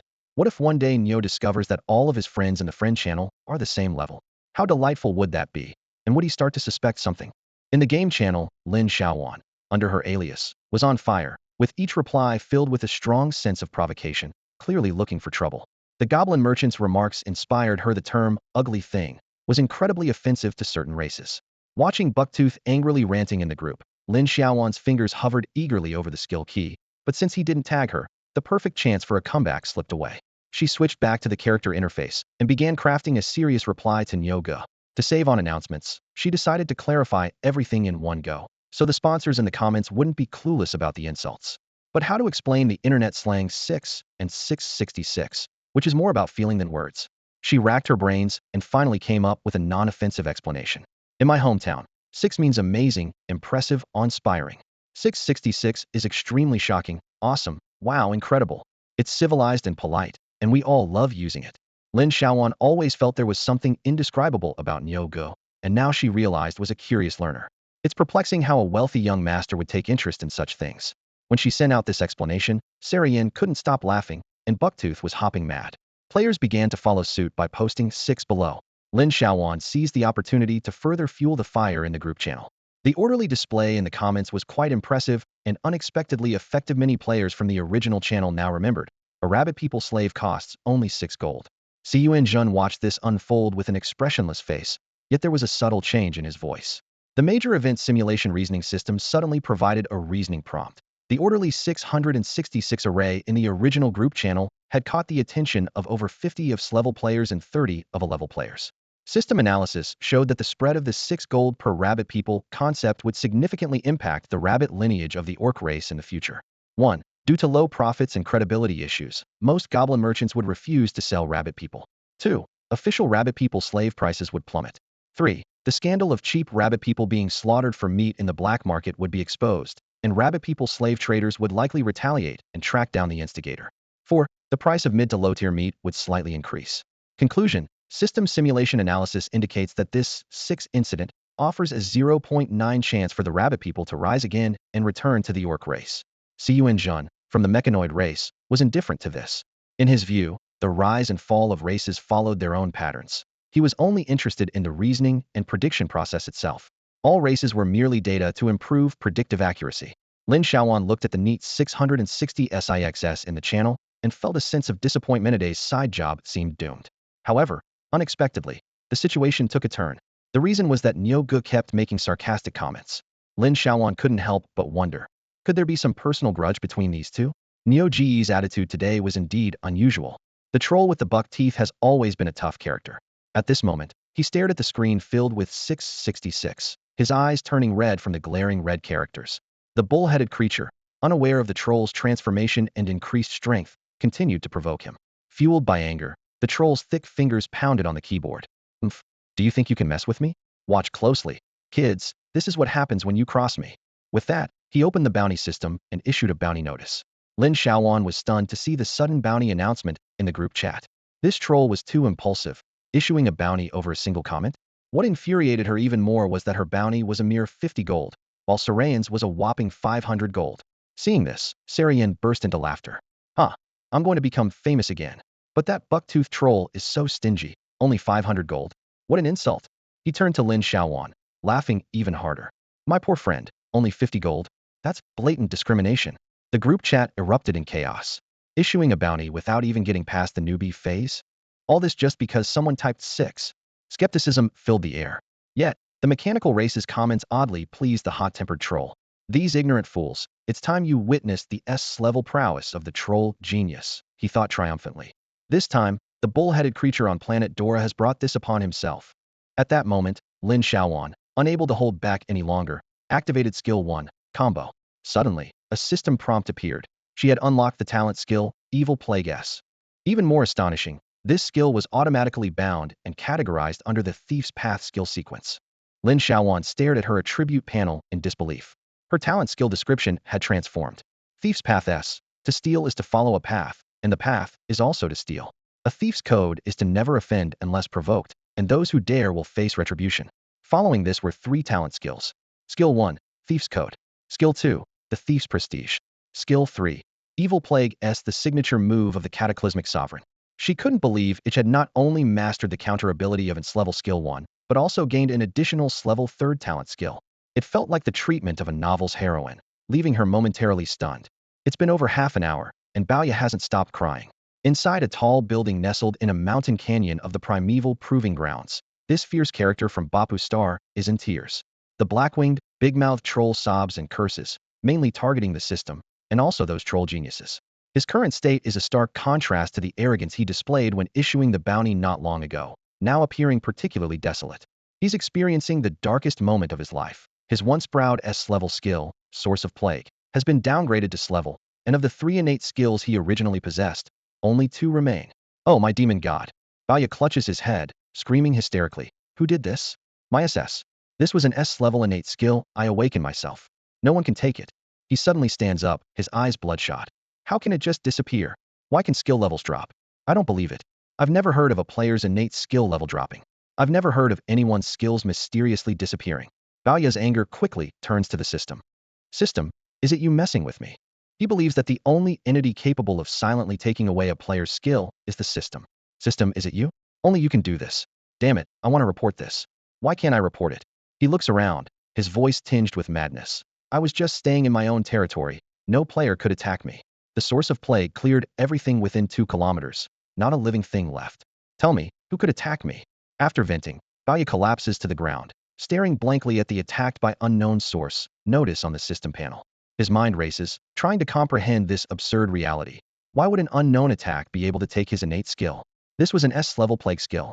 It's a powerful skill that countless geniuses in the primeval world dream of. Unwilling to give up, Balya begins to go through his list of enemies one by one. Trollsheen too? No, this demon is ruthless but not smart enough to have such advanced means. Dia? Though he dislikes me, he neither has the power nor the money to get to me. There are a few trolls with SS-level talents, but I've never provoked them, and they can't come to the beginner's area right now. Could it be Succubus Xiao? She's S-level, but it couldn't be her. She has no motive, and her skills aren't as strong as mine. There's no way she could have stolen my plague. We even agreed to tackle the abyss together once the beginner phase ends. Lin Xiaoyuan was overjoyed, having just scored something great, and was sharing this wonderful gaming moment with her close friend. We are destined not to be together, so I don't understand why you're so happy. You're still laughing like that even in the game. My goodness, if I'm not around, you'd probably get sold off without even knowing. No worries, no worries. Lin Xiaoyuan laughed even more brightly. My strong man will protect me. You dare play with a random guy behind my back. Tell me, who is he? What's his name? You'd better tell me his height, weight, and measurements clearly. It's a long story. Lin Xiaoyuan began cautiously. Do you know what I contracted to get on the contract list? The troll Bucktooth was already annoyed to the point of a headache. He still couldn't figure it out, but he was too tired to ponder any further. No matter how he thought about it, what Bucktooth lost this time wasn't coins or equipment, but rather a talent skill. Losing something like this was more painful than losing his life. He had to uncover the truth behind this. This matter must be clarified. He decided to seek help from the smartest meshling race.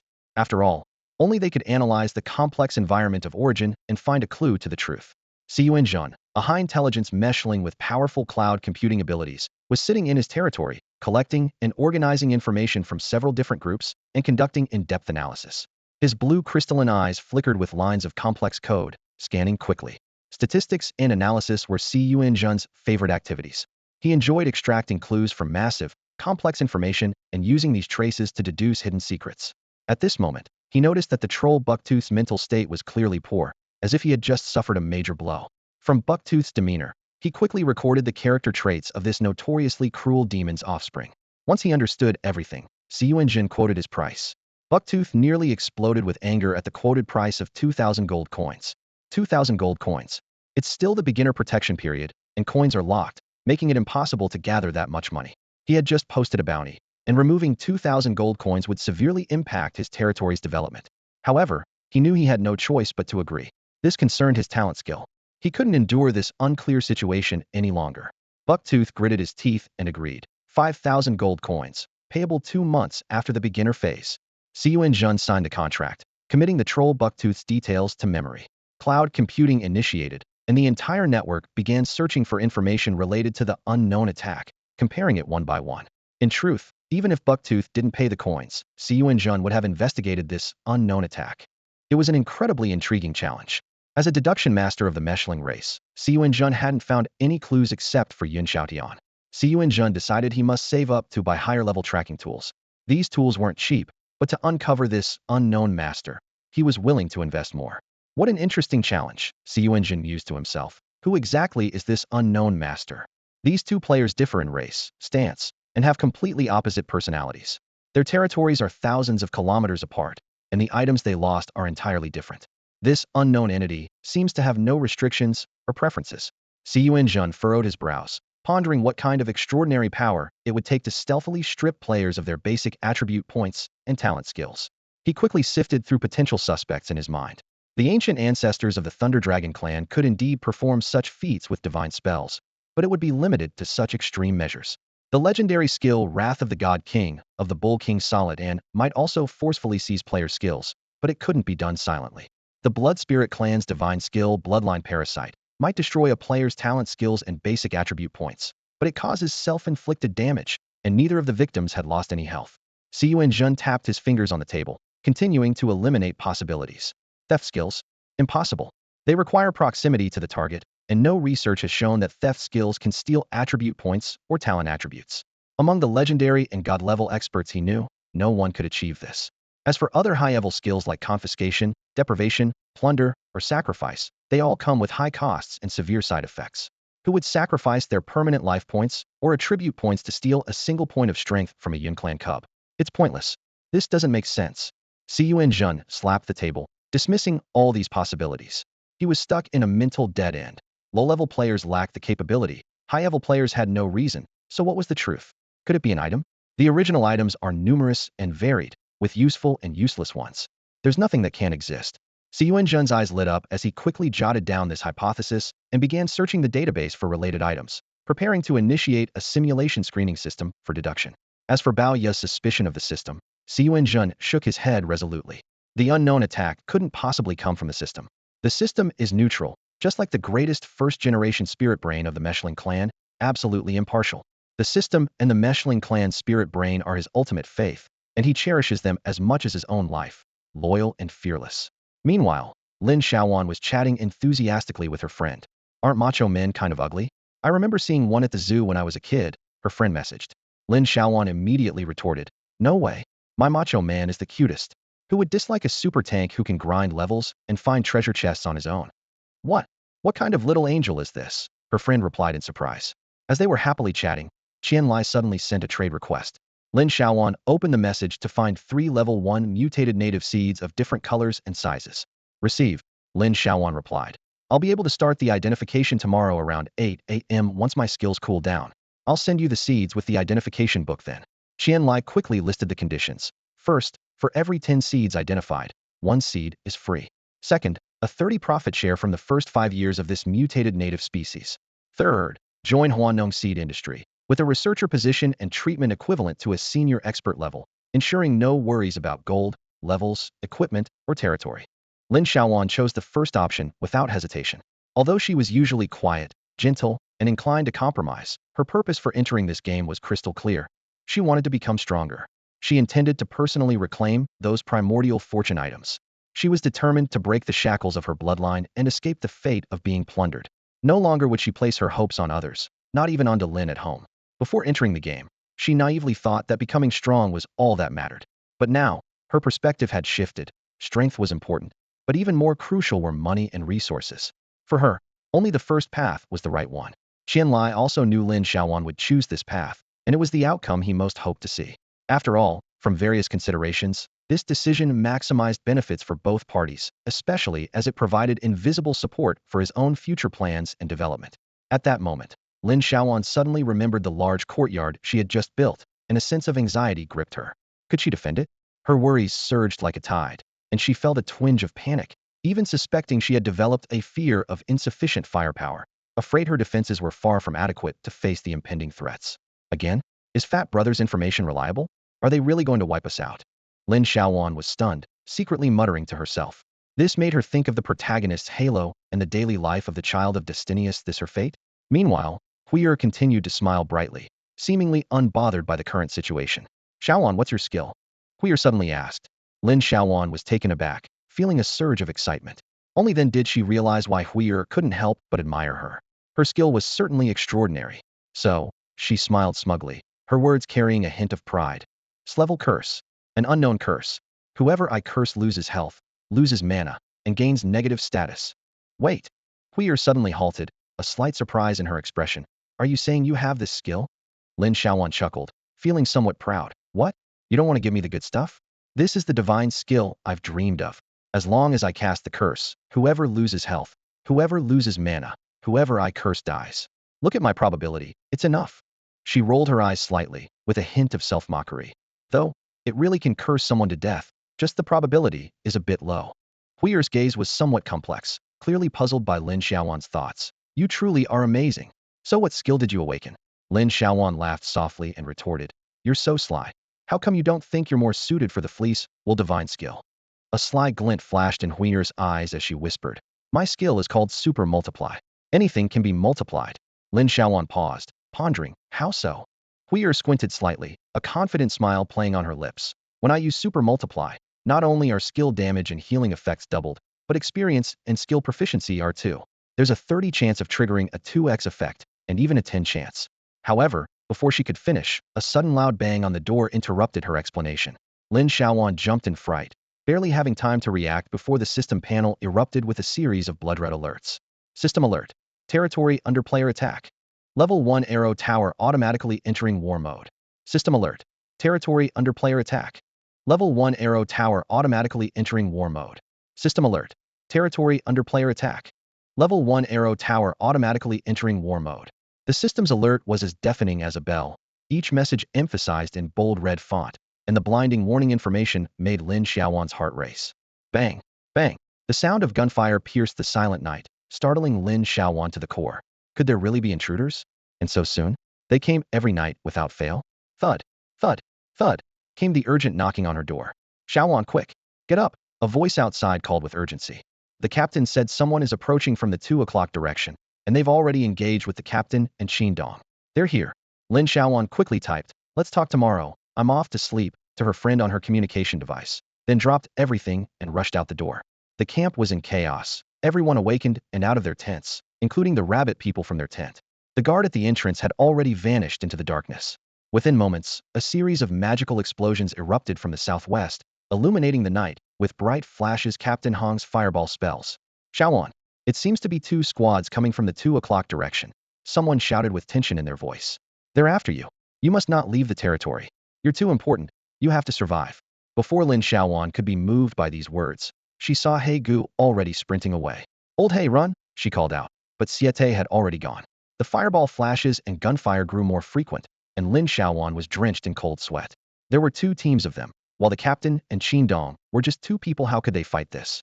Just as she was about to run after them, her eyes caught sight of the rabbit people in the yard trembling, huddled together, their eyes filled with fear and confusion. What can we do? Rabbit 9 suddenly asked, his voice weak but determined. Lin Xiaoyuan quickly assessed the shivering group of rabbit people, feeling a pang of compassion. Hide. Rabbit 9, take your people to the stone house on the east side. Lock the door. It's the safest place. With that, she drank a night vision potion and dashed off in the direction He Gu had gone. When she finally reached the wall, the scene before her left her stunned.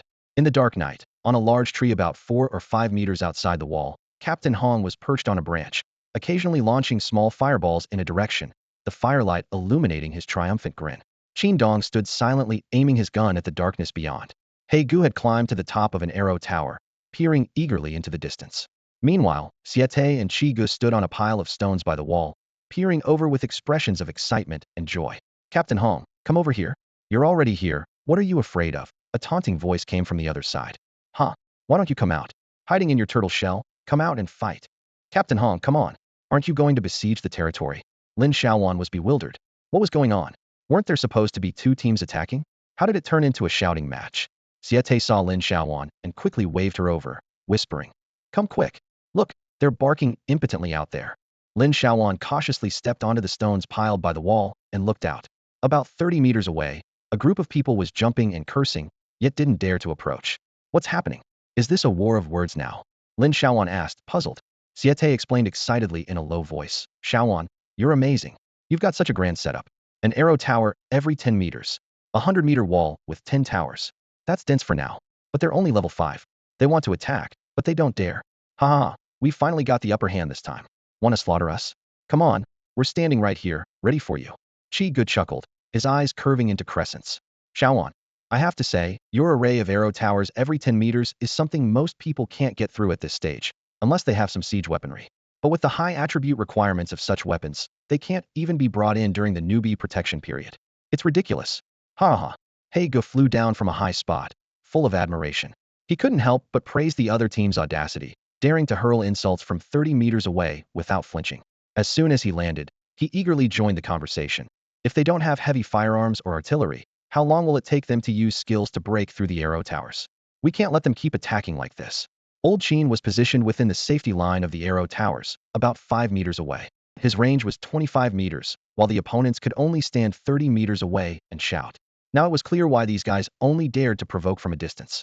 Lin Xiaoyuan suddenly understood. So it turned into a stalemate. They didn't dare come closer, and there was no advantage for them to go out. Hey Gu saw the situation clearly. We have a total of 40 arrow towers. It's like a fortress. Why go out? Initially, Captain Hong provoked them, and using fireball magic, he actually lured a few over. As soon as they entered the safe zone, the arrow towers activated and almost took one down. That guy ran away so fast. Haha, it was satisfying. Lin Xiaoyuan breathed a sigh of relief, realizing her strategic choice was indeed right this time. She took out her scouting binoculars to check the information on the opposing players. Oh, it was the old rivals, 5 from the Sakura family and 5 from the Eagle family. Were they back for a second round? Wouldn't stop until they were defeated? Lin Xiaoyuan was puzzled. What had she done to provoke them? Lying on the wall, she couldn't help but wonder if she should use skill 1 when the fight started. Stealing from players was risky and could easily expose her identity. Last time, it was a matter of life and death, so she had no choice but to use it, and it didn't lead to exposure. The long sword she obtained hadn't revealed any flaws. There was no direct evidence pointing to her. What about this time? Would she be so lucky? Lin Xiaoyuan watched the two teams outside, sighing internally. If they lost this match, wouldn't it mean missing out on a lucrative opportunity? Stealing from players was dangerous, not to mention the surveillance from tracking items. Although these items were rare, the big factions had reserves. If she successfully stole something and a clever guy shouted, "Who stole my power?" she'd be doomed. There were plenty of items in the Primal World. She could always find another way. Lin Xiaoyuan thought, if only she had a silencing item. But then she realized it wasn't feasible, given the friend system. How troublesome. In the future, she'd have to avoid using skill 1 in situations that would clearly expose her identity. Otherwise, she might as well adopt a new identity and continue her ventures in busier places. Just as she decided not to use skill 1 this time, the commotion outside grew louder. The argument between the two teams intensified, revealing some internal conflicts. It seemed things weren't that simple. How would this match play out? Disperse. Captain Yi Si, didn't you say the target was a level 1 territory? How is the intel fake? Look at these rows of arrow towers. Are you planning to turn into an Ultraman and tear them down? I'm definitely reporting your inaction. Just wait, the black-haired man shouted angrily. In the afternoon, when we contacted the town, the intel was still a level 1 territory. How was I supposed to know she upgraded overnight? You know I don't have a communicator. And you haven't compensated me for the last loss. Why should I pay? The blonde man retorted coldly. I brought a level 2 magic cannon launcher. Its range is only 30 meters, but I plan to use high-damage shells instead of energy cards this time. Since they won't come out, we'll use the launcher to attack their shield and arrow towers, and soon we'll open a breach. Humph. Xiao Beige, I'll let you off for now. Slander me again, and you'll regret it. The black-haired man wasn't backing down. How do we set it up? The other side has gunners ready. What if the materials get damaged? Do you have a plan? My equipment defense, charging defense barrier, the blonde smith shouted back. I've invested heavily in this. The mages are charging it for me. Jian, Maso, find a suitable position and prepare to set up the defense barrier. Everyone else, be ready to protect, a calm voice commanded. Siete muttered under his breath. Wow, they really do have a big weapon. Chiga, should we go out? Lin Xiaoyuan's mood grew more tense as the situation rapidly changed. How should they play this round? Captain Hong had somehow appeared outside the wall, taking over the conversation with a steady and powerful voice. This time, our focus is on harassment, with attacks as a secondary measure. Siege equipment in the wild can't be generated instantly. It takes time to set up. If they dare to assemble on site, we'll strike. Hit and run. Guerrilla tactics. Let's see who can outlast whom. His eyes glinted with tactical brilliance. As long as they can't build it and rely on skills to hit the arrow tower, it's a joke. Captain Hong continued to issue commands with unwavering hand gestures. We need to hold our ground first. Just harass them to drain their resources. We have the advantage now. Let's go harass near the 10-meter safety line. He turned to Lin Xiaoyuan, his tone slightly softer. Xiaoyuan, you're a complete novice. Don't rush into group fights. Learn from us. This isn't like battling tree demons. Qin Dong, you two stay within the territory and provide long-range support. There's an energy shield inside the territory. Brother He stepped forward, worried that Lin Xiaoyuan might not fully understand. With a serious expression, Xiaoyuan, if you go out and get shot, we all suffer. If you go out, they won't even need to set up their artillery. Qin Dong, keep an eye on Xiaoyuan. You two provide remote support from within the territory. Siete slapped his thigh energetically, adding, exactly. You two should both do long-range support. With your shooting range, it's more than enough. If they keep holding back, you can come out later. I fear if too many go out, they won't dare to approach. A sudden thought struck him. Oh, if the wall gets in the way, just prop up the pet house with stones. Prop it up? Lin Xiaoyuan blinked in confusion. Qin Dong didn't reply, but with a flick of his wrist, several stacks of stones appeared as if by magic, snug against the wall. Lin Xiaoyuan watched the foundation being set up in no time, pursing her lips, thinking, these guys must do this often. With stones underfoot by the wall and a raised foundation, it's quite clever. Lin Xiaoyuan climbed into the pet house, standing high above, overlooking the players on the other side. She suddenly thought Siete was a genius. The view was perfect. As usual, they each covered one side. The sudden appearance of the small structure at the edge of the territory puzzled Smith and his companions. What was this? A lookout post to watch them? From her vantage point, Lin Xiaoyuan clearly saw members from the opposing side spreading out to probe, seemingly trying to lure them out for a fight. She and Qin Dong each took a window, beginning their assault. One with arrows, the other with bullets. Qin Dong remained silent, just aiming and firing rhythmically. Bang, bang, bang, followed by thud, thud, thud. The gunfire echoing in a steady beat. Captain Hong, clad in a silver breastplate, led Brother He and 3 others to engage the opposing side. The captain aimed to provoke those setting up launchers, ready to unleash fireball spells. Siete and his group were in charge of taunting. They darted around the battlefield, provoking to their fullest, creating quite a commotion. Inside and outside the walls, the view was expansive, making it an ideal position. Lin Xiaoyuan loved this elevated perspective. Apart from her previous experience stealing from trees, she'd never participated in a real team battle before. She didn't understand positioning or the meaning behind the captain's signals, but she knew her task was to provide cover fire, which was straightforward enough. As more players were drawn into their range, Lin Xiaoyuan fired 2 arrows and then, without hesitation, activated skill 3. She unleashed the evil plague skill towards the opposing area, instantly changing the status of all players below to a marked state in her view. So that's it. Skill 3 is powerful, she thought happily, promptly marking everyone on the opposing side. The countdown has begun, with the seconds ticking away. Suddenly, a system alert pops up. You've been infected with the plague, losing 50 health points. Though not far apart, Siete sees the chaos on the opponent's side and beams with delight. Xiaowan's curse is indeed formidable. Qian, did something special happen this time? Hearing the opponent's cries of distress, Qin Dong swiftly responds. It's the plague effect. Before he finishes speaking, another arrow is released. Lin Xiaoyuan chuckles and adds, exactly, my curse skill leveled up this afternoon while grinding, and it now includes the plague curse effect. Siete is overjoyed, laughing even more. Awesome. Xiaowan, your curse skill upgrade has made it even more terrifying. I bet it's a group effect, right? Bang. A magical attack suddenly shoots towards them, and a protective energy shield instantly forms in front of them, casting a comforting glow. Lin Xiaowan's eyes widen in relief, feeling safely guarded within the shield. Qin Dong and Lin Xiaoyuan lock eyes with the opposing players, their formation as solid as a rock, clearly holding the upper hand. Just as the captain said, we have the advantage, Lin Xiaoyuan whispers to Qin Dong, a flicker of confidence in her eyes. Boom. A fire spell explodes, hitting Smith's defensive barrier, making the heads of Masso and Smith buzz. Despite staying put, the opposing team taunts relentlessly, and Smith finally can't hold back, shouting, this won't do. We need to prioritize building the launcher. Melee fighters, get up there. Fight. We must get the launcher up. Yassi clenches his teeth and commands, go. All melee fighters, follow me. With the range supporting Masso, and protect the launcher. He charges towards Captain Hong's direction with 5 melee fighters. Both sides are about to clash fiercely, and the situation suddenly becomes tense. Yassi yells, anyone who doesn't come is a coward. Siete sees the enemy team finally being drawn in and smiles smugly. Thunk. The black-haired man leading the charge gets hit by an arrow, slowing down and losing a significant amount of health. Lin Xiaoyuan can't help but smile slightly, feeling lucky. This time, luck is really on our side. She glances at Qin Dong, whispering, freeze and armor break. Another arrow flies out, visibly affecting the enemy. 6. Qin Dong silently counts, giving the command just in time. The enemy is drawing closer, and the battle atmosphere grows increasingly tense.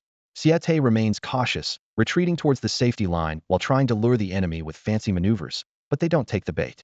Captain Hong runs swiftly at the front, directing the rear. Release the Crimson Flame Roar. Their ranged attack is too fierce, we must put pressure on them. His sole ranged skill, Crimson Flame Roar, instantly blankets the enemy ranks, nearly interrupting Masso's installation process. She frowns slightly, continuing her work at high speed without missing a beat. Captain Hong feels a chill, realizing the opponent's resilience. This one is tough. We need to find a way to keep hitting her, he calculates internally. At this crucial moment, Smith can't hold back any longer. unleashing another fierce fire spell. The fiery roar's power nearly knocks him off balance, and he roars. This fire mage's range is huge. If she keeps this up, how are we supposed to build the launcher with just one set of materials? Smith urgently shouts to a nearby mage. Let Peter handle the shield for a while. We need to take out the one casting fireballs together. She's the priority. As soon as he finishes speaking, Smith's spear and another mage's corrosive arrow fire towards Captain Hong, disrupting the previously steady formation. Captain Hong is forced to fully engage, unable to retaliate against the enemy's assault. At this critical juncture, Qin Dong turns to Lin Xiaoyuan and whispers, I need to support the ranged team. The captain is being targeted by their ranged attackers. The melee fighters are up to you. At this stage, Xiaoyuan, you have to stay here and can't go out. If you're gone, everything will be over for us. Lin Xiaoyuan watched as Qin Dong swiftly leaped out of the pet house, moving like an arrow across the battlefield. She sniffed, placed her fingers on the bowstring, quickly drew it back, aimed, and released. The arrow whizzed through the air, followed closely by a second and third arrow, all precisely targeting enemy players near the safety line. Thanks to her astonishingly high base attributes, she dealt significant damage even against well-equipped opponents. Suddenly, a striking number flashed on the screen. Critical hit. Lin Xiaoyuan's eyes lit up. At that moment, the cooldown for her plague skill finally ended. With quick reflexes, she released the skill at the perfect time. A green toxic mist spread out, ensnaring several players who were setting up turrets in the distance. Nice! Lin Xiaoyuan couldn't help but exclaim, genuinely grateful for the powerful skill from her character. Bucky Teeth. It offered range, considerable damage, and a unique flair. She focused on the health bars of the target players, watching the red line fluctuate wildly. The opponents were clearly consuming potions frantically, seemingly having an endless supply with no cooldown. Rich folks, Lin Xiaoyuan couldn't help but lament. What a waste. Bang! The freeze effect triggered again, catching the target player off guard, freezing their legs in place. Seth seized the opportunity, lunging forward with his blade. The opponent reacted quickly, counterattacking with a sword thrust. However, before Lin Xiaoyuan could release another arrow, she watched in amazement as the opponent's health bar plummeted to 0, and the player fell to the ground. KO. The familiar classic notification from Blue Star Games echoed in Lin Xiaoyuan's mind, lingering there. Did Seth's counter damage land a critical hit? She stared in disbelief. Did that poor guy just take himself out? Wow. Lin Xiaoyuan was impressed by Seth. It was her first time seeing his skill land a critical hit. These two guys were something else, and she couldn't decide who had better luck. Suddenly, Lin Xiaoyuan froze, a thought striking her like lightning. Why didn't she use her steal skill just as that player was about to die? With her speed, she might have snagged a thing or two. Her skill 1, she missed a golden opportunity. Lin Xiaoyuan cried out in frustration. Does anyone have intelligence-boosting potions? I'll buy them. At a high price. Captain Yi Si. An urgent shout erupted across the battlefield. The opposing players, seeing red with anger, began a frenzied counterattack. Despite the enemy securing the first kill and their launcher not yet completed, our morale only seemed to rise. Lin Xiaoyuan stood on high ground, her eyes sharp as she observed the battlefield, ready to provide support to any teammate in need. Captain Hong and Qin Dong maneuvered skillfully on the front lines, dodging the enemy's ranged attacks, while keeping a close eye on the 4-person team installing the launcher. The trio led by He Gu worked in perfect harmony, fiercely defending against the enemies assaulting Captain Hong and Qin Dong, creating a tense and fierce standoff. Lin Xiaoyuan's ice arrows formed steadily in her hands, each one aimed with pinpoint precision. She began to think tactically, analyzing each opponent's weaknesses, who was prone to critical hits, whose health would drop faster. Although she had to cover all bases, she was already targeting effectively. He Gu and Qi Gu remained stable for the moment, focusing on output while paying attention to supplies. Xieti's counter damage skill was formidable, making him a strong solo fighter. When he engaged an opponent with only 70 health remaining, Lin Xiaoyuan deftly sent a cold arrow in support. Splat! The arrow hit its mark, and Xiete laughed. Heaven helps me. He swung his blade fiercely, his damage escalating rapidly. The opponent, sensing danger, turned to flee, but Xiete pursued relentlessly, soon moving beyond Lin Xiaoyuan's shooting range. The 8-second cooldown for the evil plague felt interminably long. As soon as it was ready, Lin Xiaoyuan immediately unleashed skill 3, followed by skill 1 on the enemy, weakened by Xiete. Xiete? God! Xiete laughed loudly. Ha! He seemed unstoppable today, achieving an unprecedented double kill.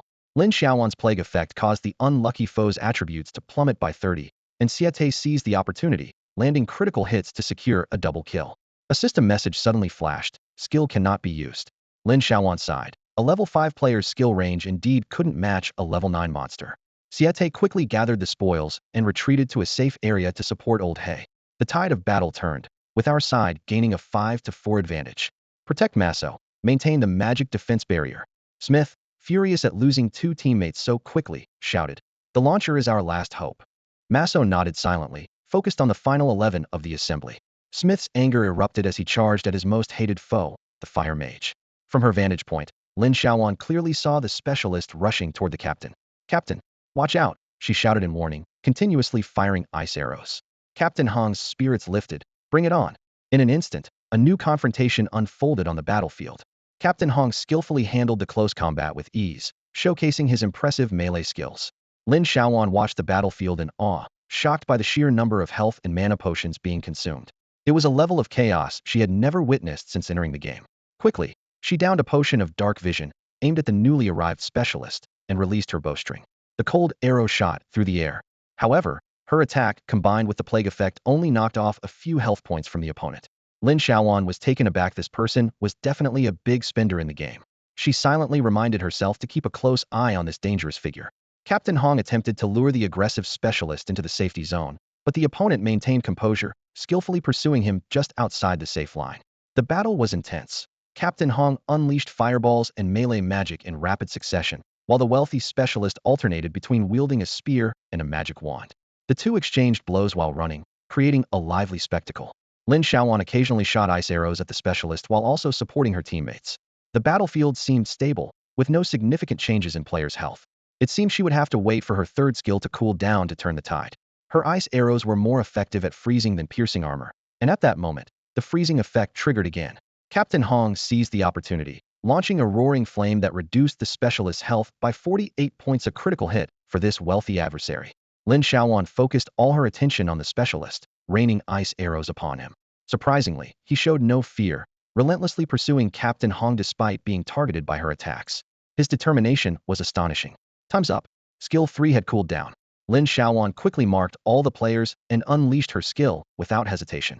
She noticed a faint glow on the specialist, indicating he had activated some immunity item. Clearly, he was well equipped.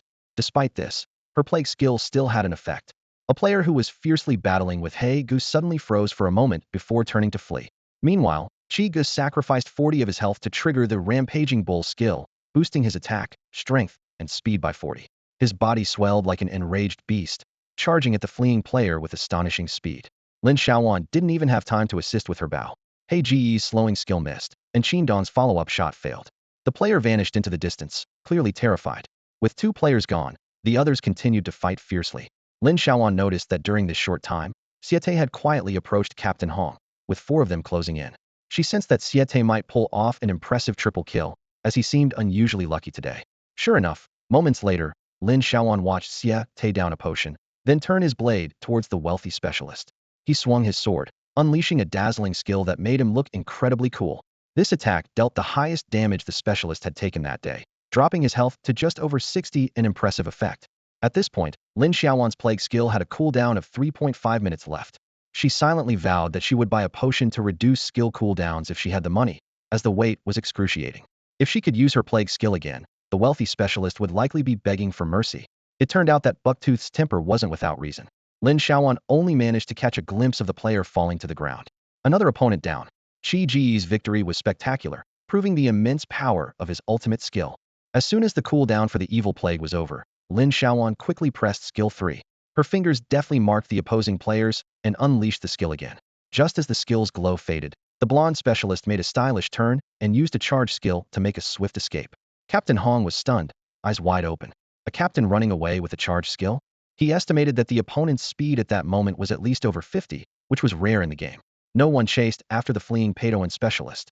Captain Hong and Lin Xiaoyuan turned their attention to the nearest target, a player wielding a longsword. The longsword player attempted to flee, but it was too late. Lin Xiaoyuan focused intently on the screen, watching the opponent's sliver of remaining health. Before Siete's raised blade could fall, she quickly activated skill 1 twice in succession. Lin Xiaoyuan anxiously observed the longsword player's reaction, fearing he might sound an alarm before dying. Fortunately, Siete's strike was swift, and the longsword player fell to the ground. Lin Xiaoyuan let out a sigh of relief, her heart racing from the brief skirmish. A system notification sounded. Obtained 3 intermediate instant health potions. We scored health potions, and they're intermediate ones. Lin Xiaoyuan thought happily. These were impossible to buy in the newbie village and could restore full health in an instanta lifesaver indeed. After defeating the longsword player, They looked around to see the remaining enemies fleeing. Qin Dong remained steady, skillfully sniping the installation trio from a distance, so focused he didn't even look up. In this round, the opposing team lost 4 players, losing their numerical advantage. Just as Lin Xiaoyuan started to relax, her vision blurred. Boom! A deafening explosion erupted as a cannonball shot directly towards Lin Xiaoyuan's face. A translucent energy shield formed a meter in front of her, absorbing the massive energy shockwave that forced her several steps back. The pet house trembled under the impact. The cannon's power was tremendous. Luckily, the shield completely absorbed the attack, but the level 2 territory's defense value was only 500 points, so how many more hits it could withstand was uncertain. Their round launcher is ready at this moment, even at the cost of 4 players. Captain Hong shouted, "Guys, we've evened the numbers, and this is a big win for us. It's time to go all out. I bet those punks are scared out of their wits. Who's with me for a fight?" "Yes," the teammates responded in unison. Qin Dong, Xiaoyuan, stick to the usual plan. Captain Hong turned, grinning at Lin Xiaoyuan as he faced away from the incoming cannon fire, full of spirit. "Got it. Let's do this." Lin Xiaoyuan quickly packed up the pet house and dashed out of the territory's walls at full speed. She found a perfect spot near the safety line, redeployed the pet house, and resumed her strategy, staying safe while attacking. Since the launcher prioritized the territory's shield, she was temporarily safe. With the pet house as cover, she fearlessly continued her assault. Lin Xiaoyuan watched Captain Hong and the others engaged in an intense 4v6 battle near the turret, her heart racing with excitement. Whoa! Critical hit. A damage number floated above an enemy's head. Lin Xiaoyuan couldn't tell if it was the ice arrow or plague effect, but as soon as the ice arrow's cooldown ended, she fired again. Focus on her. The woman in the center must be important. Lin Xiaoyuan locked onto her target, finally feeling vindicated after the frustration against the Padoan specialist. Bang! A sharp headshot sound rang out, and Lin Xiaoyuan wished she could give Qin Dong a thumbs up. His shot was perfectly timed. As Qin Dong's gunshots rang out, they grew sharper with each skill upgrade, piercing the air like arrows. It seemed that as he advanced beyond level 5, his shooting range increased, making him particularly enthusiastic today. Lin Xiaoyuan could now easily distinguish between the sounds. The bang bang was from long-range sniper bullets, while the kong kong was from high-damage armor-piercing rounds. Qin Dong's reflexes were incredibly sharp. Whenever Lin Xiaoyuan unleashed a high-damage skill, he instantly followed up with a shot. Meanwhile, the female player Ma Sao was in a precarious situation due to the unfavorable battle conditions. Despite her teammates' full protection and her constant use of potions to restore health, the relentless attacks from all directions caused her health bar to plummet. Because the launcher wasn't using territory energy, its ammo supply depended entirely on her backpack stock. Every shell used meant Ma Sao had to withstand damage, unable to step away from the launcher. Her plan was simply to prioritize the launcher's attack on destroying that eerie hut. But just then, Qin Dong's gunfire rang out again. Lin Xiaoyuan quickly readied her ice arrows, holding her breath and mentally chanting, "Skill 1, Skill 1, Skill 1, rapidly firing 3 arrows. The ice arrows whistled through the air like darts, but unexpectedly, they missed. Blocked by a Padoan specialist, Lin Xiaoyuan nearly choked with frustration.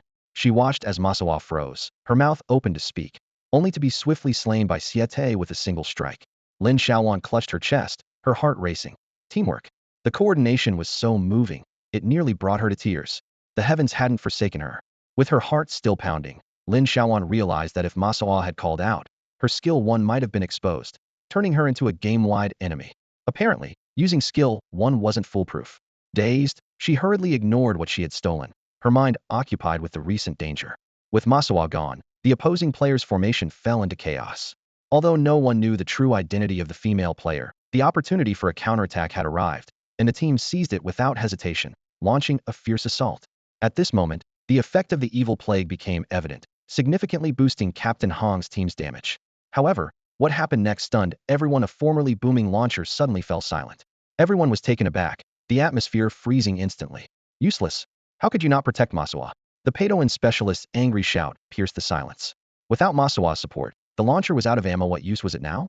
Lin Xiaoyuan quickly recalled Ma Sao's shocked expression in the final moment. Had she stolen something crucial? She glanced at the system prompt. System notification, acquired 6 basic magic projection shells. Lin Xiaoyuan froze, then gasped, her heart trembling. How unlucky to have stolen their most critical shells. She even thought it was divine favor.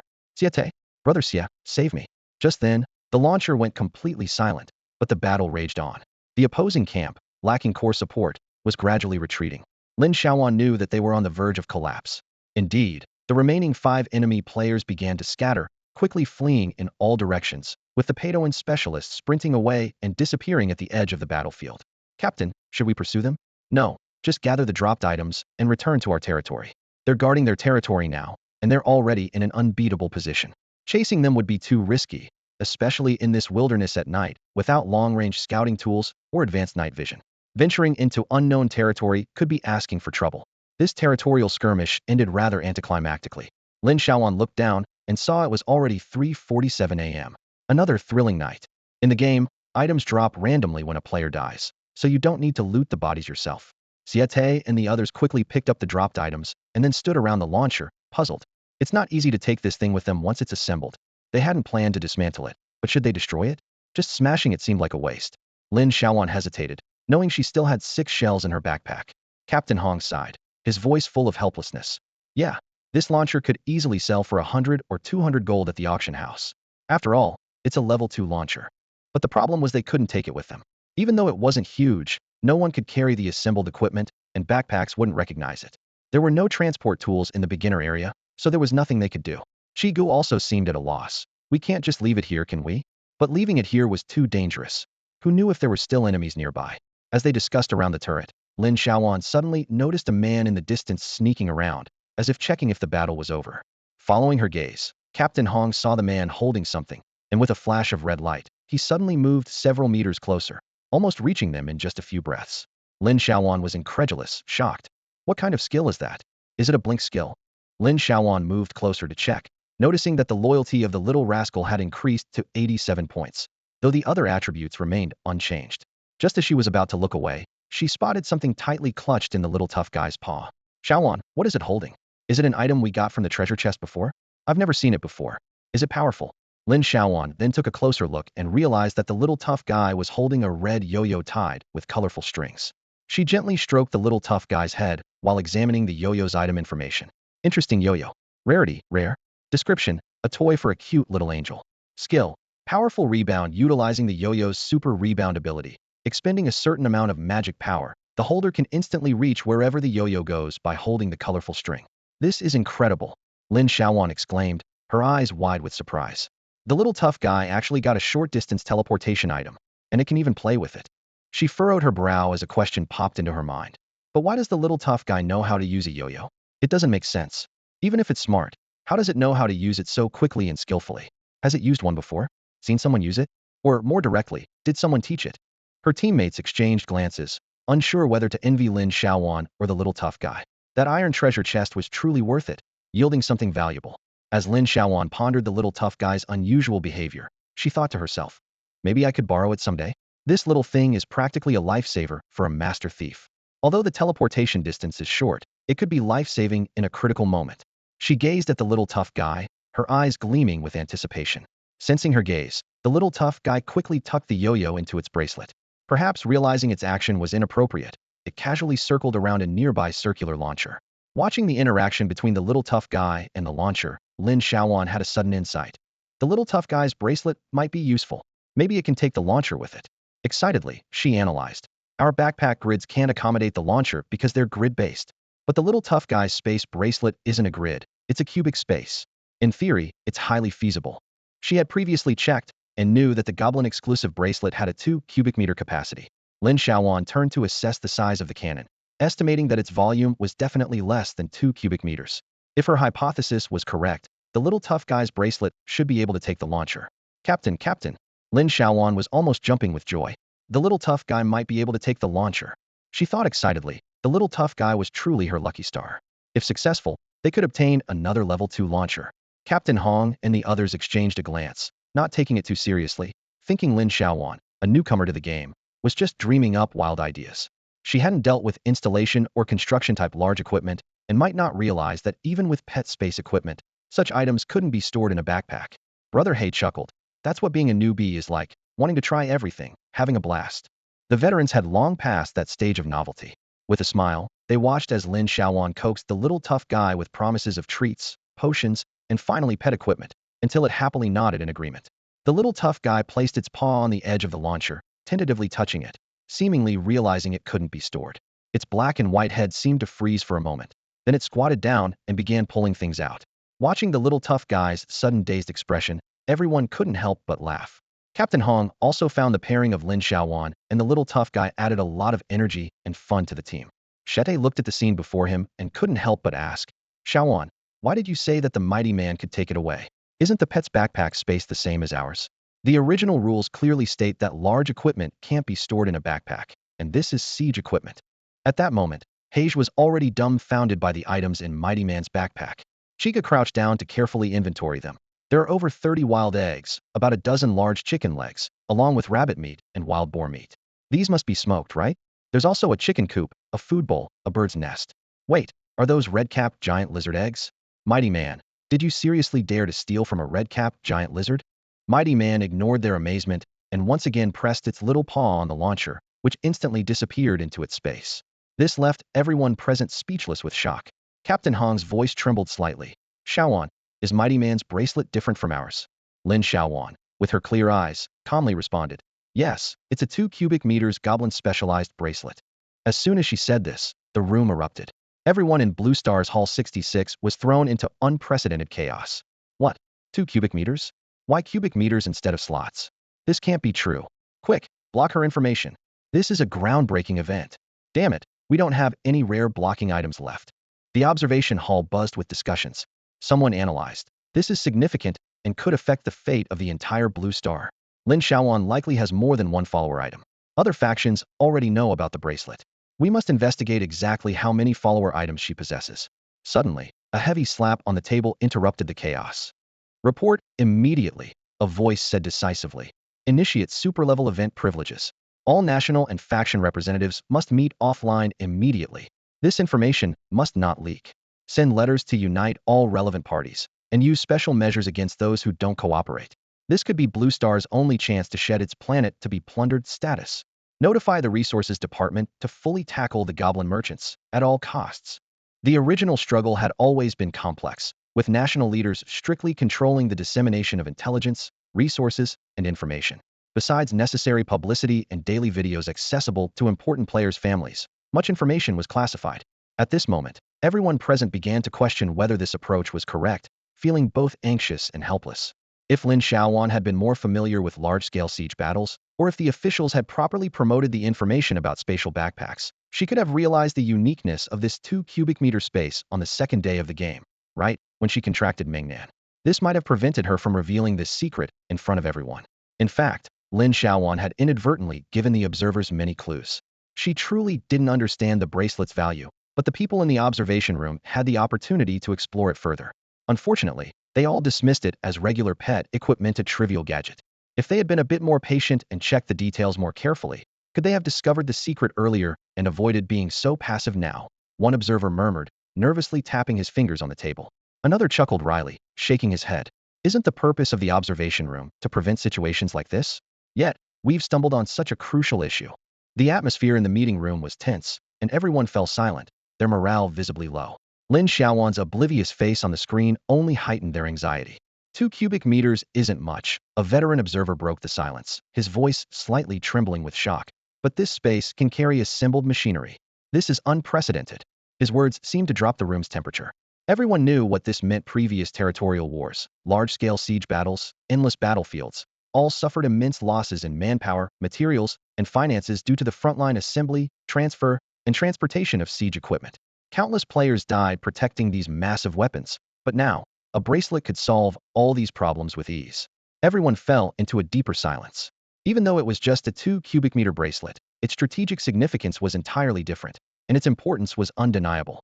Why has no one discovered this secret over all these years? A young observer couldn't help but voice the question on everyone's mind. What exactly happened with Lin Xiaoyuan's Mingnan? This is serious, another person murmured. Could this be some kind of conspiracy? How could so many major powers on Origin not know about this? What will happen to Blue Star once this information gets out? Everyone at the scene was too stunned to speak. On the screen, Captain Hong suddenly shouted for Lin Xiaoyuan to be quiet, his face full of panic, fearing she might reveal even more critical information.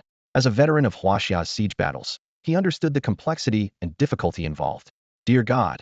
Captain Hong cursed himself internally. Why did I let Xiaoyuan say that? He regretted his own sluggishness, realizing the matter was far more significant than he had imagined. Lin Xiaoyuan was finally taken aback by Captain Hong's reaction. Looking at his serious expression, She seemed to begin to understand the importance of Mengnan's bracelet had reached the level of strategic resources. She stared at the captain in shock, her eyes filled with confusion and unease. Captain Hong glanced at Mengnan and nodded solemnly. It's very important. Don't say anything, he urged in a low, urgent voice. Now, let's take Mengnan's things and return to the territory immediately. Meanwhile, Qian Fatty, who was sleeping soundly, was awakened by the persistent notifications of real-world communications. He rubbed his sleepy eyes and glanced at the flashing icon on the system panel. Hasha headquarters? The headquarters is calling for geniuses quite frequently today. Qian Lai mumbled, still not fully awake. However, the moment he connected the real-world communication, it was like a splash of cold water woke him up. The identity of the person on the other end instantly tightened his nerves. Qian Lai, please maintain communication silence, the other party commanded, their voice low and serious. Set the communication to encrypted mode. Got it. Qian Lai quickly adjusted the settings. Next, don't speak. Just do exactly what I tell you. The other party continued. This matter must not affect Lin Xiaoyuan. What followed was a series of instructions on collecting, contacting, and protecting, each word making Qian Lai's eyes widen. He could hardly believe his ears. Dear God, what did I just hear? Qian Lai exclaimed inwardly. Am I still dreaming? None of it made sense to him. Origin had existed for so many years. How could such a thing only be discovered now? What had those research teams been doing? How could so many interstellar big shots not know? Only for a young girl to inadvertently discover it. He couldn't believe it. Yet reality left him no choice but to believe. Beep. Hours passed as Yuanzhan's all-encompassing screening model underwent tens of thousands of simulations, finally flashing 5 outcomes on the screen. Yuanzhan squinted his electronic eyes at these results, almost fuming with electronic rage. 1. Probability of direct action by a legendary forbidden entity, 3.1. 2. System intervention rate, 2.9. 3. Chance of suffering from a legendary curse skill, 2.6. 4. Probability of encountering a legendary theft skill, 1.5. 5. Probability of encountering a legendary sacrificial forbidden curse, 1.4 inch. What a mess. Yuanzhan waved his hand angrily in the virtual space. Even a wild guess by a fool would be more imaginative than these results. What use are you? He promptly declared the 263rd version of the all-encompassing simulation system a failure. Staring at the system he had painstakingly built over 2 days, Yuanzhan felt a deep sense of regret. He had high hopes for this system, but it seemed the problems were far worse than anticipated. With a swipe of his finger on the virtual interface, Yuanzhan unhesitatingly deleted this version of the system. As he began crafting the framework for a new system, he considered searching for other clues in various groups. During the novice protection period, he had no other channels for information, so he had to rely on group chats, sifting through information, and even directly messaging players if necessary. Yuanzhan firmly believed in the famous detective saying, the most ordinary and unnoticed things are often the most crucial clues. He needed to immerse himself in the player community, go to places where players gathered, and start investigating from the most mundane matters. If that entity acted again, there would inevitably be traces left behind. Meanwhile, in the stone house of the territory, Lin Xiaoyuan and her group of 6 plus a pet had just returned. Although they had won the battle and collected a lot of loot, the atmosphere inside was so heavy it was almost suffocating. Captain Hong and the others grew increasingly uneasy as they thought about the situation, fearing it had escalated beyond their imagination. They sat listlessly, as if awaiting judgment from fate. Hey Go, observing this scene, couldn't hold back any longer. Xiaoyuan was a novice, usually cheerful, optimistic, and eager to improve. In just 2 days of interacting with her, his own mindset had become younger and more driven. Seeing her now, fearful and regretful, made him feel uneasy. Xiaoyuan, don't worry. Hege sat beside her, speaking firmly. It's a good thing we discovered it now. This information is crucial for the original tribes and for Blue Star. It concerns our own lives, and those people aren't foolish. We must trust that the higher-ups will take action. Shete also realized this and approached Xiaoyuan, patting her on the shoulder. Don't be afraid. It's not your fault. Even if this information was leaked, it's Blue Star's mistake. Qin glared at Shete and added, you did nothing wrong. In fact, you've done a good deed. Captain Hong rubbed his face, managing a faint smile. Yes. If we hadn't uncovered this now, it might not have been a blessing later on. As it stands, it's more beneficial for Blue Star. Don't worry. This is beyond what we should be concerned about now. Lin Xiaoyuan sighed in frustration, her eyes filled with guilt. That's easy to say, but there's endless trouble ahead for Hasha. She lowered her head, nervously twisting her fingers. Hasha had always sheltered her, and now she felt she had brought them a significant problem, filling her with remorse. Seeing this, Shete gathered the treasures of the strongman into a pile on the ground. Noticing Lin Xiaoyuan's lackluster demeanor, he guessed she wasn't in the mood to study the launcher layout. He stepped forward and began to coax the strongman instead. Let's go, strongman. Let's find a place to release that big hunk of metal so we can come back and load your treasures. As soon as Sheta finished speaking, Strongman instinctively glanced at his neatly stacked loot and then stole a look at Lin Xiaoyuan. Seeing her calm expression without any sign of objection, he swayed out of the stone house with Sheta. Inside the stone house, Lin Xiaoyuan anxiously waited for news. She kept refreshing her friend list, hoping for a response from the new friends she had added, and also awaited a message from Qianlai. However, the friend list remained eerily silent, which was unsettling. This silence plunged Lin Xiaoyuan into deep introspection.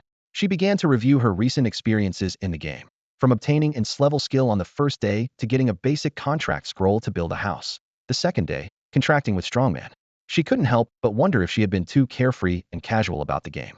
In this era, when the people of Huaxia were worried about basic needs, even her young family member Mumu knew to secretly give her aunt roasted beans to satisfy a craving. Yet she had maintained a cheerful and optimistic attitude. She found joy in gathering resources, happiness in fighting monsters, and never backed down even when her ranking was challenged. But now, this persistence seemed meaningless. Reflecting on it, there were many details she should have been wary of. When the opponent was willing to sacrifice several players to install a launcher on-site, she should have asked more questions. The uniqueness of Strongman's bracelet should have caught her attention. Unfortunately, such significant secrets were easily disclosed by her, leaving her full of regret. Meanwhile, changes were quietly occurring on Blue Star. On the fifth day, countless people were sleepless through the night. The Huaxia base was brightly lit, and major observation rooms were temporarily placed under lockdown. In a large conference room, the usually scheming leaders of Blue Star's major powers suddenly reached an unprecedented level of cooperation, as if an invisible hand had brought them together. For the first time since the game's inception over a decade ago, the factions were extraordinarily united, contributing precious items. As the Huaxia representatives hurried down the corridor to leave, a blond man in black stopped them. This stranger handed over a purple item with a solemn declaration. If she is the one, I am willing to abandon my faith, nationality, and country to become her shield. I've lost my family and have no ties left, though I've wasted half my life. I still have some wisdom to offer. I am willing to serve her.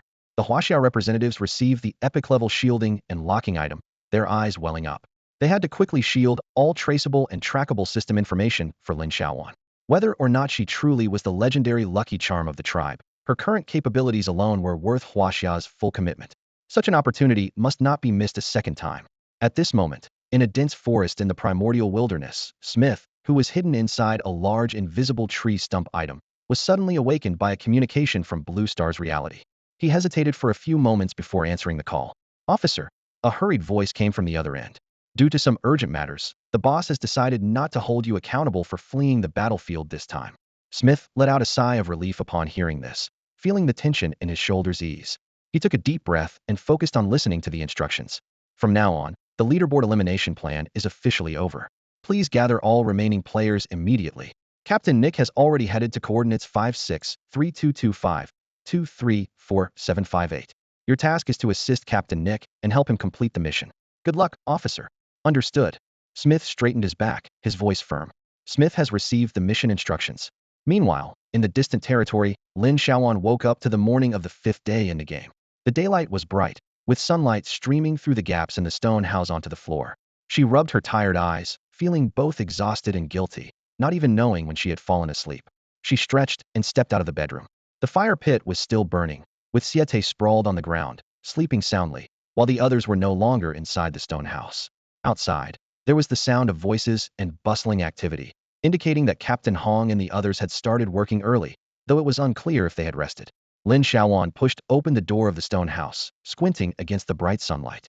The first thing she saw was He Gu squatting on the ground, patiently teaching two rabbit people how to build a large stove. His thick fingers deftly manipulated the stones, demonstrating the correct method. Not far away, two completed stoves were simmering food, with steam rising and the aroma of meat wafting through the air, tantalizing the senses. Chi Gu and Captain Hong were busy with axes, chisels, and other tools around a pile of wood, seemingly crafting something. For rabbit people were assisting them, handing tools and holding wood, working seamlessly together.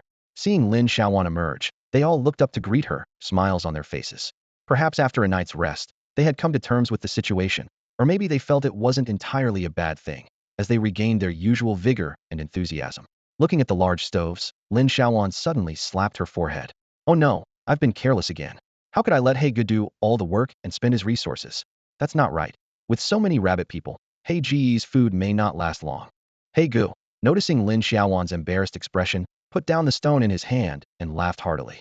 Xiaoyuan, these few rabbit people won't eat me out of house and home. Don't be so polite with hey go. It makes me unhappy.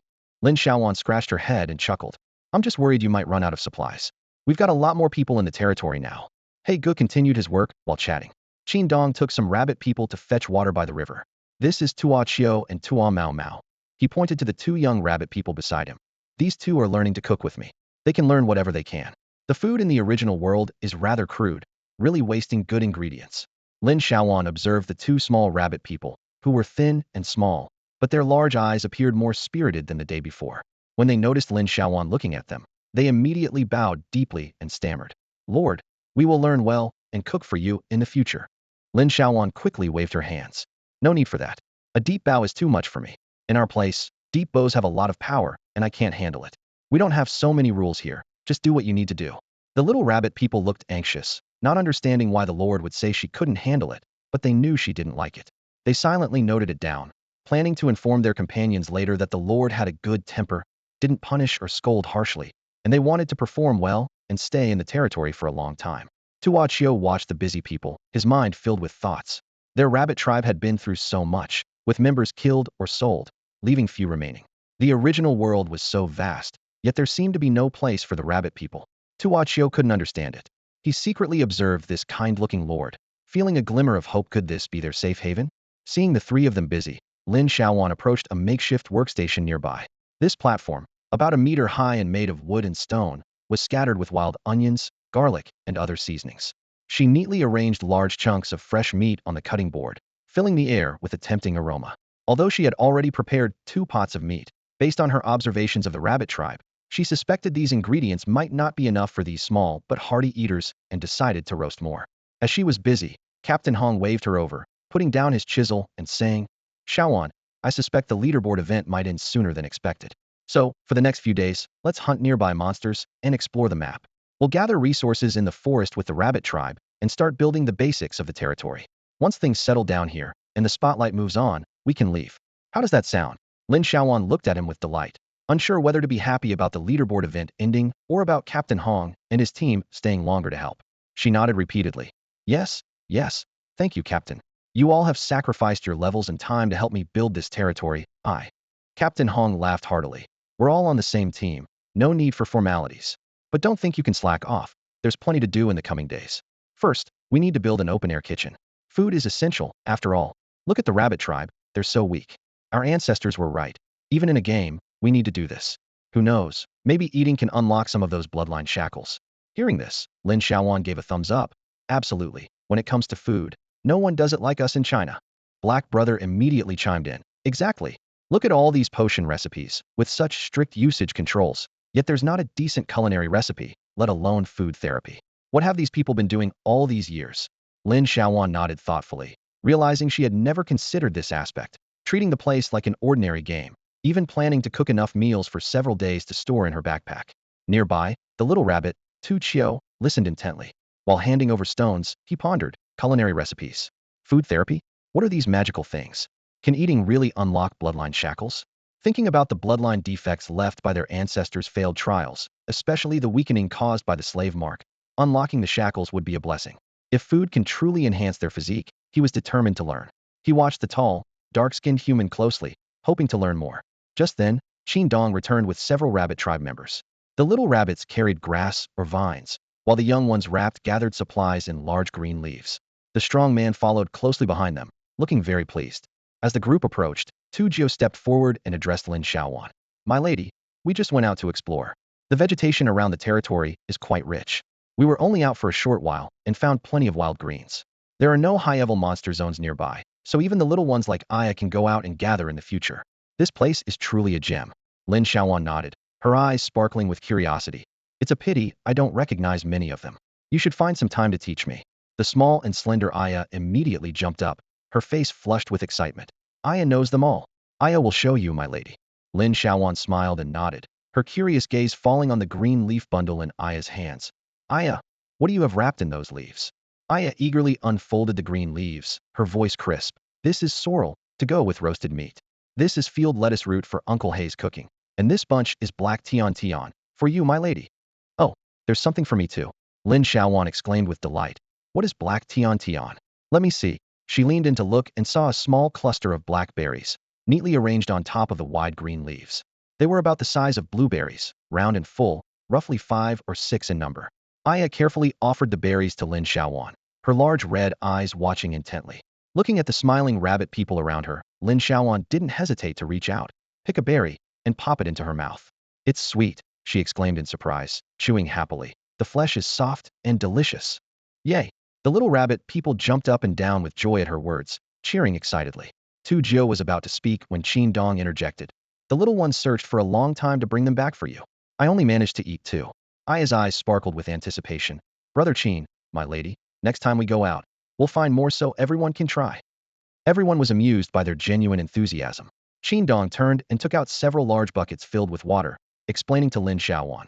Once the novice protection period ends, we can have live profession players dig a well, or we can buy well tools or spring-type items to supply water for the territory. He looked thoughtfully at the 10 or so acres of open land. When the yard gets bigger, a well won't suffice for irrigation. We'll need to dig channels for water flow, which will be a big project. Hey, good chimed in. There's no rush for that. Let's open the nearby map first, see what resources are around, and find a suitable water source. Plus, we need to plant something in these 10 acres. We definitely can't finish before the novice protection period ends. Beep beep, Lin Xiaoyuan's preset alert sounded, exactly at 8:52 p.m., signaling it was time to identify the mutated seeds. Lin Xiaoyuan took out one of the seeds Qian Lai had sent the day before. The seed resembled a broad bean, with a green surface elegantly patterned with purple. It looked particularly exquisite in the dim light. The system prompt immediately sounded. Unidentified level 1 mutated premium seed detected. Identify. Without hesitation, Lin Xiaoyuan confirmed to start the identification. A flash of golden light appeared as the identification countdown began. The little rabbit people gathered around, watching her actions intently. As the golden light flashed, they gasped in awe, their eyes filled with admiration, for she was a person with the ability to identify, and she was their leader. A few little rabbit people whispered to each other on the side. Do you think since our leader is so powerful, she won't sell us anymore? She seems like someone who can take good care of us. Definitely. The Ya's voice was firm. She even gave us meat. I trust her. Hearing this, Lin Xiaoyuan felt a mix of amusement and heartache. The atmosphere in the observation hall of Blue Star Hasha 66 was heavy with tension that morning. Director Chen stood at the center of the room, her usually gentle face now steely with determination. Her fingers were clenched into a fist, knuckles white, as her piercing gaze swept over everyone present. Someone said the warriors in our game are dumb, brainless? Her voice was laced with barely contained anger. That statement directly undermines the very purpose of this observation hall. Her voice rose sharply. The original battle isn't just any game. It's a battle for national destiny. A war for our species. It's a fight for the survival of all humanity on Blue Star. She emphasized each word. When has a war for the survival of a species ever been won by lone heroes? Her eyes scanned the faces of those in the room. You think she's dumb? She's just an ordinary person. How smart does one have to be to fight hundreds alone? To stand against thousands? How strong does one have to be to face millions or billions of enemies? She strode over to the electronic screen in the observation hall, pointing at the flickering data. Why did Huaxiao establish this observation hall? For this moment. To pool our wisdom at critical times. We must become their eyes, helping them see the path ahead. We must be their brains, providing the best solutions in time. Make Huaxiao their solid backing, proving they're never fighting alone. Director Chen's voice was firm and resolute. Those of us who remain on Blue Star are not cowards. We can become their all-powerful shield. This is the true battle for our species. It's not just the players who fight, but every one of us. She turned sharply, eyes blazing. These rare items are not for us to be mere spectators. Our purpose is to solve their problems, not to criticize warriors for lacking intelligence. If she were invincible, what purpose would we serve? Should we, who remain on Blue Star, just wait to die? Or live as burdens? The observation hall fell silent. Director Chun exchanged a glance with Team Leader Chi.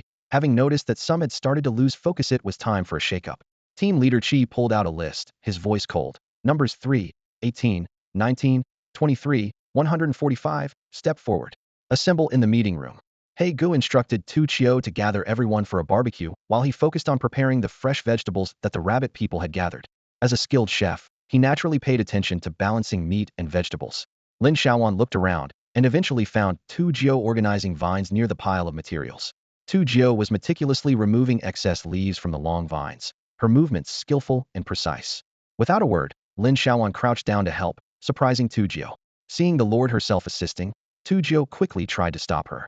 It's no big deal, Lin Xiaoyuan said, holding Tujio down as she deftly handled the vines. Just the other night, I was using these to weave a fish trap. Unfortunately, I didn't catch many fish before the trap was mysteriously chewed through. I was planning to make another with a fishing net, but haven't found the time. You know, Mengmin really loves grilled fish. Tujio's eyes twinkled with amusement. Although you're impressive, my lord, you don't quite get these little things, she explained patiently. This vine is called Shaoqing vine, also known as Wan Wushang. Its main feature is being non-toxic, harmless, and not bitter. Primitive animals love to gnaw on it, sustaining many wild creatures. Even fish consider it a delicacy, so using it for fish traps is like feeding the fish. It can be woven into baskets, frames, or even twisted into ropes, but it's not suitable for fish traps. Lin Xiaoyuan realized her mistake and chuckled awkwardly. I see. I just noticed the bite marks and thought some small animal jumped into the river to steal fish and chewed it. Tu Jio giggled, her big eyes curving into crescents. If you want to eat fish, my lord, let's find some other vines to make a fish trap later. Using a fishing net would be such a waste. Lin Xiaoyuan nodded in agreement, then turned serious. Tu Jio, I want to discuss something important with you. Would you and your people like to become the first official residents of my territory? Not as slaves, but as true residents. I'm very grateful for the seeds I gave. They are indeed precious. Of course, if you prefer not to stay, I can compensate you with gold coins and let you leave freely. Before she could finish, Tu Jio suddenly knelt down, tears welling in her reddened eyes. We are willing, my lord. The rabbit people are willing. All we need is a place to call home. There's no need for that. Lin Xiaoyuan started to explain about the seeds, but Tu Jio interrupted. My lord, in the past, when the rabbit people offered seeds, it only brought greater suffering. More and more of us died after giving them up. Your offer of official resident status is a tremendous gift. Lin Xiaoyuan paused in silence, then helped Tu Jio up, speaking solemnly.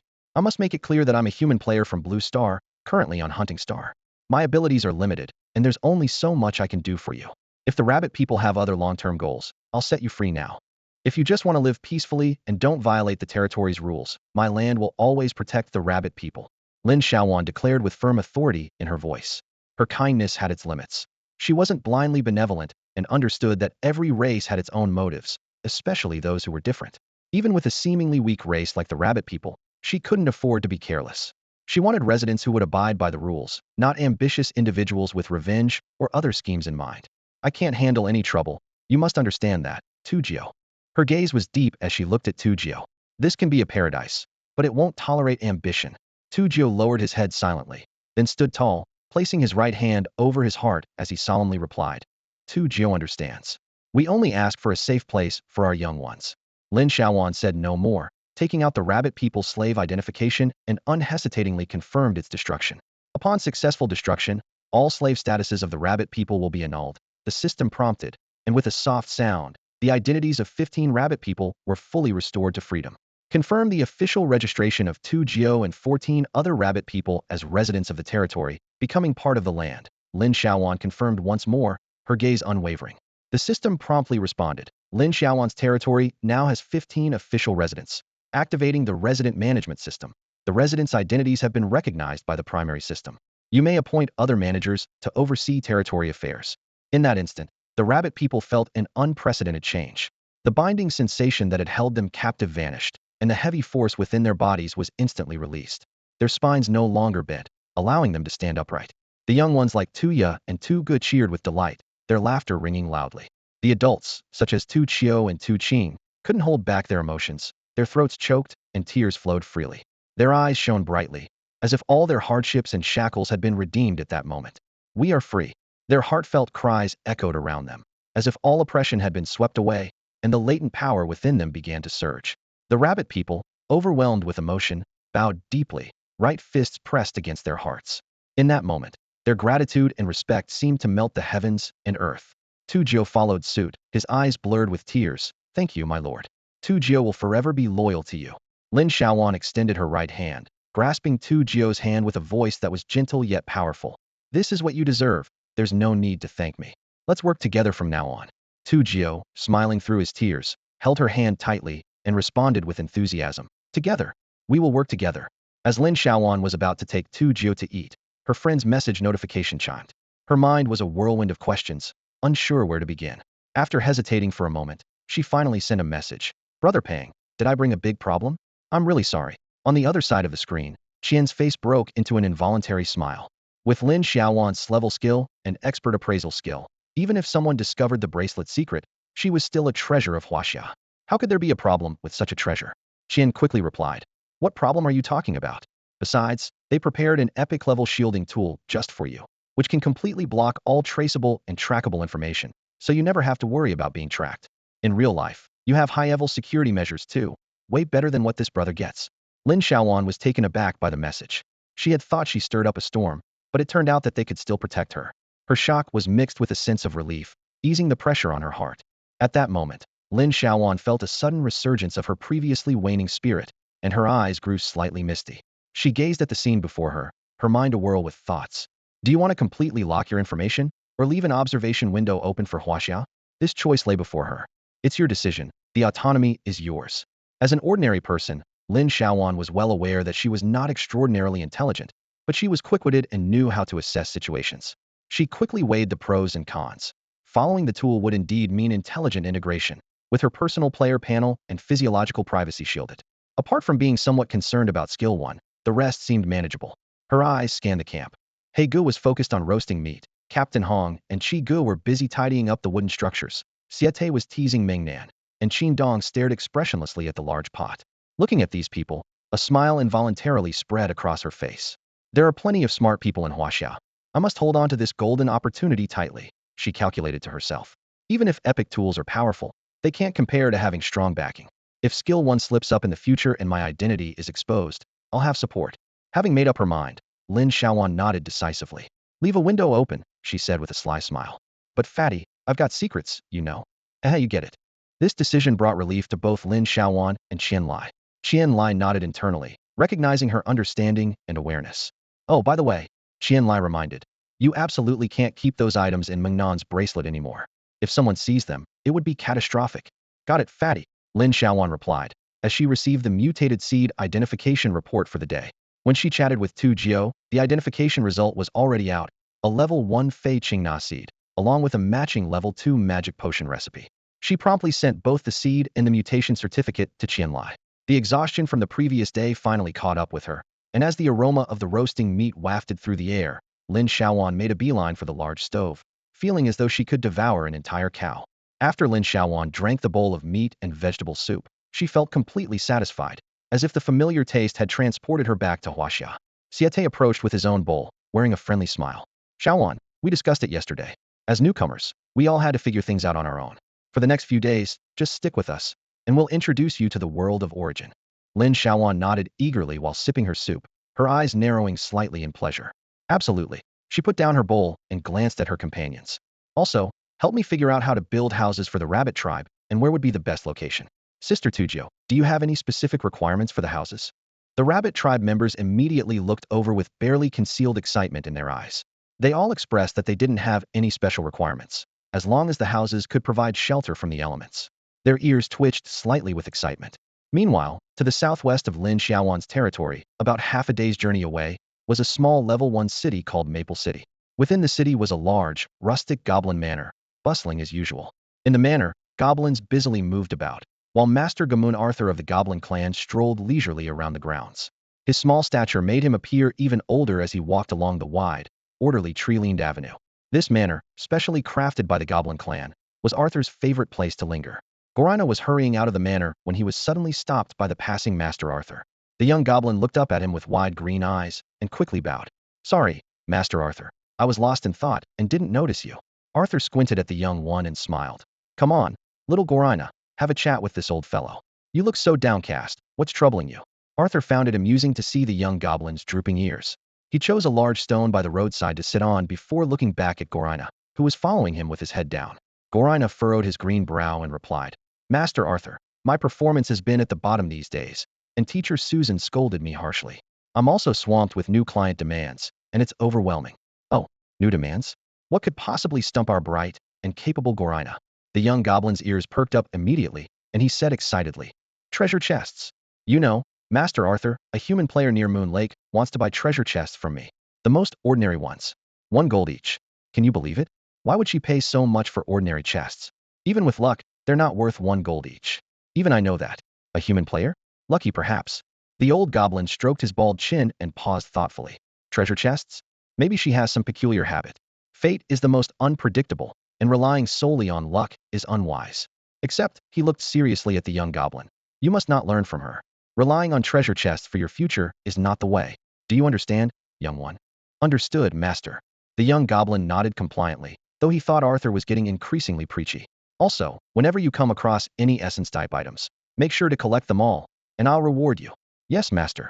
Arthur stood up from the stone, waved at the young goblin, and continued to wander alone in the manor, his figure appearing somewhat lonely and mysterious. The little goblin was puzzled recently. Why hadn't Master Arthur taken his pets out for a walk in days? He used to love parading around with his strange pets like long-haired turkeys, three-eyed salamanders, and flying piglets, which would almost make the goblin's eyes pop out in surprise. But now, not a shadow in sight. Could it be that he suddenly lost interest? Those pets cost a fortune in gold coins, such a shame for those rare breeds. Sigh, he just couldn't understand what adults were thinking. July and I mumbled to himself as he hurriedly ran outside on his short legs. He was pressed for time. He hadn't gathered enough treasure chests, and if he didn't hurry, someone else would beat him to it. The territory was bustling with activity. After breakfast, everyone split into two groups to tackle today's tasks: land reclamation. Haga stayed behind with a few rabbit people to handle internal construction, while Lin Xiaoyuan and Captain Hong led the others to explore the map. With the population in the territory rapidly increasing, more living facilities had to be built quickly. Until high-level buildings were available, players with basic construction skills were crucial. Hago planned to complete all the projects he owed Xiaoyuan at once: fireplace, firewall, bathroom, shower room, everything in place. The old makeshift bathroom, hastily surrounded by stones and wood without even a door, was far too shabby. Now, with the help of the rabbit people, he could finally focus on construction. The materials were ready, saving Xiaoyuan from having to pay someone to fix things after he left. He assigned 2 rabbit people to clear the wasteland.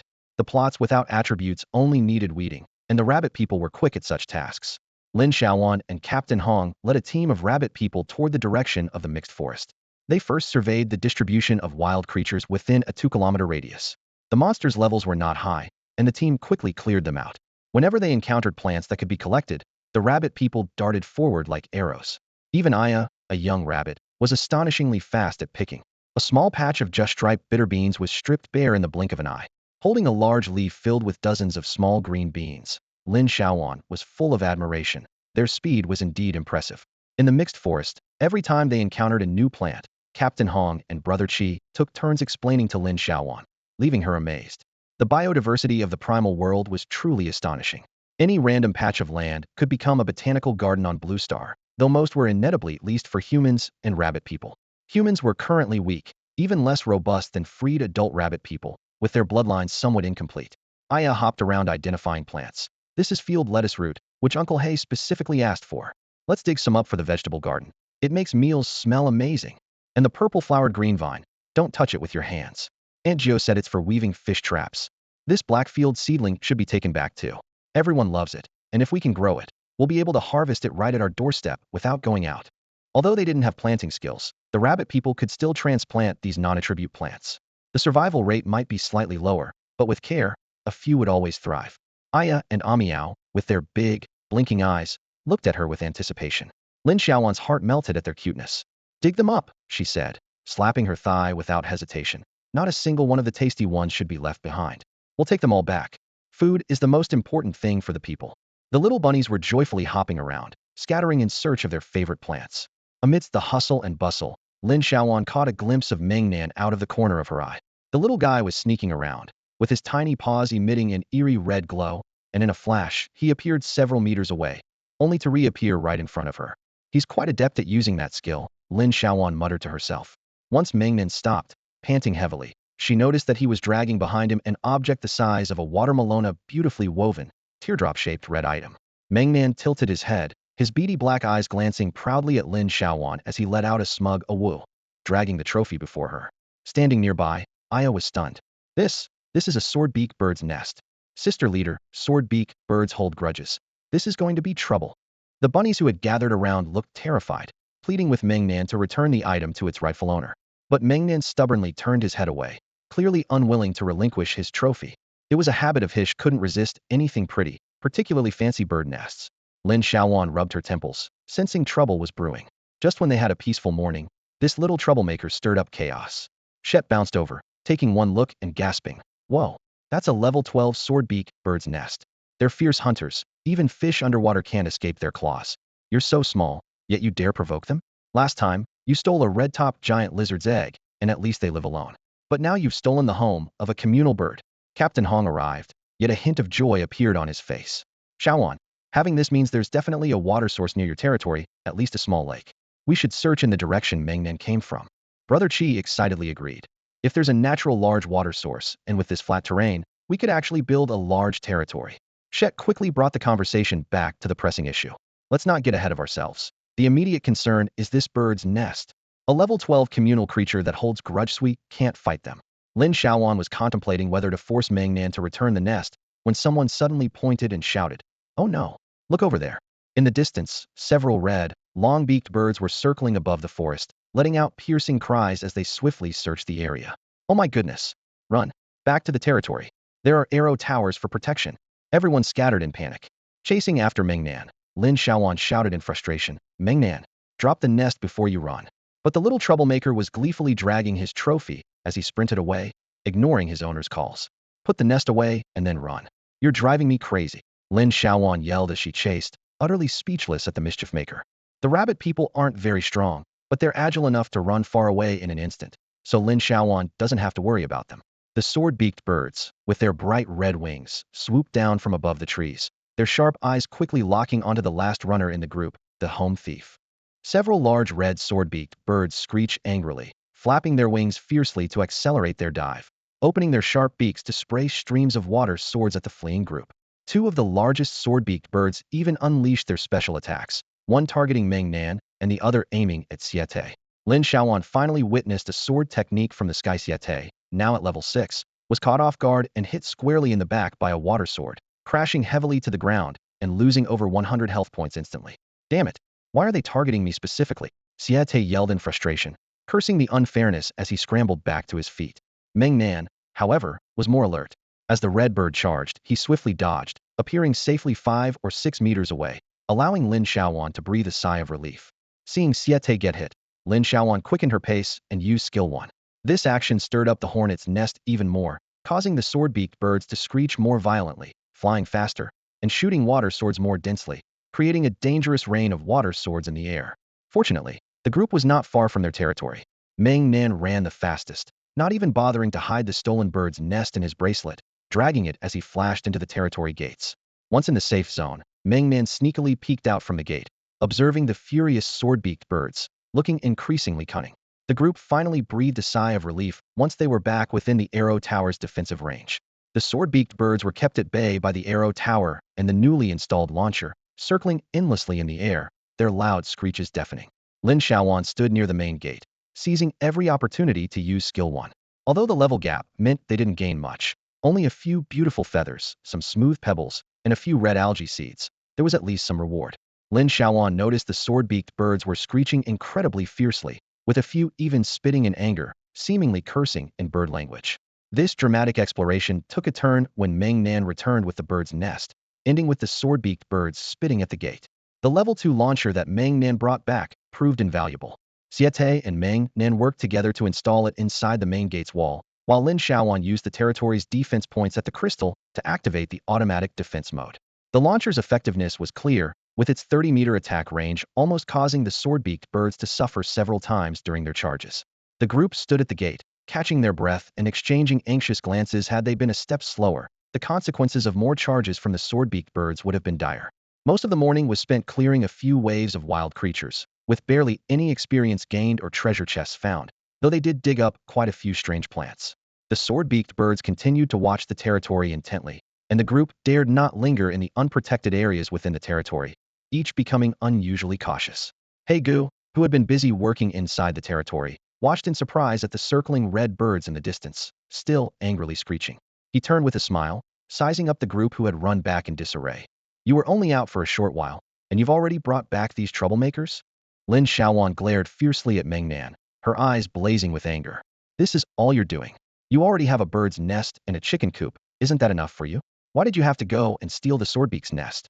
Despite his owner's scolding, Mengnan seemed oblivious. He just waddled happily towards the little rabbit people on his stubby legs. The swordbeak's nest is valuable. Qi Ji's eyes lit up. Mengnan has a good eye? If we auction this nest, it might fetch dozens of gold. Yeah, it's definitely worth something. Siete nodded in agreement. At this time, the territory was bustling with activity. The rabbit people seemed tireless, always making cages or weaving mats even in their spare moments, each one a model of hard work. Some helped Haegu with building materials and mixing mud. Others were busy pulling weeds and transplanting newly dug plants, while still others focused on weaving baskets and mats. Meanwhile, Lin Xiaoyuan and her companions gathered by the wall, each with different expressions, watching the red figures flying in from outside. Lin Xiaoyuan pondered this unexpected gain, thinking at least there were more sheep to be sheared.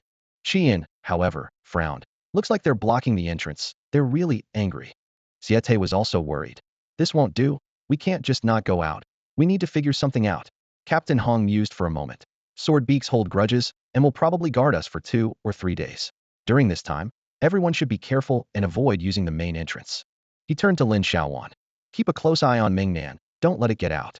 Lin Xiaoyuan immediately found Mingnan, grabbed its ear, and sternly warned, "You're not allowed to go out and play for a few days. Wait until the big birds leave. If you dare to run out, you're in big trouble." Her authoritative scolding made Mingnan cover its ears, causing the nearby little rabbit people to burst into laughter. Clearing the nearby land is out of the question, Chi Gu suggested. Why not use Siete's invisibility item to scale the wall and farm monsters elsewhere? Siete's eyes brightened. Since the sword beaks are here guarding us, their nest must be unguarded. Should we raid it?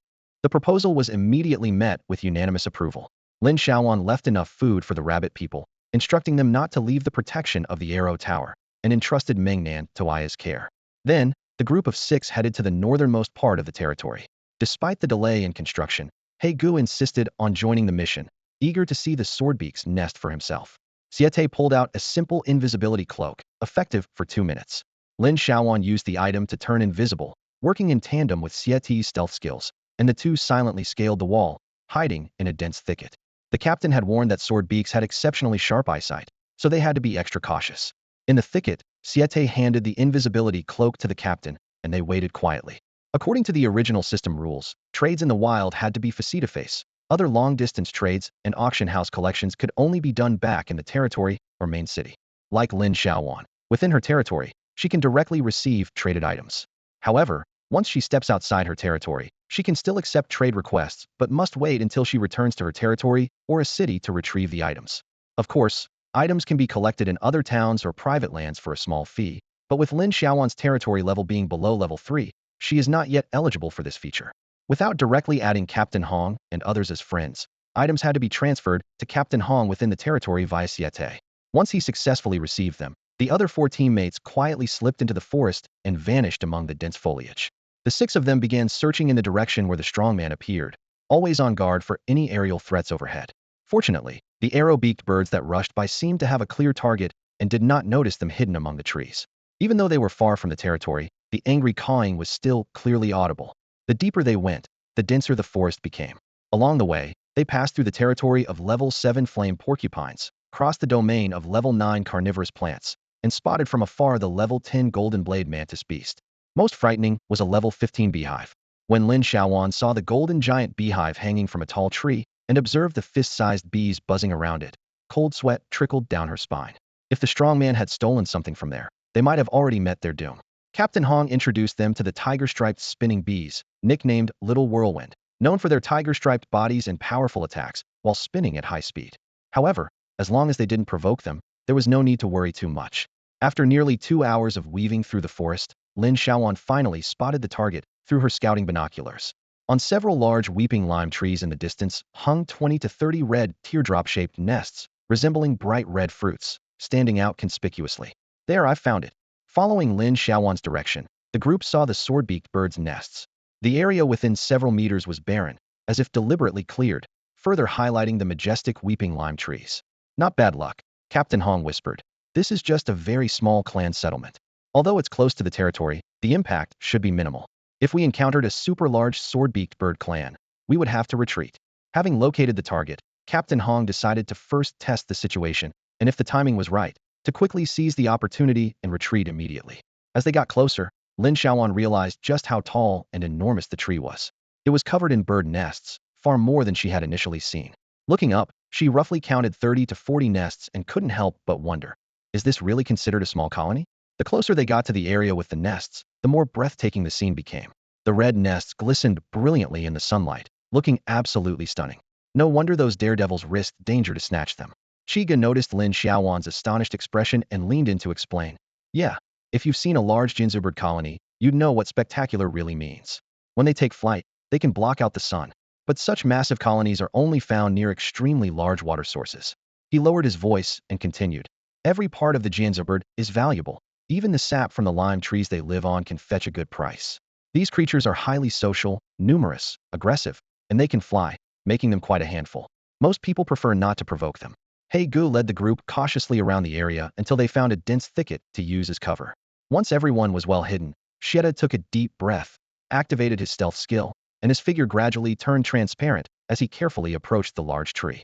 Shieta moved with extreme caution, stepping lightly as he neared the tree. He pressed himself against the trunk, feeling the rough bark on his back. Quickly, he pulled a piece of meat from his pouch and threw it forcefully towards a clearing on the other side. In just a few heartbeats, a red gingerbread fledgling swooped down from the tree, its beak as sharp as a sword, expertly snatching the meat. Before it could fly away, another fledgling dived down, and the two young birds immediately began fighting over the food.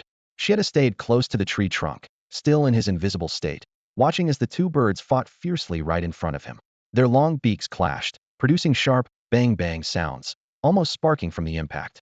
Feeling a wave of tension, Shieta dared not get too close for fear of being discovered. He carefully shifted his feet, inching around to the back of the tree. Just as he let out a sigh of relief, a few more fledglings flew down to join the fray. Lin Xiaoyuan and her companions watched from a distance, worried that their team-building activity might be doomed. Though these were just fledglings, their sharp beaks still glinted menacingly in the sunlight. Shieta assessed the danger, feeling it was off the charts. As he hesitated over whether to retreat, it seemed the two main combatants had decided the outcome. Suddenly, all the birds stopped fighting and calling, and with a flap of their wings, they flew off in the same direction. The forest returned to its quiet state, and Shieta patted his chest, relieved. He decided to take the risk and climb the tree to check things out. Given that only a few birds had appeared during the fight, it suggested not many were left. He speculated that the adult birds capable of flying had likely left the nest, leaving behind mostly flightless chicks, presenting them with a golden opportunity. Shieta revealed himself and signaled his companions to climb the tree. Captain Hong nodded in understanding. If conditions allowed, their harvesting operation could officially commence. The group watched as Shieta flickered and vanished again, presumably using some sort of tool. Not long after, Lin Xiaoyuan noticed that one of the red bird nests, previously hanging securely on a high branch, suddenly disappeared.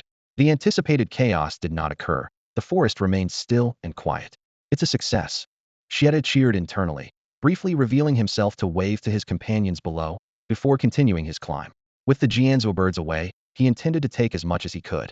Lin Xiaoyuan followed Captain Hong and the others as they quickly approached several large trees. It was time to reap the rewards. The team immediately spread out, each member picking a tree and using their skills to climb. He Gu performed a bird transformation, his arms turning into wings as he effortlessly flew up to the branches. Lin Xiaoyuan selected a large tree and activated the crawling rings ability. Instantly, her hands and feet developed suction-like structures that allowed her to adhere securely to the rough bark.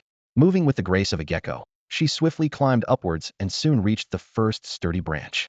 This branch was wide enough to walk on, and Lin Xiaoyuan confidently made her way toward the first bird's nest. Positioned at the lowest point, the nest was strikingly colorful. Without hesitation, she removed it and quickly tucked it into her backpack. Continuing upwards, she didn't find a red bird's nest on the second branch, but in a hollow of the tree trunk, she discovered a peculiar little plant. Level 3 hemostatic herb? I can't even see its properties or description. Her eyes lit up, and she carefully dug it out with her dagger, soil and all, before swiftly storing it in her backpack. With a grab whatever you see mindset, she climbed higher. On the third branch, she found 2 redbirds' nests. The first was easily secured, but as she reached for the second, a sudden harsh caw startled her, causing her hand to tremble. Without pausing to assess her surroundings, she hurried to collect the second nest, only to find it wouldn't fit in her backpack. As she leaned in for a closer look, a small red head popped out, its fluffy tufts twitching and its beady eyes staring intently at her. Amid the increasingly loud bird calls, Lin Xiaoyuan gritted her teeth and pulled the fluffy-headed chick out. She considered dispatching it, but paused as the little creature gently tapped her hand with its beak, its trembling tufts eliciting sympathy. With a sigh, she swiftly stowed the nest and set the chick aside. Glancing around, she saw her teammates beginning to retreat. Brother He and others were frantically signaling her, while the culprit, Siete, had climbed high and was being pecked at by a juvenile sword-billed bird. Lin Xiaoyuan looked at the large bird's nest 6 or 7 meters above her, but reluctantly decided to retreat quickly. Distant screeches filled the air as they all leapt from the tree trunk. Lin Xiaoyuan followed suit, losing over 30 health points in the process. Siete, frustrated by the pecking, swung his sword at the chick, prompting a sharp cry and intensifying the distant caws. Let's go? To the beehive, to Little Whirlwind's territory. Hurry, Captain Hong shouted urgently. The group ran silently, focused on escaping. The newbie protection period was their lifeline, allowing them to seek refuge in high-level monster territories without being actively attacked. As they fled, Lin Xiaoyuan tried to use Skill 1, but missed every time, so she concentrated on running for her life. The sword-beaked bird flock chased them at an astonishing speed, but fortunately, the dense canopy provided a natural shield, blocking most of the water sword attacks. They ran with all their might until they finally saw the conspicuous golden beehive. Slow down, Captain Hong whispered with experience. Enter the bee territory slowly, don't alarm them. Despite the painful water sword hits, they slowed their pace, taking potions to recover while cautiously moving towards the bee territory. The sword-beaked birds above screeched louder and flew even faster, appearing extremely agitated. Suddenly, a deafening buzzing sound erupted. Lin Xiaoyuan watched in shock as countless yellow whirlwinds swept past like a tornado, creating noticeable vibrations in the air. The bee swarm charged fearlessly at the sword-beaked birds above. The battle erupted instantly. Red birds and yellow whirlwinds entangled, with the sound of flapping wings filling the air and red feathers fluttering down. Lin Xiaoyuan focused on a particularly fierce sword-beaked bird, which resisted attacks from dozens of bees and even managed to swallow a larger bee whole, nearly choking. Amidst the chaos, a few blackened yellow bees occasionally flew close, circling the group and scaring them into standing still. For now, they were safe, as the aggressive bees were enough to deter the sword-beaked birds from invading their territory. Man, that was terrifying, someone said shakily. Those water swords hit me hard, dropping my health by 70 or 80 points. The group caught their breath under a large tree, watching the aerial battle above. 10 sword-beaked birds against hundreds of bees, a scale far beyond their ability to handle. Aren't the sword-beaked birds supposed to be guarding our territory entrance? Why are there so many here? Someone asked, puzzled. Haga thought for a moment and replied. Maybe they're the ones left to watch over the young, or they were out foraging. Let them fight a bit longer. Once the sword-beaked birds let their guard down, we'll retreat, Captain Hong instructed. Remember, keep at least a 10-meter distance from the hive. Walk around it, and don't make any rash moves. Half an hour later, after successfully escaping the swarm's territory, the team began to tally up their loot from the raid. Siete held up his right hand, making a gesture. I got 6 of them. Even while that young bird kept pecking at me, I managed to snatch them from its nest. Huh. Lin Xiaoyuan gave Siete a thumbs up. You're a real warrior. She joked that if they weren't in the beginner protection period, Siete might have gone bald from stress. Qin Dong reported. 5. Lin Xiaoyuan was amazed. Brother Qin, you really do big things quietly. Impressive. Hey Gu had 4, Captain Hong had 4, Brother Qi had 2, and Lin Xiaoyuan herself had 3. 24 in total. Wow, we're rich, she exclaimed. Too bad these can't be farmed. If they could, it would be great. Lemon trees are valuable too. Their juice can be used in medicine. Forget about the lemon tree juice, someone said. Sword-beaked birds guard it too closely. These nests are valuable. Even at auction, they could sell for 50 or 60 gold each. I bet I could steal them 8 times a day. Siete felt confident again. All right, enough joking around. Captain Hong interjected. We almost lost everything this time. If not for the beginner protection period, we wouldn't have made it. No more raids like this in the future. So what's next? Someone asked. Tree monsters. Captain Hong replied. Our level is still too low. Right now, hunting tree monsters has the best cost-benefit ratio. But first, let's eat. How about a serving of Hey Gee's pre-made meals for everyone? Lin Xiaoyuan, sitting under a tree, ate while chatting with Huier. My skill success rate is so inconsistent. It's driving me crazy, she said. Xiaoyuan, how's the success rate of your curse skill? Lin Xiaoyuan paused. Success rate is a mystery.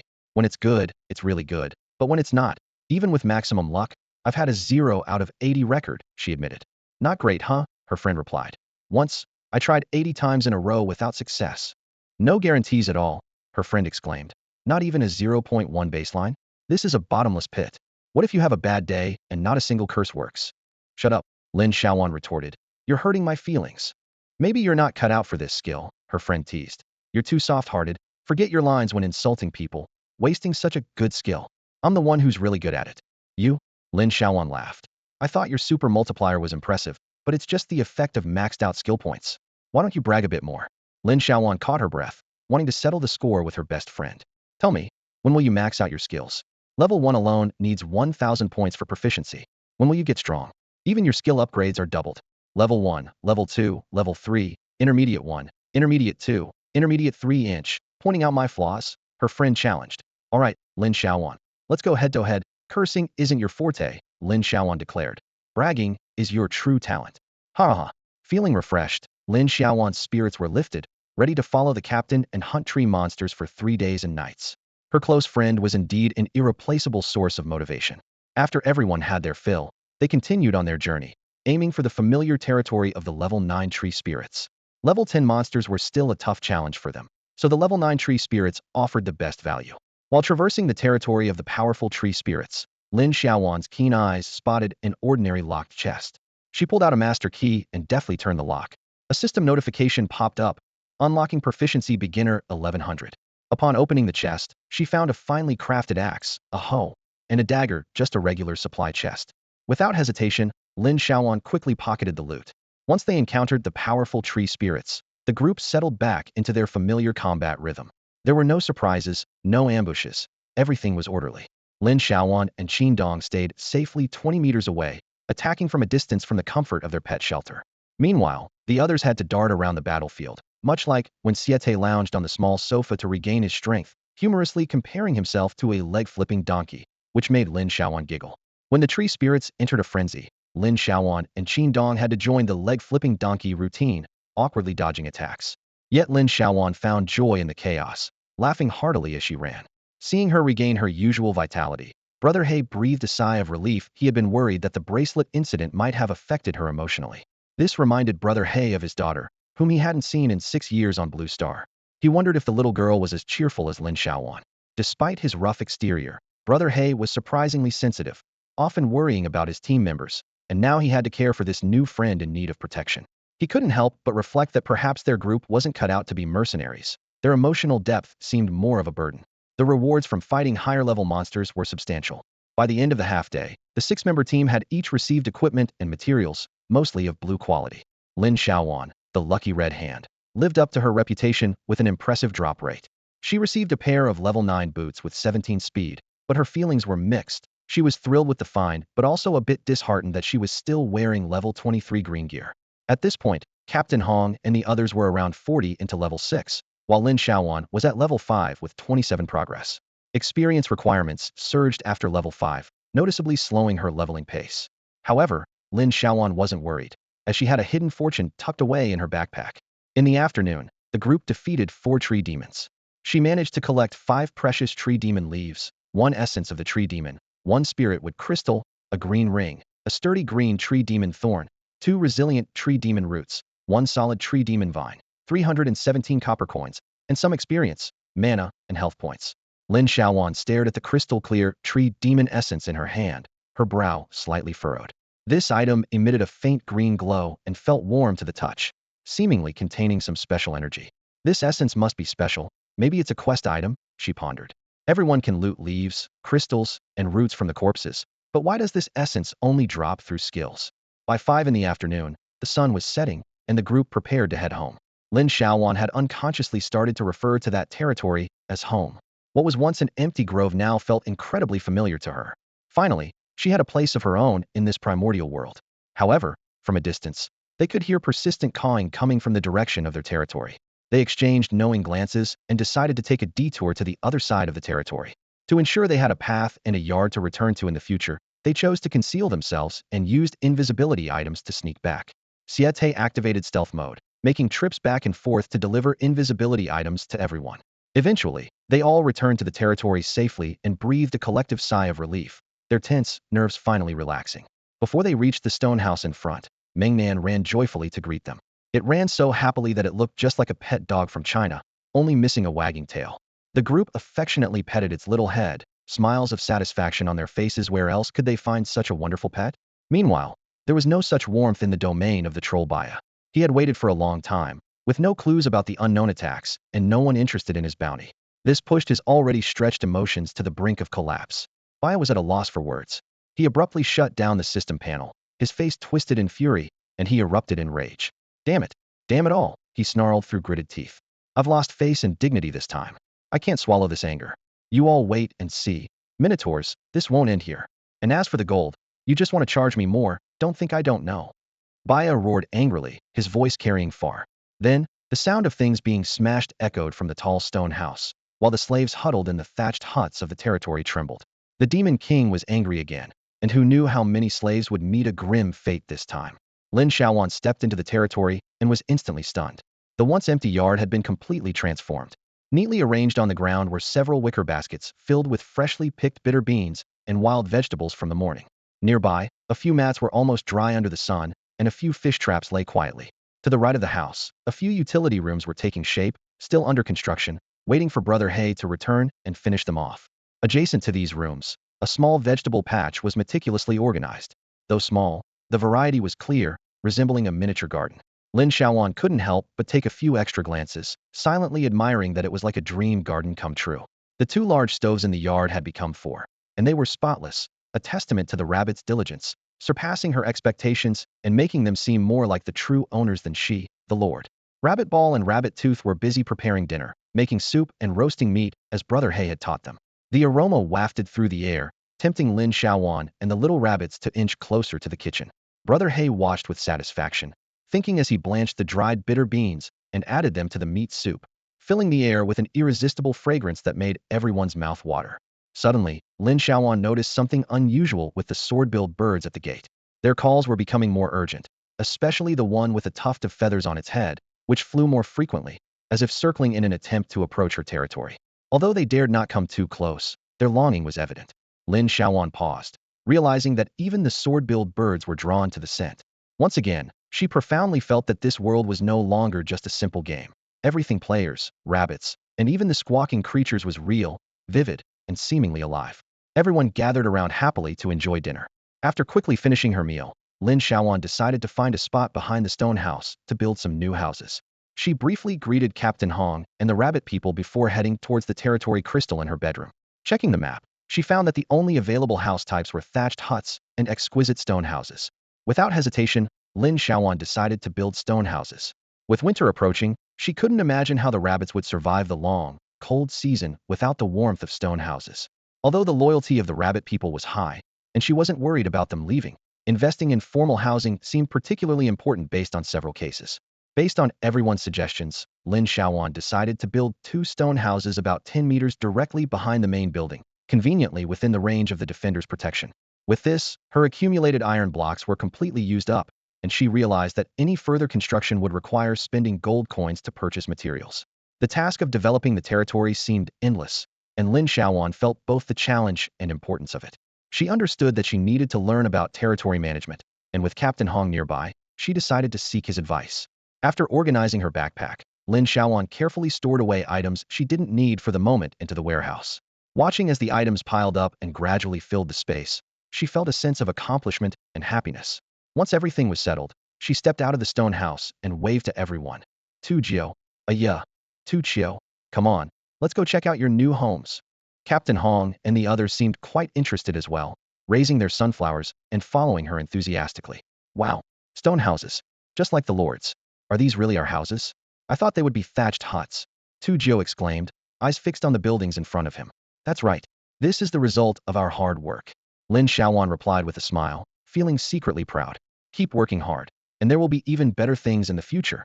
Although her words were full of encouragement, Lin Xiaoyuan knew that while she had many plans, her backpack was nearly out of gold coins. She had learned to dream big, but reality was still a bit harsh. Everyone stood outside the new houses, watching the rabbit people joyfully running and playing inside and out. The joyful atmosphere seemed to flow through the air, infecting everyone.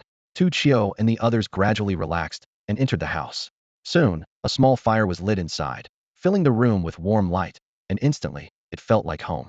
The little rabbit people quietly discussed how to divide the rooms, marveling at the size of the house. 4 rooms, more spacious and luxurious than any they had ever lived in. To them, it was a dream home. However, Haga didn't stop to enjoy it all. He was eager to return to construction. Gotta hurry, the living quarters aren't finished yet, and the fireplace needs to be done too. Gotta get it done tonight, he shouted as he walked, never pausing in his busy steps. In the desolate wilderness, the courtyard of Lin Xiaoyuan's territory was brightly lit. As night fell, the rabbit people continued their work, some chiseling wood, others mixing mud to reinforce the walls. Even in the toughest times, they never gave up on their determination to build. Outside, the sword-beaked bird stood at the door, waving its sharp beak, vigilantly guarding the territory, providing a sense of security that was incredibly reassuring. Over the days, its presence had made everyone feel safe, as if it were more reliable than any level 10 warrior. Lin Xiaoyuan didn't join in the busy work. Instead, she opened the system panel to check some details. However, before she could finish reading the initial channel, a message from a friend caught her attention.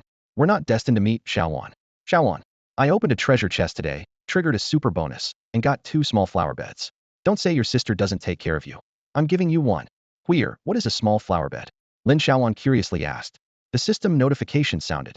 Your friend, we're not destined to meet, has initiated a trade with you. You received a small flower bed blueprint 1. Lin Xiaoyuan hurriedly opened her backpack to check. Small flower bed blueprint. A territory building that allows the planting of flowers and trees, enhancing the prosperity of the territory, with a footprint of 3 cubic meters. Building requirements. Stone 10, wood 3. Lin Xiaoyuan's eyes lit up. This was incredibly useful. As with the territory's prosperity increasing, she would definitely need more flower beds like this in the future. Since the blueprint was so valuable, once the territory was more affluent, she was determined to fill the yard with flower beds, providing everyone with a more beautiful and prosperous home. Lin Xiaoyuan Huir, you're like my own sister. Huir exclaimed, patting Lin Xiaoyuan on the shoulder with excitement in her eyes. Do you know I've been stressing about our prosperity level so much I almost went bald? I finally achieved it with a chicken coop. Lin Xiaoyuan frowned, puzzled at the overly excited girl in front of her. With our lack of luck, should we really worry about the prosperity level? Isn't that a given? Huir raised an eyebrow smugly. Lin Xiaoyuan pouted in defiance, thinking, we're both not exactly top students, so why can you solve this? She couldn't resist asking. Please, enlighten me. Without this blueprint, how can we boost our territory's prosperity? We're unlucky, so let's focus on planting and raising livestock. Huir confidently raised a finger, emphasizing, only those with attributes. She paused and added, there aren't enough plants with attributes, and raising chickens and ducks for eggs is too slow. So, I made cages and caught small animals for breeding. Huir's eyes lit up, her voice rising with excitement. I caught a lot of level 1 black-tailed scorpions, about 200 of them, and that was enough. She gestured the size of the scorpions. I originally wanted to catch ants, but the ant nests were too high level. Plus, I was worried that if the system didn't recognize them after catching ants, it would be a big problem. Scorpions are safer. Lin Xiaoyuan's eyes widened, her jaw almost dropping to the floor. Scorpions? 200 of them? How did you manage that? She recalled her own embarrassing attempts to deal with just a few scorpions and was thoroughly amazed. With our lack of luck, luckily my defense is high. Huir patted her chest. I managed to catch 10 of them, and the system didn't react. I figured it wasn't enough of a scale, but once I hit 200, the system immediately unlocked the territory's breeding industry. Impressive, Lin Xiaoyuan genuinely admired. You really are determined, Huir. But then she thought of a problem. She could have defeated so many monsters with that effort. She quickly checked Huir's level on the interface, noting she hadn't hidden it. Lin Xiaoyuan stared at the glaring, level 2, 71. Taken aback. Huir was so daring, and she was only level 2. With the beast tide approaching in 2 days, Lin Xiaoyuan suddenly became anxious, contemplating what resources she could offer to support her reckless friend. Hey, we repeatedly said that resources and leveling up should be the initial focus, Lin Xiaoyuan said worriedly. What about the beast tide with all this you've done? Don't worry, Huir waved her hand with a mysterious smile on her face. I made it into the top 5,000 of the novice breeding leaderboard and got rewarded with 50 gold. Lin Xiaoyuan was completely stunned, with only one thought in her head. What kind of luck is that? What is this novice breeding leaderboard? Since when does it exist? Why didn't she know? Why is the prize so high? She got so much less for her efforts. I've already upgraded to a level 2 territory, built a luxurious house, and stocked up on supplies. Huir counted on her fingers. I've built 20 arrow towers. Why worry about the beast tide? Huir suddenly looked troubled. I'm just worried about what to do with these scorpions. Do you know how much they eat in a day? And they aren't even useful. They're practically useless. But I can't just abandon scorpion breeding. What should I do? Lin Xiaoyuan felt a pang of jealousy, quietly cutting off the original channel. She thought to herself, there's more future in side businesses. Breeding isn't her ambition.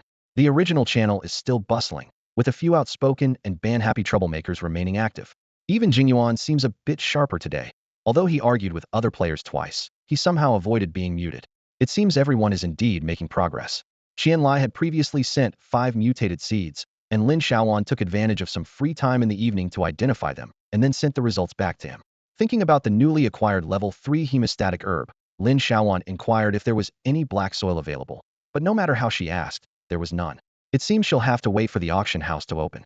Lin Xiaoyuan stayed focused, intently watching the screen. Today, she decided to stir things up using her blood spirit persona. After all, the character's notoriety was still high due to the bounty, and there might be unexpected gains.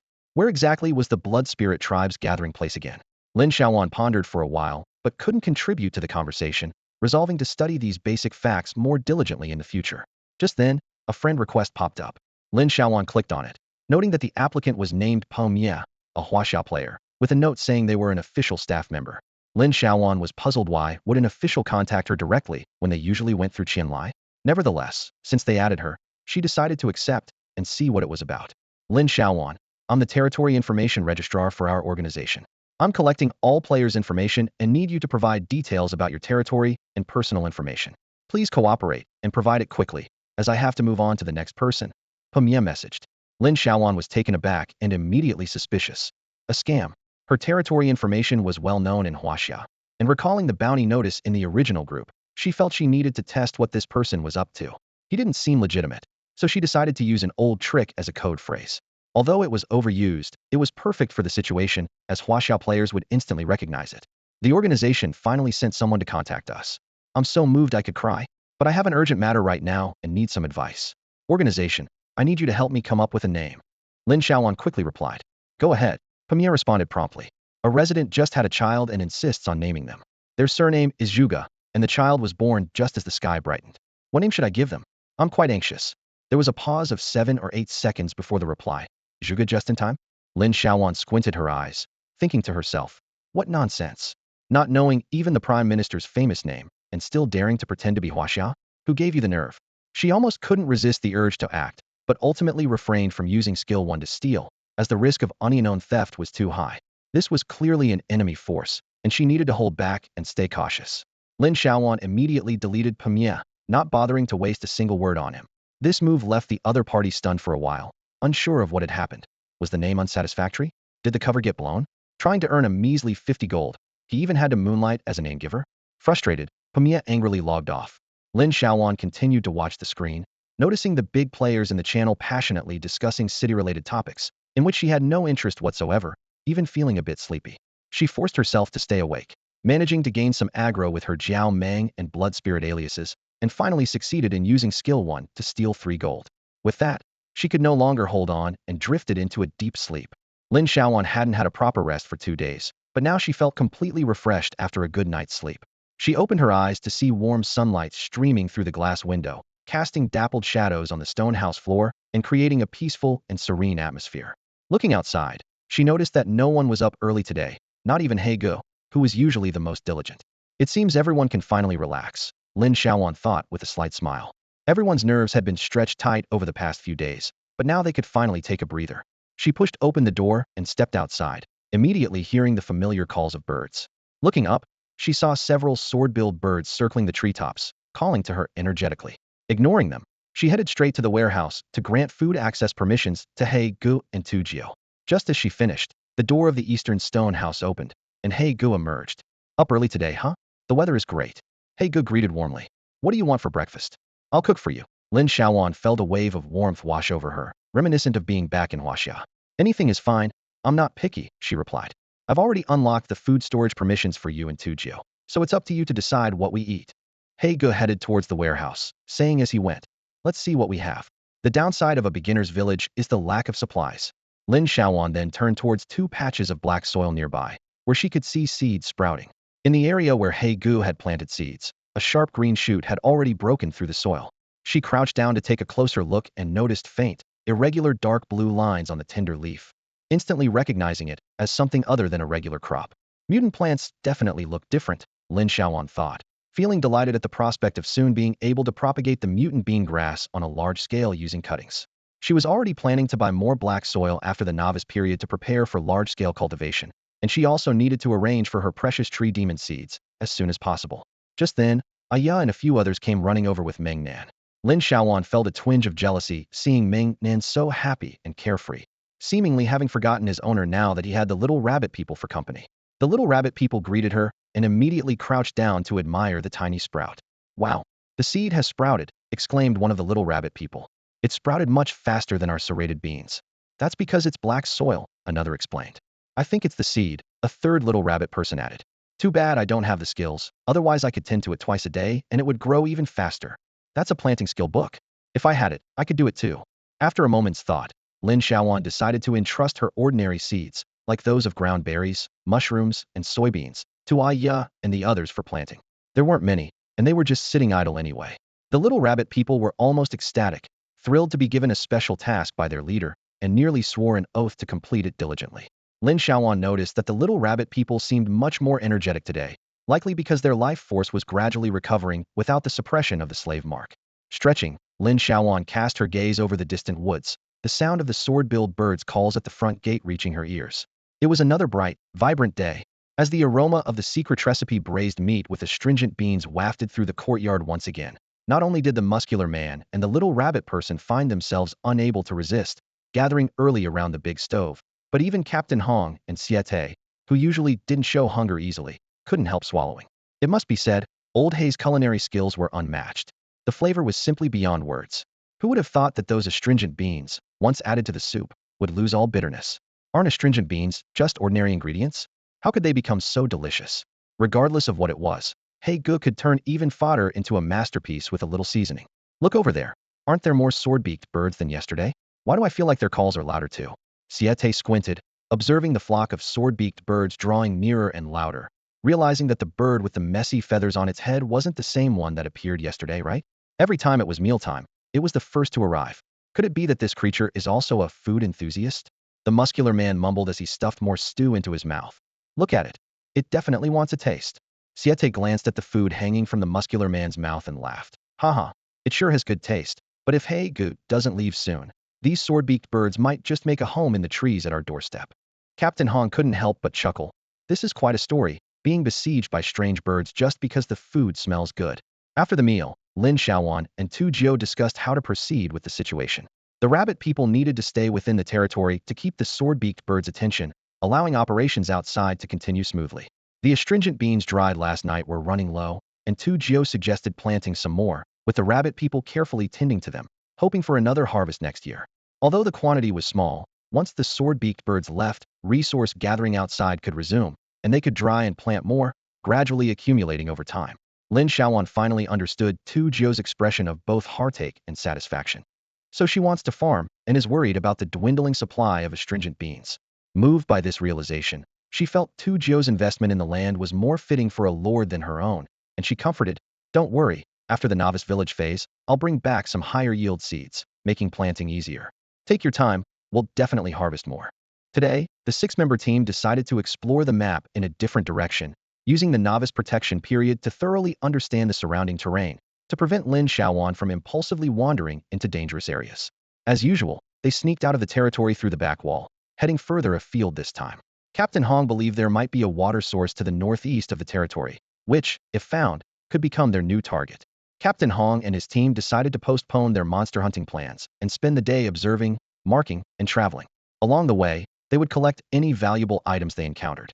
After navigating through a dense thicket for half a day, Lin Xiaoyuan spotted some water ducks through her binoculars, indicating they were finally on the right track. Level 4 water ducks, attack 27, speed 19, both health and magic points at 270, Lin Xiaoyuan reported while observing. They can use water ball attacks and water escape skills. If threatened, they'll throw a water ball, and if really provoked, they'll flee immediately. She handed the binoculars to Captain Hong, who took them with a knowing smile. Looks like we're close to the water source. Let's keep moving in this direction. As they pushed through the last tangle of vines, a vast blue lake suddenly unfolded before them. The morning sun shimmered on the lake's sapphire surface, sparkling like scattered gold leaf. The shoreline stretched into a graceful arc, with water plants swaying gently in the shallows. A soft breeze rustled the water, and the distant calls of wild ducks could be heard. Wow, this lake is huge. She was the first to break the silence. Imagine building a little house here. What a view it would be. Siete mused dreamily. The system then prompted, "You have discovered Moon Lake." "So it's called Moon Lake," they remarked, admiring the crescent-shaped expanse. "The name fits perfectly." Hey-gu pulled out his bird transformation ring and said, "Wait here, I'll fly up to get a better view of the lake's boundaries." Before he finished speaking, he transformed into a small black bird and soared into the sky. The others strolled along the lakeshore, enjoying the clear waters and the birds darting across the surface. After days of trekking through the forest, the scenery was a refreshing change. This water supply is ample and close enough to our territory, Siete analyzed. With this, future development won't lack water, saving us a lot of gold.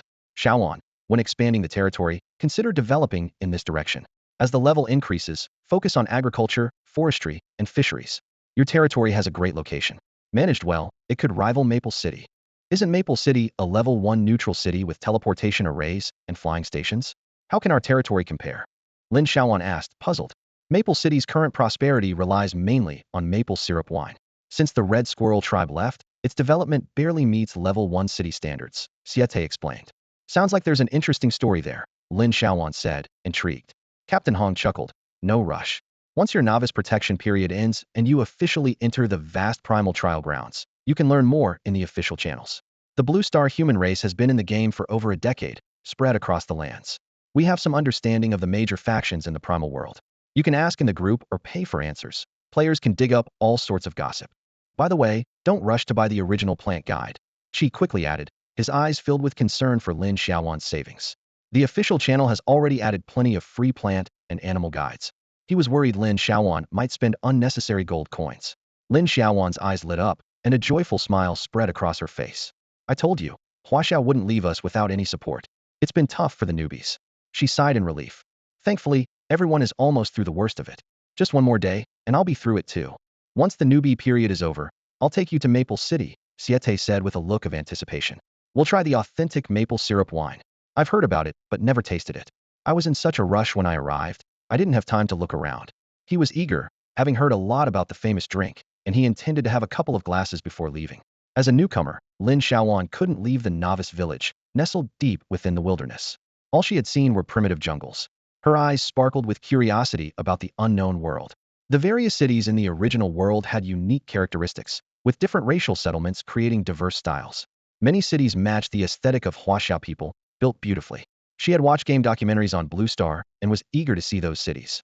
Lin Xiaoyuan couldn't help but imagine if Huaxia had large cities. Could they recreate the unique charm of Chang'an or Bianliang? The flapping of wings interrupted her thoughts. Hey Gu returned, excitedly shouting before even transforming. Xiaoyuan, the area is huge. I'm telling you, while it might not be 10 square kilometers, it's definitely 7 or 8. If you can hold on to this territory, it will be a prosperous place. Lin Xiaoyuan beamed, her eyes shining with joy. Who could resist having a large resource area near their territory? Is it really that big? That's practically a medium-sized lake. In the original world, if it could be claimed within her territory, it was officially recognized as hers, including all the water and fish. Even if she couldn't claim it immediately, once she had fishing gear, she could make a fortune just by guarding the resource area. Feeling the urgency to upgrade her territory, Lin Xiaoyuan silently reminded herself, better to secure it soon. The team found a spot with a great view to sit and enjoy the scenery briefly before heading in a different direction to explore the new map. Qin Dong, with his sharp eyesight, soon found some duck eggs. They decided to take a short break, especially since He Ji's roast duck was exceptional. He Gu specifically requested not to break down the ducks, saying, I want a whole duck with feathers to clean and prepare myself, he insisted. System processed meat just doesn't have the same flavor. The nearby wild duck flock didn't fare well. Lin Xiaoyuan was drenched by water balls but was too thrilled to care, casting ice arrows one after another and using her stealing skill freely. She even managed to swipe a level 4 belt with 15 defense, delighted to finally replace her level 2 belt. Before long, they had taken down over a dozen wild ducks. Those that escaped to the water were beyond their reach, but those that didn't escape ended up in their backpacks. The level 4 ducks provided plenty of feathers and materials, and they also found a water attribute gem, which they unanimously decided to give to Lin Xiaoyuan.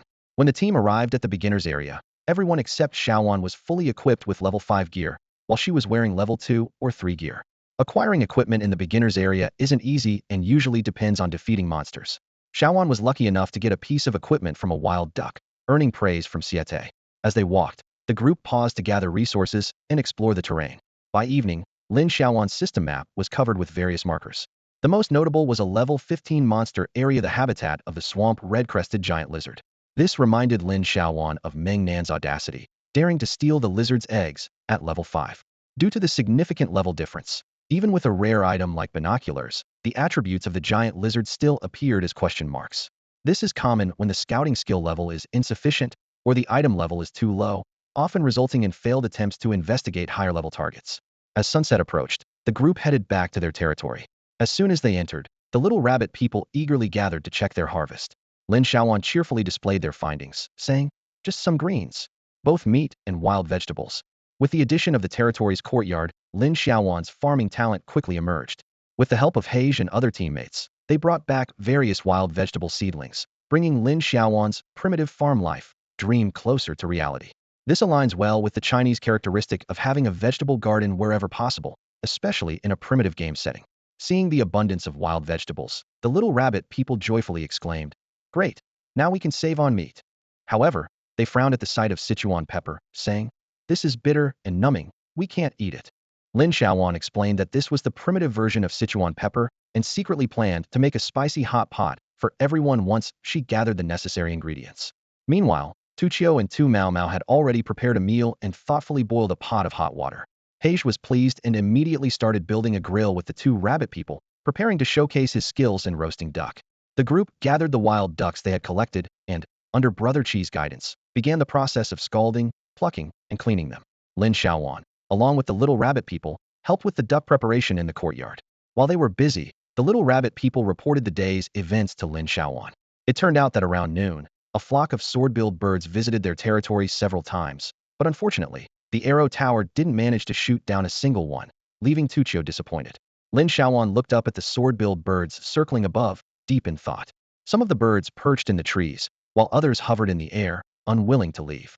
The large brick-and-mortar oven looked impressive. Gu pointed to the hole left in the middle, rolled a large green leaf into a tube using the younger ones, and inserted it inside. He said to Tuchio, "Blow into it. We call this our turbo duck enhancer. Haha, it's really powerful. To make the roast duck fragrant, the secret is in the heat." Lin Xiaoyuan leaned against the side, watching Gu enthusiastically demonstrate to everyone. He first taught them how to select ducks from the flock with the perfect Fetolian ratio, gently pressing his fingers on the duck's body while squinting his eyes to scrutinize carefully. Then, he skillfully opened the duck's belly and stuffed it with specially prepared spices, his movements as practiced as if he had been doing it all his life. "Tu Mao, Tu Chio, come over here." Gu called to the two little ones, asking them to give the carefully selected 10 ducks a special treatment. "See, you have to use our ancestral strong kneading technique. If you want it to taste good, this step is essential. Then blow some air into them, and it'll almost be done." Ge's hands kneaded the ducks' bodies, while the two little rabbits mimicked him earnestly. Time slipped away amidst the busy activity, and as everything was finally ready, the rich aroma of roasting meat began to waft through the evening breeze. The bright light of the sunflowers illuminated every corner of the small yard, heralding the start of a sumptuous dinner. The rabbits' dishes still mainly consisted of wild vegetables, with meat used sparingly. Fortunately, Gu also cooked a pot of aromatic wild duck soup, with a layer of golden oil droplets floating on the surface. But the most anticipated dish was undoubtedly the roast ducks. As the oven door opened, the caramel-colored duck's skin gleamed enticingly in the firelight, as if glazed with honey, with oil droplets slowly sliding down the skin. The rich aroma instantly filled the entire yard, making everyone present take a deep breath. "This smells incredible." You'd think Gu added some high-tech 10-mile fragrance. High-tech can't compare to real ingredients. Just look at those swordbill's reactions. "This roast duck is authentic." Gu proudly patted his chest. Lin Xiaoyuan nodded in agreement with a smile. "You can tell it's good just by the smell." Amidst the joyous atmosphere, a crisp ding interrupted Lin Xiaoyuan's thoughts. A system notification suddenly popped up, leaving her stunned. The newbie period ends tomorrow, and now this? Simulated territory battle. Lin Xiaoyuan fumed. A level 2 territory has to battle? Captain Hong and the others received the system notification simultaneously, their smiles freezing. Siete turned green with anger, gritting his teeth. Damn it. Who starts a territory battle before the newbie period ends? Are they crazy?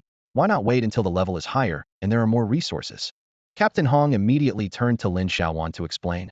"Xiaoyuan, a simulated territory battle means the system replicates everything within a 1-kilometer radius of the warring territories, including all eligible races, buildings, and resources, into a simulated battleground. But the 5 of us are clearly affiliated with another territory, not yours, so we won't be replicated into the battleground." He added seriously, "After the simulated battle ends, the losing side will be forced to forfeit at least 15 of their territory's resources. It's mandatory, and each person can participate up to 3 times a month, whether actively or passively." After hearing this, Lin Xiaoyuan was even more anxious, clenching her fists tightly. Losing means losing resources? Why is this happening before the newbie protection period ends? Are they eyeing my level 1 arrow tower? It's ridiculous. As everyone anxiously discussed, Siete suddenly grabbed 2 freshly roasted ducks and sprinted toward the front gate without a word. Lin Xiaoyuan didn't have time to question where he was going and quickly opened the communication interface to check the situation in the group chat. As soon as she entered, she was stunned by the scene before her. The group was already in an uproar, filled with accusations and arguments flooding the chat interface. Lin Xiaoyuan was bewildered. How did the group turn into chaos in the time it took me to have a meal? Meanwhile, the buck-toothed one couldn't be bothered with the minotaur that had been causing trouble for days. He never imagined that no one would take up the ogre tribe's bounty. He thought bitterly, if the players can't find their location, surely the simulated battle tokens can. An unexpected event occurred. Some players managed to escape the lock of the simulated battle token. Bucktooth's face was livid, his face turning blue with anger. The Blood Spirit clan member was truly formidable. It was like a battle of the gods, leaving ordinary players in a tough spot. Although Brother Nyo was provoking, he better not take everyone down with him. Lin Xiaoyuan was both anxious and angry, thinking, I only have a level 2 territory. Even if Bucktooth wins, the resources he gets wouldn't even cover 2 tokens. It's insane. But just then, Brother Nyo suddenly sent a trade request. Lin Xiaoyuan quickly accepted it. You received Territory Energy Recharge Card 2, Basic Territory Defense Scroll 1. Don't say I didn't have your back. Once the battle starts, use the scroll. Even with a level 2 territory, you'll be able to hold him off. If you lose, it's not a good look for Brother Nyo. With the energy card and scroll, at worst, you can draw. If you win, get ready for Brother Nyo to take you to the abyss. Brother Nyo is truly something else. Lin Xiaoyuan's eyes lit up, and she immediately made up her mind. To play well, first choose the right stance. Captain Hong was already taking off his equipment and looked at Lin Xiaoyuan. Xiaoyuan, we are foreign lords. We can't enter the territory battle. Only lords and pets can participate. Quickly put on your gear, and when you enter the simulation system, it will count as your own combat power. Brother He added, combat power includes your territory's residents, slaves, pets, all offensive and defensive weapons. Resources count as combat power too. Anything within 1 kilometer of your territory items, plants, water sources, minerals, buildings, and citizens are included. Losing will cost you 15 of your resources. Lin Xiaoyuan nodded and immediately started changing her equipment. She donned Captain Hong's level 5, 47 defense, silver heavy armor, Brother He's level 5, 38 speed bronze boots, Brother Chi's level 5, 39 strength silver gauntlets, Qin Dong's level 5, 35 defense silver necklace, and 2 items sent by the captain. With the equipment on, Lin Xiaoyuan's attributes skyrocketed. Before she could speak, a commotion erupted outside the front gate. Several arrow-beaked birds were colliding and cawing, fighting over something. The birds on nearby trees also took flight, seemingly wanting to join in. Captain Hong saw Xie Te running back excitedly and immediately guessed what was happening. Xie Te must be using food to attract the arrow-beaked birds, keeping them within the 1 kilometer territory limit. Before the battle starts, anything beyond 1 kilometer doesn't count as a resource. Would this count as combat power? Captain Hong suddenly asked, turning to Old He. Whether it counts or not doesn't matter. These creatures hold grudges, that's for sure. Old He laughed. Xie Te did a great job drawing all the arrow-beaked birds here. In territorial battles, it's either defending or attacking. Captain Hong turned to Lin Xiaoyuan, adding, after putting on the equipment, you probably understand this is the manifestation of combat power. With only 3 minutes left on the countdown, Lin Xiaoyuan smirked and confidently entered the original channel. This time, she didn't need to say much. To those who mocked and insulted her in the group, anyone who mentioned or insulted her, she mercilessly unleashed skill 1 on them. At this moment, the original channel was in chaos, and Lin Xiaoyuan's skill operated at an extraordinary speed, efficiently taking down the provocateurs. The system notified, received 19 coins, 7 magic crystals. As the final strike landed, Lin Xiaoyuan felt a sense of clarity, her cold laughter echoing in the channel. Lin Xiaoyuan followed the system messages from the Primal channel as she stepped into the simulated battlefield. The scene before her shifted instantly, turning from night to day, and the surroundings became clear. Captain Hong and his team were nowhere to be seen, replaced by a group of rabbit people. They moved as if normal but had clearly lost the ability to speak, mechanically following orders. Their intelligence seemed drained, leaving only the most basic combat instincts.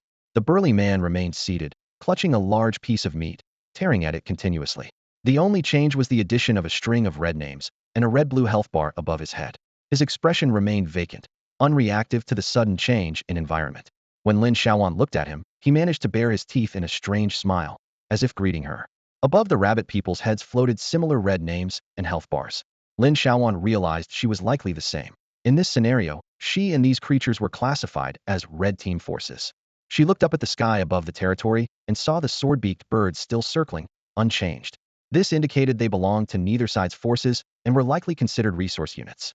A twinge of unease crept into her heart. If this battle was lost, would these resource-type sword-beaked birds be forcibly divided by the enemy? System prompts rang out in quick succession. Both sides have entered the territory battle space. Simulated territory battle officially begins. Game over. If the result is a tie, The side with the lower territory level wins. Territory battle countdown begins. After the game ends, the losing side will randomly have 15 of its resources forcibly deducted. As the words faded, a countdown of 259 appeared in Lin Xiaoyuan's field of vision. The territory battle had officially begun. The opposing side was a level 3 territory, but it was controlled by an 8th level troll named Baoya, clearly well prepared for this encounter. Lin Xiaoyuan immediately opened the system inventory to check the items Brother Niu had traded to her earlier. Since Brother Niu claimed she might manage a draw, these items had to be crucial. She quickly scanned the item descriptions. Territory Energy Recharge Card. A consumable item containing 50005000 energy points, used specifically to recharge the territory crystal. Basic Territory Defense Scroll. War. A city defense consumable from the endless battlefield, with strong defensive power. Territory Defense 500. Consumes 3000 energy points per hour, lasts for 3 hours. Also a one-time use item. These were artifact-level supplies. Without hesitation, she sprinted towards the territory's core crystal once it was operational. Even without offensive power on her side, she could stand her ground and avoid defeat. She promptly slapped the 2 energy cards onto the crystal platform. The system prompt followed. Detected possession of 2 energy recharge cards, temporarily increasing territory energy cap. Once the energy is used up, the cap will return to its original value. Confirm use. Lin Xiaoyuan confirmed without hesitation. Territory crystal energy value, 10465500. She felt a sense of relief. Due to her lack of focus on leveling up these past 2 days, the territory's energy value hadn't fully recovered. Thanks to Brother Niu's support and the energy recharge cards he provided, she could now activate the defense scrolls properly. After dealing with the crystal, she hurried to the territory's main gate outside the stone house. At that moment, a deafening roar echoed from afar, sending a wave of dust billowing towards her. No doubt, the infamous and arrogant troll Baoya was approaching. The rabbit people also gathered at the gate with her. However, Lin Xiaoyuan chose to keep the gate closed, unwilling to send the weak rabbit people to their deaths. She had a plan in mind. If Brother Niu's scrolls proved effective, she only needed to hold the line, at worst forcing a draw. If the scrolls failed, sending the rabbit people to fight would be futile. With a determined set to her lips, she took a deep breath, her mind echoing one phrase: stick to the old strategy, play it safe. Lin Xiaoyuan waved her hand, and several neatly arranged stone platforms instantly appeared inside the territory's gate. A compactly structured small house materialized out of thin air on the platforms. This rare item was utilized to its fullest potential in her hands, showcasing her determination to fight to the end. She quickly led Mengnan into the pet house, sparing only a nonchalant glance at the rabbit soldiers who followed them to the gate, leaving them to stand by within the territory, ready at any moment. She looked up at the sky, observing the circling sword-beaked birds with a furrowed brow. Whether these creatures would be of any use was still uncertain. If they joined forces with Buckteeth to attack her, the situation would become even more dire. The pet house was positioned on high ground, offering an excellent view. Lin Xiaoyuan raised her scouting binoculars and clearly saw the massive gate of a territory 2 kilometers away slowly opening. A giant demon with black wings emerged, striding out confidently, followed closely by over 20 slave warriors, some wielding shields and swords, others brandishing huge axes, all level 10 elites. At the rear of the group were 7 or 8 noticeably lower level 5 rabbit soldiers. Meanwhile, the atmosphere within Lin Xiaoyuan's territory was tense and oppressive.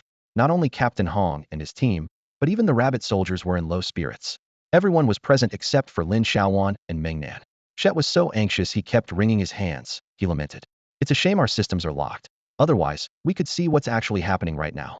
3 hours, it's driving me crazy. Hey Gu punched the wall in frustration, exclaiming angrily, what the hell? Using tokens in the newbie zone to show off wealth? Insane, absolutely insane. The demon clan are all a bunch of lunatics.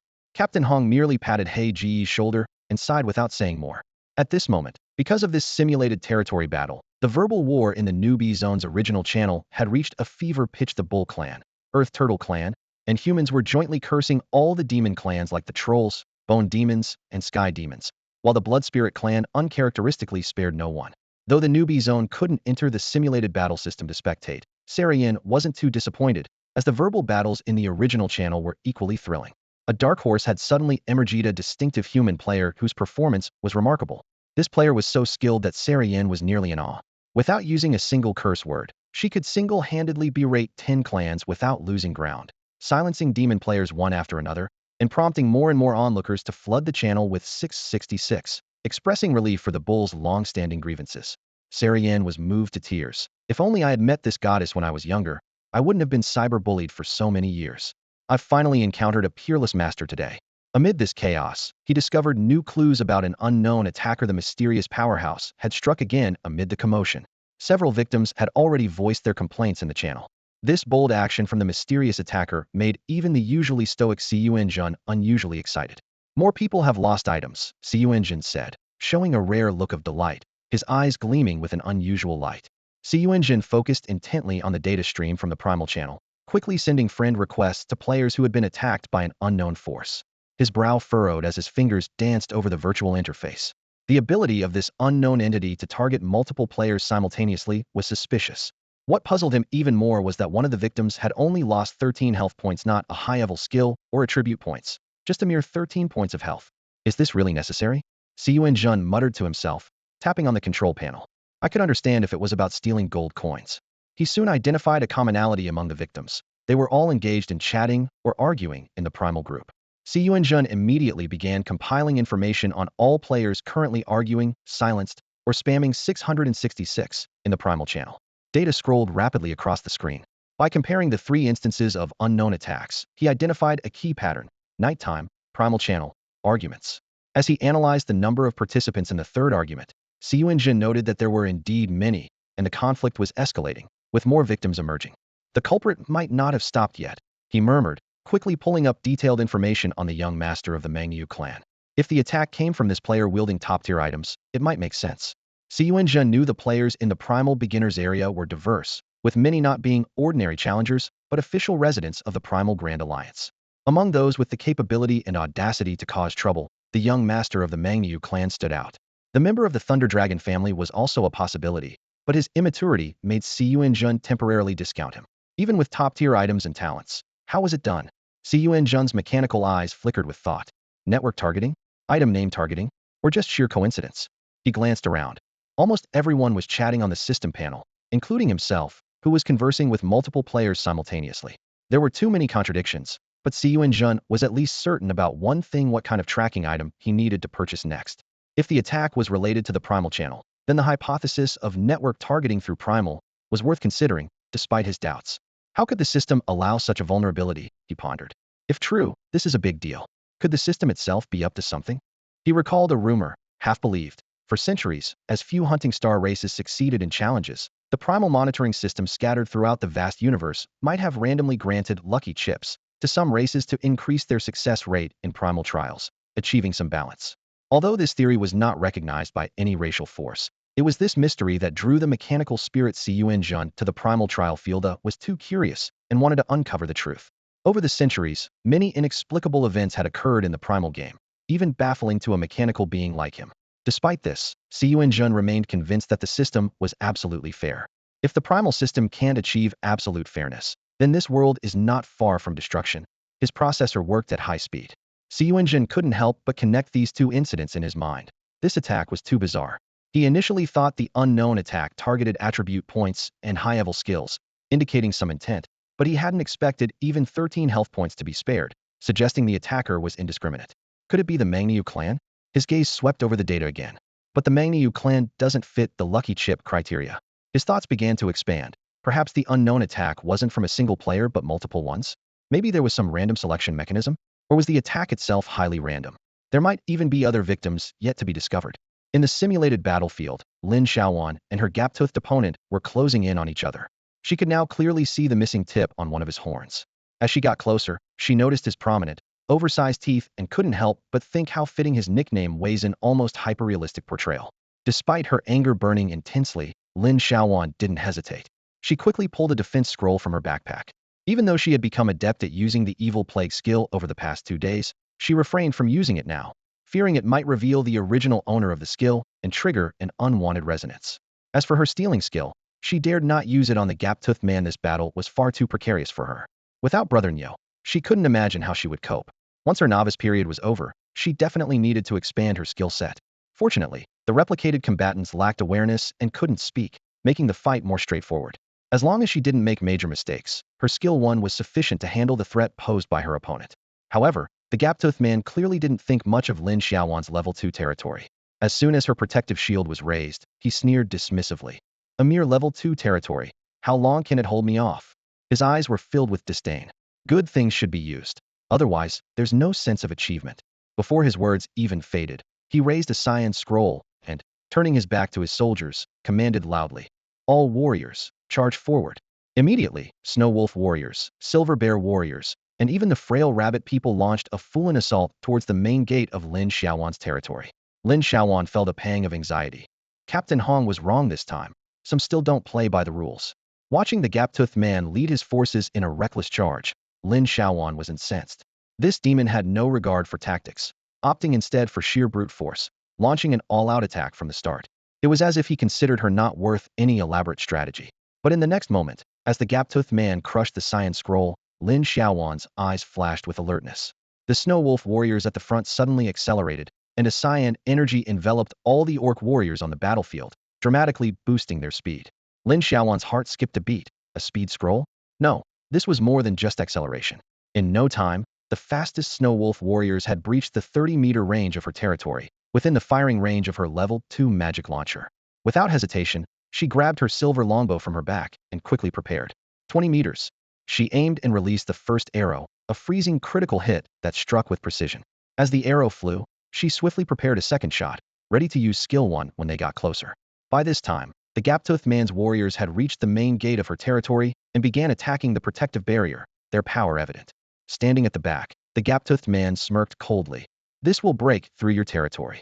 He then raised his arm high, conjuring a gleaming ice shard spear, and hurled it violently towards Lin Xiaoyuan's territory. This was no ordinary skill. It was an expert-level freezing critical hit that he had purchased at great expense from the market, boasting immense power. The gap-toothed man was confident that with this attack, breaking through the mere level 2 territory would be a breeze, requiring no complex strategic planning. Bang! Lin Xiaoyuan coldly eyed the blue spear whistling towards her as it struck the protective shield with a piercing buzz. Her eyebrow arched slightly, and she couldn't help but roll her eyes internally. What on earth was this ugly creature up to now? His ridiculous antics were infuriating. Did he think he was some kind of celebrity showing off to an audience of nobodies? Was this place a TV set? With a face like that, he dared to strike a pose truly a toad lusting after a swan. Ugly as he was, he seemed to relish in flashy displays, fitting the saying, trying to grab everyone's attention. The troll's exaggerated pose lingered awkwardly, as if he were practicing javelin throws on stage. This clearly wasn't some troll Olympics, and such a display was utterly tedious. Lin Xiaoyuan ignored his provocation, turning her expressionless gaze downward, and began casting skill 1 on the orc warriors one by one. Her strategy was simple: eliminate the minions first. If this buck-toothed freak couldn't take her down, she'd whittle down his forces to minimize their combat effectiveness. She discovered that skill 1 could steal health and mana from the simulated warriors, which was quite handy and would save her a lot of potions. Although Lin Xiaoyuan's wooden arrow towers, spaced every 10 meters, weren't particularly powerful, their dense arrangement and high-damage launchers quickly put the enemy at a disadvantage. The first target to fall was a Snow Wolf warrior, dropping swiftly. On the system panel, the numbers shifted from 0 to 1. Lin Xiaoyuan smiled slightly and continued her relentless assault. Bang, bang, bang. She kept ignoring the troll, maintaining her position. She glanced at the muscular pet lounging in its home, curiously peeking outside. It was much quieter today, causing no mischief, and Lin Xiaoyuan was quite pleased with its behavior. The sword-billed bird hovering in the airspace also seemed unresponsive, occasionally resting on a tree when tired. Lin Xiaoyuan was puzzled. Will they react to these foreign invaders? Meanwhile, the troll's buck-toothed fury was becoming apparent. He unleashed 7 or 8 consecutive freezing strikes, yet Lin Xiaoyuan remained calm and unfazed. Apart from her initial surprise at his first skill, his subsequent attacks elicited no reaction from her. Bucktooth grew agitated, feeling as if the whole field was mocking him. He was desperate to end this battle swiftly and then go teach that minotaur a harsh lesson. He suddenly unfurled his massive black wings, soaring into the air, laughing maniacally as he set his sights on Lin Xiaoyuan's domain. He then unleashed his most powerful skill, and the sky was instantly shrouded in a thick black mist. Within the mist, gray tendrils twisted and spread, seemingly alive. Some moved like melting plastic slime across the ground, dissolving any plants they touched, leaving trails of gray smoke. The power of this skill was not to be underestimated, as its plague-like aura rapidly corroded everything around. But as Lin Xiaoyuan watched, a slight smile played on her lips, though her heart was filled with exasperation. Wasn't this the typical villain setup from a Blue Planet movie? It was a shame Bucktooth wasn't in films. She tapped her head, urging herself to stay focused and not get distracted. However, this plague skill looks far more impressive than the sinister plague she had managed to acquire. Lin Xiaoyuan shot an arrow, yet in her heart, she still felt her sinister plague was superior. Just as the tendrils of thick fog were growing more intense, a sharp bird cry suddenly pierced the sky. Lin Xiaoyuan turned towards the sound and saw a fiery red sword-billed bird perched on a tree near the main gate of her territory. It was the distinctive sword-billed bird with a quirky tuft atop its head, now enveloped by a ring of gray smoke. The sword-billed bird hopped a few times on the branch before suddenly spreading its wings and soaring skyward. It traced a graceful arc in the air before swooping down like an arrow released from a bow. Its entire body straightened in an instant, with its fiery red feathers, elongated beak, and straight legs all aligning perfectly into a straight line, resembling a sharp crimson sword aimed directly at its target's weak point. With a loud bang, even the formidable figure of the buck-toothed creature was knocked backward by the sudden impact, nearly losing its balance. Enraged, it roared and swiftly grabbed the sword-billed bird's wing. Lin Xiaoyuan expected to witness a gruesome scene, but in the next moment, the sword-billed bird's long beak precisely pecked the creature's head. At that moment, she realized she had been blinded by the creature's level advantage and plague skill, nearly forgetting that these sword-billed birds were all genuine level 12 experts. Not only were their levels high, but they also possessed the advantage of flight and numbers. In the blink of an eye, a fierce battle between the sword and the demon unfolded in the sky. Lin Xiaoyuan couldn't help but marvel. Indeed, every generation has its own wildlife wonder. Today has truly been an eye-opener. When the creature with buck teeth attacked, it tore into the sword-beaked birds with swift ferocity, creating a scene as chaotic as hot oil hitting cold water. The birds quickly formed a sharp, red sword formation and charged at the buck-toothed beast with fierce intent. Lin Xiaoyuan finally understood why these birds were called flying swords of the sky. Their sword-like wings were razor-sharp and incredibly fast. Damn birds.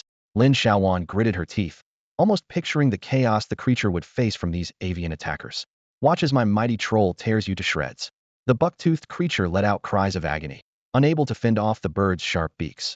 Lin Xiaoyuan watched, both shocked and impressed. The reputation of these birds was well-deserved and the nickname aptly fitting.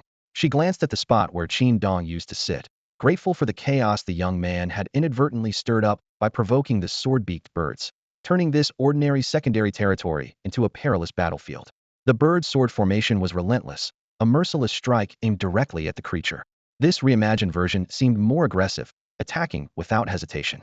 Free from the worry of the arrow towers, the birds charged like enraged beasts, showing no mercy to the troll. Damn it! Even wild creatures dare to attack me. The creature roared, clenching its teeth. It swung its massive claws, trying desperately to tear apart the flying sword-beaked birds. However, the reproduced birds made no sound, their silence stripping the scene of its expected intensity, leaving it surprisingly bland. Yet, the power of the sword-beaked birds was undeniable.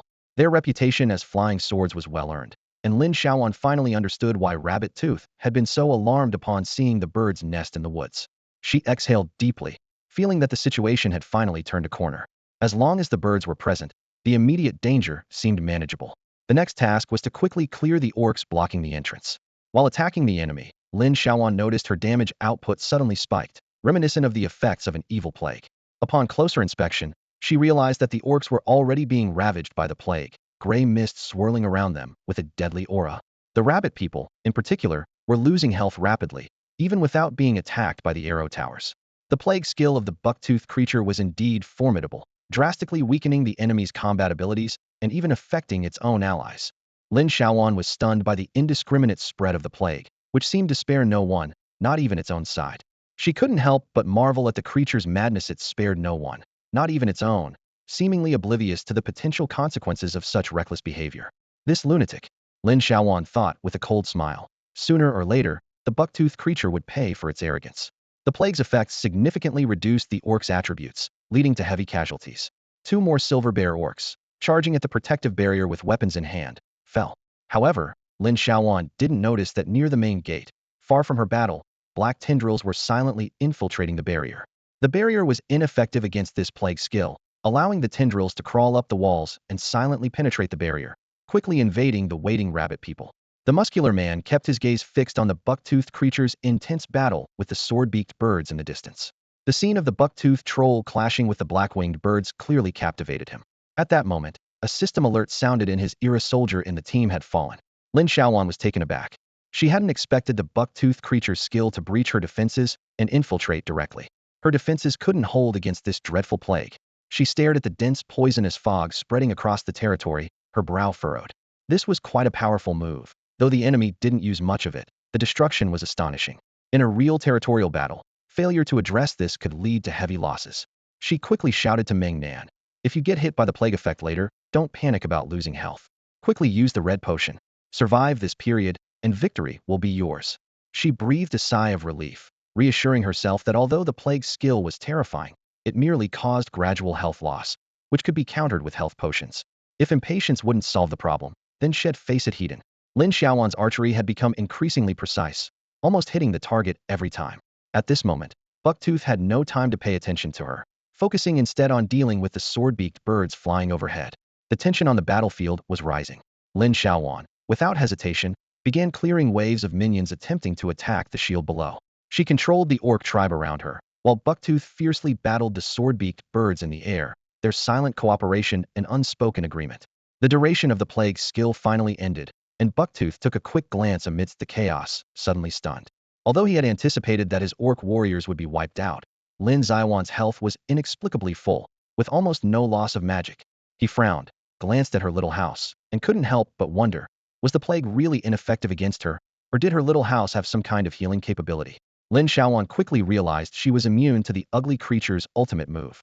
Instantly, she reacted swiftly, pulling out 2 intermediate health potions from her backpack, shouting loudly, "Damn! His ultimate is really strong. What kind of skill is this, that it can penetrate here? Humph, I'd like to see how many potions and items you have, compared to my troll tribe."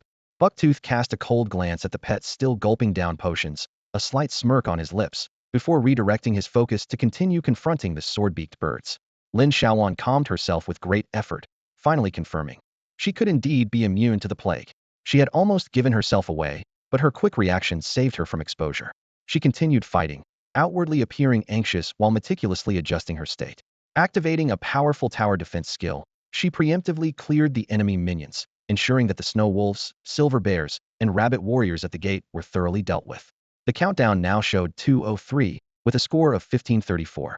She glanced upwards, noticing that the troll Bucktooth was no longer tearing enemies apart with his bare hands, but was instead using a sword to slash at the incoming sword-beaked birds, accompanied by frequent clanging sounds. Seeing his frantic state, Lin Xiaoyuan couldn't help but feel a bit of schadenfreude. Bucktooth seemed to sense something, abruptly turning to look over.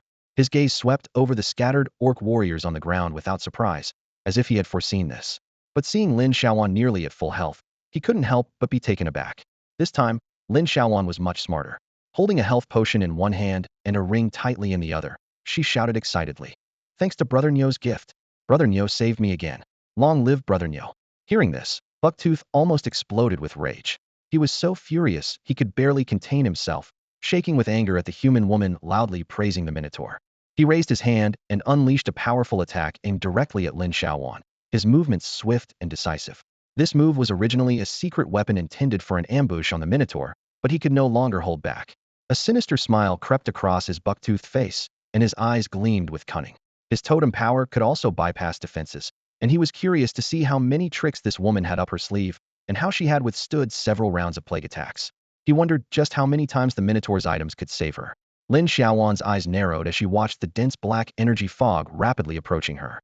Within the black mist, countless tiny insects seemed to wriggle, emitting a nauseating aura. She quickly closed the window of the pet house, shouting internally, "Here comes the skill again." She knew she needed more health potions to deal with it.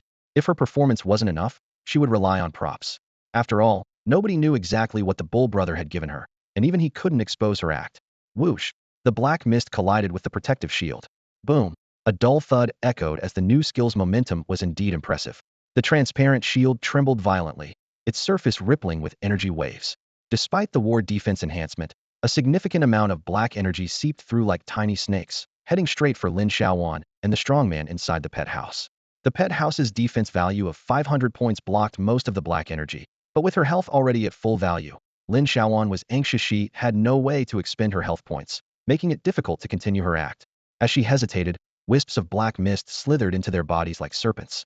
Lin Xiaoyuan didn't feel any obvious effects, but the strongman's condition deteriorated rapidly. His eyes began to redden, and the friendly gleam in his gaze gave way to confusion and a hint of hostility. In the blink of an eye, he started to struggle violently, growling deeply, with none of the playful cunning in his eyes that he had before. Lin Xiaoyuan's heart tightened, sensing trouble. It seemed the plague totem didn't just lower attributes. Could it also mentally control or induce a berserk state? Without a moment's hesitation, She swiftly pulled out the immunity item given by Captain Hong from her backpack, lunging toward the strongman.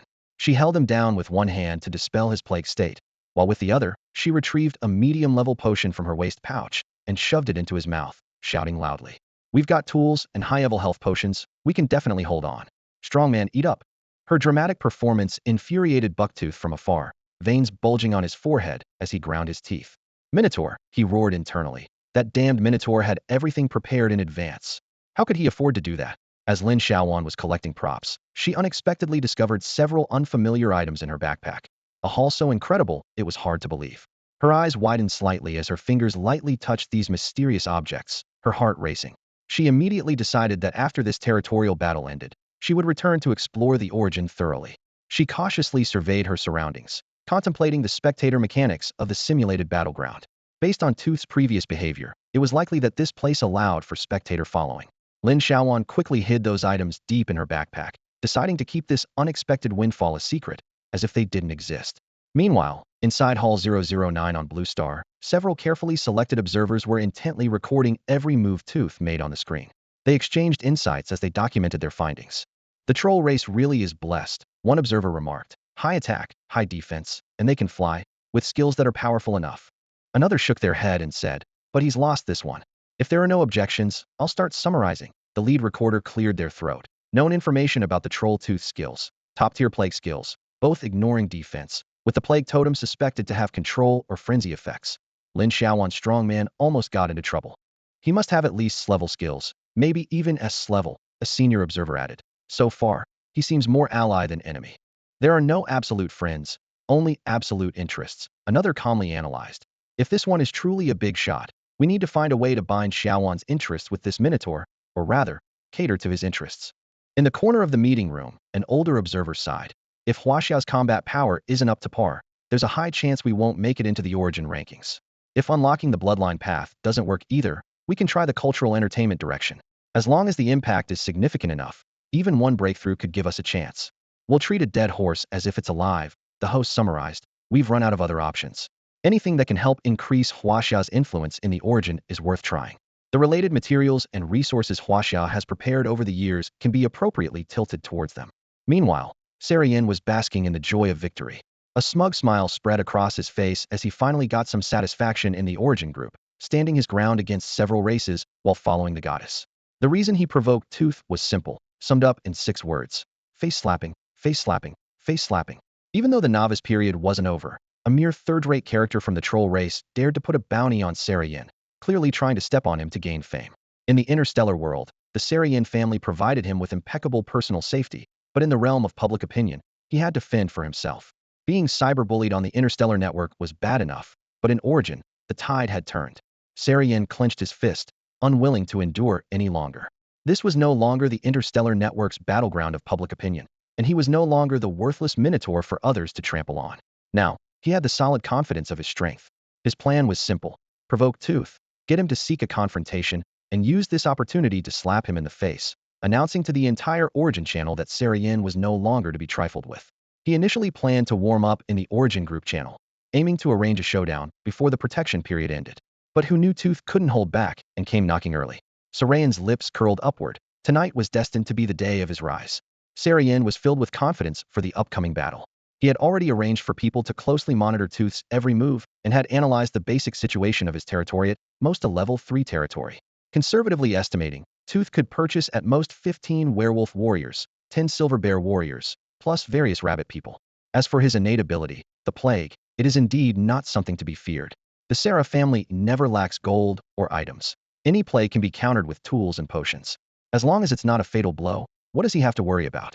On the simulated battlefield, Bucktooth was frantically gulping down potions, wielding a sword-beak bird in each hand, while occasionally casting death tentacles toward the territory's small cabin. Why won't this damn human fall? My plague source is supposed to bypass defenses, he thought, sensing something amiss but having no time to ponder it. Under the plague's influence, the sword-beak birds became more frenzied, charging at him recklessly. How ironic it was that his first territorial battle opponent was neither an enemy lord nor a soldier, but a bunch of wild creatures near a level 2 territory. If word got out, where would the Serra family's honor go? Lin Xiaoyuan held a red yo-yo, waiting for the right moment to act. Seeing Bucktooth entangled by the sword-beak birds, she knew it was time to strike back. Even if she could only use ice arrows, she had to regain the upper hand. Meanwhile, the warrior was leisurely squatting in the pet house, focusing on gnawing a Black Brother brand roast, indifferent to his owner's actions. Swish! Lin Xiaoyuan blinked to a spot 8 meters outside the territory, then blinked again to 25 meters away. She quickly drew her bow and aimed at the massive figure. Thwack! The arrow hit Bucktooth's left black wing, but with little effect. Lin Xiaoyuan sighed inwardly. Even in the silver gear gathered by the team captains, she struggled to penetrate his defenses. Seeing a human daring to appear outside the territory, Bucktooth laughed maniacally and flew at her. Lin Xiaoyuan aimed at his wide-open mouth and released another arrow. The laughter abruptly stopped as she blinked 7 or 8 meters away, dodging what Bucktooth thought was a sure hit. This scene enraged Bucktooth, and he roared to the sky, launching a pursuit. Seizing his distraction, the swordbeak birds swarmed him. The arrows from the tower, the launchers, and the swordbeak birds' attacks converged, plunging Bucktooth into a tough battle. He had to retreat from the territory's safety zone to deal with the remaining dozen or so swordbeak birds. Lin Xiaoyuan skillfully employed Professor Qingdong's shooting techniques, dodging while moving in small bursts to fire. After taking 2 hits from the magic cannon and energy arrows, Bucktooth hesitated to advance further, resorting to throwing javelins at her from outside the territory. Fortunately, with the yo-yo in hand, Lin Xiaoyuan could always evade in time. She appeared again at the territory's edge, seizing the moment to shoot an ice arrow. Thwack! This shot triggered a freezing effect, nearly causing Bucktooth to drop from the sky as he scrambled to stabilize himself. Under the combined assault of Lin Xiaoyuan and the sword-beak birds, Bucktooth's health rapidly declined, but a potion quickly replenished his life points. The battle had turned into a war of attrition, with Baoya not using his plague skill for over 10 minutes. Lin Xiaoyuan speculated that he was probably just tired, rather than noticing anything unusual. Every time the plague skill was cast, she would quickly change equipment, take medicine in advance, and make some fake moves, fearing that the troll might notice anything odd about her. In fact, Lin Xiaoyuan knew in her heart that as long as the sword beaks were present, her territory's protective shield could withstand Baoya's attacks. Although her skills were limited, and there was a significant gap in level and equipment, rendering her unable to pose a real threat to Baoya, she accepted the situation and remained clear-headed. She repositioned herself safely again, drew her bow, and even felt a slight urge to return to her territory's cabin to rest. At this moment, Baoya's emotions were extremely complex. Facing the relentless charges of the sword beaks, he had long lost his fighting spirit. He initially planned to eliminate the weakest target first to intimidate the Minotaur, but after so much time, he hadn't even breached the wild creature's defense line.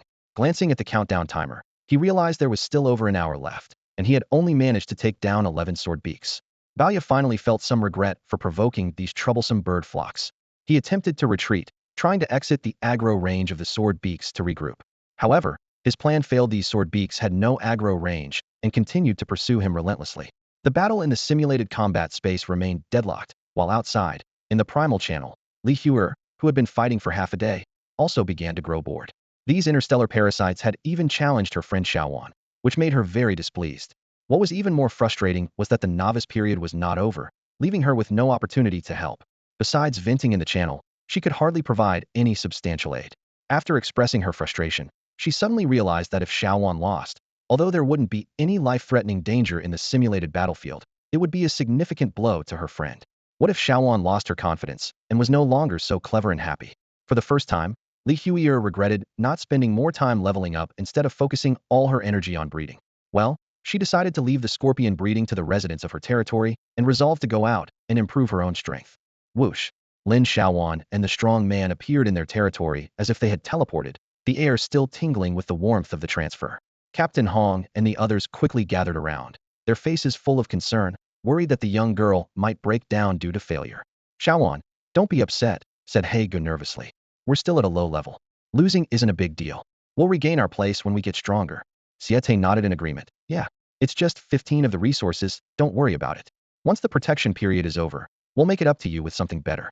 To everyone's surprise, Lin Xiaoyuan suddenly broke into a bright smile. Haha, you guessed wrong, I won. It was a huge win. She turned and pointed to a group of sword-beaked birds perched on a tree near the main gate. All thanks to them. Everyone was momentarily stunned before erupting into cheers of joy. What happened? Did the sword-beaked birds really make a difference? Tell us how you won. Yes, my lord, someone chimed in. Uncle He was swearing for 3 hours, saying you were going to lose. Tell us how the ogre got defeated. Lin Xiaoyuan waved her hand with a smile. It wasn't that exciting, really. I wasn't the main force. Bucktooth lost miserably. Just thinking about it makes me feel sorry for him. She walked over to a wooden bench in the yard and sat down. But wait, I need to report the battle situation to Brother Nyo first. As she sent a detailed battle report to Brother Nyo, she kept an eye on the time the next territory battle was about to begin. Meanwhile, Sarayin was announcing the victory on the Origin channel while organizing his backpack. In 15 minutes, he would face the Ogre Heathen. He swore to himself that this time he would make Bucktooth pay.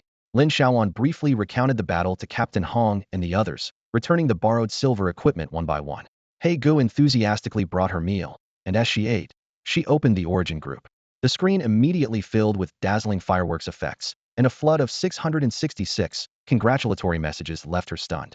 Just then, a private message from Huier popped up. Xiaoyuan, congratulations on defeating the ogre. I was worried about you all night. I spent over 10 gold on loudspeakers in the Origin group to vent my anger on your behalf, but you have to reimburse me for that. Seeing her good friend's message, Lin Xiaoyuan felt a warmth in her heart.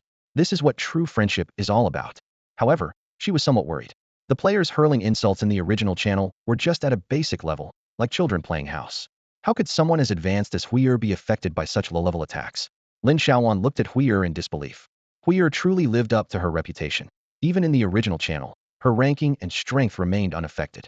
Terms like giant demon, celestial demon, blood spirit, and mechanical spirit were no match for her skills. The so-called silencing and keyword blocking were outdated tactics from years ago.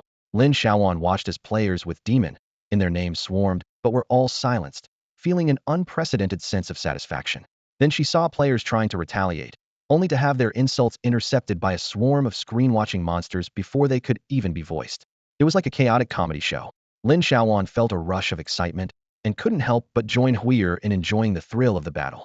She heard the praise and felt the barrage of insults from countless players, passionately unleashing her skills. The system notifications chimed continuously. Received 53 gold coins. Received 1 gold coin. Excellent. Lin Xiaoyuan immediately gifted Huier 50 gold coins and instructed her. Keep the announcements coming. Well done. The system notified. Gained 310 experience. Received shell ring 1. Meanwhile, other players in the original channel were being silenced one by one. A system warning sounded, and a player shouted in the channel. 555, I've been silenced. There's an unknown attack on me. Why only 1 gold? Is it to mock me for being poor? The items thrown by players were rare, like magic fire crystals, while his 1 gold was embarrassing to mention. 55,555. At the same time, in the Blood Spirit Fanpool territory, Fanpool was angrily cursing and protesting. I cursed at the poor and wasn't silenced. But why am I silenced for cursing idiots? It's unfair. I want to report this to the system. If the Thunder Dragon clan's pride, Han Dao, heard this, he might say, me too. He flapped his small wings, muttering angrily, hey, I only changed 1 word. Why silence only me? Why? Is there really such a big difference? The original channel was buzzing with activity. Some players, silenced for poor performance, were shouting in frustration. Others, crying over lost items, were in disarray. Some, mocked for pranks, were excited as if on a high. And a group, having received generous rewards, laughed to tears. Lin Xiaoyuan was so happy she was speechless. Today's gains exceeded her imagination. The Bucktooth challenge wasn't over, and the territory battle hadn't concluded, yet she had already made several trips to the warehouse to store items, replenished her horn with gold coins, and still ran out of stock. For the first time, she didn't mind the horn expenses, feeling instead that there weren't enough. At midnight, the territory battle between Nyo Gu and Baoya concluded early. Lin Xiaoyuan sat in front of her computer, quickly calculating the battle duration 1 hour and 20 minutes, indicating an overwhelming victory for Nyo Gu. Lin Xiaoyuan's lips curled into a slight smile, not surprised by the outcome. Among the wealthy players she knew, Nyo Ji's strength was unmatched. She first sent her congratulations using her own account, then switched to her alternate account, Yundiao, to offer her enthusiastic blessings once more. When victorious Nyo Gu returned to the channel, he made quite an entrance. He released 10 fireworks in succession, with dazzling effects lighting up the original channel, which boasted millions of players, for a full 30 seconds. At that moment, all online players in the beginner's trial area witnessed Baoya's defeat. Allies of the Reckless Ox clan flooded the channel, filling the screen with cheers of 666, and Reckless Ox clan is mighty. However, Lin Xiaoyuan had no time to join the celebration. She was focused on checking the system notifications. As a defender, she earned a virtual battlefield territory battle point, and more importantly, a wealth of loot awaited her. Her heart raced with joy as she looked at the impressive list of items. This is just a fifth of the resources. Lin Xiaoyuan marveled at the item list. 3 level 3 magic cannons, 20 level 2 wooden arrow towers, for level 1 crossbow towers, along with basic granaries, black soil, wells, a 400-meter stone wall, highland pear trees, and thatched cottages. not to mention 5,000 units of wood, 5,000 units of stone, 2,000 units of iron, and even a cracked stone table. After accepting everything, the system granted her a free building reset opportunity. Lin Xiaoyuan immediately checked the attributes of the level 2 arrow towers. Their attack range and distance had doubled, finally surpassing the embarrassing range of a slingshot.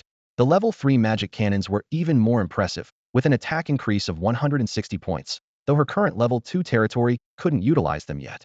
The stone wall's defense value reached 200 points, strong enough to fend off low-level monster attacks, even without activating territory defense.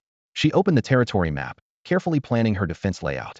The level 3 cannons remained in the reward page for future use once her territory upgraded. She positioned the level 2 arrow towers at the territory's edge, with level 1 arrow and crossbow towers orderly arranged within, creating a well-structured defense system. The granary was placed next to the warehouse, while the well was situated near the vegetable garden. 2 pear trees were planted close to the well, and the black soil, along with the previous 2 plots of land, remained untouched. The thatched cottage was located behind the living quarters, against the westernmost wall, which Lin Xiaoyuan planned to temporarily use as a storage room. As for the 400-meter-long wall, Lin Xiaoyuan replaced the simple fence she originally intended to build on the northern wasteland of her territory. Since that location was outside her domain, the system wouldn't allow construction there, so she placed the wall in a corner within her territory, planning to make use of it once her domain was upgraded. Meanwhile, she also opened a stone gate on the north side of the wall, making future access more convenient. With a series of clanging sounds, Lin Xiaoyuan's territory underwent another transformation. The rabbit people saw the newly built tall arrow towers and leapt around, cheering. Captain Hong and his team were equally excited, exclaiming that they had struck it rich. If the original territory's defense was like a steel barrel, the current defense was akin to an impenetrable fortress, capable of resisting even level 3 enemies. The territory was bustling with activity as everyone returned to their rooms to rest. Lin Xiaoyuan and Huier sat together, chatting about the excitement on the original channel today. The battle had been so intense it was dizzying, with dozens of races hurling insults at each other. Huier even discovered dozens of races she had never seen before, greatly broadening her horizons. We're not meant to be, Xiaoyuan. Do you know how many races added me as a friend today? I counted, and it's a full 28 races. Races, not individuals. Huier said with a laugh. Lin Xiaoyuan was momentarily surprised and teased. Wow, you're famous after one battle, sister. Congratulations. Huier calmly replied. No need to be polite, but I didn't add any of them. I've turned over a new leaf and don't plan to get entangled with anyone. We're so strong now that others are just passing by, like my name implies no fate. Lin Xiaoyuan couldn't help but be puzzled and laughed. That name certainly cuts off any romantic prospects. Are you still thinking about Lanchi? It's not that I'm showing off, Huier continued. But there's one particularly persistent person who sent friend requests 20 times, and I rejected them all. Lin Xiaoyuan returned to the original channel and burst out laughing. In no time, the group was in an uproar over another issue. Huier quickly pulled her over to check it out. Look, the group is at it again. Brother Nyo is really ruthless this time, putting up a little advertisement. Sure enough, Brother Nyo took advantage of the situation and posted a recruitment ad in the group channel, with remarkable effect. He directly formed a mercenary group named Relentless Alliance. Not only did his own people help, but even opponents joined in this somewhat insulting promotion, reigniting the group's heated debates. Lin Xiaoyuan couldn't help but laugh out loud. Brother Nyo is amazing, truly a master of group taunting. Meanwhile, Huier was busy speaking on Lin Xiaoyuan's behalf, while Lin Xiaoyuan seized the opportunity to make a profit in the market. Bucktooth was busy mocking in the group, and Suinjin was gathering information and building connections. Everyone was bustling until the end of the 6th day of the novice protection period, when everything in the territory finally began to calm down. On the morning of the 7th day of the game, Lin Xiaoyuan woke up with a smile. In her dream, she was busy storing supplies in the warehouse, feeling grateful to Bucktooth, the misunderstood, good-hearted person. He was a rare and precious selfless magician, and she knew she must cherish him. The first thing she did upon waking was to open her backpack and check her wealth. 536 gold, 51 silver, and 37 copper. Then, she went to the warehouse and looked at the rows of dazzling items. She patiently counted them one by one. For tools, 26 pieces of bronze and silver equipment, 3 silver rings, 1 gold ring, 2 silver necklaces, over 20 various gemstones, 11 abyss entry tickets, assorted materials, and some special items of unknown use. Among them was a battle flag, with its information displayed as a series of asterisks and question marks. As she carefully tallied everything, Lin Xiaoyuan was amazed at her fortune. Along with the stolen experience, health, and mana points, she wondered what exactly happened that night. Luckily, she hadn't missed out. An unprecedented sense of fulfillment made her feel much stronger, as if she had just stood up and gained her own power. She knew that to avoid suspicion, She should wait until the auction house opened to use the silver equipment. So she decided to wait another day and immerse herself in this unexpected joy. With a bright smile, Lin Xiaoyuan stepped out of the stone house. In the yard, everyone was already busy, and the rabbit people were watering the vegetable garden. As soon as she walked out, Siete noticed her with a smile and asked, "Xiaoyuan, what's making you so happy today?" Lin Xiaoyuan grinned widely. "Yes. The beginner's phase is over, we've won the battle, and resources are plentiful. I feel like my spirit has been elevated." Hey Go laughed heartily. "Your 7 days have been more exciting than most people's. It's worth celebrating." Lin Xiaoyuan looked up and saw the sword-billed birds still cawing at the entrance of the territory. Feeling inspired, she decided to reward them with a feast. These persistent flying swords of the sky were becoming more and more endearing to her. After handling all her tasks for the day, Lin Xiaoyuan decided to visit Qian Laoda to buy some meat for grilling, planning to feed the sword-billed birds and see if she could establish a friendship with them. Lin Xiaoyuan had just finished identifying a mutated seed and was preparing to trade with Qian Lai, a renowned figure, but found herself in a dilemma. The mysterious companion demon flame in her possession puzzled her. Its specific use was unclear, and she was hesitant to reveal it to others. It was obviously a rare item, and sending it directly to the auction house seemed like a waste. She was reluctant to let others benefit so easily. After much deliberation, she decided to seek advice from Qian Lai again. "Fat brother, I have a question for you. Do you know anything about the companion demon flame? What is it used for?" On the last day of the game, Qian Lai had already wrapped up his work. Seeing Lin Xiaoyuan's message, he immediately realized she'd acquired another valuable item. He quickly typed a response. "Even a demon flame of ordinary quality can enhance the quality of fire attribute treasures and the rank of fire attribute pets. If its quality is high enough, it can even increase a player's fire attribute skill level. It's a priceless treasure, rarer than essence-type items. Such treasures are usually kept within the inner circle and never appear at auction houses." That last statement carried a hidden meaning. Lin Xiaoyuan understood putting such a treasure up for auction would attract unnecessary attention. She decided to keep the demon flame for herself and use it once she learned fire skills to avoid complications. "Fat brother, I really trust you this time." Lin Xiaoyuan continued messaging. "I have some items here. Can you see which ones you can take? We must be careful. Getting exposed would be troublesome." Qian Lai, usually bold, found himself intrigued by her secretive demeanor. Before he could respond, Lin Xiaoyuan dropped a bombshell. "The battle flag of Demon King Qiushan's commander. How should I handle this?" Qian Lai was shocked. Items of this caliber were beyond even the reach of top officials. But what stunned him more was the list of items Lin Xiaoyuan sent next. Fragments of a treasure map from the Boundless Land, armor from the Gold Silkworm tribe, a purple gold mask from Master Wazy the Nightmare, a golden foxtail from a fire fox, the staff of Bone Demon incantations, 5 Abyss entry tickets, 2 beginner guild tokens, and various bronze equipment. Seeing the staff of Bone Demon incantations, Qian Lai recalled a rumor from the previous night a mysterious power had used unknown means to seize a rare treasure from the Bone Demon tribe. He swallowed hard, thoughts racing. Could Lin Xiaoyuan be that person? He decided to check the original channel for news later.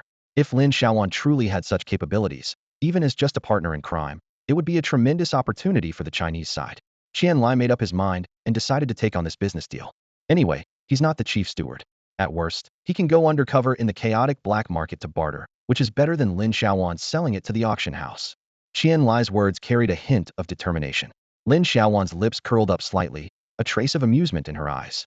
"Fat brother is actually asking me to keep a secret," she thought. "Of course, I'll keep it a secret. I only came to him because there was no one else to consult." "Fat brother, do you really have a way?" Lin Xiaoyuan squinted her eyes slightly, asking with a hint of expectation. Qian Lai furrowed his brows. The more he pondered over that battle flag, the more intense his unease grew. His gaze became wary, and his fingers tapped unconsciously on the table. He couldn't trust anyone Nolan Shi, those friends he had business contracts with, not even the chief steward of Hasha. He couldn't let a word slip. "The fewer people who know about this, the better," Qian Lai said in a low voice, his gaze firm. "And I must handle it myself. I don't trust anyone else." He glanced at his golden title as the third on the Huaxiao wealth list, a title he once wore with pride. But now, he knew it was time to let it go. Although the novice protection period had ended and the original main list was the primary one, the novice list would still remain for a year, but his ambitions lay elsewhere now. "I'm going to the chaotic land for a big score," Qian Lai resolved silently in his heart. He suddenly realized that if he couldn't help Lin Xiaoyuan this time, he might never get another chance. This girl would definitely find another way, and if she got any lazier, she might just throw it into the auction house. The thought tightened Qian Lai's heart. No, he couldn't bear that. At that moment, he clearly understood his position. Lin Xiaoyuan crossed her hands on the table, her expression turning serious. "Fat brother, you have to think this through. These items can't see the light of day. If they show up, someone will definitely trace them back to us." She paused. Are we sure we won't use the auction house? If it comes to it, we can auction off named special items and handle the rest ourselves. Qianlai's eyes turned red instantly. He stood up abruptly, his voice trembling slightly with emotion. No. How could we? No matter the risk, we can't use the auction house. He took a deep breath, trying to calm himself. Such good items. How often does Huaxia come across them? Just that commander's battle flag. Even I have only heard rumors about its importance. Auction it off. Don't even think about it. Qianlai's expression was pained and conflicted as he muttered softly. Huaxiao is still too weak to handle such treasures. His tone became resolute. We absolutely can't use the auction house. Even if we sell, it can't be for gold coins. Only luck gold beads or items with the power of rules can match its value.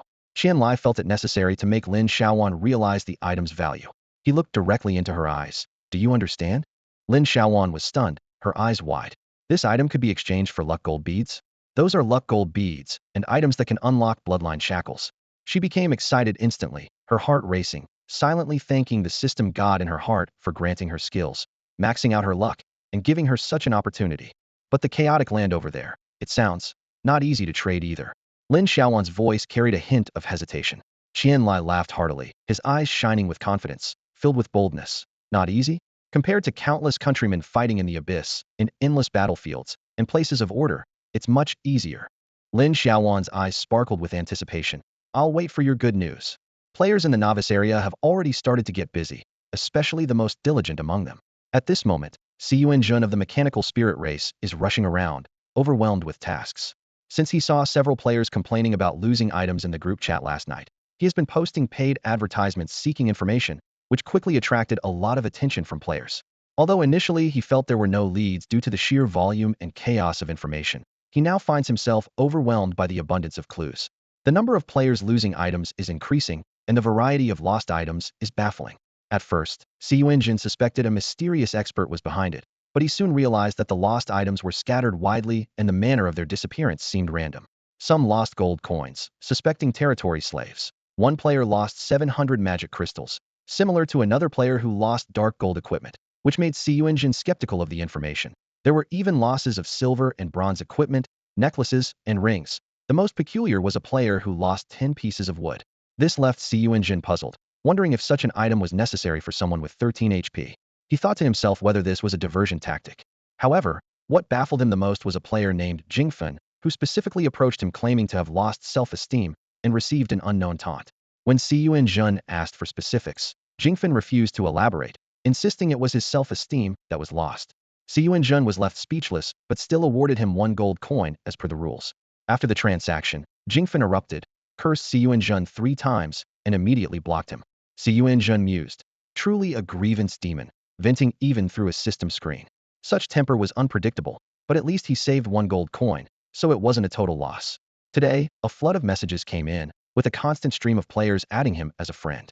Some came to provide clues, some to offer false information, some simply to gather information, and others to eavesdrop on others' privacy. There were even players specifically trying to scam the reward money.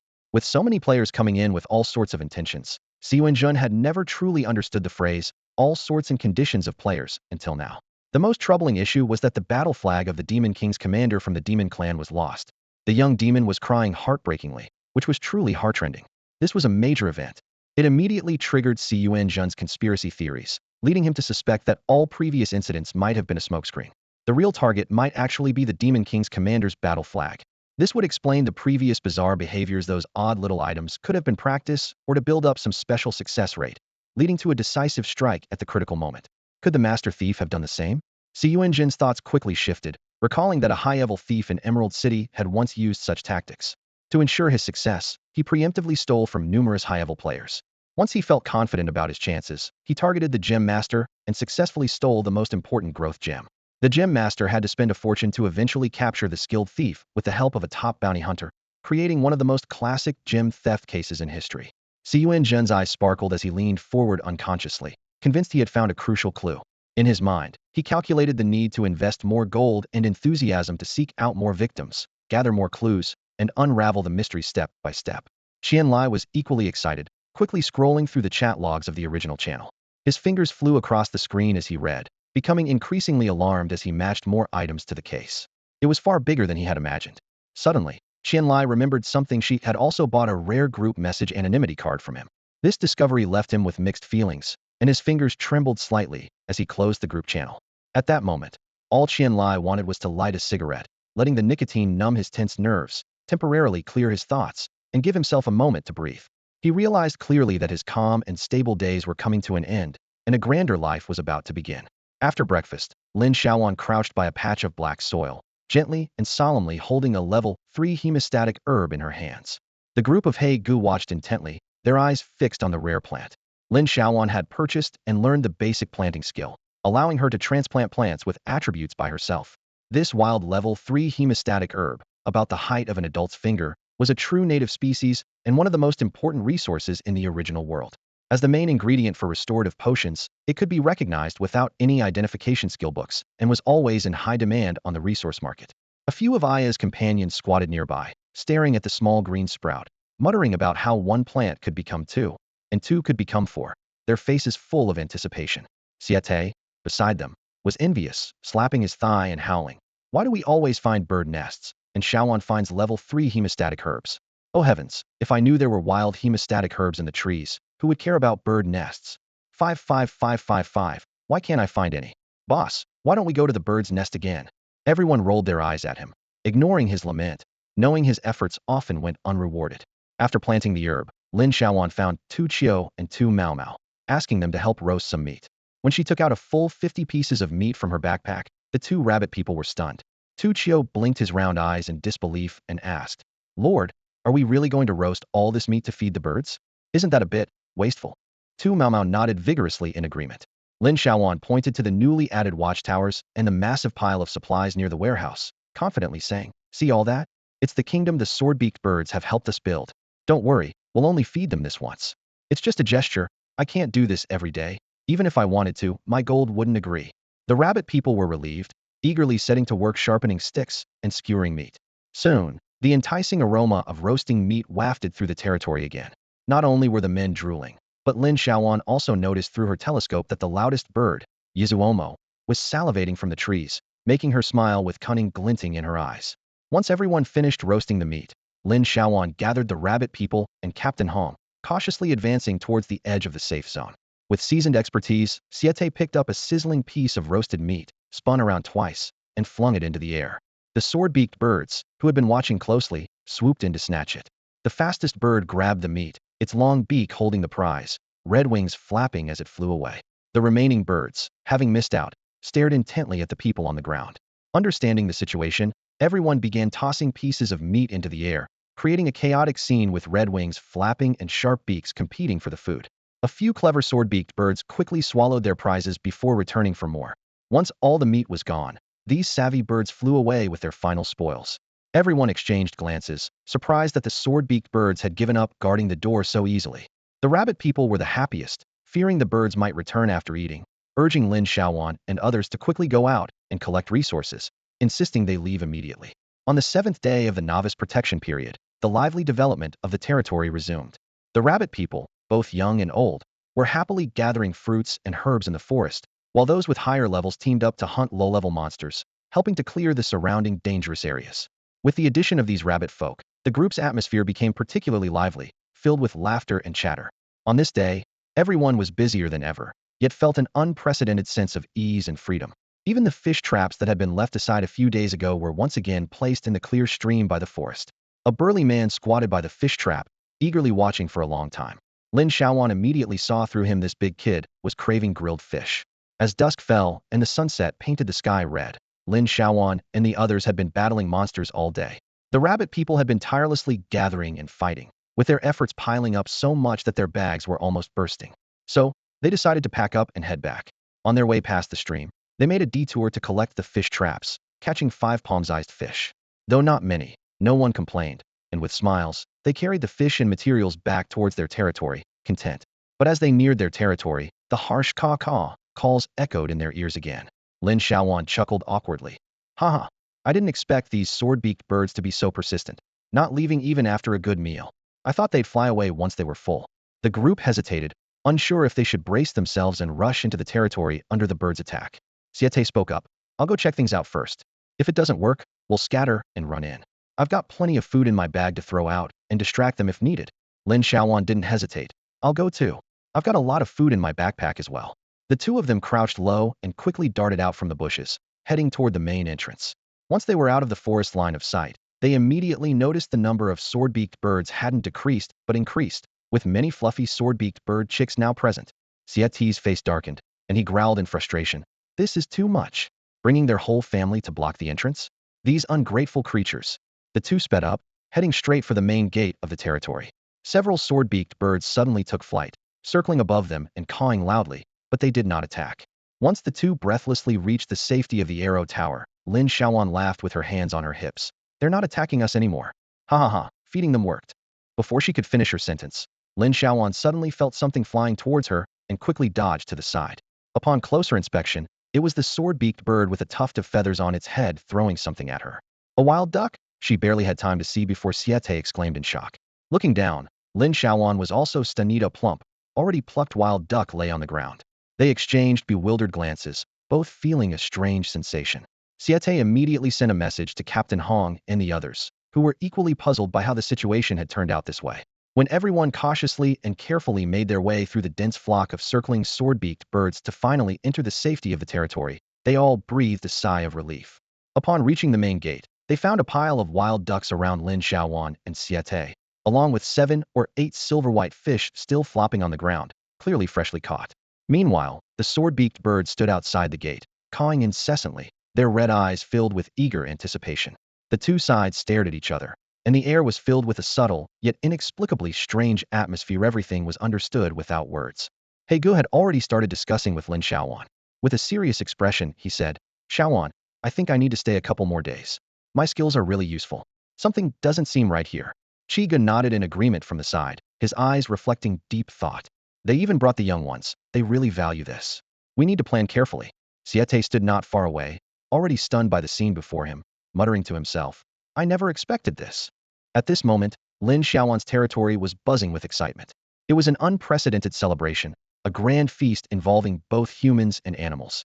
Sword-billed birds circled above the territory, their joyous calls echoing as they flapped their powerful wings, diving and soaring, as if celebrating some victory. In the courtyard of the territory, people of all ages were busy helping out, except for the strong men. Those who could speak were all assisting in the kitchen. Tuya and several skilled workers squatted nearby, deftly plucking feathers from wild ducks, the feathers fluttering between their fingers. Other rabbit people gathered around Captain Hong, earnestly setting up a grill, explaining the structural details from inside out, occasionally pointing out key parts. Lin Xiaoyuan stood beside Gu, intently learning the secret technique of grilling fish. Gu demonstrated while explaining. The key is controlling the heat, to make the fish crispy on the outside and tender on the inside, without falling apart. Lin Xiaoyuan nodded, absorbing the knowledge with a curious gleam in her eyes. Suddenly, she recalled something Siete once marveled at. Sword-billed birds are treasures all over. If only they could be farmed. This thought made her heart race. Could she start a farm too? And with such high-end creatures as sword-billed birds? With this idea, Lin Xiaoyuan also thought of Huir's level 1 rogue scorpion. Huir still hadn't figured out the use of the black-tailed scorpion, but had already spent several gold coins on feed. But sword-billed birds were entirely different. Their value was evident not only the birds themselves, but also their shed feathers, unique teardrop-shaped nests, the juice from the associated lime trees, and even the wild herbs growing on those trees. Lin Xiaoyuan calculated that mastering any of these aspects could make her a fortune. With this in mind, Lin Xiaoyuan boldly kept 4 large fish contributed by the sword-billed birds, intending to let her people have a taste. Gu had told her these were level 1 silver-bellied fish, not only edible, but a rare delicacy. These silver-bellied fish were large, much bigger than the palm-sized fish from small streams. The focused posture of the strong men guarding them indicated that the taste would undoubtedly be extraordinary. When everyone carried the roasted wild ducks and grilled fish to the big tree outside the territory gate, the sword-billed birds became instantly lively. Surprisingly, they didn't rush to grab the food immediately, but instead swiftly flew up, forming perfect circles in the sky, one bird connecting head to tail with another, their calls resonating across the sky, creating a magnificent scene. Tu Jiu suddenly pointed to the sky, excitedly saying, Lord, the sword-billed birds are showing us goodwill. We won't have to worry about them attacking us anymore. Captain Hong, hearing this, couldn't help but smile broadly. Once they are familiar with us, we can mark the sword-billed birds as harmless species, and they'll be able to enter the territory. Feeding them and bonding will be much easier then. Siete, still thinking about the herbs, had a look of anticipation in his eyes. Yes, we can also train them to catch fish and shrimp and gather wild herbs. Haga laughed heartily. If the sword-billed birds are always here to protect us, I can't even imagine what the beast tide in the middle of the night would look like. I bet even the arrow towers wouldn't be as effective as them. With that, everyone laughed. No one was worried about the beast tide after the novice protection period ended. Anna Maria. It was just a delivery of experience points. With the sword-billed birds around, everything was under control. After a satisfying meal, Lin Xiaoyuan returned to the stone house and lay down on the small wooden bed Captain Hong had carefully crafted for her. She planned to rest for a while, waiting for midnight. She opened Huiyer's friend interface and directly traded several pieces of silver equipment she had set aside for Huiyer, along with a silver necklace and a silver ring. These were all proof of Huiyer's feats against overwhelming odds. On the other side, Li Huiyer, who was gnawing on meat, casually confirmed the trade information Lin Xiaoyuan sent. When she looked closely at the trade content, she was stunned, nearly dropping the meat in her hand. Sister, who did you rob? This is too wealthy. Are you sure we're not meant to be, and I don't need to give anything in return? Are you sure this isn't meant for someone else? Lin Xiaoyuan stared at the fortune before her, furrowing her brow as she tried to find a reasonable explanation for this unexpected windfall. Her eyes twinkled as she concocted a story on the spot. Absolutely sure. The wealth of the giant is beyond imagination, my friend. I'm rich now. Are good times really here? Li Huiyer asked, skepticism shining in her eyes. And you don't have to return those 50 gold coins? Lin Xiaoyuan stood tall, exuding the confidence of a newly rich person. Not at all. That's just pocket change. She clasped her hands together in a pleading gesture. I have only one request in this life. Next time you go to battle in the group, you must take me with you, please. Seriously? For real? Li Huiyer widened her eyes, shaking her head in disbelief. Wow. Even stingy Lin is being this generous. How rich must that giant be? Oh my gosh. Of course. Lin Xiaoyuan lifted her chin proudly. Seeing Lin Xiaoyuan's overtheman demeanor, Li Huiyer decided to give her a friendly reminder, her tone carrying a hint of schadenfreude. You can contact Lin and the others after midnight. Have you thought about how you're going to handle the scolding? Talk about hitting a sore spot. Lin Xiaoyuan remembered the treasures in her backpack and felt a surge of confidence, standing even straighter. Why should I be afraid? I was just making a suggestion. It's not my fault. On the other side of the system panel, Li Huiyer gave a thumbs up, genuinely impressed. You're amazing. It was already 10:30 p.m. Lin Xiaoyuan had never felt time drag so much. She paced back and forth in her room, her footsteps tapping out a restless rhythm on the floor. She entered the original channel a few times, but couldn't focus on chatting, even neglecting her beloved skill 1 for the first time. Restless, Lin Xiaoyuan's gaze frequently darted to the clock, as if willing it to move faster. She counted down the seconds, 11 hours 59 minutes and 57 seconds, 11:59:58, 11:59:59, 12:00:00. The system notification sounded like music to her ears. 7-day novice protection period ended. All locks in the novice area are lifted. Everything in the novice area returns to normal. 1 second, 2 seconds, 3 seconds. Connected. Ha! Lin Xiaoyuan threw her head back in laughter, raising her fists triumphantly above her head, as if she had won a major victory. She finally added her dear comrade Dalin. Lin Xiaoyuan was all smiles as she finally added Dalin's friend. Her fingers danced eagerly over the screen as she sent a message. Lin Xiaoyuan, is that really you? Surprised? Lin Xiaoyuan grinned widely. Haha, bet you didn't expect me to get into the game. Lin Xiaoyuan's reply came almost instantly. How are you? Where are you? How's the past week been? Are you ready for the upcoming beast tide? Not to be outdone, Lin Xiaoyuan fired back with her own questions. How about you? Mom's doing well, and little Mumu is behaving and growing taller. He keeps talking about you, bragging to his friends about how great you are at fighting monsters. Both sides bombarded each other with questions, finally having someone to share the hardships and joys of the past 7 days with. Lin Xiaoyuan's eyes lit up, and she couldn't resist showing off.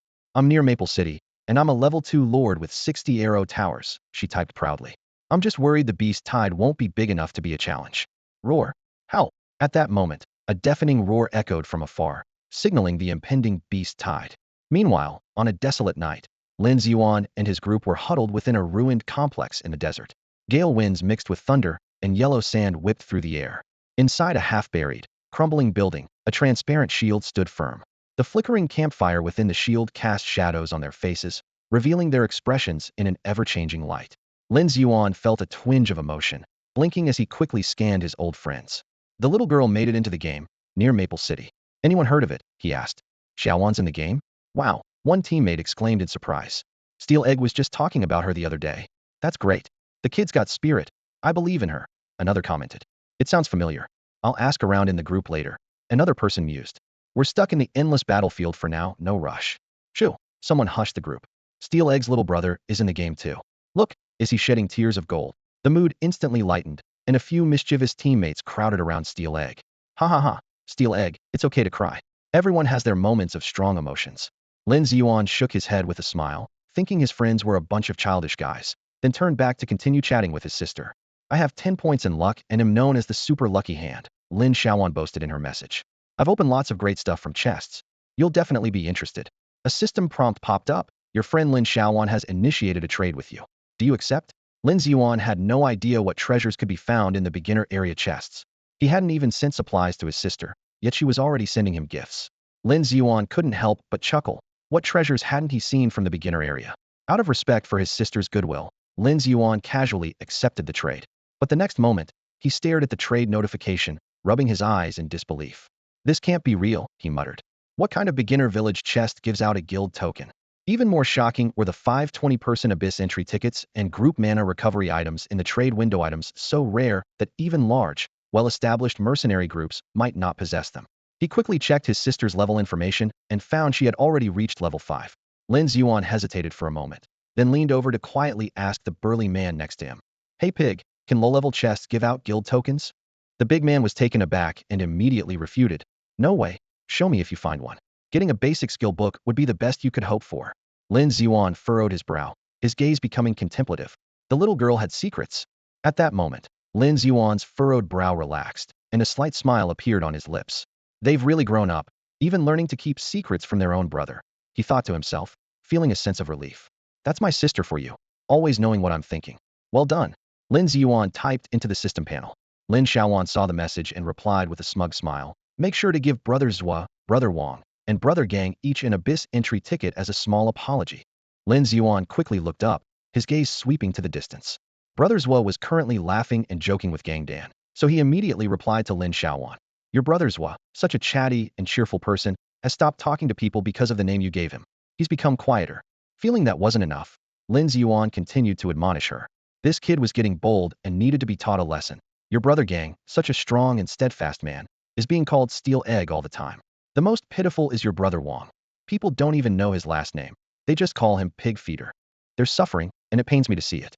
Oh, Xiaoyuan, you made an agreement with them that if you entered the game, these names would be a secret code, and all these brothers, who like you so much, ended up getting embarrassed because of you.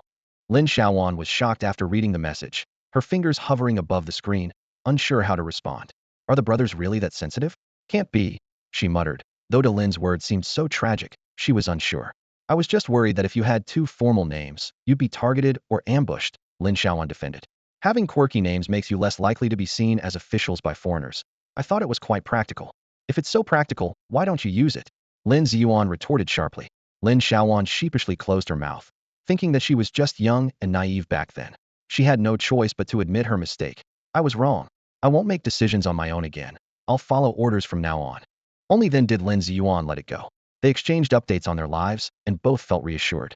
Lin Xiaoyuan closed the system panel, got up, and left the room, preparing to face the impending beast tide. Meanwhile, Lin Xiaoyuan ended the conversation with his sister, his face glowing with excitement. He shouted, Pig Feeder, Steel Egg, Little Sparrow, we've got a guild order. We can finally form our own mercenary group and take on missions independently. Ha ha. Everyone looked at him with eyes full of both surprise and delight. Lin Xiaoyuan explained loudly. We've received it, but we need to find a neutral town to retrieve it. What should we name our group? The newbie area was officially unlocked, and at midnight, all players would face the first wave of the beast tide. Only by surviving it could they enter the harsh reality of the primal trial grounds. Lin Xiaoyuan turned the light of her sunflower to maximum brightness, sitting by the wall, waiting for the beast tide. Before long, strange beasts began to appear outside the territory walls, gathering near the south gate. In the darkness, their glowing green eyes were eerily conspicuous, flickering with an uncanny light. Damn it, Qingdong. Lin Xiaoyuan noticed several rabbit tribe players standing on stones at the wall, watching the spectacle. Lin Xiaoyuan and Captain Hong finally added each other as friends, and they all remarked on how challenging the past few days had been being targeted on leaderboards, blocked by sword-beaked birds, and fighting territory battles, each day filled with tension. Now that the newbie area was ending, everyone breathed a sigh of relief. After chatting for about 10 minutes, more than 20 strange beasts had gathered outside the wall: ghost wolves, crimson flame foxes, green tree lizards, black-toothed ground rats, and Lin Xiaoyuan even spotted a few rockhorn sheep. Everyone widened their eyes. eager to see how many rounds these creatures could withstand against the arrow towers. Just then, a few wild ducks arrived late, barely managing a quack before being silently and swiftly caught by the sword-beaked birds. Apparently, several sword-beaked birds hadn't gone back. They hadn't heard any quacking half the night and assumed all the birds had returned to their nests. Unexpectedly, these enthusiastic bystanders had been nearby all along. The appearance of the wild ducks broke the calm, and the sword-beaked birds swiftly took them down, casually tossing the captured ducks into the territory. Then, they effortlessly took out the black-toothed ground rats, ghost wolves, crimson flame foxes, and even the rockhorn sheep, trying to breach the territory clean and efficient, without mercy. Everyone was stunned. Were these sword-beaked birds actually volunteering for the job? Had they made themselves at home here, refusing to leave? During the first wave of the beast tide, the arrow towers hadn't even fired a few times, and Lin Xiaoyuan's skill hadn't even reached the monster's shadows before they were all dealt with. Lin Xiaoyuan couldn't help but admire them. No wonder they can handle the troll tribe. Those quacks are fierce. The monsters were all gone, yet no one seemed to celebrate. Captain Hong looked at the quiet scene and softly broke the silence. Well, the sword-beaked bird is already at level 12 and can fly. With the arrow towers assisting, it's normal for the clearing speed to be fast. Everyone waited idly until the second wave of monsters finally arrived, albeit slowly. They were still low-level creatures, around level 5, numbering over 20. For those who could easily handle level 9 tree demons, these were child's play, and sleepiness began to creep in. Siete stood up, yawning. I can't take it anymore. This kind of beast tide from a level 3 or lower territory can't cause much of a stir. The next wave might bring some level 6 or 7 elite monsters, but not too many. I'm calling it a night. Hey Gu, Tu Jio, Tu Chio, and Tu Mao Mao decided to stay and gather ingredients. Qin Dong wanted to observe a bit longer, but Siete, who was too sleepy, dragged him away. Seeing they couldn't be much help, the others also got up to leave, preparing to rest and recharge for tomorrow's tasks. Xiaowan. Hey Gu whispered to Lin Xiaoyuan. Once the beast tide ends, we should collect those horned sheep. We've been wandering around without finding any, and now they show up. Yeah, Tu Jio agreed. These are valuable. Even if we can't eat them, the materials and hides can fetch a good price. Lin Xiaowan's eyes lit up. Lamb soup. Lamb skewers. Hey Gu, tell me what materials we need, and I'll buy them from the auction house right away. Hey Gu perked up. That sounds great. With the auction house open, buy some epimedium, plantain leaves, and you know the rest of the seasonings. Also, get some beans and wheat for the main dish. Don't forget to buy seeds, Lord, Tu Jio reminded. We're waiting to start planting. Lin Xiaoyuan nodded, immediately opening the system panel to enter the auction house. The neatly categorized list of goods was dazzling. She clicked on the consumables page first, where a familiar intermediate instant health potion was priced at 5 gold coins. Oh my, Lin Xiaoyuan's eyes widened. 5 gold for a bottle? It's like drinking gold coins, not a health potion. She finally understood why Siete always complained about the cost of potions while fighting monsters. A slight lack of skill could lead to losses. She continued scrolling, finding low-level slow health potions at 1 gold and low-level instant health potions at 2 gold. Though cheaper, they were still expensive. Low-end recovery pills were affordable, but increasingly useless as levels rose. Switching to the resources category, she saw wood priced at 18 copper per piece, stone at 25 copper, and iron at 7 silver, with a 5 auction house fee, making Lin Xiaoyuan take a sharp breath. Hey Gu watched Lin Xiaoyuan's expression change from shock to resignation, finally turning into a wry smile, and sighed. This is the Primal World, a world governed by gold coins. Lin Xiaoyuan's gaze swept across the area and was immediately drawn to a familiar plant. It was hemostatic grass, a highly valuable herb whose price doubles with each level increase. A level 1 hemostatic grass costs 50 silver each, a level 2 jumps to 90 silver, and a level 3 reaches a staggering 1 gold and 30 silver. A glimmer flashed in her eyes, and she felt a surge of excitement. This was the path to making big money. The ingredients for restorative potions were indeed so valuable. She resolved to find a way to get some beginner planting skill books, have Rabbit 9 and the others learn them, and start cultivating the rabbit people tribe. Scaling up the plantation in her territory was critical to truly escape poverty. Time is money, and scaling up is the way to wealth. So Lin Xiaoyuan followed Black Brother's advice and purchased several plants. However, upon receiving them, she realized they were all finished plants, lacking any planting conditions. Her original plan to get them for free and plant them fell apart, and the path to cultivation seemed even more distant. She reluctantly turned to the auction house to buy some seeds, planning to sow them directly on her territory's land. However, the price of black soil was prohibitively expensive, 3 gold per plot. Lin Xiaoyuan had to set her sights on mysteries, planning to explore areas that could produce black soil once her level increased, aiming to make her territory self-sufficient. Level 10 was the basic threshold, and she was just beginning to level up. Leveling up quickly was crucial. She decided to plant some ordinary seeds for now, ensuring her territory had some basic food supply to avoid starvation. Black Brother had mentioned that although standard seeds on the market couldn't be saved for seed, their yield was decent and could sustain life. She bought some tart beans and bean wheat seeds, spending 3 gold, enough to cover about 15 acres. Additionally, she purchased enough tart beans and bean wheat for 3 months and some cheap, basic farming tools. After organizing these, she checked the weapon and skill book categories. The auction house was filled with dazzling items that left her overwhelmed. Turbo flow swords for the machine race, gravity energy radiation devices, super electronic eyes, mechanical silicon crystal wings, and even equipment designed specifically for aquatic, gaseous, and soul life forms. She was fascinated by these unique items, but, seeing the numbers, decided to pin her hopes on treasure chests instead. She simply couldn't afford the auction house items now. Lin Xiaoyuan sighed softly and temporarily closed the system interface. At 3 a.m., the monster horde attacked again. This time, in addition to the usual porcupines and lizards, a pack of ghost wolves with green eyes slowly came into view. At the end of the wolf pack, a larger, more imposing wolf appeared. Lin Xiaoyuan looked closely and, indeed, the large wolf in the pack was a level 7 elite monster, the Ghost Wolf King. She quickly pulled out her scouting binoculars for a closer look. The attributes of this level 7 Ghost Wolf King were displayed. Level 7 Ghost Wolf King Elite. Attack, 58. Speed, 49. Defense, 37. Health, 990. Skill, Ghost Wolf King Berserk. The Ghost Wolf tribe is cunning and deceitful. Once they target an enemy, it's challenging to escape. When the Wolf King goes berserk, its power is immense. Black Brother pointed at the elite Wolf King and said, a regular level 1 territory beast horde wouldn't have such high-level monsters. They appear near level 2 and above territories. Looks like you've got some good luck. Elite monsters are famously wealthy. Get ready for your big windfall. Lin Xiaoyuan smiled, determination shining in her eyes. Leave it to me. She gripped her weapon tightly, ready to face the challenge. Lin Xiaoyuan was restless within the territory and decided to climb over the wall. The increased attack range of the arrow tower made her own attack range and stealth skills seem insufficient, unable to reach her targets. With no other choice, she left the territory to find opportunities at the edge of the safe zone. Before the beast horde could reach the territory, it was intercepted by the sword-beaked bird, and the wolf pack was similarly held back. Lin Xiaoyuan quickly moved to the vicinity of the arrow tower's safe line, planning to use an ice arrow to lure out the elite Wolf King for a solo fight. She immediately used Skill 3, casting an invisible plague power over the beast group, then drew her bow and aimed. Armor break. She fired an arrow, feeling pleased with her luck. The arrow instantly caught the elite Wolf King's attention. It broke free from the sword-beaked bird and charged at Lin Xiaoyuan with a roar. As it approached, Lin Xiaoyuan skillfully ran while using Skill 1. The arrow, imbued with a chilling effect, hit the Wolf King, freezing it and significantly slowing its speed. Not daring to delay, Lin Xiaoyuan repeatedly used Skill 1. The elite creature had nearly 1,000 health points and a rapid self-recovery rate. System notifications flashed.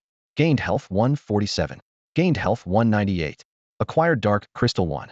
The Wolf King relentlessly charged at Lin Xiaoyuan after entering the territory's safe zone. Ignoring everything else, she sprinted towards the wall. Bang! Boom! Bang! Energy arrows and cannon fire rained down, yet the Wolf King ignored the arrow tower's attacks, focused solely on Lin Xiaoyuan. Sensing the Wolf King closing in, Lin Xiaoyuan quickly summoned her pet house with a swift motion and darted inside.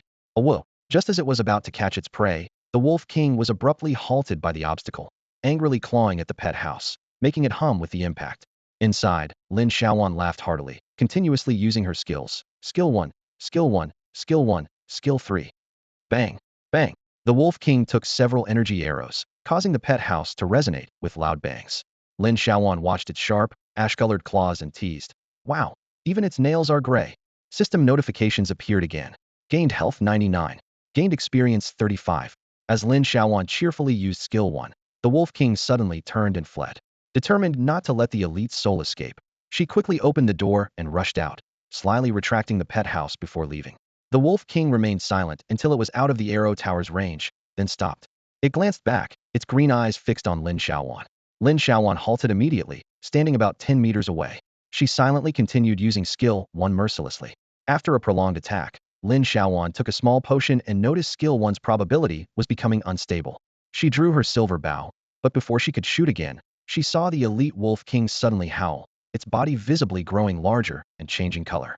The once dull green-eyed Wolf King seemed to transform, becoming a towering, majestic silver-gray giant wolf.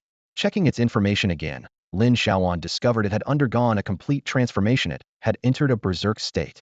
The speed of the level 7 Berserk Elite Ghost Wolf King was almost unbelievable. Lin Xiaoyuan's heart sank as she instantly realized the situation was dire. She released her pet house almost immediately, but the Wolf King was already upon her. Its speed was suffocating, with no warning at all. Bang! The Wolf King's massive paw slammed down on the pet house, causing it to shake violently, nearly flipping it over.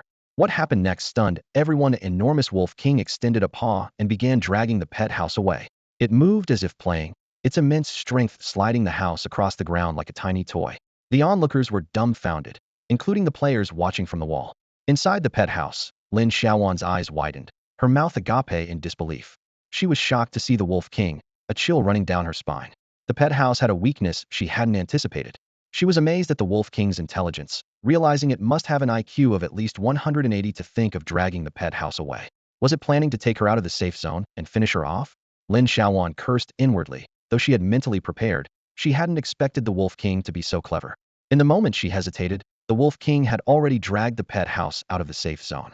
It's over, completely over, she thought, feeling a wave of despair. Though her rational mind urged her to stay calm, the Wolf King's cunning was hard to accept. Hey Go, watching, was anxious like an ant on a hot pan. He wanted to rush out to help, but Lin Xiaoyuan quickly stopped him. You're a melee fighter. How can you possibly take on an elite Wolf King? That's just suicide, she shouted, urging Haga not to act rashly. Hei Ji's face was full of anxiety as he desperately called others to help. Everyone, come quickly, save Xiaoyuan. Meanwhile, Lin Xiaoyuan began to calmly analyze the situation. She knew that if the pet house couldn't withstand the attack, she would have to run to the territory with a health potion. After all, the pet house wasn't far from the safe zone. Still, she was unwilling to give up, as the soul of the elite Wolf King was a precious reward she had long desired. Dark Summon. With a thought, she summoned a level 5 carrion creature to stall the Wolf King and buy herself time. However, reality hit her hard. The creature was swatted away and killed by the Wolf King in an instant. The Wolf King's power and speed were unimaginable. Fortunately, her skill 3 had just cooled down. Without hesitation, Lin Xiaoyuan summoned the sword-beaked bird, marking all the monsters on the field. As she executed skill 3, she noticed the Wolf King's body rapidly shrinking back to its original size. Its berserk state vanished instantly, and it looked bewildered. Its eyes were filled with anger and confusion, its paw trembling, clearly restricted by Lin Xiaoyuan's skill. My curse skill actually worked, reducing the Wolf King's attributes and ending its berserk state early. Lin Xiaoyuan felt a rush of satisfaction. She listened to the Wolf King's anguished howls, the sound of it angrily striking the house, and the excited cawing of the sword-beaked bird. Meanwhile, Captain Hong's fireball spell exploded in the air, intensifying the battle atmosphere. The fight ended quickly. Despite its best efforts, the elite Wolf King couldn't escape fate's grasp and fell before the pet house. Lin Xiaoyuan saw the pet house still had 216 defense points left and marveled at its sturdiness. Shet ran over excitedly, circling the pet house and clicking his tongue at the drag marks on the ground. It actually dragged the house. The elite Wolf King's strength is terrifying. Qingdong laughed. I said not to rest early, and you all missed quite a show. Shet continued examining the pet house, amazed. How did the Wolf King think to drag the house away? That's incredible. I never imagined that. Lin Xiaoyuan listened to their discussion, puzzled but already contemplating the spoils. She checked her backpack, feeling somewhat comforted. Besides health potions, mana, and experience points, she unexpectedly acquired 2 dark crystals, a fragment of a wolf totem, and a piece of Wolf King hide. Looking at these items, she felt it wasn't a total loss. As everyone gathered around, Lin Xiaoyuan completed the corpse cleanup. Although she didn't find anything particularly rare, she obtained some useful materials. She thought to herself that despite the risks, today's battle was not without its rewards. Shet chuckled again. The Wolf King's berserk state was amazing. If it hadn't gone berserk, it wouldn't have dropped this skill book. Brother Qi also laughed, patting Lin Xiaoyuan's shoulder. Xiaoyuan, you hit the jackpot this time. If you encounter this again, just go berserk, attack from afar, and defend up close. You'll have nothing to fear. The group laughed heartily, and Lin Xiaoyuan could only smile wryly as she gathered the spoils. With the beast tide cleared, they prepared to return to their territory. On the 8th day of the game, Lin Xiaoyuan woke up just after 8 a.m., having slept in due to the psychological stress from the previous night and her busy schedule. As she opened her door, she was greeted by a bustling courtyard. The aroma of mutton soup bubbled from a large pot. Steam rose from the wheat and bean rice in the steamer, and everyone in the courtyard was busy with their tasks. A group led by Aya was squatting by the black soil, chattering away, though the strong man was nowhere to be seen, likely out wandering again. Several members of the rabbit tribe were carefully selecting the astringent beans and wheat seeds Lin Xiaoyuan had bought the day before, while Captain Hong and Black Brother were huddled together, quietly discussing some route planning. Timing is everything. Siete waved at Lin Xiaoyuan from a distance. Come and smell this. The mutton soup is almost ready. Lin Xiaoyuan took a deep breath and nodded nostalgically. How many years had it been since she last smelled this familiar aroma? Not far away, Tuccio and Timomeo were busy by the grill, packing roasted duck into baskets. Lin Xiaoyuan picked up a piece to try, delighted by the crispy outside and tender inside. Why are there so many ducks today? Weren't we almost out? Did the Jianzhou birds bring more? Exactly, Tuccio replied, grinning ear to ear. The Jianzhou birds came early this morning, delivering wild ducks and fish to our territory entrance. Aya and the younger ones saw them. There may be fewer ducks this time, but plenty of fish. We've already roasted a batch for them to try. This is a good trade, Chi Gu chimed in with a smile. The Jianzhou birds are generous, bringing lots of fish. We kept some for ourselves, and they didn't mind. Tuccio and Timomeo each carried 2 baskets of roasted duck towards the main gate. Lin Xiaoyuan watched from afar as the Jianzhou birds hooked the basket strings with their claws and leisurely flew towards their nests, giving her a thumbs up. This was practically a delivery service for the Jianzhou birds. After breakfast, Captain Hong suggested taking everyone to Maple City. The novice protection period had ended, and they could finally show Lin Xiaoyuan around the city. The group prepared to travel together, both to find Lin Xiaoyuan a safe route and to prevent her from wandering into high-level monster territories in the future. After saying goodbye to Tujio, the group set off towards Maple City. Captain Hong explained that it had only taken them 4 hours to reach the city previously because of the novice protection, which allowed them to travel in a straight line. Now, without protection, they needed to avoid high-level monster territories. Along the way, Lin Xiaoyuan encountered over a dozen different monsters, even seeing giant birds with wingspans of 5 to 6 meters. Fortunately, they managed to avoid most of the monsters, and after more than 5 hours, the silhouette of Maple City finally began to appear in the distance.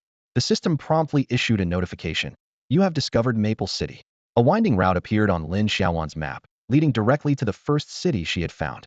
At that moment, Black Brother mentioned, I heard there's a large maple forest south of Maple City.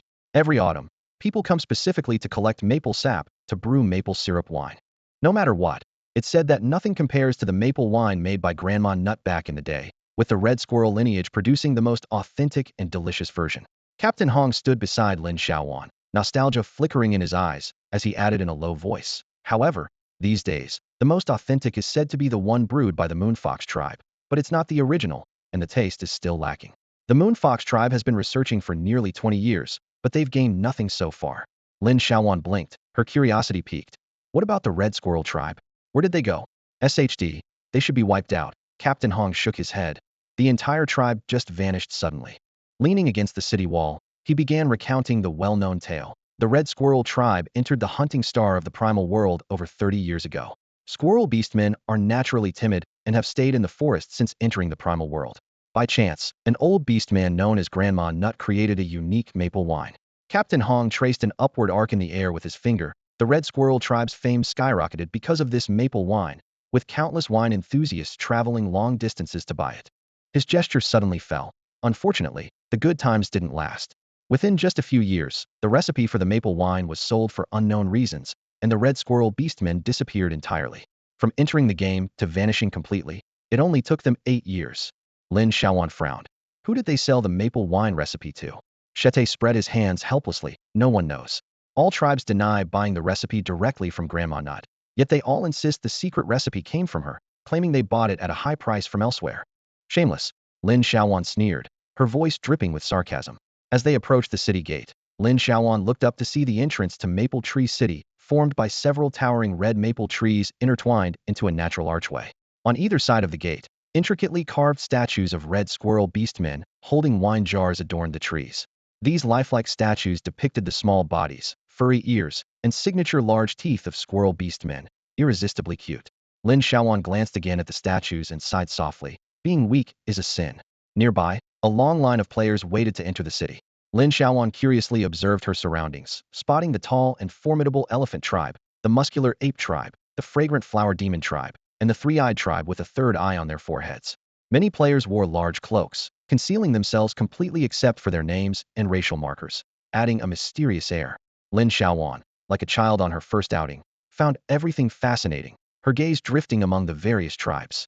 Her eyes inadvertently lingered on a three-eyed tribe player, who, noticing her, turned and widened all 3 eyes, glaring fiercely.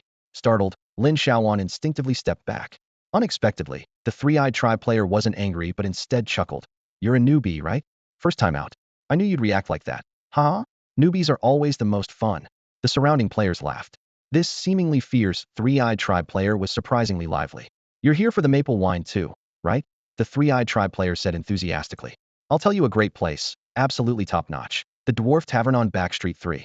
When it comes to wine, no one beats the dwarves. We regulars only go to them. The towering water elephant tribe beastman turned to agree, his long trunk bobbing up and down excitedly, speaking in a deep voice. Yes. Yes. The Dwarf Tavern.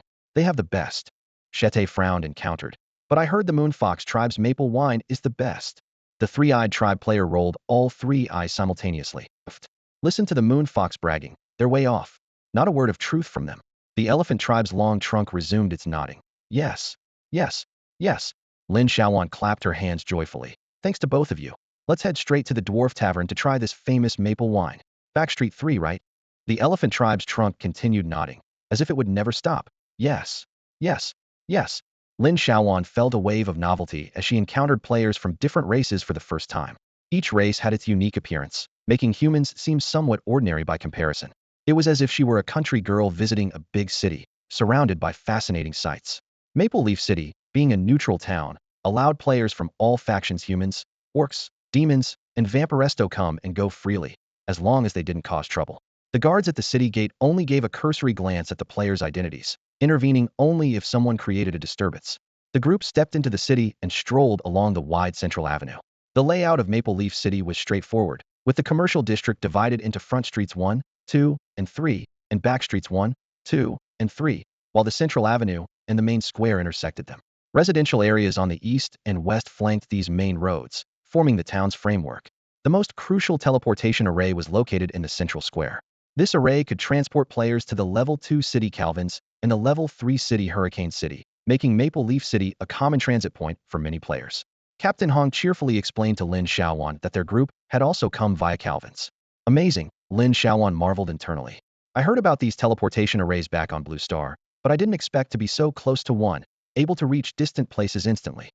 Chiga nodded beside her, his tone carrying a hint of boldness. That's nothing, Xiaoyuan. With your potential, you'll have a teleportation array in your own territory sooner or later. A passing lying player suddenly interjected with a mocking tone full of provocation. Dream on, you lowly humans from the hunting star. Let's see if you can even survive to build one. Zayat frowned at this, letting out a derisive chuckle. Humans are at least stronger than you subordinate races. Remember how you stayed silent while your masters feasted on roasted birds. You're courting death. The lying player shrieked in anger, glaring at Zayat. Zayat rolled his eyes dismissively. It's a neutral city, so what? Are you going to start a fight? Captain Hong quickly pulled Zayat back, and the group began to persuade him not to pay attention to such players, to avoid spoiling their mood. Lin Xiaoyuan squinted, scanning the bustling crowd of players around them. The lively scene presented her with an opportunity. She secretly planned to see if she could steal something amidst the minor chaos of the confrontation. The lying player had clearly become her target.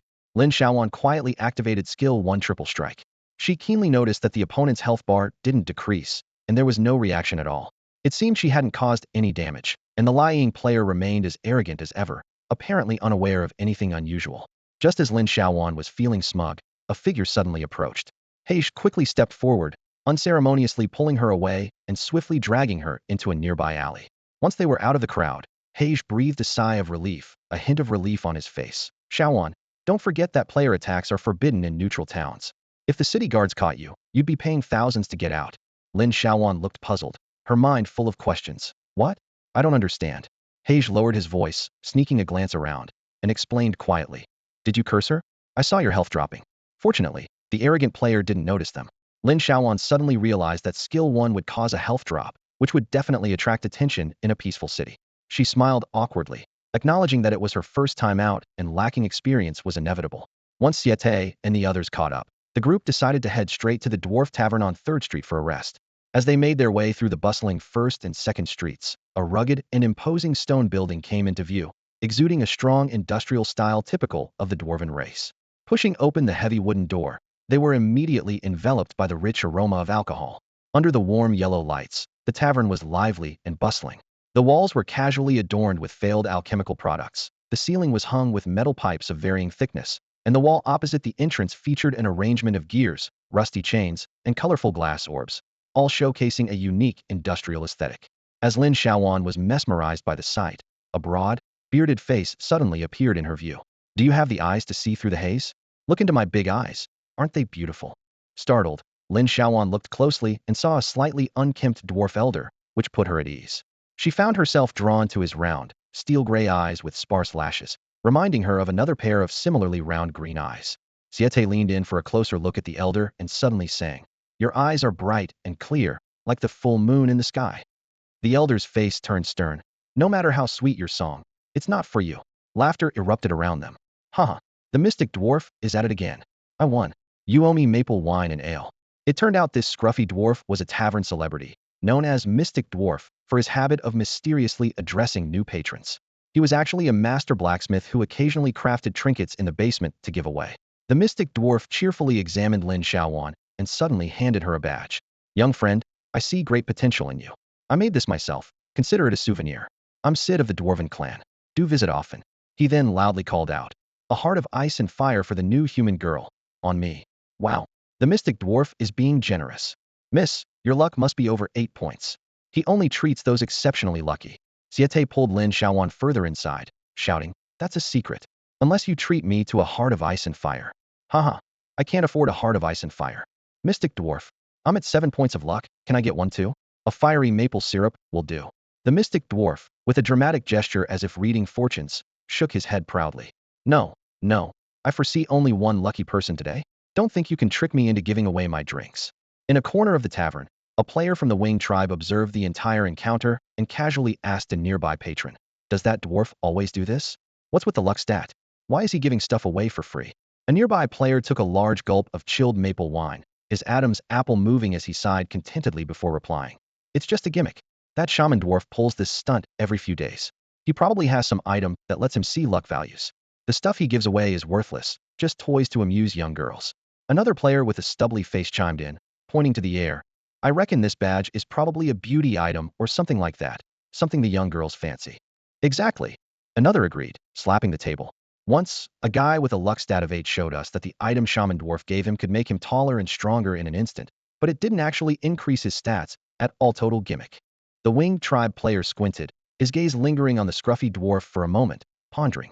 He then asked, "So why does he only pick players with high luck?" "People with high luck tend to have money." The player replied in a lowered voice, a shrewd glint in his eyes. "Those players get the heart of ice and fire, receive the item, and end up spending more.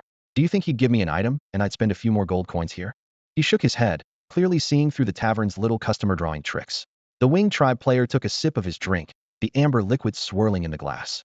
He found the explanation plausible, as he noticed that after the girl tried the heart of ice and fire, she indeed ordered a drink for each of her companions. It's been the same for several days now. This badge probably isn't anything special." Squinting again, the Wing tribe player took another sip, savoring the complex aroma on his tongue. No wonder the dwarves are called the children of the earth, with such natural talents. Even with their bloodline powers so severely suppressed, almost to the point of extinction, they've survived for so long. Their forging skills aside, even their casually brewed drinks are 100 times better than what the Moonfox tribe painstakingly produces. He took in the lively atmosphere of the tavern, observing the patrons laughing and chatting, then glanced at the group of human players at the end of the tavern, spending lavishly. He thought to himself that his superiors had sent him to gather information here unnecessarily. He decided that when he left, he would take a few barrels of the tavern's excellent drinks with him. The man opened his system panel, the blue light reflecting off his chiseled face, thought for a moment, and sent out a message. That shaman dwarf is giving gifts to high luck players to encourage high spending. The gifts are just ordinary beauty or body enhancement items. I don't see any problem. The Wing tribe player immediately frowned, cursing inwardly. Pulling the same trick again. Can't they survive without taking advantage? Just drink yourself to death. Meanwhile, at another booth in the tavern, Lin Xiaoyuan and her friends were enthusiastically discussing the seemingly dreamlike heart of ice and fire in their glasses. This drink is extraordinary. It's initially cold and refreshing, but once it reaches your stomach, it feels like a warm flame gently rising. What a good drink. Hagus squinted his eyes in enjoyment. Why waste words? "Oh my God" is the highest praise. Chigo laughed heartily, slapping the table. Indeed, indeed. Well said, Siete. A nearby bearfolk orc player, hearing this, turned to join the excitement, his furry head almost crowding their table. "I heard 'oh my God' is quite popular lately. I think it's a great expression. You can even use it in the group chat without getting muted. Who comes up with these things?" As soon as the topic was brought up, the nearby patrons immediately began to argue loudly. turning the tavern into a lively scene. Lin Xiaoyuan and her companions couldn't help but laugh, thinking how peculiar it was that while the Huaxiao people might not be famous, Huaxiao culture had already become a global sensation. She took a sip of her drink, and although she usually didn't enjoy alcohol, this one tasted surprisingly good. Especially the legendary maple wine that the captain and others had praised to the skies. She decided she would try it later, even if it wasn't the original recipe from Grandma Nut. It should taste similar. The tavern was filled with playful banter and laughter. Lin Xiaoyuan absent-mindedly pulled out a peculiar item given to her by an eccentric dwarf, a black, round badge, exquisitely crafted. The badge read, "Capture the most beautiful you, fixing your perfect image. Once used, you'll maintain your best appearance without a flaw. Even if you've been beaten to a pulp, others won't see through my illusion. Lasts for 2 hours, cool down time 10 minutes." Lin Xiaoyuan held the badge, pondering its strangeness. She glanced at her fully restored health bar, wondering if the dwarf had sensed some hidden secret about her. Shet noticed Lin Xiaoyuan's thoughtful expression as she held the badge and moved closer. "Hey, is that really a beauty badge?" he exclaimed. He Gu also leaned in curiously, and after reading the badge's description, he was momentarily stunned before nearly bursting out laughing. He rubbed his nose, deciding to chime in. "This thing is for young girls. Why would us rough guys need it? That dwarf sure has an eye, knowing Xiaowan has money, giving her this to make her want to shop." Chi Gu chimed in. "Yeah, otherwise why would Xiaowan order so much? Just 1 cup of maple wine," and she immediately ordered 5 more. The wine is expensive, but truly worth it. Patrons at a nearby table couldn't help but join in the conversation. "Really? That amazing? Wouldn't the wine have already sold everywhere?" Shed asked, half skeptical. Another player shrugged. "I don't know, but I've tried it. It's indeed more effective than regular potions. Slowing attribute declines significantly in extreme conditions." He Ji's mind went blank upon hearing this. Not much worse than potions? But Icefire Heart clearly has no attributes. How could it? He furrowed his brows, deep in thought, still skeptical. At that moment, a bear-like beast man with a friendly face glanced around and lowered his voice. "Hey, don't listen to their nonsense. If this were openly discussed, someone would have caused trouble already. The wine is fine, but best not to talk about it openly. Have you heard? Near Pibla City, a deerfolk territory was gathering low-level mutated plant specialties, and it was just wiped out. Quite tragic." His words left everyone silent. TSK, weren't the rabbit folk just as unfortunate? Do you really think it's just because they're weak? Hegu lowered his head, silent and with a complex expression. Lin Xiaowan held the badge, lost in thought, seemingly deep in contemplation. After finally making it into the city, everyone had their own plans. Siete, excitedly mapping out his next stops, planned to first find a blacksmith shop to repair his gear and check its durability. Hego wanted to explore the street stalls of Maple City, hoping to find some wild plant seeds. Captain Hong decided they should find an inn to stay for the night and continue their journey the next day, taking advantage of daylight to explore the city, as the wilderness at night isn't safe. They chose the Wind Elf Inn near the Dwarf Tavern, where the most basic room costs 1 gold per night and can accommodate up to 2 people. Lin Xiaowan realized why there was no entrance fee at the city gate. The costs were all concentrated on lodging. The group booked 4 rooms and agreed to meet up again at 7 p.m. after some personal time. After waving goodbye at the inn's entrance, Lin Xiaowan went straight to her room to prepare. The inn's rooms are extremely safe under the system's surveillance. Once a player books and pays for a room, no organization or individual can spy, force entry, or occupy these rooms during the reserved time. This feature makes it a favorite spot for solo players who prefer to have a temporary personal space during their travels in towns. Meanwhile, in a distant city, a robust winged man entered a high-end hotel suite. He glanced around the room, then securely closed the doors and windows, removing his disguise to reveal his true identity, a human. He then went straight to the suite's small storage room to handle some personal matters. Although he had delegated most scattered business to others, some important clients still required his personal attention. After months of relentless effort, the followers of Kaishin had reached level 4. At this moment, Qianlai quickly organized various trade items and began using communication channels to gather local gossip. He had carefully chosen to disguise himself as a winged man to avoid detection, with a well-thought-out plan behind this identity. Hundreds of years ago, the decision-making mechanism of the Primal World changed from 9 chairs to the 10 counselors, complicating the original situation. In recent years, the Winged Clan had risen unexpectedly through clever tactics, transforming from an insignificant third-rate power to a force backing the new dragon leader, quickly expanding their territory. The dragon's dominance and greed led to their rapid expansion. The new Dragon King, upon ascending the throne, adopted a high-profile approach, capturing 2 levels-even cities within a few years, with many smaller cities also annexed. The Winged Clan now appeared particularly high-profile, clearly aiming to gain more support and resources through these actions. While the dragon's intentions were evident, they planned to seize more territories. Qianlai understood this well, Having exerted all his efforts in several interstellar trades, laying out plans in the Primal Channel early on, creating accounts for alien merchants of various races to better leverage these forces for his future endeavors. In the merchant circles of the original channel, a few accounts had gained some recognition, and now he wanted to legitimize his identity, which proved to be quite useful. Qianlai understood that even in the game world, temporary identities were unreliable for long-term success. Only a thoroughly crafted and believable identity could provide lasting stability.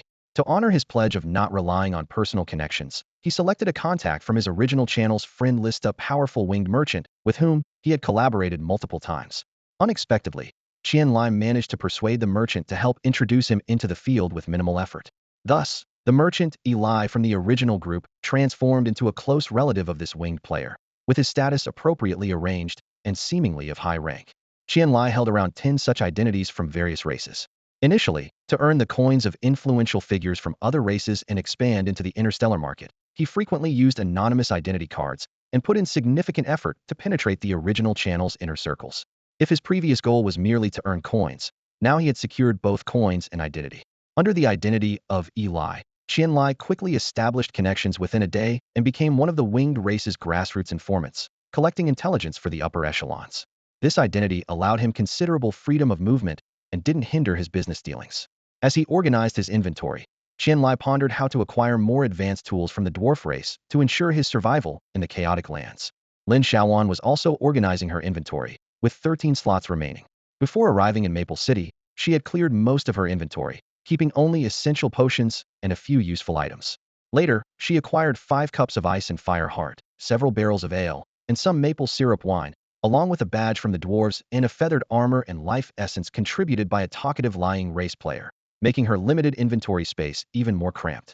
She checked the auction house for the price of the feathered armor, averaging 2 coins. Without hesitation, Lin Xiaoyuan listed it in the auction house to free up valuable inventory space. As for the life essence, there were none available for sale, indicating its rarity. Lin Xiaoyuan thought of the tree spirit life essence, which appeared alongside tree spirit seeds and also bore the word life. She assumed they were of similar quality and decided to keep it, adhering to her survival strategy of cautiousness. Next was her eagerly anticipated skill 2. Talent skill 2, a thief's facade. Change appearance, name, race, and form temporarily. Immune to any level and below skills or items detection. Using this skill consumes 20 magic power, lasts 20 minutes, with a cooldown of 1 hour. Lin Xiaoyuan delightedly examined her disguise skill and glanced at the badge gifted by the dwarves in the tavern, feeling pleased with the certainty of her current mission. She was eager to stroll the streets, knowing she had this disguise skill as a safeguard. Despite its short duration, it was nearly perfect. Lin Xiaoyuan immediately activated talent skill 2, transforming into a relatively inconspicuous figure on the street, a level 5 male player from the Silver Mink race. Lin Xiaoyuan adjusted her attributes, transforming her appearance into that of an exceedingly ordinary Silver Mink player. After putting on her badge and setting her status to full health and mana, she confidently stepped out. She emerged from the Wind Elf station on Backstreet 3, heading directly towards Central Avenue, the bustling area Black Brother mentioned for setting up a stall. The streets she passed were lined with various shops, tailor shops, pharmacies, weapon workshops, equipment repair shops, general stores, and small eateries. Near the square, she saw the City Affairs Center, a mercenary guild post, a small auction house, and even an appraisal agency. As she walked through, she discreetly used skill 1 on passing players, hoping to find unprovoked hatred. Unfortunately, none of the hurried players sparked any causality. After wandering for about 4 to 5 minutes, she finally reached Central Avenue. The scene here was markedly different. Crowds were dense, and many players had already set up stalls. The street was bustling with the calls of vendors. Level 3 bronze snakeskin boots, only 30 gold. Check out this 19 attack item. Selling native coffee seeds, native blackberry seeds. Cloaks for sale, black, white, and green. Essential for travel and home. Hearing players selling cloaks, Lin Xiaoyuan was immediately drawn over. She had noticed upon entering the city that many players wore various large cloaks, black, yellow, green, with hoods that concealed everything except their race and name, sparking her interest. Friend, standard cloaks are 1 gold each, luxury versions are 5 gold. Look at all the players on the street, many bought from meager quality at a great price. The vendor, a burly lizard man, looked impressively strong. Lin Xiaoyuan examined a black cloak closely, thinking to herself that great quality at a great price seemed misused here. It was just a plain piece of black fabric with no attributes, yet priced at 1 gold? She looked up and, in a deliberately low and somber voice, said, "This one, 10 silver." The lizard man immediately put on a stern face and directly said, Deal. Lin Xiaoyuan was regretful. She had offered too much. Even after paying, she was still annoyed, thinking, why the stern face after accepting? Afraid you'll laugh? Lin Xiaoyuan donned a black cloak and pulled up the hood, immediately appreciating its practicality. The number of glances she received from players on the street noticeably decreased, which secretly pleased her. She cautiously scanned the increasingly crowded surroundings and randomly attempted to use skill 1 on a passing player. The system prompted twice, unable to use this skill. Indeed, you can't steal without malice. Lin Xiaoyuan sighed softly, lowering her hood to reveal her now unremarkable face. She frowned in thought, realizing she might not have found the knack yet. She couldn't very well strut down the street shouting, "Ha! Ta!" That would be too conspicuous. No thief acts so brazenly. Bored, she attempted skill 1 once more. The system prompted, received energy crystal 1. Lin Xiaoyuan was taken aback. Was it successful? She quickly checked her health, confirming she was still at full health and mana. She began to silently observe the players around her, deducing that the victim was likely the ratfolk player standing about 3 meters away. The ratfolk appeared to be casually browsing a vendor's stall, but was secretly observing the players nearby, looking suspicious and clearly up to no good. Could it be a fellow thief? Lin Xiaoyuan mused, a sly glint in her eye. What a pleasant surprise. She used her skill on the ratfolk 3 more times, collecting 11 gold coins before stopping. She then sought a hidden corner to switch back to her human information. Her skill 2 cooldown was about to end. Behind a stone statue near the entrance of an equipment repair shop, Lin Xiaoyuan slipped in, her information changing instantly. She reset her badge information before returning to the street. Not far along, she encountered 2 demon players complaining. Damn it. So many people, one of them cursed. If I'd known it would be this crowded today, we should have stayed on Front Street. Look at this place, full of paupers. Disgusting. Front Street is for the wealthy, the companion replied. Unlike Central and back streets, which are packed. If you're not happy, let's come out when there are fewer players next time. The demon suddenly noticed Lin Xiaoyuan, glaring at her. What are you looking at, ugly? Move out of my way. Lin Xiaoyuan quickly sidestepped from a few meters away, not wanting any trouble. These demons have such a temper, just like buck teeth, she thought. Not knowing how to keep a low profile will cost them dearly. While maintaining a calm exterior, she began to use skill 1 in her mind. The demon, seeing the human step aside, snorted and pulled his companion into the repair shop. They continued talking near the entrance, oblivious to what had happened. The system prompted continuously. Received basic strength scroll 1. Received Wraith Life Essence 1.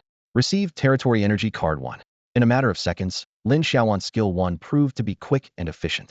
She immediately turned and swiftly left the shop entrance. Leaving the scene quickly is a fundamental skill for a thief. More importantly, from the demon's conversation, Lin Xiaoyuan finally confirmed her target location, Front Street.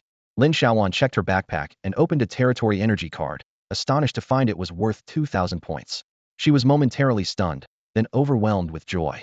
If she were to sell this card at the auction house, it would fetch at least 50 gold, right? This was quite a fortune. Indeed, to get rich, find the wealthy. Lin Xiaoyuan thought to herself and immediately decided to try her luck on the main street. The view on the main street was distinctly different from the back street, with an air of sophistication. The shops lining the street varied in style and exuded class, while the street's decorations were unique. Even the players in black robes walking down the street had gold-trimmed edges on their robes, giving them a distinguished appearance. If the back street was the slum, the main street was undoubtedly the noble district. Lin Xiaoyuan spotted a glittering spire building not far away, with a dazzling magical sign that she immediately recognized as the famous Moon Fox Tavern. No wonder the Moon Fox tribe's wine was renowned. The tavern's decor was truly exquisite. Compared to the dwarf tavern on the back street, the difference was like night and day, akin to a swan and an ugly duckling. Lin Xiaoyuan had no intention of going inside, feeling that her current funds wouldn't withstand the tavern's luxury. On the street, players of all races moved about, some in groups and others alone. As she stepped onto the street, she noticed the atmosphere was indeed different from what she had imagined. This was truly a wealthy area, and the players' abilities were extraordinary. She couldn't help but glance at her backpack, realizing it was nearly full. If every district of the city were like this, her path to prosperity would be much easier. Ahead of her was a human player, short and frail-looking, wearing a shabby black robe that she instinctively looked down upon. The backstreet dwellers should stay in their own place and not disturb the view here. However, the way others looked at her seemed to convey more than mere disdain. Lin Xiaoyuan raised an eyebrow subtly, realizing how heavy these prejudices were, like a mountain pressing down. Fortunately, she had a skill 1 that could effortlessly break through this mountain. She didn't care about the scorn, finding it rather amusing, almost making her laugh out loud. She continued on nonchalantly, excited by the growing number of items in her backpack. She unhesitatingly sold the unnecessary items at the auction house, pricing them reasonably according to market rates. Even the disgusting-looking food-dried magic worms, dried rat meat, carnivorous flower cores, snake vine juice, and magic crystal powder mixed with corrosive grass were disposed of without hesitation, all thrown into the auction house. She needed to free up backpack space quickly and planned to buy a few more backpack cards to avoid her full backpack hindering further gains. She managed to buy 20 backpack expansion cards, each costing 10 gold. It was a hefty purchase, but once bought, she used them without hesitation, expanding her backpack space to 55 slots, which eased her mind significantly. Players in the wealthy district seemed to carry more crystals and gems. As expected, she soon scavenged 8 energy crystals and 2 fire gems from these players, which pleased her. There wasn't much in terms of equipment, but her ultimate targets were the players from the 3rd and 4th tier major cities. I should stay here a while longer until I have advanced concealment skills, then head to the big cities for more spoils. Lin Xiaoyuan set a small goal for herself. She was in high spirits, her steps light, completely oblivious to the players nearby whispering about her picking things up by the roadside. With her back to the crowd, Lin Xiaoyuan began her work. Her skill 1 was like a precision-guided missile, targeting every player within reach. Seizing a moment when no one was watching, she discreetly took a small pill from her pocket and swallowed it, silently thanking the generous dwarf elder and vowing to visit his shop again. The system notification chimed in timely, health 59 gained. This reward lifted Lin Xiaoyuan's spirits, and she maintained a calm and composed demeanor, revealing no trace of her actions. Suddenly, an angry shout shattered the street's calm. Which bastard dared to attack me? I've lost health. A furious Feather Clan player yelled, drawing the attention of those nearby. What are you staring at? The Feather Clan player grew even more irate. What? Suspecting me? You, a mere level 9 nobody, aren't even worth my time. Who are you calling a nobody? Surround him, a Blood Clan player retorted, unwilling to back down. Maybe it was him who ambushed me. The situation escalated quickly, with the Feather Clan player shouting, so close to me. So what if you're a Blood Clan? In Maple Leaf City, you have to watch how you deal with us Feather Clan. Hit him. What is the Feather Clan? Just a lowly race that recently cozied up to the Dragon Clan. Oh yeah? Still got a sharp tongue, huh? Hit them. I'll take responsibility for any damages. Feather Clan player Yuzhou declared. The street turned into a brawl scene, with onlookers quickly gathering, cheering from time to time. Lin Xiaoyuan found a comfortable spot to sit and watch the spectacle, marveling at the Feather Clan's audacity to brawl openly in a neutral town. Her action drew some side glances, but soon others followed suit, sitting down and discussing animatedly. More system notifications came through, received 3 intermediate instant health potions, received 2 energy crystals. Lin Xiaoyuan happily organized her inventory, thrilled at the high success rate of her skill 1 today. The fight lasted only 3 or 4 minutes before the street guards arrived. The leading Feather Clan player immediately pulled out a golden pouch, which the guards weighed with satisfaction before announcing. This time, we won't bind you, but all members involved in the fight must come with us to the city guard post. The Blood Clan player spat in frustration. Bad luck. You just wait. We Blood Clan aren't easy to mess with. Blood Clan kid, don't you know where you are? Looking for trouble. The Feather Clan player wanted to continue the fight, but had to stop under the guards' watchful eyes. 20 guards escorted the brawlers away in a grand procession, while the crowd began to chatter. That little pouch must be at least 50 gold. The Feather Clan really have deep pockets. Sounds about right. In a level 1 small town, 50 gold is enough to settle things. They're just going through the motions at the guard post. Nowadays, the Feather and Wing clans are really on the rise, even setting up in remote places like Maple Leaf City. Connected to Gale City, it's not that remote. But yeah, there seem to be a lot more Feather and Wing clan players this year. As the excitement died down, Lin Xiaoyuan removed her bothersome hood and continued onward with the crowd. It dawned on her. A fight in the city costs 50 gold. No wonder Brother Hay was so anxious earlier. It wasn't just a fight. It was burning through gold coins. Lin Xiaoyuan blended into the crowd, continually using skill 1. She soon realized that just making eye contact with passers-by could trigger the skill's prerequisites, and the success rate was surprisingly high. This left her with mixed feelings. If prejudices ran so deep, she might as well deepen them further. With the sound of the system notification, 3 bottles of advanced void potion were credited to her account, giving her a boost of energy. She calmly quickened her pace and turned into another alley to continue her exploration. Just then, a familiar figure caught her eye was the Eagle representative, Smith, who had previously dominated the leaderboards. The blonde representative was obsequiously following a point-eared goblin, seemingly negotiating something, while the goblin's expression was one of impatience. Lin Xiaoyuan quietly donned her hood and blended into the crowd to observe. She soon saw the goblin shake his head and leave, while the representative watched him depart with a smile. This sight made her thoughtful. The representative's lingering presence and deliberate contact with the goblin clearly indicated he was investigating the bracelet's whereabouts, though it seemed he was not having much success. Ahead was an apothecary, bustling with players coming and going. Curiously, Lin Xiaoyuan entered, wanting to compare the prices of online and offline medicines. The store was lined with shelves, offering everything from basic red pills to various advanced recovery potions, as well as potions that increase strength, attack, and speed, and multifunctional potions similar to void potions. Rounding the shelves, she also found potions that could enlarge or shrink players, potions that increased magic and fire resistance, and even invisibility potions. At the other end of the shelf, she discovered potions that reduced skill cooldown times, available in low, medium, and high grades, with effects calculated in percentages. After comparing with auction house prices, Lin Xiaoyuan was pleasantly surprised to find the prices here were 20 cheaper. She immediately purchased 4 bottles of low-grade and 2 bottles of medium-grade cooldown reduction potions, along with various functional potions, spending a total of 340 gold coins. Looking at the remaining 160 gold coins, she felt a sense of anxiety about her purchasing power. Suddenly, the road ahead was blocked. It turned out that a Minotaur equipment shop had hired mercenaries to escort a batch of demon race weaponry. The surrounding crowd buzzed with discussion, mostly about the Minotaur's forging skills. Some said they were the best blacksmiths after the dwarves, and although some players were skeptical, the equipment and items they crafted were indeed well regarded among the original races. This made Lin Xiaoyuan think of Niugu, recalling the pet house he casually gifted her. She seemed to understand something. Perhaps Niugu was indeed a big player in the equipment and item world. Lin Xiaoyuan glanced at the time. It was already past 6. Just as she was about to return to meet up with the captain, a familiar figure caught her eye. The blonde agent had appeared again. She saw him skillfully engaging in conversation with a goblin, casually pulling out a bulging little pouch and handing it over without hesitation. The goblin was straightforward, grabbing the pouch and whispering a few words into the agent's ear. Upon hearing this, the agent's face broke into a delighted smile. This scene sparked Lin Xiaoyuan's curiosity, and as she watched the goblin leave, a bold idea formed in her mind. It would be a shame not to take advantage of this opportunity, Lin Xiaoyuan thought to herself, quickly checking her skill panel.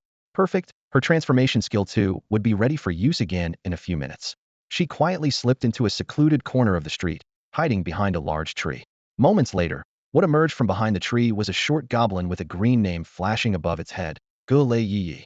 To be safe, she had mimicked the appearance of a goblin she knew, Ge Lei Na Yi, only altering one character in the name, believing it to be foolproof. However, plans never quite go as expected. Before she could find the blonde agent, while she was looking around the street, an old, green hand suddenly rested on her shoulder. Startled, Lin Xiaoyuan turned around to face a wrinkled green face, with the name Guyu Yasei displayed above it. Little rascal from the Gulei family, why aren't you at the plaza setting up your stall to collect treasure chests? What are you doing here on the main street? The old goblin asked with a smile. Lin Xiaoyuan's mind raced, both nervous and perplexed. Did this old goblin know Gulei Nai? Could it be a case of mistaken identity due to poor eyesight, or did Nai actually have a brother named Yi? Master Yasei, I just have a little errand, so I came over here for a bit. Hee, she replied, trying to sound calm and vague. The old goblin maintained his smile and patted her shoulder again. If you have anything to say, come and tell your teacher, okay? At that moment, Lin Xiaoyuan was horrified to realize she couldn't access any of the old goblin's identity information, only seeing Guyu Yasei, level 79 Goblin Elder. Level 79. This discovery left her even more panicked. Why would a goblin of such a high level be in a small, low-level town like this? She inwardly lamented, fearing that a single misstep might cost her dearly. She was filled with regret, wishing she had never tangled with that blonde. All she wanted now was to make a quick escape, terrified that her transformation time would run out, and she'd reveal her human identity in front of the big boss. A thought that sent chills down her spine. Mr. Arthur, I've pretty much wrapped up my business, so I'll be heading back now, Lin Xiaoyuan said, retreating with a forced smile on her face. But Arthur took a quick step forward, firmly placing his large hand on her shoulder. Finished already? Perfect timing. I have an urgent task for you. Come with me. Lin Xiaoyuan's heart skipped a beat. Could he really be the teacher of Gulenai? Was there still time to explain? Before she could figure it out, the old goblin had her by the shoulder, steering her towards the street corner. The two goblins, one in front and one behind, returned to the place where she had first transformed. Nai, the old goblin said with a smile. I know you're busy, selling in the wasteland by day and setting up stalls in the square at night. But this task, I believe, is meant for you. With every mention of Nai, Lin Xiaoyuan realized he was hinting that she could only be Nai now. She dared not claim mistaken identity, forced to maintain her composure and await further instructions. You know, I'm dedicated to studying life sciences and need a lot of life materials. The old goblin began. Lin Xiaoyuan trembled inside. She had no knowledge of any of this. You promised to help your teacher, right? A system prompt appeared just in time. Goblin Elder Arthur has issued you a task. Do you accept? Faced with the ever-smiling big boss staring at her, Lin Xiaoyuan swallowed hard. How could she refuse in such a situation? She hurriedly accepted the task item, not even glancing at the task description, muttering a quick goodbye before dashing off as if chased by wild dogs. The matter with the blonde officer was long forgotten. Now she was certain this old goblin was up to something. Watching her flee in panic, old goblin Arthur couldn't help but chuckle, tears of laughter in his eyes. Haha, Yi, you truly are my best student. He hadn't encountered such an amusing new addition to the races in years. This human player was bold, entering the city without disguise, luckily discovered by Sid, who provided a concealing tool. Without his eye of power, he wouldn't have seen through Sid's tool. Her innate skill is incredible, he thought, eyes gleaming. With her, why worry about lacking essence? Life essence isn't just a pipe dream anymore. After laughing, he frowned thoughtfully. Why is it always humans? Why does the system favor them so? They lack the physique of the beast men and the intellect of the mechanical beings, yet they love to fight among themselves. Suddenly, he slapped his forehead. I get it. The Dragon Clan's pride was never satisfied, and Dragon Hollow City couldn't become one of the 10 major counselors, which is a hidden danger. Now, with the rise of the winged and feathered clans, and the Beastmen's clear stance, the Dragon Clan is finally taking action. The money the goblins invested over the years wasn't wasted. As for the mechanical beings, they always remain neutral. The key is the choice of the humans. Will these cunning, treacherous creatures continue their infighting? Having figured it out, the old goblin was in high spirits, humming a tune as he leisurely strolled down the street. Lin Xiaoyuan ran breathlessly to a secluded corner, wiped the sweat from her forehead, and cautiously looked around before switching back to her human identity. She hurriedly opened her task panel to check the details, and what she saw left her feeling overwhelmed. This is worse than being strangled by a goblin, she exclaimed, staring wide-eyed at the system prompt. You have accepted the task from Goblin Master Guyu Arthur, whose lifelong pursuit, the heart of the brave, is only revealed to the most resolute warriors with the courage to uncover the deepest secrets. The task requirements nearly suffocated her. Collect 10 types of life essence within 5 days. These were rare items, not even available at auction houses. Lin Xiaoyuan felt as if a mountain had suddenly descended upon her head. She repeatedly checked the task details, only to find that this absurd task offered no rewards, only penalties. Suppressing her frustration, she examined the task item given by the boss, a palm-sized black box of unknown material that appeared unremarkable. But upon closer inspection, her hair stood on end. A mysterious black box from the fallen race, containing a 10 cubic meters independent space, already bound. She muttered, this is definitely a trap. That goblin is suspicious, and this entire situation is fishy. Lin Xiaoyuan's mind raced. She recalled the burly goblin who used a yo-yo, wore armor, and sported a goblin-exclusive bracelet. Connecting these details, she realized it was a probe targeting her entire race. However, upon further thought, she remembered that she already had 2 types of life essence in her backpack, those of the Grudge Demon and the Oriole Hawk, both acquired today. Perhaps that level 79 quasi-epic powerhouse had indeed noticed her special ability? After a moment of contemplation, Lin Xiaoyuan decided to report to her superiors. She immediately sent a message to Qianlai. Fat brother, something bad has happened. I found a lead on the goblin-exclusive bracelet, but I think I might be under surveillance. Qianlai was baffled upon receiving the message, and when Lin Xiaoyuan sent over the task information, he was stunned. Life essence. Such rare items, comparable to fortune gold beads, what kind of task would demand those? When he saw the mysterious black box with a 10 cubic meters capacity, he fell silent. Indeed, this special storage item was extraordinary. What shocked him even more was that the lead on the goblin-exclusive bracelet, sought after across all of Huaxia, and even Blue Star, had actively sought out this young girl. New players were allowed to enter the city today. Huaxiao initially planned to let other players attempt to tackle the goblins first, and if that failed, have Lin Xiaoyuan and her team of strongmen approach them. Unexpectedly, Lin Xiaoyuan found a clue on her first visit to the city. It would be hard to believe this was just a coincidence. The other party didn't even try to hide it and demanded an exorbitant price. Qianlai frowned, tapping his fingers on the table, and after a moment of thought, he asked, Miss, have you ever obtained life essence? Feeling he wasn't clear enough, he added, or do you have a special method to easily acquire life essence? Lin Xiaoyuan tilted her head, twirling her hair with her fingers. Easy? Though the probability is quite random, it's relatively easy. Oh yes, I previously got life essence from a tree spirit. I'm saving it for my tree spirit seed, hoping it might mutate into a tree spirit king, which would be a big win. Qianlai's eyes widened slightly as he pondered. She can use life essence on a tree spirit seed, which means it's not unique to her. This might be related to the girl's secret. He wondered what the other party's intention was and why they specifically wanted life essence. Fortunately, Huaxia had some in reserve. Considering Lin Xiaoyuan's uniqueness, he suspected she might need special items or skills. Could the goblins have noticed something and demanded life essence by name? No. He needed to find a way and act quickly. Qianlai decided to confirm it once more, as the matter was significant. Honestly, he was no longer surprised by the strange things happening around her. He asked seriously, "Are you sure it's life essence? It's not comparable to ordinary water or fire spirit essences. They are worlds apart." He gestured with his hands to explain. "It's like a power contained within one's ethnic lineage.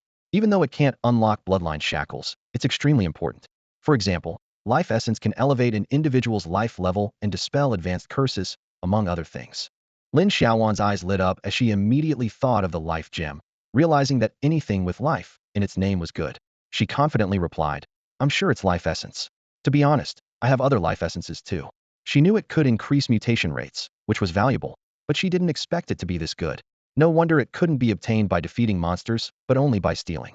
Lin Xiaoyuan recounted the bizarre encounter on the street to Qianlai in detail. Qianlai frowned. "They approached you right after you changed your outfit? That's too much of a coincidence. What about before that? Start from when you entered the city." Lin Xiaoyuan took a deep breath and began recounting from her encounter with the three-eyed tribe at the city gates, followed by the series of events in the tavern, and finally mentioned the badge given to her by the dwarf elder. "The badge? Let me see." Qianlai reached out, a hint of caution in his eyes.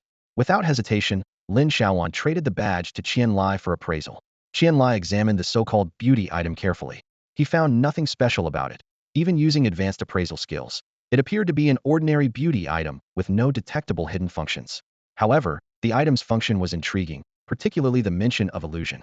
This item seemed to have a unique function, appearing as a beauty item, but actually capable of concealing one's status. He couldn't determine if there were other hidden features, but he thought he should get one for himself later. Qianlai returned the item and continued, "I didn't find any issues, at least nothing detectable with my advanced appraisal. If the goblin's encounter with you wasn't coincidental and you were their target, it's likely related to this item. This item is probably high-grade with hidden attributes. Otherwise, how do you explain their behavior? Randomly grabbing someone on the street and assigning a high-level task? It doesn't make sense." Lin Xiaoyuan slammed the table. "Exactly. That's what I'm saying. Suddenly imposing an unequal treaty on me for no reason. Who can tolerate that?"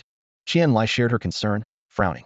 The task penalty was severe, but life essence was scarce throughout Huaxia, with little produced in various secret realms. "A special storage item has appeared. I think it's necessary to contact the higher-ups," Qianlai said solemnly. "I need to report this back. Don't worry, the confidentiality level will be extremely high." Lin Xiaoyuan crossed her arms over her chest, a bit worried. "Okay, it would be great if we could find out why the old goblin targeted me. This situation makes me afraid to go out." Qianlai waved his hand, reassuring her. "There's no need for that. I figure the goblin tribe is purposefully seeking partners and won't make it public knowledge. They might even protect you, so don't worry." After Qianlai finished his instructions and left, Lin Xiaoyuan noticed that Qianlai's name had changed. The Golden Wealth Leaderboard symbol was gone. Could it be that after the beginner's area opened and a large amount of gold circulated, his rank on the Wealth Leaderboard dropped, and he was affected? She didn't dare ask, fearing she'd touch on a sensitive topic for him.